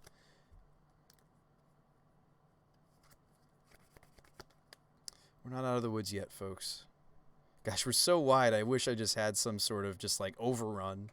This is where you're supposed to say Garrick, right, Jade? You're supposed to split. You're supposed to say, yeah, but Bruce by what about Garuk? The added bonus of holding the land is information, but we're kind of all in here. All right, your turn. So we're growing this. I'm maybe making a food token. Uh-oh. What are we doing over there, opponent? Cycling. Okay. I'm terrified. They have 5 cards. One of them was a land, though. And they're doing more nothing. Huh. Wonder what their hand is if they're doing nothing. Make food. Oh, you know what? I shouldn't have made food because I wanted to also do the Pyromancer. Whoops. Make the Pyromancer tokens. That was foolish. I couldn't do both. Make food and also. All right, anyway. Swing the walker. Yeah.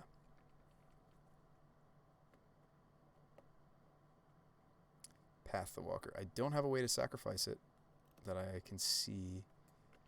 Sad day.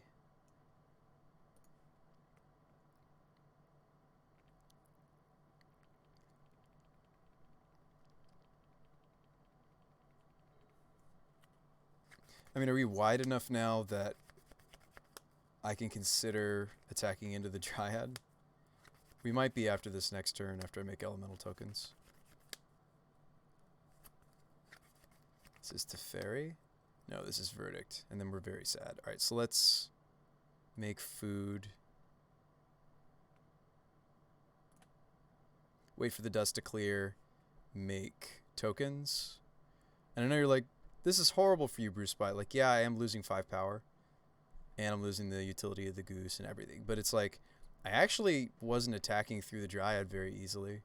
In some ways, this actually isn't the worst thing in the world. I'm actually very glad I accidentally didn't bring back my Pyromancer tokens. And again, Pyromancer proves to be a very good magic card. And we're just going to maybe get there off these tokens. I mean, I doubt it. My opponent's deck has a lot of top deck power, but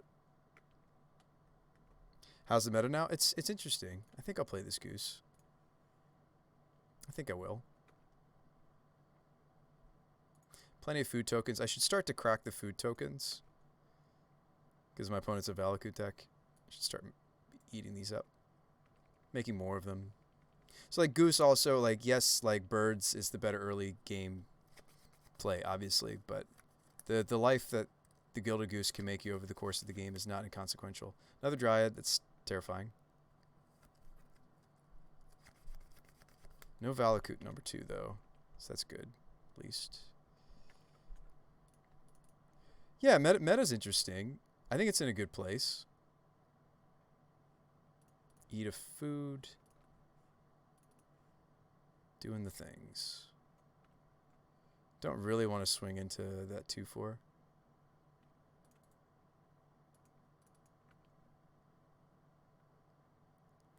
Favor. A little useless with Dryad. We would have to wait until we have something that's bigger. I don't have many creatures that are bigger. We needed you way sooner. Favor of the Mighty doesn't protect us from Valakut, but the other card we're thinking of running does. Mark of Asylum does. Let's just play a second Veil as a placeholder until I know what that's supposed to be.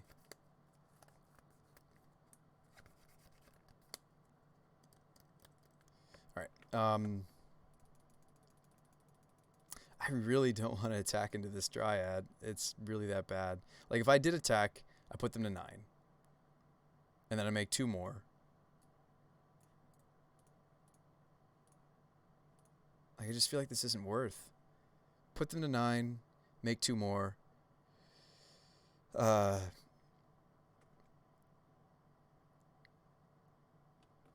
Put them to 5. I feel like we just, yeah. I should have been attacking last time.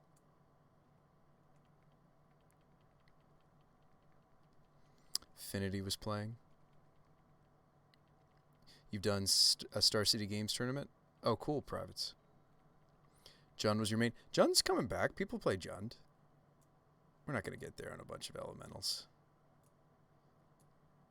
And like we're certainly seeing the having extra lands bite us, right? Like yes, I think we're on the right number of lands to make the grazers happy, but like now we're also just not. Yeah, Teferi can bounce a token. Gross. Oh, Ori's plussing. Okay.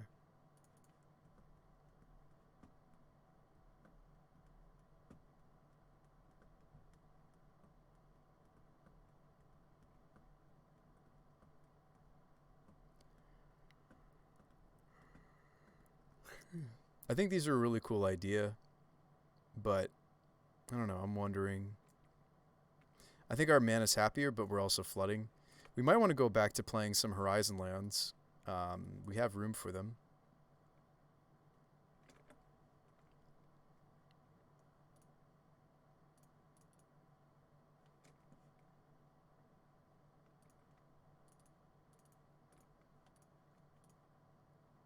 I think some Horizon lands would be a good idea.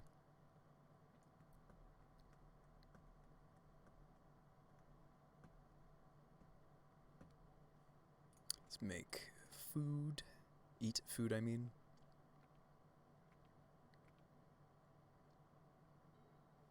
Oh boy.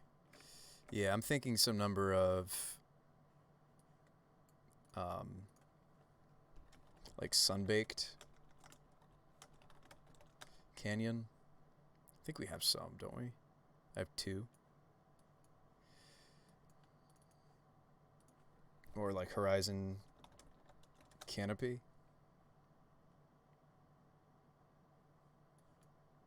Maybe we play the split. I like the gardens. Let's try 2. And do I need double stomping? I wonder if I don't. That was something because we were playing that had to do with the fact that I was playing Arbor Elves originally. So maybe we'll play some Horizon lands. Put you to 5.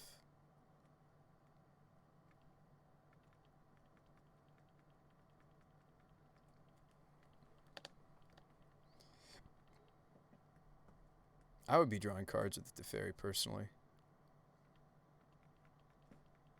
Just put us out of our misery. We have one more game to go. I don't have much time on my clock, though, because I've been taking my sweet time doing goose things.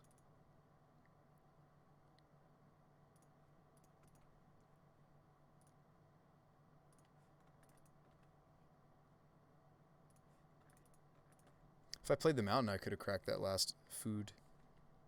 We're at 31. Oh, boy. Foothills. Is there really even any other fetchables? I guess there's still the Sacred Foundry, right?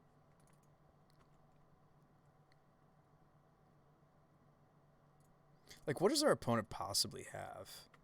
Just tons and tons of lands in their hand? I mean, their deck is a lot of land. That build, the Bring to Light build is quite a bit. Is this like... Explore? Okay.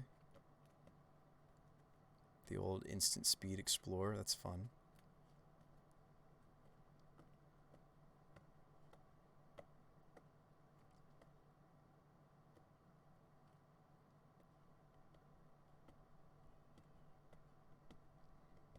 Yes, crack those fetches. I'm assuming this is a bolt.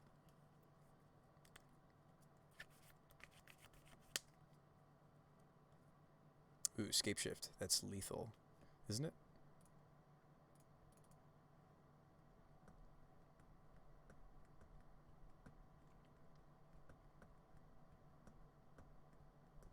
Don't you guys just love the instant Scape Shift that Teferi offers? We did take out one Valakut. They should still have.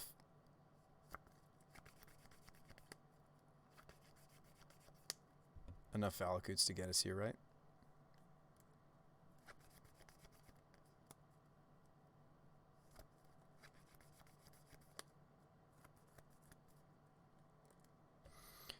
I imagine we're dead here. I'd be surprised if we weren't. Oh yeah, they're on the playset of Valakut build. Okay. So this is 1, 2, 3, 4, 5, 6, 7, 8 million. Kill all my elementals. Let's go game 3. Thanks for that follow button. Hitting that follow button. Bring Gal in.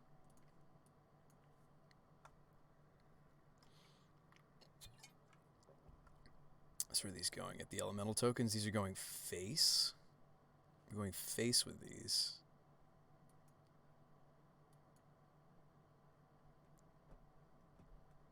Oh, we're killing the elementals too. Curious what our next top deck was going to be. This won't be accurate because I was going to fetch this.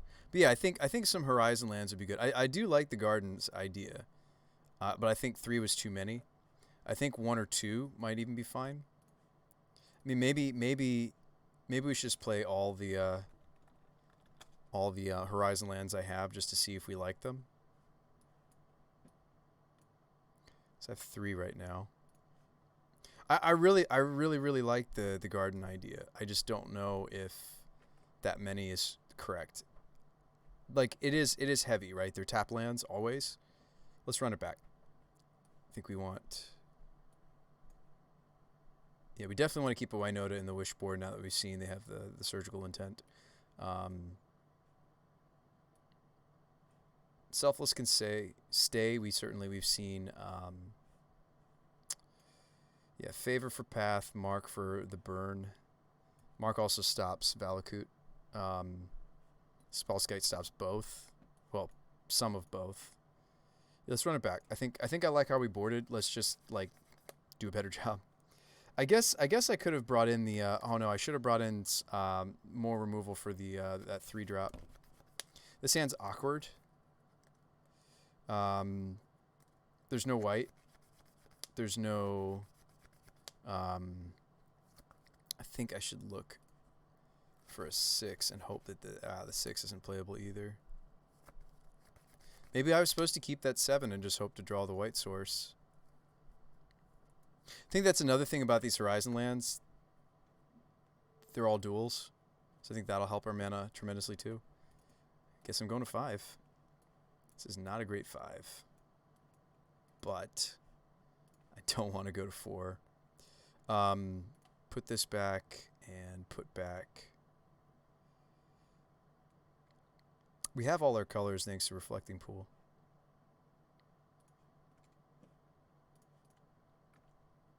As long as I get Sacred Foundry with that, I mean.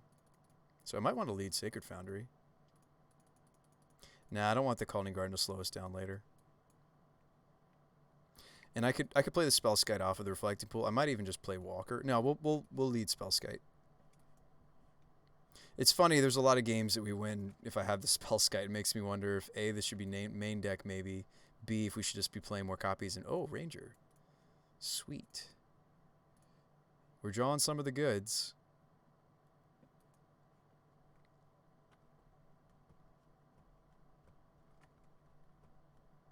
We do have white.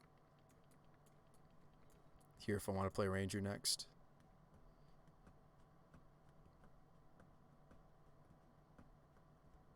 Ooh, Valky, so they get to take one of my duders. That's sad.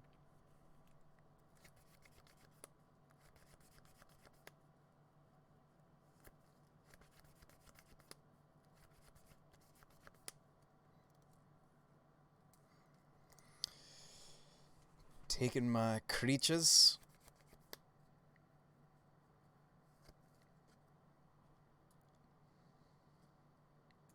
I feel like I would take Ranger if I were my opponent, but maybe not. Maybe the Walker is what they care more about.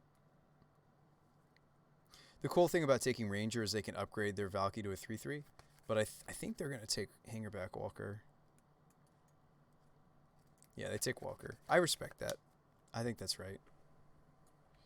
I think you can't let me have that card. Hey, what's up? It's Corpsey. Ooh, we draw Pyroman. I think I'm going to go Ranger off of Sacred. There we go. Ouch. White. I'm going to go Ranger and go grab. Guarantee us our land drop with this sweet, sweet, sweet little synergy of Arbor. It's a sweet little synergy, I gotta tell you. Ranger has some cool applications against Bring to Light decks, right? You don't necessarily have to silence them during their draw step, or during their upkeep, I mean.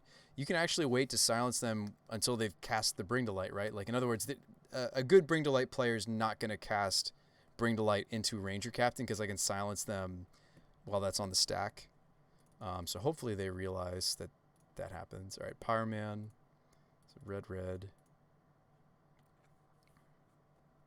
Is there a good reason to get Dryad over Bird? They're dying to the same things. Maybe I could have gotten Bird over the Arbor. Okay, there's our tutor. That's good to see. Attack here. We're doing pretty well. We're doing the things. I mean, they do have the right colors. If they've just naturally drawn the Verdict, they can Verdict us here. But why would I Ranger here? I would Ranger here because I'm willing to evolve the Pyroman. I'd rather silence them the turn I go for the evolution. Like, if they've naturally drawn the fun of Supreme Verdict, so be it. I'm okay with it. I'm good with it.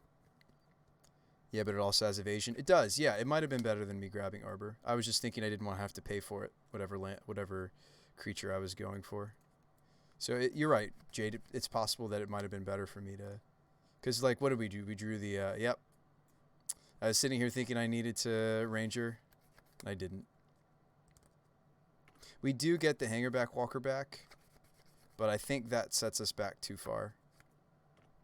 Like, now it's like next turn I'm playing Walker, I'm playing Grazer, trying to rebuild. That's really sad. Sad pandas. I might even just want to put the Walker on too instead of playing the Grazer at all. Well, I guess the added benefit of playing Grazer, I could also just moon them right here, couldn't I? And then I have my planes. Yeah, I think I'll just moon them, actually. I changed my mind, folks. Oh, I can't. I don't have green. I don't have triple green. I have double green. So let's... Yeah, let's... Okay, for that reason, I'm going to Grazer Walker. It's weird to Walker for only one. I mean, like, I still could moon them by giving up the Spellskite, but I don't think I want to give up the Spellskite. I guess I was also playing around Anger. I didn't think about Anger. I thought about Verdict. I guess I would have played around both sweepers there to give up my Knight. So we should have maybe given up the Knight because I lost Dryad and Ranger. What did I lose? I lost Ranger and I lost Pyromancer. That was unfortunate. Oh, and I lost my Dryad. Yeah, I lost quite a bit in that exchange, which did not feel good.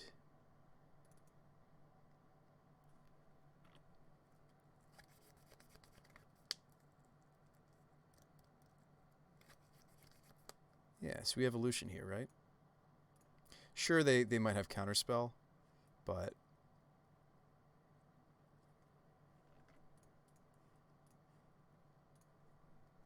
going for Magus.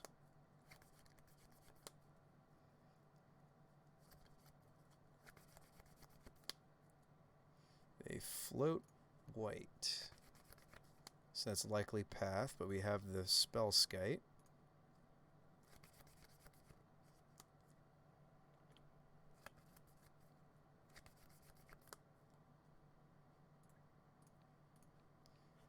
You're targeting a Spellskite, actually.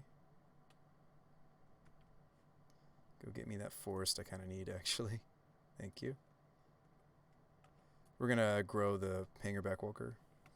Because they only have one Anger. They have one Anger and they have one Verdict. So if they had the Verdict too... I mean, they can't cast Verdict. But let's just grow our little boy. Our little Walker boy. Let's grow. Grow. Can't cast Ranger. I might want to play the Goose. Winota is a top deck. Swing, and we're growing.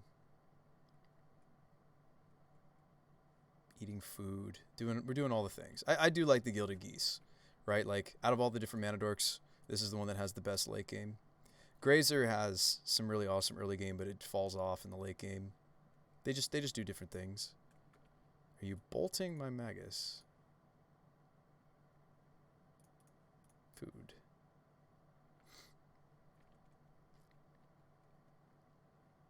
Peasy, lemon squeezy.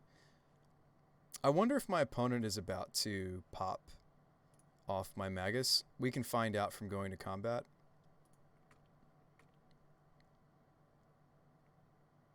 I feel like if they had the burn spell, they would have played it right there. Let's Pyromance away the Ranger, draw a card. Can't you also tap Goose for white? I can.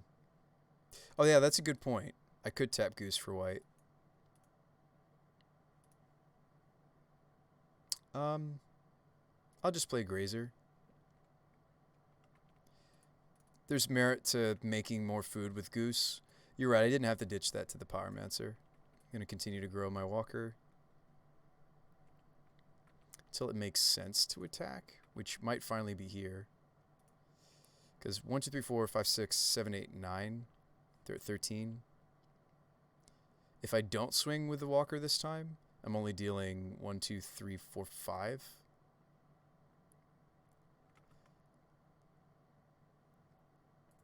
Might be correct to swing the Walker now.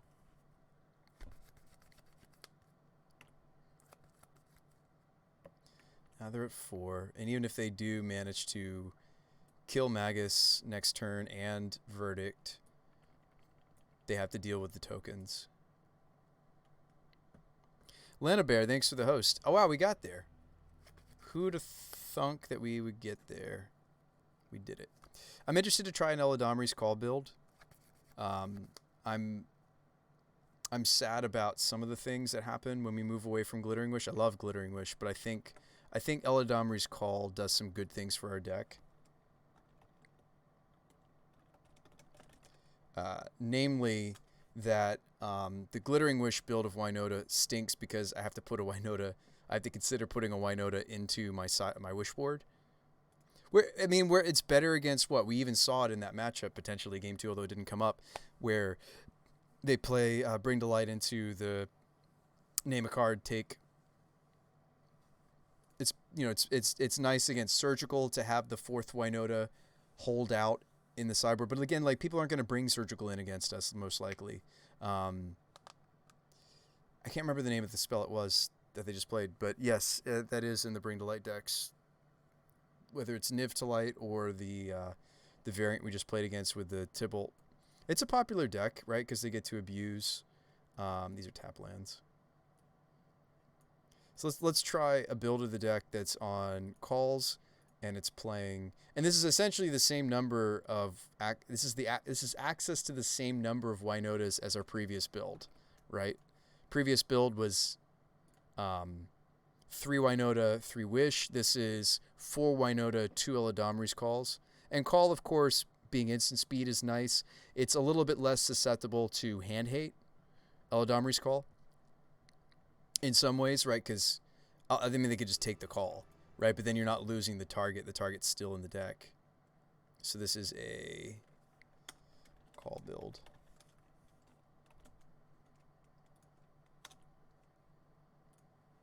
And there are other things about this build that I like. I do like. Let's play this guy. I don't think that was our previous opponent, was it? Thanks for tuning in, folks, to see this testing.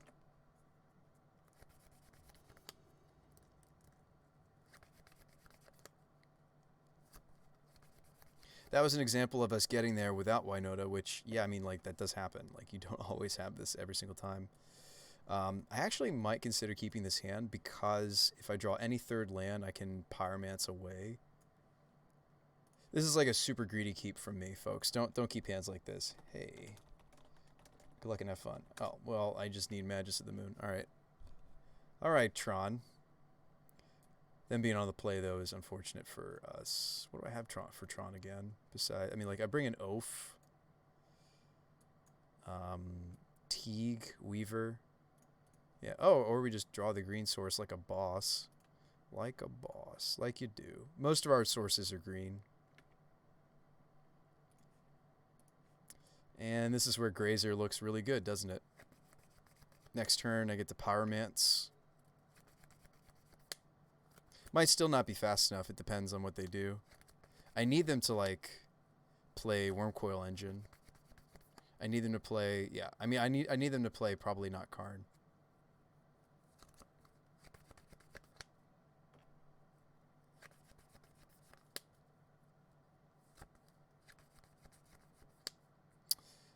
Maybe they just don't have Tron. I mean, their deck's designed to always have Tron, let's be honest, right? But maybe they don't. Maybe they don't have it. Maybe they don't have it. Eladamri's Call. So I could, instead of Pyromancing, I could just Eladamri's Call during their end step, go grab Magus of the Moon, hope that... If I Moon... By the way, if I Magus of the Moon in this situation, I'm not going to be able to get to the Winotas. I think I should just No Fear. I'm going to No Fear. No Fear. No Fear. Oh, red, please. This is where Embreth looks quite good, right? Because it's helping us cast this Pyromancer. Alright. So we're dumping Winota. Call. Swing for 0.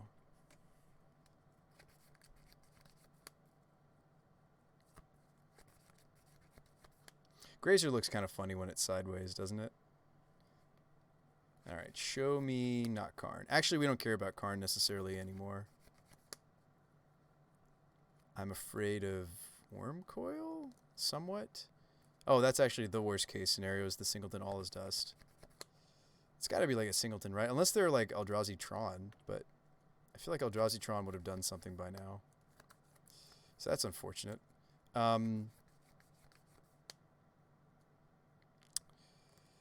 Okay, I have some choices here to make. I think it still might be Pyromancer.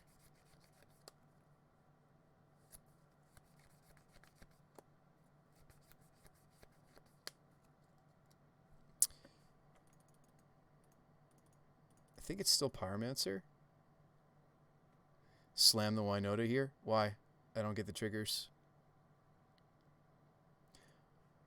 Actually, Winota might be feasible though in the current, like, the current build, because I do have something I can fetch with Ranger to go get me a So here's an interesting choice I have to make. I can either go get the Dryad Arbor or I can just play out the Grazer. I think I'll just play out the Grazer. What am I hoping to hit with Pyro? It has nothing to do with that. It's if I don't have a board built up, the Winota does very little when she hits the table. I'd rather get the creatures on the board first. Bubbles. Also, Lana Bears, thanks for the host, or the raid. I tend to like to have a board before I go for this, because she's just a vanilla 4/4. Now, if I have things that have haste, right, we do now thanks to Ranger Cap. That was the other line. I didn't think about the fact that we've gone back to playing Ranger Captain. And Ranger Captain has the added benefit of I could silence them here, and at least everything but Wormcoil they can't do. Watch this be like Ulamog. Just make a set. Or not Ulamog, Ugin. That's like our worst case. And it looks like it is an Ugin. Oh no, it's a Karn. Okay. Whew.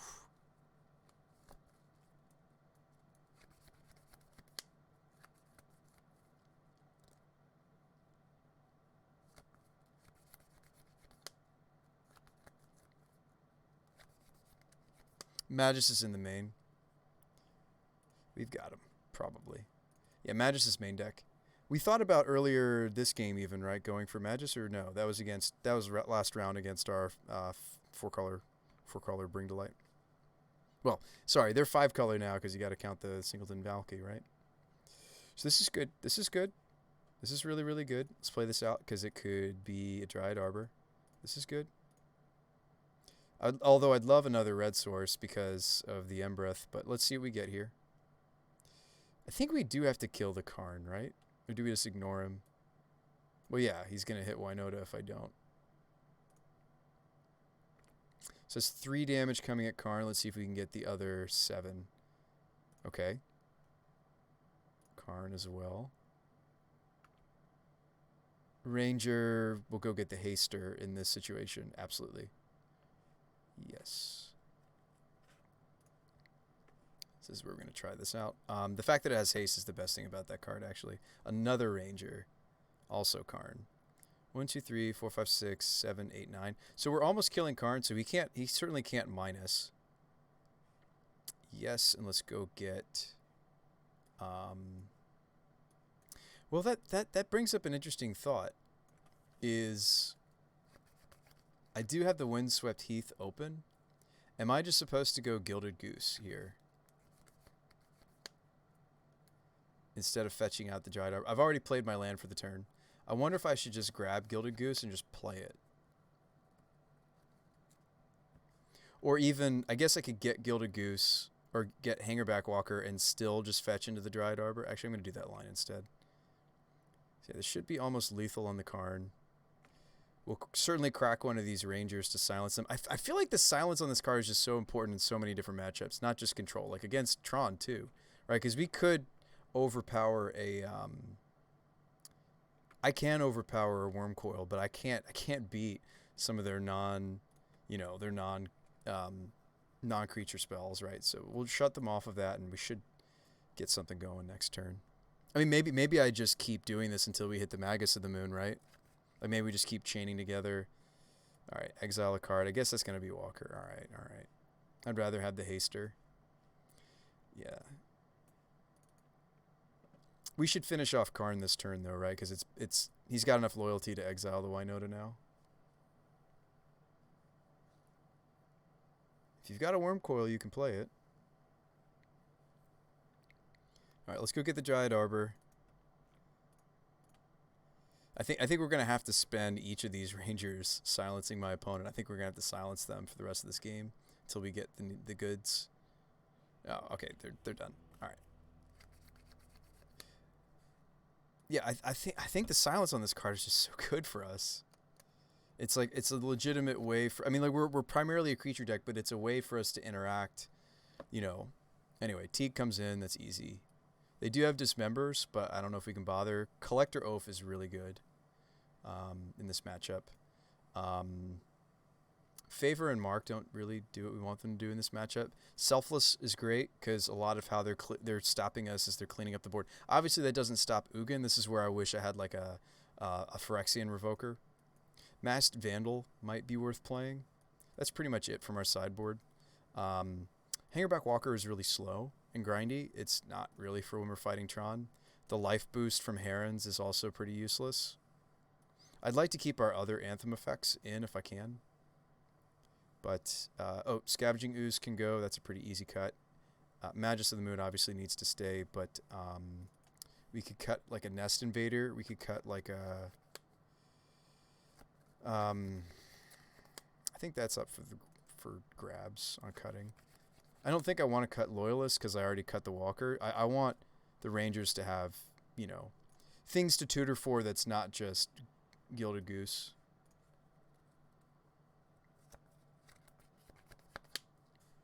All right, let's run it back. Yeah, Collector Oath is huge. I mean, and when I'm bringing in all these 2-drops, I think we can slim on the Nest Invaders a little bit, right? This opener is interesting. So, something to think about. I actually do have turn 3 Evolve for Gaddock Teague. I have, turn 3 Gaddock Teague or turn 3 Collector Oath. I don't think I should keep this hand. I'm just saying, like, this hand does do something on turn 3. But I think we should mulligan against Tron. We should look for sideboard cards. Oh, wow, Teague. Easy. And I'll probably put the Historian back in. Thanks for that follow, Pano. Put back the Blade Historian. Hey, Teagster. The Teagues. We don't have green, though, for Evolution. But, I mean, like, Gaddock Teague is great in this matchup.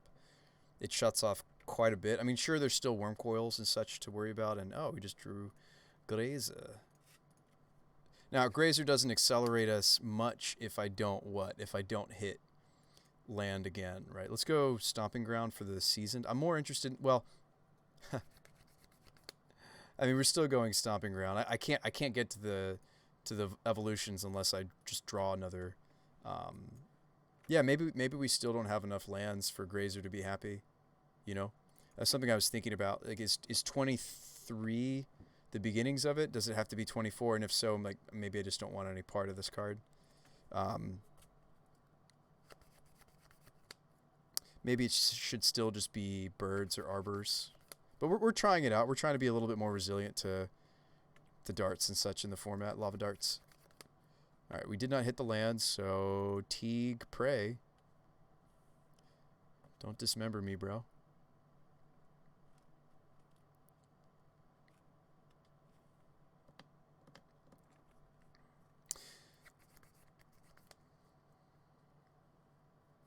We managed to survive a sweeper last game against Tron. I mean, that was pretty nice. I guess they just didn't have a lot of gas, right? Let's think a little bit back to game 1, right? Like, they literally swept us with the 7-mana sweep, right? Because they were on the play. They swept us, and yet we still managed to rebuild and win. Need like 26 to be happy with this card? You think so?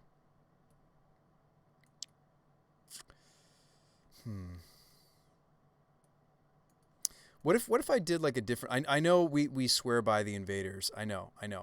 But like, what if I did do... Hang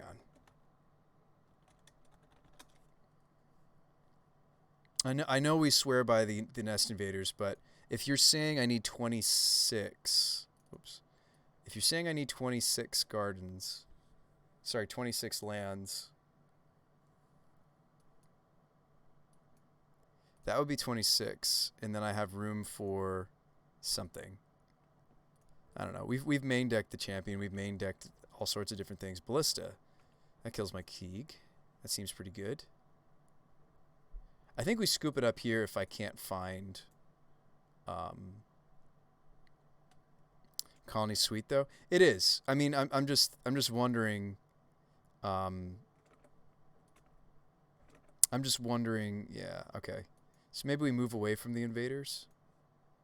Like I think that the arboreal grazers deserve the right number of lands, and if what you're saying is true that it's that many, I would want the filter land back if we're going to play this many.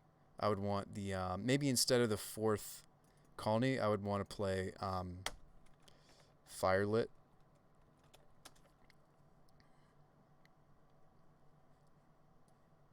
I think the first Firelit Thicket comes back. It plays good. It plays well, excuse me, with Embereth. It plays well with Pyros, Blade Historian. Doesn't play great with some of my white cards, but yeah, I think some number of gardens, and then we have room for something.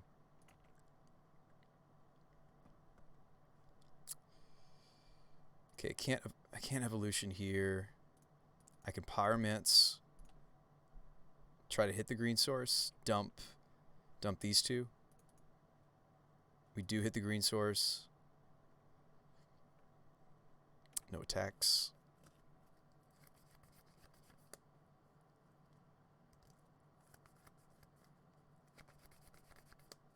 Oh, I'm pretty sure we're going... Yeah, they're killing the Teague. That's a bad sign. I'm pretty sure we're going game 3. It's good that we took game 1 against Tron. We don't always. I'm impressed that we took game 1 against Tron despite not needing the Magus of the Moon.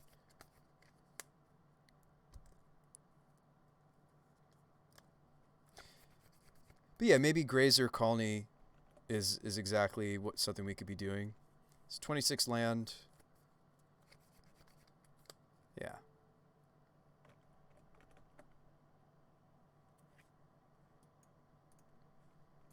Karn, go get what?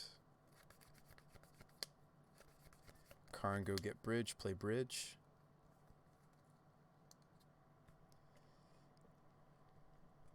So funny story, bridge doesn't stop Winota like you think it would.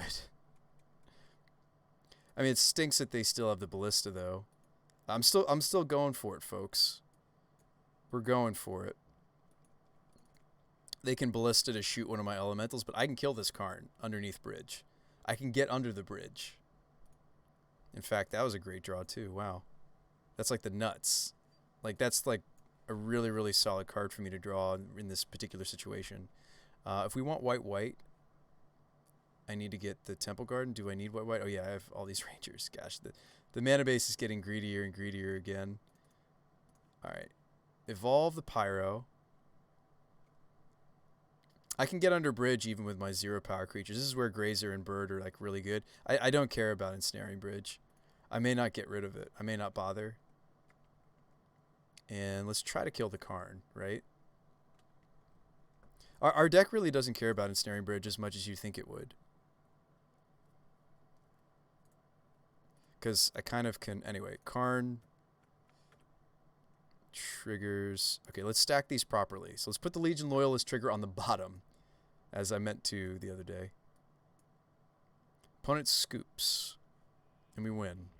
Yeah, Winota, funny enough, even though we're a mono creature deck, we get under the bridge very easily.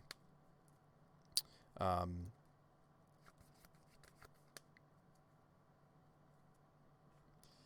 that was sweet. So 26 lands, huh? Okay. Maybe you're right. More creatures. Let's split up our sideboard. Some more creatures. Teague, Champion, Ferocidon, Skite. Skite could be in the main board. Get Rectron. Spell Skite could be main deck. We were main decking it for a really long time. I still like main deck Spell Skite.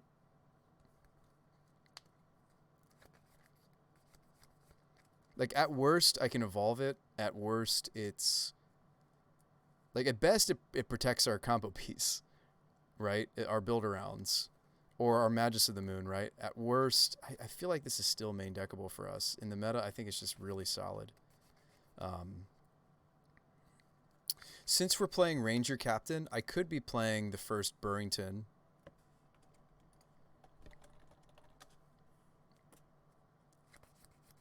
Why am I playing Gilded Goose?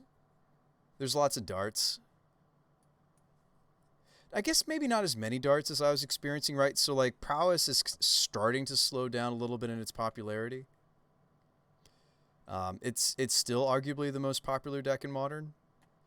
But, I mean, it's going down. Wow, this plays Wild Slash. Fascinating. It's going down. Oh, wow, they play Expressive now. Is that true for across the board? No, it's not. No, yeah, Expressive. No Expressive. Yeah, I feel like Expressive's kind of weird. It's a cool card, though. I play Memnite and Ornithopter. Oh, yeah, we could. I think I'm going to play Loyalist, though. So, like, the Thopter and the Memnite list, or the Memnite tutor target for Ranger, while that's sweet, I actually do really like the Ornithopter, potentially, still.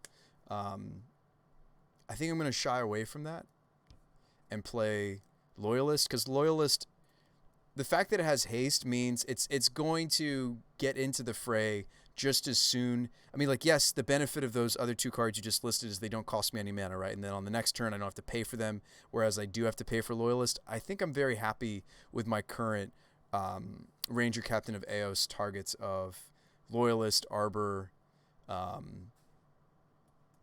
Hangerback Walker. I think I'm happy with them, and then in the side, maybe the Burrington. I forgot to bring that card back. We could also even play the... it's pretty bad, but... What else was main decked? We don't have to main deck Skite. We were main decking for a while Apparition. Apparition is just a really solid go-get-me kind of a card. Although you just saw us beat Bridge, so, like, it's not really there for that reason. It's just a good card. Sometimes it's important to break up my opponent's... Like, in other words, like, against, like... This is often what I might go get against, like, Heliod if they're on the play. Like, I'd love to be able to main deck things like Linvala and Ferocidon. And like, the Glittering Wish package didn't really help us at all against Heliod. So I think for that reason, I'll just let it go. We'll put the Spell Skite back in the sideboard. Let's main deck the Apparition again. I feel like Apparition's a bit more main deckable than Skite. I mean, like, if you want to be more protective, you play Skite. But yeah, Da Vinci, we have played... I think we played Ornithopter and not Memnite. But yeah, let's try Loyalist. Again, like, I'd love to, like, squeeze in something like the first... I'd love to have more Anthem effects. There's just so many things I want for this deck, you know? I feel like I do want more Anthems again. So there's the Changeling, but we moved away from it.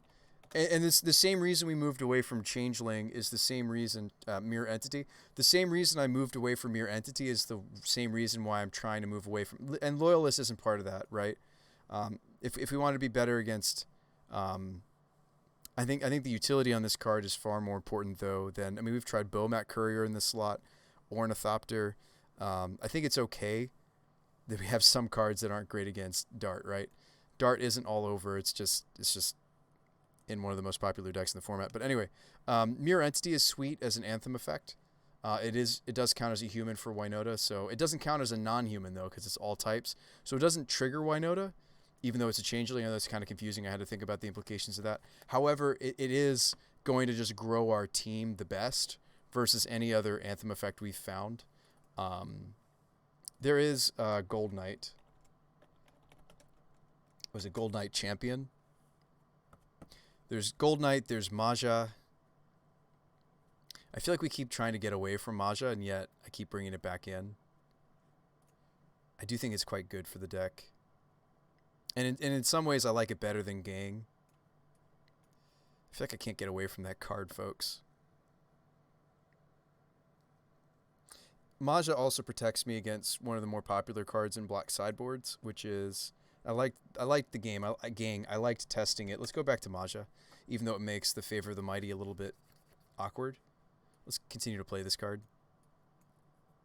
Yeah, I know it's boltable, but so is the other card I just showed you.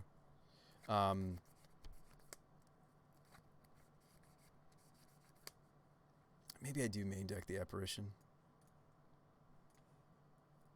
I just can't get away from this card. I know it's 5 mana. I'm trying to make the deck a little bit more low to the ground, but we shouldn't have trouble making land drops now. We're playing 26 land. Are you sure it's 26 to make... well, this hand is suspect, right? 26 lands, and yet... All right, keep. I'll certainly mulligan less because I didn't have enough land with this build. Anyway. It's good luck. And have fun our opponent. To our opponent. Alright, bird is the word.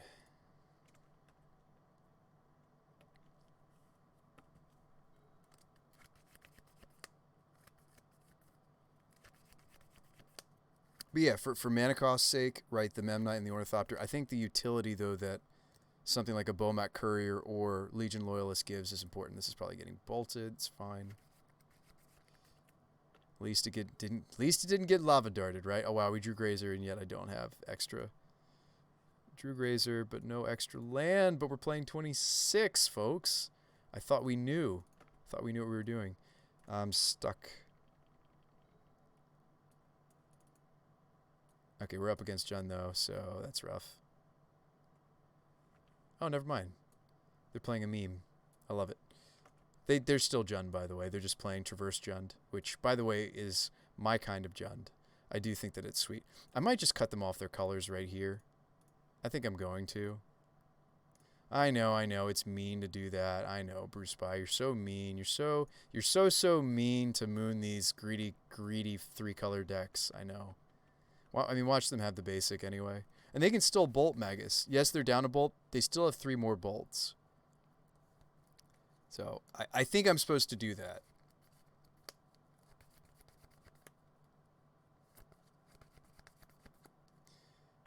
So they'll try to dig to their basics, try to dig to their bolts. Unfortunately, we have to let them. We definitely want to see another land. Get the Winota on the table. Get a trigger off the plant.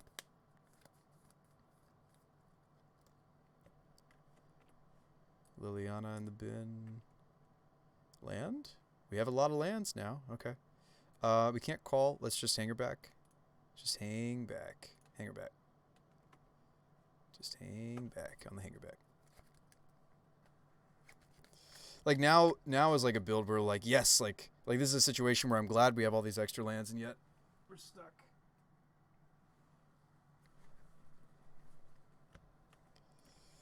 Flair. Yep. Yeah, I know you're drawing you to your outs. I know. I can grow the walker. I can block and grow the walker next turn though and kill the Flair. Maybe. They don't have delirium yet. Ghost Quarter. No bolt. No basic. Land? We did it.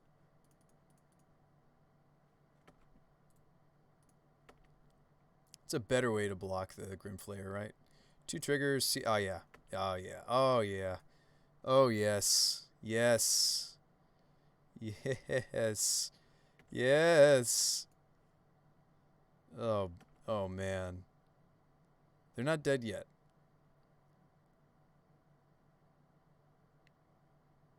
They're at 8. I mean, they're dead now. Wow. 2 fully loaded Spyros. That's right. We started calling that card Spyro. 2 fully loaded Spyros. What's the moral of the story, guys? You don't tap out for Grimflayer. I'm just kidding. So, their deck, both of these cards are useful protection for us. So let's bring in all 3 pieces of protection, I think. It's Jund after all. Veil is also good. Burrington, Champion. So we have a lot of different things to consider. This stops Anger. A lot of different cards to consider. I don't think we can get them all in, though. It's Jund. I don't need Heron. It's Jund. I don't really need the first strike that the Loyalist offers. I'd rather have Hangerback Walker is going to be what I want to tutor up instead. Apparition's fine, but you're like 1-for-1ing against. That's not really the fight I want. I imagine we're not going to get him with the moon again, so let's just bring that out. Let's leave in Historian. I'd rather have Historian than even even Maja. I'd rather have Historian. We're going to cut some of this though. So let's see. Yeah, I mean Tender only so Favor is the best because it protects me against both burn and things like Fatal Push. Spellskite the same. Selfless the same. Mark is more specific. Same with Burrington, same with these other pieces. Let's just play the Veils.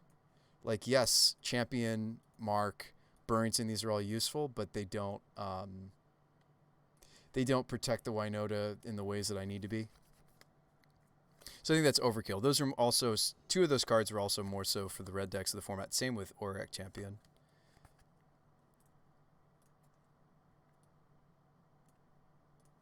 There's Favor. I think this hand is playable. It's a little awkward because I kind of want to. I won't have red because I kind of want to turn 1 the Goose. Oh, maybe they just take Goose.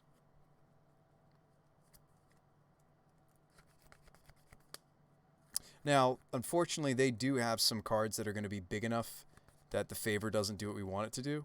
Things like maybe I shouldn't bring this in when they're on the play, by the way. Things like Bloodbraid Elf. They might just take my tutor, actually.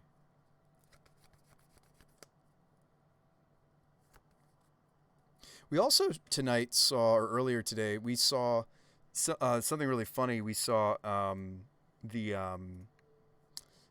we saw the Favor be hilarious against. Okay, well we can just lead Garden now. Yep. Funny enough, we saw Favor the Mighty be useful against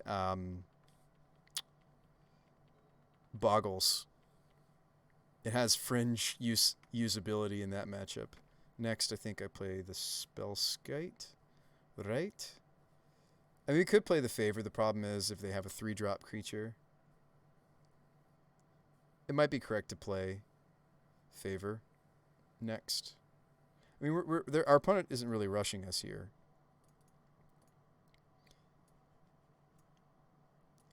It's probably correct to sequence Favor first. Sacred. We'll go Favor. And just hope to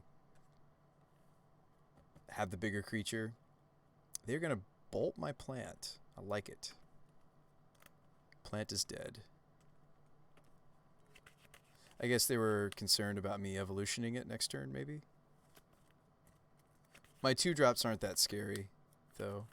Is this Lily? Liliana would be a little frightening.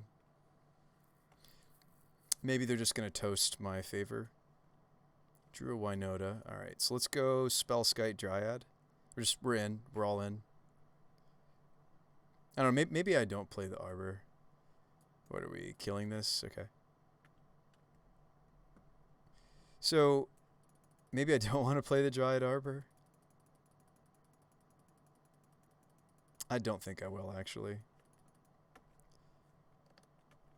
Like, the benefit of playing it was if their next play is Liliana. Which it is. Oh, different Lily. Okay. The Lily that I don't really care about, Lily. Sure. Play Winota. Yeah, honestly, maybe the 26 land variant is just happier.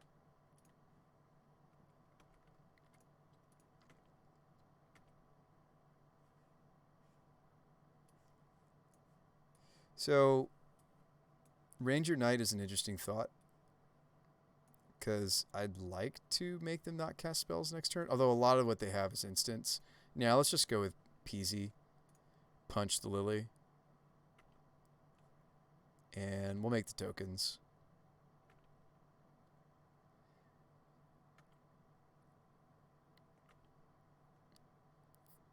What's up, Steve?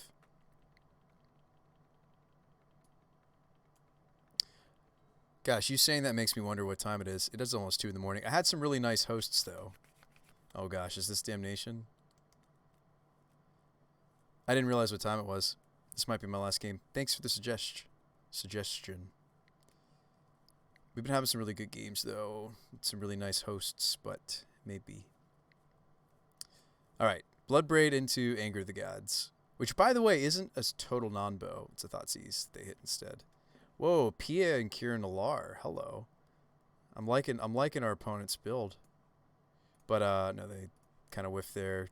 Probably take Evolution. That's what I would take. Got there. Yeah, every time I try to get away from the Maja, I just bring it back. I think these are the Anthem effects I've been happiest with. And I have tested a lot of other ones. I've tested ones that go even bigger mana-wise. I've tested the 4-drop attacking creatures get +1 werewolf. Now I've also tested the dash Mardu with trample. But now we're getting trample off of loyalists when we need it. So you could argue that the loyalist is like the other pseudo Anthem creature. Yeah, I'm liking this. I'm liking this Grazer build. I do. Like, we're a little bit less susceptible to the burn spells anyway. Like, stymieing the bolts and the pushes, stymieing my mana development. We're not as vulnerable to that anymore with just playing more lands, right? So, like, on one hand, the deck looks a little bit worse to me, but on the other hand, the deck's actually performing better. Deck should play Tendershoot Dryad. Tendershoot Dryad, City's Blessing. The combo, Steve. Well, Mr. Spawn, it's nearly 2 hours past my bedtime. Oh, well, thanks, Jade. Yeah, I'm gonna screenshot the list here. Sorry, you can't see some of my sideboard, can you, folks? Let's switch scenes. So, thanks for coming. I'll screenshot this. I think it's really close. I think it's quite close. I mean, as close as a meme such as Winota can be, right? I think 2 Veil is good. Like, Permission is bad for us. Hand Disruption, also bad for us. A lot of the time. Winota Castables, version 2.1. The Call of Eladam rebuild. I'm sad that the Glittering Wish build didn't really work out. I love that we were able to tutor up the Fiery Justice. Just give him the Justice. More consistently. I think that the Eladamri's Call build is better. I think it is. Instant speed versus sorcery speed. Yeah. The fact that I just put the 4th Winota into the main deck instead of putting it in the sideboard. Glittering Wish didn't really want to be a 3 of, but I feel like I didn't see it enough as the 2 of to test it. We also haven't seen the Eladam Recall once yet, have we? I guess we did. We've pitched it to Seasoned Pyromancer when we did see it, which is fine. I think it's fine. Screenshot that. If you guys are looking for a place to... oops, that's the wrong list. That's the list. If you're looking for a place to borrow our tech from us brewing or to submit your own, consider using Discord. Discord's like solid. Discord is a good place to like post lists and talk about lists. And this is a friend of the stream who's doing like wonderful things. This is Jade's like mono green blue splash devotion thing. Sweet. Earlier iterations of the Winota deck. See, it's gone through some builds. We thought Bowmat was what we wanted to be doing. I still think Bowmat's an interesting idea. Oh, this is Gitrog Frog Monster combo. Seismic Assault. So it's Seismic Assault plus the Gitrog Monster plus Barrenmoor. No, not Barrenmoor. Duckmoor Salvage. You actually can, as long as you have cards left in your deck, you can just burn them for 2. Because Gitrog makes us draw a card, but instead of drawing a card, I dredge back the Dakmor, put the Dakmor in my hand, discard it to the Seismic. Gitrog says anytime a land will be put into your graveyard, draw a card, so you use the draw trigger. Yeah, it's wonderful nonsense. That's my kind of Jund deck right here. Anyway, this was a Winota build that used Archetype. This was the Blue Splash build for we started splashing into things like the Fairy. With the Triomes, it's doable, right, to add that extra color. Archetype was sweet. Creatures you control have flying. It's a human, actually. I was also testing Prophet. We had a Medley Mage. So, like, the 4th color is sweet, but I feel like it's just a worse... yeah.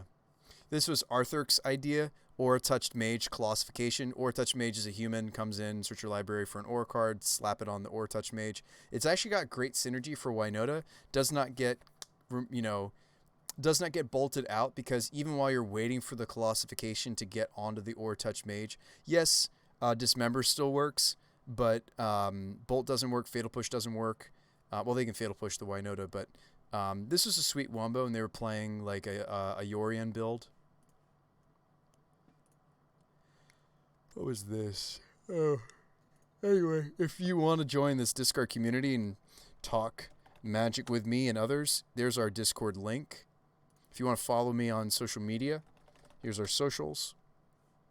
I feel like I'm shilling out all the different things that we do here. I also have a podcast, if you guys would be interested in the podcast. Oh, the podcast is right there at the end. Yes, the Damage Guild. Give that a listen. If you're into podcasts, you might like it. Yeah, I think I am turning in for the night. But this has been fun. Thanks again, all the various hosts. That's very generous. Thanks for coming and hanging out. I do think that the white is the greediest thing in this deck. I do wish... I mean, I wonder if we should be on both of the different filter lens, because I have a lot of green mana. Like, yes, like Reflecting Pool... I don't know. It's tough to say. It's tough to say. The mana is the most awkward thing in the list for sure. And I often have green mana. I'm not having a hard time having red either. I wonder if I should even consider... Because, like, we have a lot of lands now. It's not likely that I see both of the filter lands at the same time. I do think that Reflecting Pool works okay with filters. Does anybody know? Because that actually might be what needs to be the other filter land. Reflecting Pool is the kind of card that just like helps you obviously just have more of what you already have. So if I already have the red source, it gives me that second red source. If I already have the white source, it gives me the second white source. But with all these gardens, I almost wonder if I should just be playing the 2 filter lands, even instead of the first Reflecting Pool. It's like Wooded Bastion, I think, is the white-green filter. Yeah. Will I sometimes draw both of my filters? Yeah, it happens. But it won't be too likely. I see your text. Steve. Does anybody know about filter lands and reflecting pool. I don't think it's a non-bow, but it might be.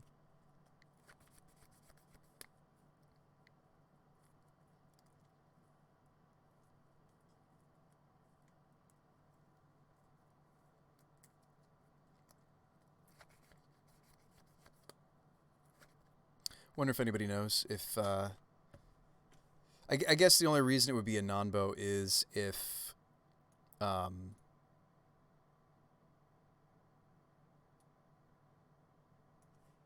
But like, the land says it could produce the colors, so I think it does work, doesn't it?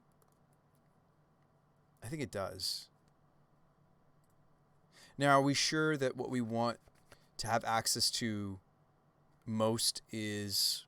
Well, yeah, we want to be filtering out of green because what I have most of sources wise is green sources, right?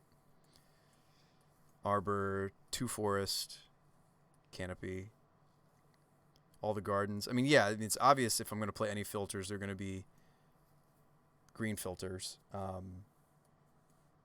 that might be too many gardens. They're also slow lands. Like I've really liked how the plant tokens have performed so far, but maybe that's still too many.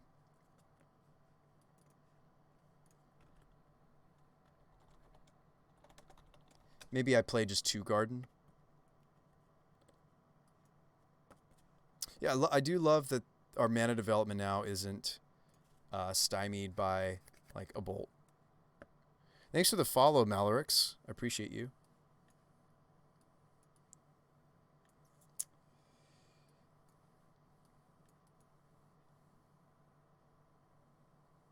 Pool is also not a turn 1 land.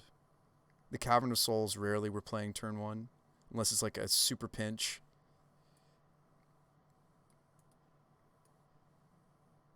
These are tap lands.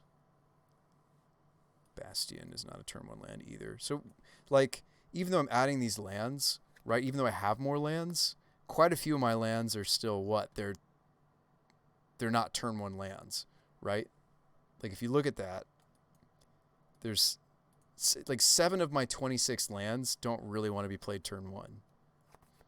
And if they do, they're not letting me play Goose or Grazer. So something to think about for a moment there. Just to ponder. Just to think about.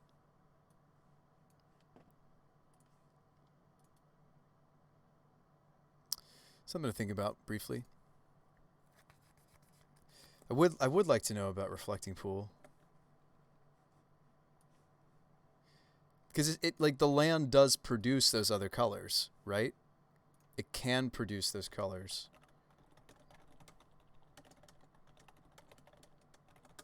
I'm pretty sure they work together.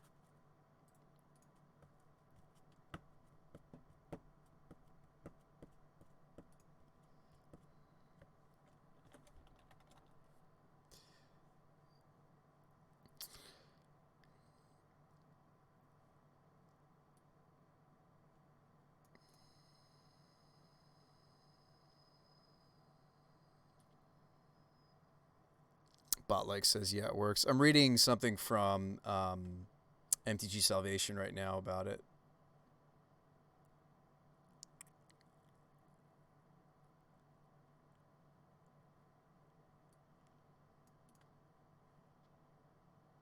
All right, Reflecting Pool can make all colors even if a vivid land has no counters on it. Pool can also make any color that a filter could. Sweet. Good to know. Yeah, it works. And like that brings up the next question. Okay, I mean it's sad that this color combination just doesn't really have good tri-lands, right?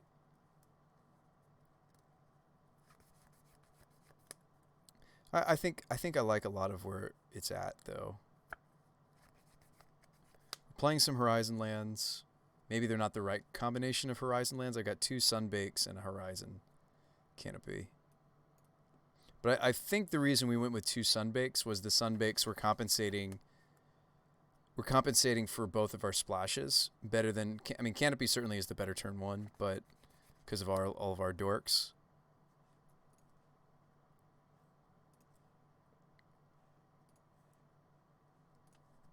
I'll fish 1 round. We'll fish once.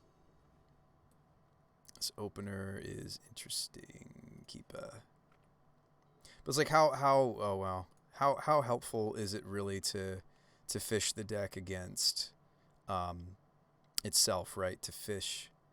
I have a Skyclave, so I feel like, well, we have Wooded Bastion. Actually, I could have gone with a basic mountain instead of shocking. I think I'm still just pyromancing.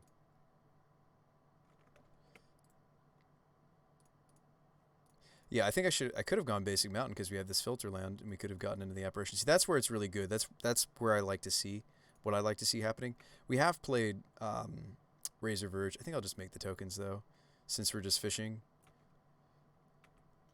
Like, what's funny is the Bastion could filter us into this Blade Historian. What are we doing here? Play Arbor, yeah, just play all the things.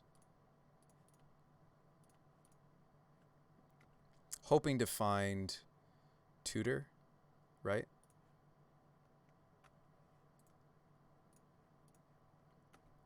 Attack, get the Loyalist trigger. Didn't draw Tutor. Let's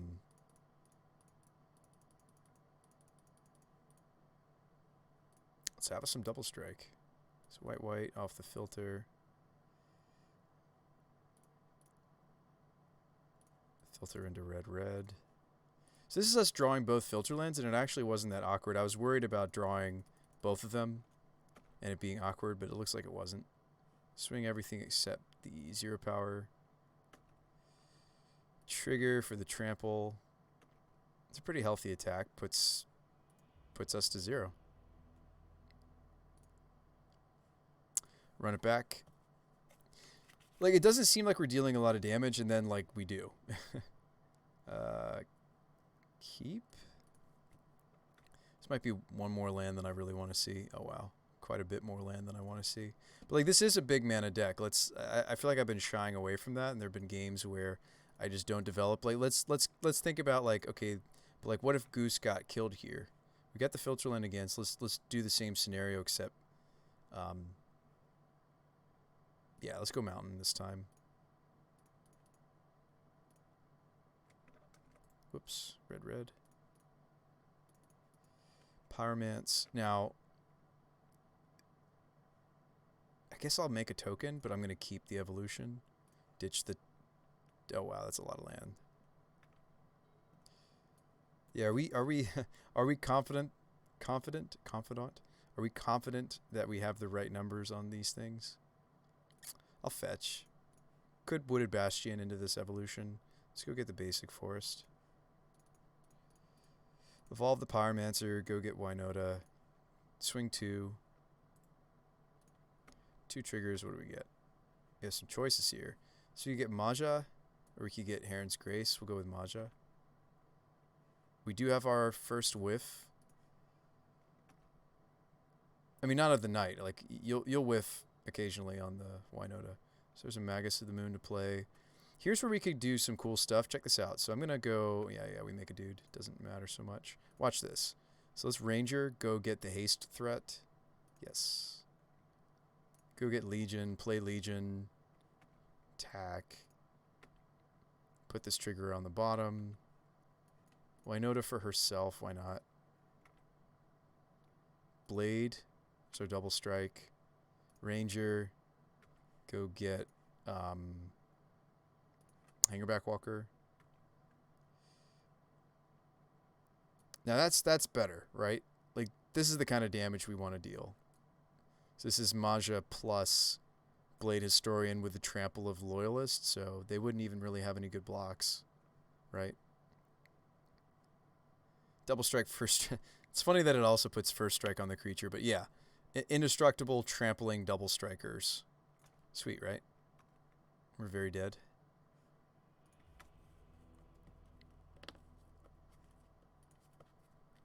So, like, again, like, the deck seems unassuming, right? Like, you'd think that these Winota decks have to be on what? This is a mulligan. You'd think that the Winota decks have to be playing... this is keep and maybe... I guess I would try to greedily keep the Sunbaked Canyon. Actually, I could even let go of the Temple Garden and fetch out a basic.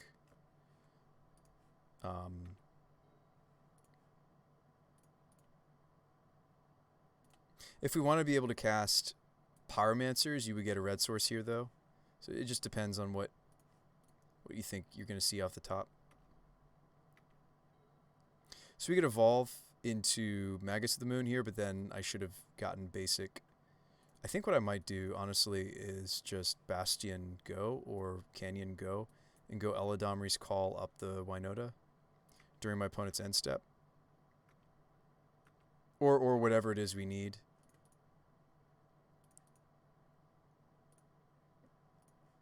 I mean, maybe what we need is Pyromancer, honestly. That sets us up so much nicer than anything else I could be doing. Because we already have the evolution in hand. If I go get Winota and I put it into play, I don't actually start getting triggers off of it immediately. Whereas if I go Pyromancer, set it up, then evolve the Pyromancer, I think that's the better line. I also don't have to give it the food token here. Yeah, I think I like that better.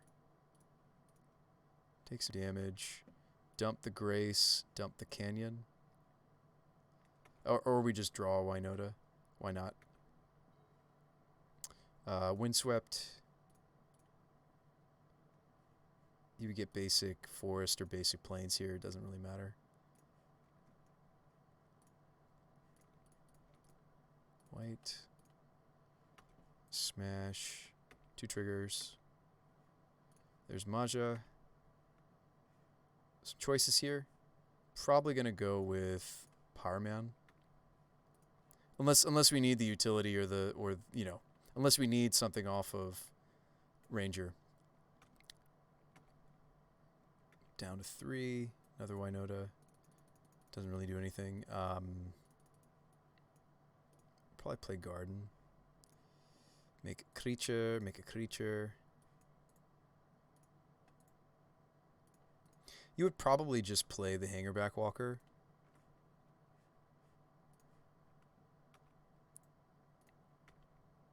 Again, it's too bad that these are human warriors. There's our double striker. Sweet. Another Winota. Why not? Ranger. Yeah, we would have chosen Ranger over the second Pyromancer if I needed the... we'll grab Loyalist. Or if I needed the... there's a whiff. But as I pull more and more humans out of the deck, you start to whiff more often, right? There really wasn't all that much left for us to grab, right? There was to see anyway, because we weren't shuffling so much anymore. Although the problem with the Rangers, I will admit this, like they do stymie my ability to dig to like the Magus of the Moon or whatever off of those triggers, but they're dead here for lots of damage. Negative 25, that's 27 damage. Gilded Goose dealt 2 damage, guys. Contributed.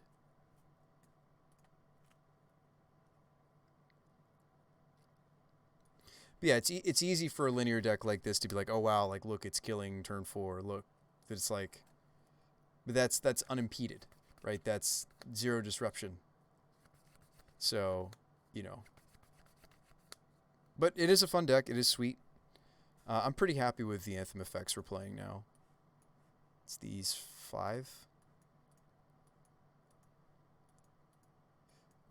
Obviously with Blade Historian being the strongest piece, but I think the others are really important, right? Maja helping us go wider, giving us attack power to creatures that don't normally have attack power. Heron's Grace giving us a boost of life in matchups where that's relevant. Loyalist being not only a target for Ranger, but also giving us Trample, which I don't have Trample anywhere else in the deck, really, which is important for like our bigger creatures like Winota herself to punch through. And then Blade Historian giving us that double strike. And again, Castle Embreth kind of filling a similar role as the Maja, giving us attack power on our creatures that don't have any. So there's a lot I like about playing the Winota deck this way, this style.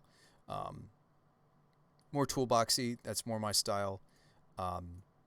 Ranger giving us the much needed silence. I swore by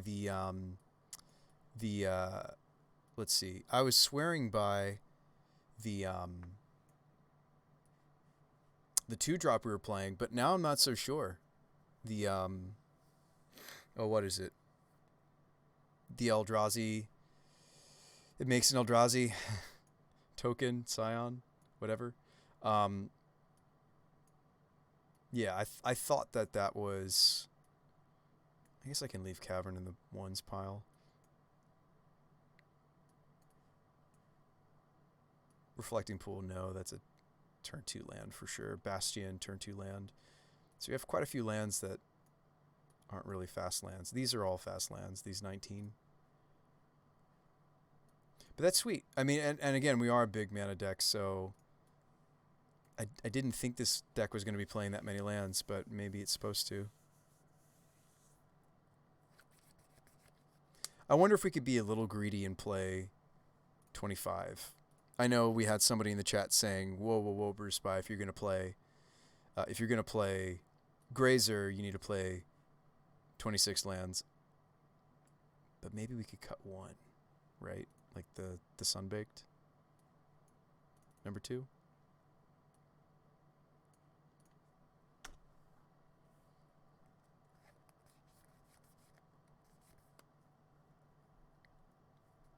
But I don't even know what I would run. I guess I would probably put something that's in my sideboard that's potentially main deckable in, like Skite. I do think Skite's main deckable in the current meta. So I maybe main deck that, and then that gives us room for, I don't know what. Oh, Timely Reinforcements, or, although I feel like we go wide so often that I don't really get the benefit of the, but Timely is usually in these Winota decks, and I'll show you why. Timely Reinforcements is often in the sideboards of these Winota builds because of the fact that the tokens it makes are not humans. They're just white soldier creature tokens. So that's actually great.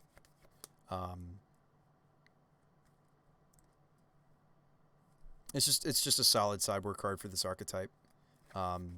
If we weren't going to play that, maybe I would play like a Revoker or something. We'll put this in here as a placeholder. But yeah, like Timely's quite good. When it's good, it's very good because it's doing a lot of the things this archetype wants, right? It's going wide, and it's also, yes, it's giving us life. That's important too, but it's going wide and giving us non-humans, and it's on curve too, right? You do that turn 3, and then next turn you play Winota.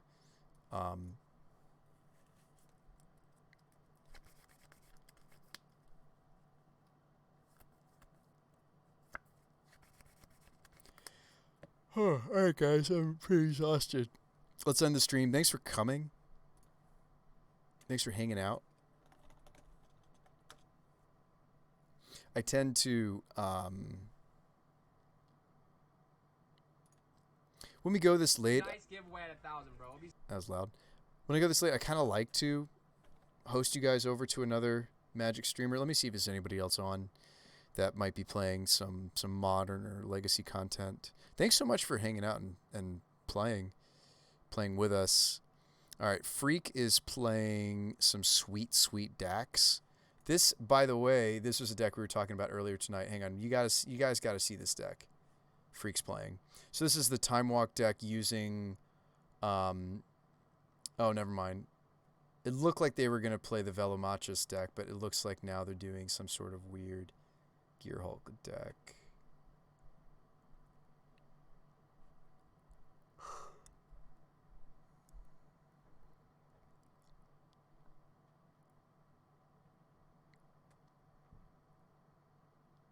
Oh, and now they're raiding us. That's funny. Ugh. I was gonna raid you. Thank you so much for the raid, Freak. All right, we gotta find some place where everybody needs to go. I was looking at his stream and I was like, oh man, like the Velomachus, like we were thinking about playing this deck, and then you weren't playing it. You're going to bed too.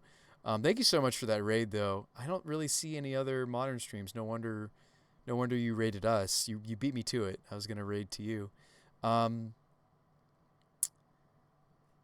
Proliferate Cube. I mean, I do sometimes play Cube. I could send you guys to Bolander.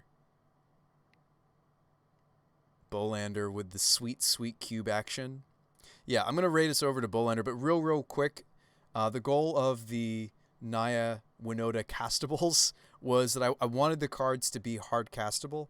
We're trying an arboreal grazer build, so we're just running more lands. And to compensate for the fact that I'm cut quite a few creatures, we're trying out some number of colony gardens actually, strangely enough. And we're just trying to go wide, and we go wide and just get lots of Winota triggers and win the game.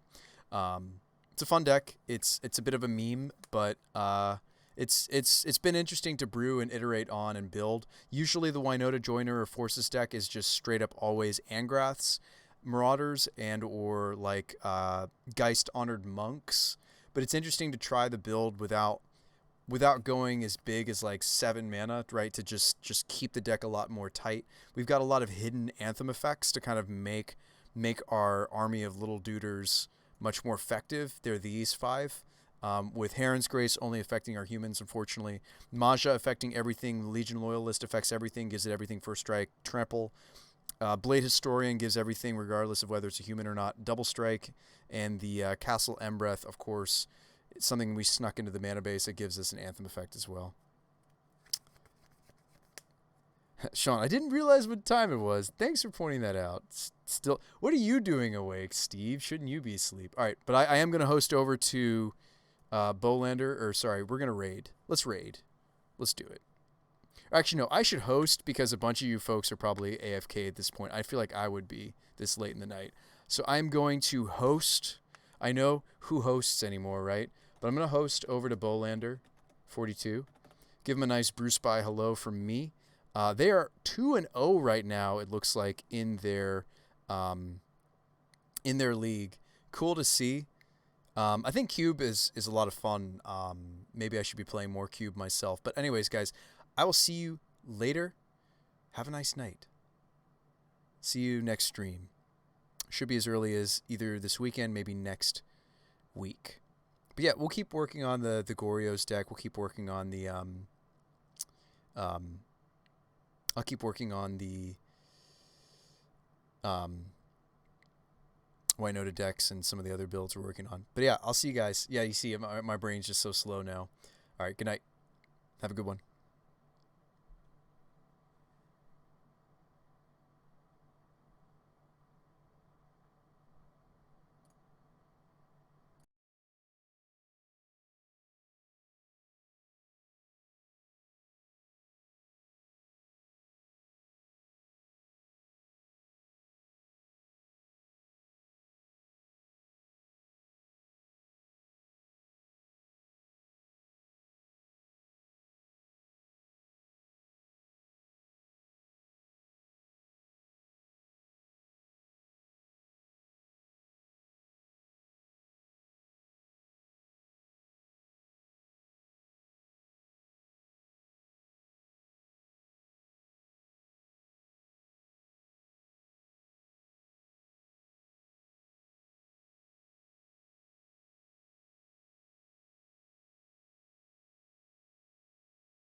In the finals, we're up a game in the